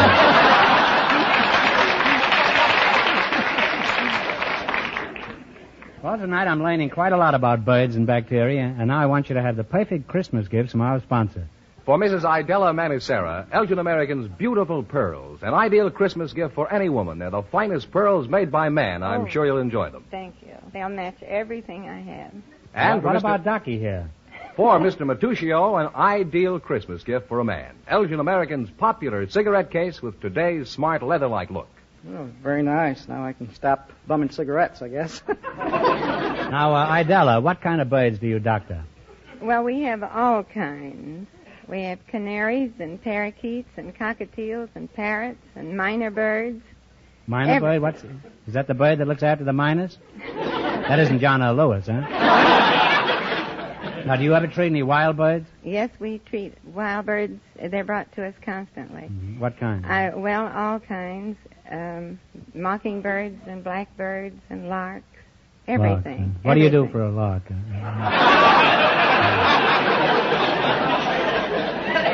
Well, we reduce the fractures if that happens to be the case. You're just an old night owl, that's what you do. You just don't give a hoot, do you? That's right. What's the most unusual bird doctoring you've ever tackled? I once had a pair of penguins brought to me. You did, huh? I've led a very sheltered life. I've never had a penguin. What was the matter with them? Did they They fall had- off a package of cool? No, they fell from a cool place into a warm climate, and that gave them pneumonia. They fell from a cool place into a warm climate? Into a warm climate. That's what eventually is going to happen to me, you know.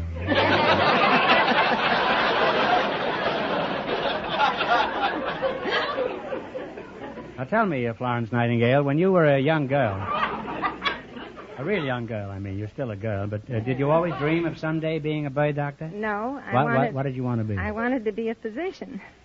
But when I was a girl, that wasn't being done. My parents threw up their hands in horror. Mm-hmm. So Had they swallowed them?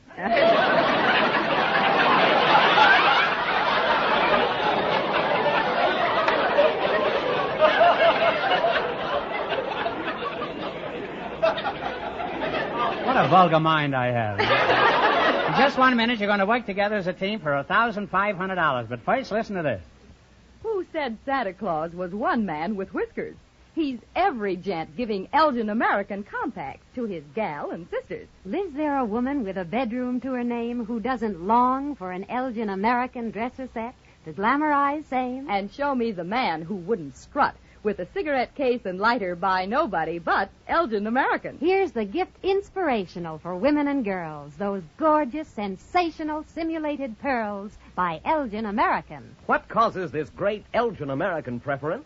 It's beauty, style, perfection with a difference. And to keep all your Christmas shopping very budget nice, Elgin American gifts outvalue them all in price. Yes, Elgin American gifts are first in fashion, first in value, first in the hearts of every man and woman on your list. So make this the Christmas to outdo them all. Give Elgin American.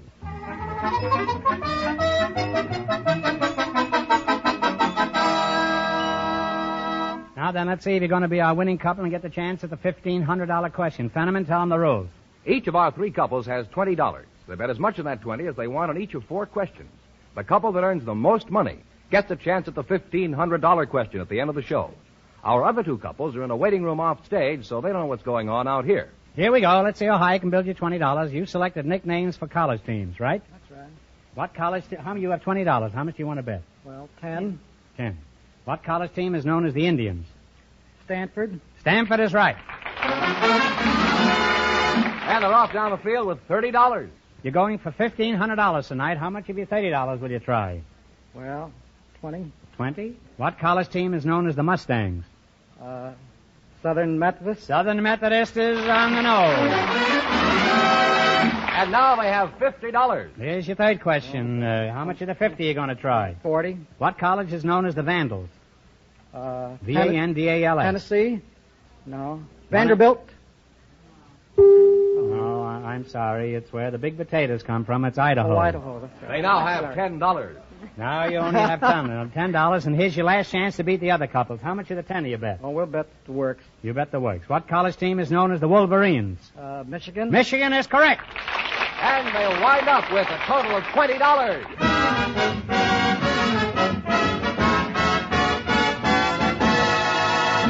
Thanks and good luck from Elgin American Compacts. Don't wander off now. No, you can still get the big question, you know. Groucho, the secret word is still dust. Perhaps the next couple will say it. Just before we went on the air, our studio audience selected a mechanic and a woman driver. And here they are, Mrs. Hilda Mary Buss and Mr. Jack McDonald. Meet Groucho Marx. Welcome, folks, to the Elgin American program. And if one of you says the secret word, he wins the 16-millimeter Apollo Sound movie projector instantly. It's a common word, something you see every day. Mr. Jack McDonald, huh? Yes, You're a mechanic, eh? Are you married, Jack? Yes, sir. Any little wenches? Any little wenches at home? I have Wrenches 2. at home? 2, sir. How'd you meet your wife? Oh, I was invited to a party one evening, and I was told I was to have a date with a girl by the name of Verna. When I got there, I found there was 2 Vernas, so I took my choice. And, I hope you've quit that, though, huh? Yes, sir. Where do you work, Jack? Work for Mark C. Bloom, 6210 Sunset Boulevard. Open 24 hours a day. Good service. What kind of a mechanic are you? Garage mechanic. You work on garages? On cars. Do you work on them or under them? Under them. Well, why do you work under the cars, huh? That's where the work is. Don't look now, but my clutch is slipping. Eh? Now, Mrs. Buss, Hilda Buss, huh? That's right. Where are you from, Hilda? I'm originally from River Falls, Wisconsin. What is your husband's occupation? Well, he's assistant vice president for the Equitable Life Insurance Company. Mm-hmm. That's good business, the insurance business. Well, I think so, and he does too. Don't you? Yes. I'm crazy about it. How'd you meet your husband, ma'am? Well, I was selling men's real silk shorts door to door.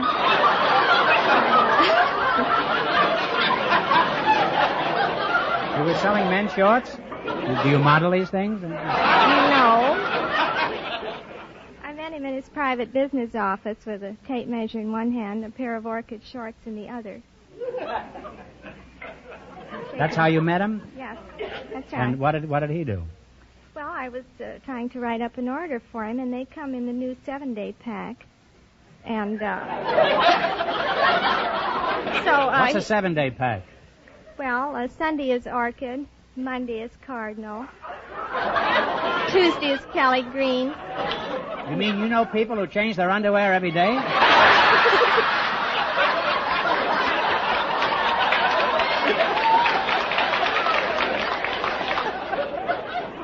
Well, so? Wednesday is champagne. Oh, Thursday is canary. If Thursday is canary. I'll get that bird doctor back here. Friday is salmon. Saturday is flesh color. Flesh color. What's that? No shorts at all?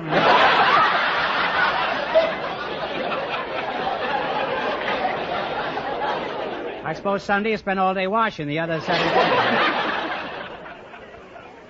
Well, this is a whole new world you've opened to me, Hilda. Now tell me, Leaky Gasket, what's the most common type of repair job that you're called on to fix? People come in with trouble, they say. They got a knock and a rattle, but it's all in their head. They got a rattle in their head? Well, what gives you the most trouble, men drivers or women? Oh, men. Why? Why is that? A man, he comes in and he he knows all about it, you know. And a woman driver, she comes in and says, fix it. Now, Mrs. Buss, is this true that women don't know anything about the car they drive? Well, I wouldn't say that. Well, you don't have to. He just said it.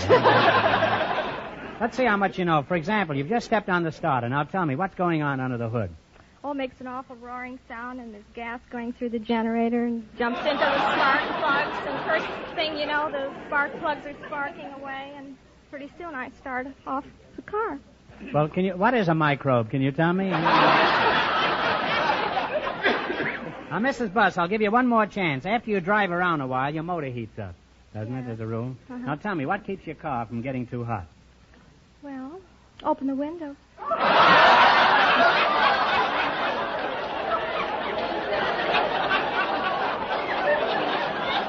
I rest my transmission, huh? Now, we're very happy to have you both here. You've been a wonderful couple, and George has the perfect Christmas gift from our sponsor. For Mrs. Buss, Elgin American's beautiful dresser set in jeweler's bronze with a look of gold. Notice that engraved floral design, Mrs. Buss. Isn't that lovely? Oh, it's beautiful. Thank you. For our mechanic, Elgin American's exclusive heart-shaped compact that's definitely different. It's jeweler's bronze that looks like gold. His wife will truly appreciate it. Beautiful. All right, now let's play You Bet Your Life for $1,500. You run your $20 into more than our other couples, and you get a chance at the big question. I can't tell you how much the first couple won, but George is offstage to remind our listeners. The bacteriologist and the bird doctor won $20. Here we go. Let's see how high you can build your $20. You selected pictures on paper money as your category. Is that right? Yes, sir. Here's your first question. You have $20. How much are you going to try? 15. 15. Whose picture is on the $5 bill? Lincoln. Abraham Lincoln, the old boy himself. They're on their way with $35. Remember, you're going for $1,500 tonight. How much of the 35 are you going to try? 20. 30. No, 30. You're going to try 30. 30. Huh? Whose picture is on the $2 bill? Jefferson. Thomas Jefferson is right, huh?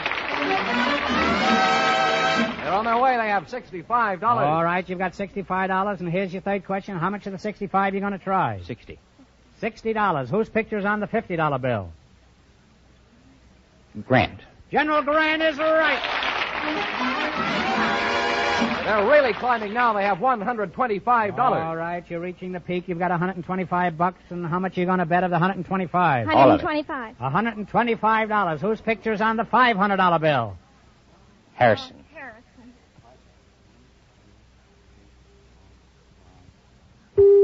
I'm sorry, it's William McKinley. That was a tough one. You gambled and you lost. Going to give you a chance to make yourselves $10 richer. It's not going to be easy, so concentrate. You ready? What animal do you find on a buffalo nickel? Buffalo. A buffalo is right.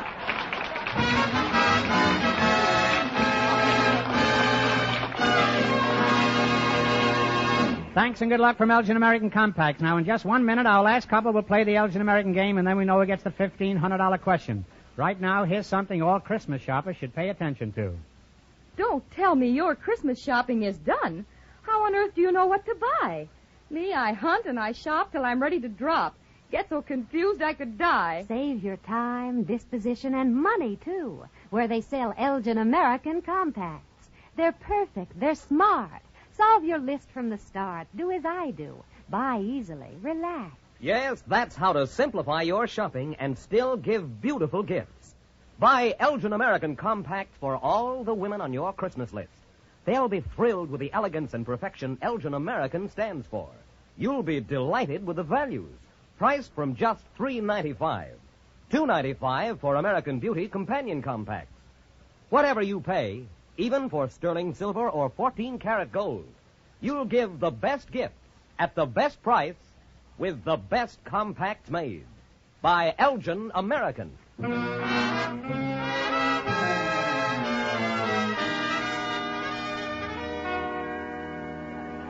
All right, it won't be long till we know who's going to earn the chance at the $1,500 question. George, who's ahead so far? The bacteriologist and the bird doctor are leading with $20. And the secret word is still dust. Just before we went on the air, our studio audience selected a young couple who are about to be married. And here they are, coming in from off stage. Miss Jackie Hawk and Mr. Don Peckoff. Meet Groucho Marx. Welcome, kids, for Elgin American Compacts. And if one of you says the secret word, he wins the 16-millimeter Apollo sound movie projector instantly. It's a common word, something you see every day. Pretty classy-looking couple, I'd say. So you two are getting married, eh? Don Peckoff, that's you. Yeah. When is the big day, Don? Oh, it'll be a week from Sunday. Week from Sunday, huh? How old are you, Don? I'm 25. And Jackie Houck. Houck, is that right? Yes. Soon it'll be Jackie Pickoff, huh? How old are you, Jackie? 20. 20, huh? I presume you realize that marriage is a serious business, Don? Yes, I do. Would you be able to support Jackie on your income? Oh, yes. Are you as sure of that as he is, Jackie? Yes. In fact, we've already worked out a budget. Oh, you dreamers in for a surprise.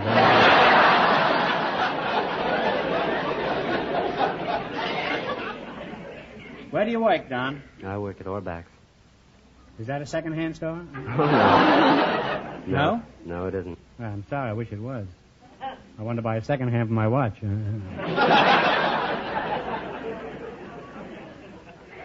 What do you do at Orbach's? Oh, I work in the boys department. I sell clothing for kids from 4 to 20, and once a week I take stock. And have you ever been caught at it?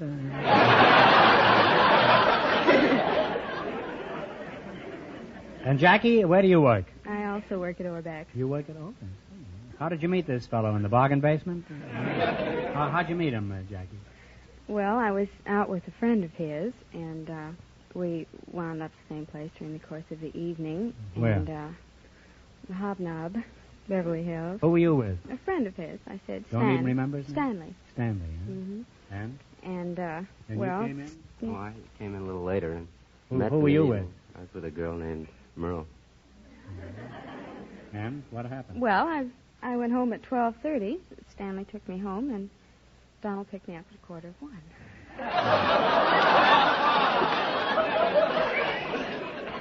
Why, you little sneak, you, huh? Now, look, I'm a little past that period, but how did he transmit this message to you that he was going to see you after you had stashed away this other guy, huh? Well, we had a chance to talk between songs. I see. Between And Stanley Cokes. wasn't looking, and he That's right. quick slipped him the info, huh? He went out to get more Cokes. Shows you man should never leave the room.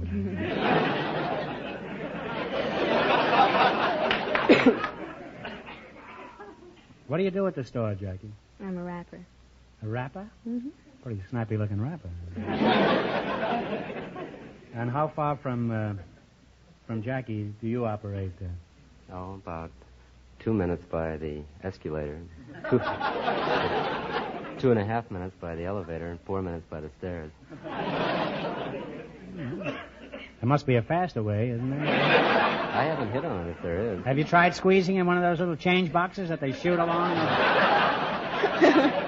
We'll try that No, next I haven't. time. How did you shop around before you decided that Don was the best boy, Jackie? Oh, I went out on dates. Went out with quite a few fellas, I guess. Before Escalator Eddie popped the question here, did anybody else ask you to get married in addition to your mother? Couple. Did she lean over the counter and kiss you when you proposed? No. She didn't give you a counter proposal, huh? Who's going to handle the money after you marry, Jackie? He will, I guess. Is this all settled? Do you agree on that, Don? Oh, we're not particularly concerned about money. Well, it doesn't matter. No, really, it's of no importance, money, huh? That is, unless you want to eat or something like that. Looking for a room or something. What's your ambition in life, Don? I guess my first ambition is to get myself out of debt. Well, after you're 65, what's your ambition, huh? Are there any opportunities for advancement there at Auerbach's? Oh, yes. You contemplate staying there? Well, I plan on going to law school in the fall. Then you're going to sue Auerbach, is that it? Well, if you two can stand me for 5 minutes, you'll have no trouble standing each other, I'm sure. I wish you both every happiness, and I know you're going to have a wonderful time together. Now, George Fenneman has your perfect Christmas gift from our sponsor. For Jackie, this lovely sterling silver compact with 14-karat gold engraving, an Elgin American, of course. Thank you. And for Don, Elgin American's hand-engraved sterling silver cigarette case that holds 20 regular or 16 king-size cigarettes. Something you'll always be proud of, Don. That is really nice. Now you're going to play your bet your life. You beat our other two couples, you'll get a crack at the $1,500. I can't tell you how much they won, but George is off stage to remind our listeners. The bacteriologist and the bird doctor are still ahead with $20. All right, here we go. You have $20. Let's see how high you can build it. You selected songs with sweet in the title. Is that right? Now you have $20. How much you going to bet? $10. Give me the title of this sweet song. Play, Jerry. Sweet Leilani. Bo-bo-bo-bo. Sweet Leilani is right. And they're on their way with $30. Bo-bo-bo-bo. Oh, yeah. Well, you got $30. Remember, you're going for $1,500 tonight. How much of the 30 are you going to try? 20? $20. All right, what's the name of this song? Sweet Sue. Sweet Sue. Sweet Sue. They're on their way. Sweet Sue. They're on their way. They have $50, Groucho. They have $50, Georgie. Well, here's your third question. How much of the 50 are you going to try? 40. $40. All right, let's see if you can identify this song. Okay, Jerry. Sweet and lovely. Sweet and lovely is right. They're climbing out, Groucho. They have $90. Hey, don't guess quite so quick. We have a fortune tied up in these musicians. Let them play 8 bars, will you? Now you've got $90, and here's your last chance to beat the other couples. How much of the 90 are you going to try? All of it. Well, we have 90. You have $90. 80? 85. $85. That's known as the Missouri Compromise. $85. $5 to go home. Give me the title of this sweet song. Sweet Georgia Brown. And they wind up with $175, and that means that they get a chance at the $1,500 question.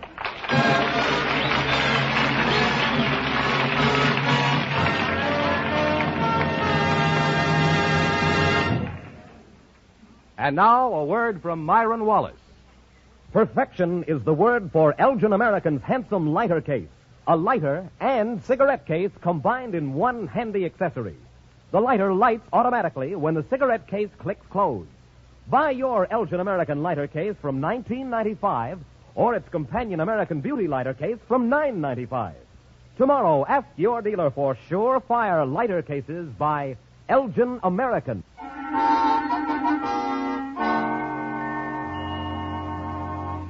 And here's the winning couple, Groucho, the engaged couple. Well, back again to try for $1,500, eh? Good luck. I'll give you 15 seconds to decide on a single answer between you, so talk it over thoroughly and no help from the audience. Please. Recently, a 7-foot statue of the Mormon leader who founded Salt Lake City was erected in the Capitol in Washington. What is the name of this great Mormon leader?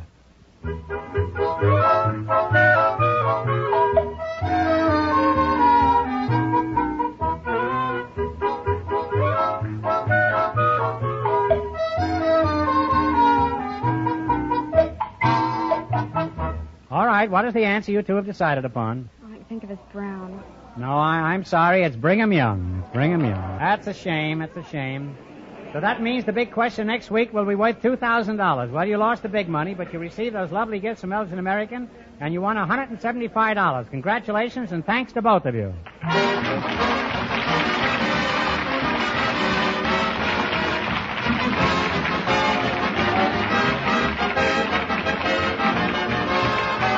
The Elgin American Show, You Bet Your Life, is a John Goodell production, transcribed from Hollywood, directed by Bob Dwan and Bernie Smith. Music by Jerry Fielding.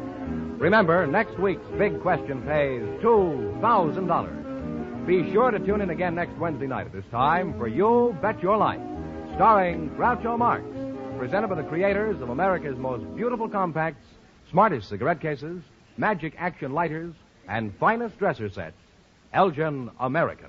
Good night, folks. Have you looked at your compact lately? And if you don't care for music, listen to George Burton sing in just 1 hour.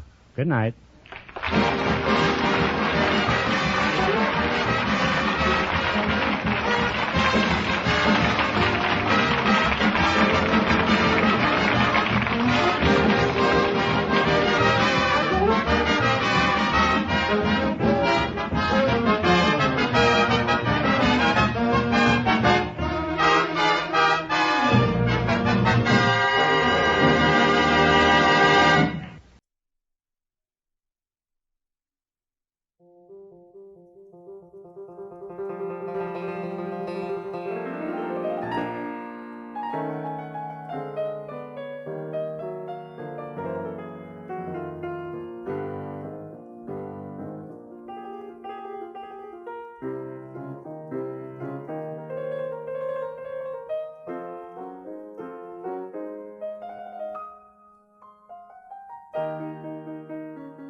Well, this concludes another stream. I want to thank you all for listening with me, and I hope you enjoyed these shows that represent, in my opinion, some of the best of old-time radio.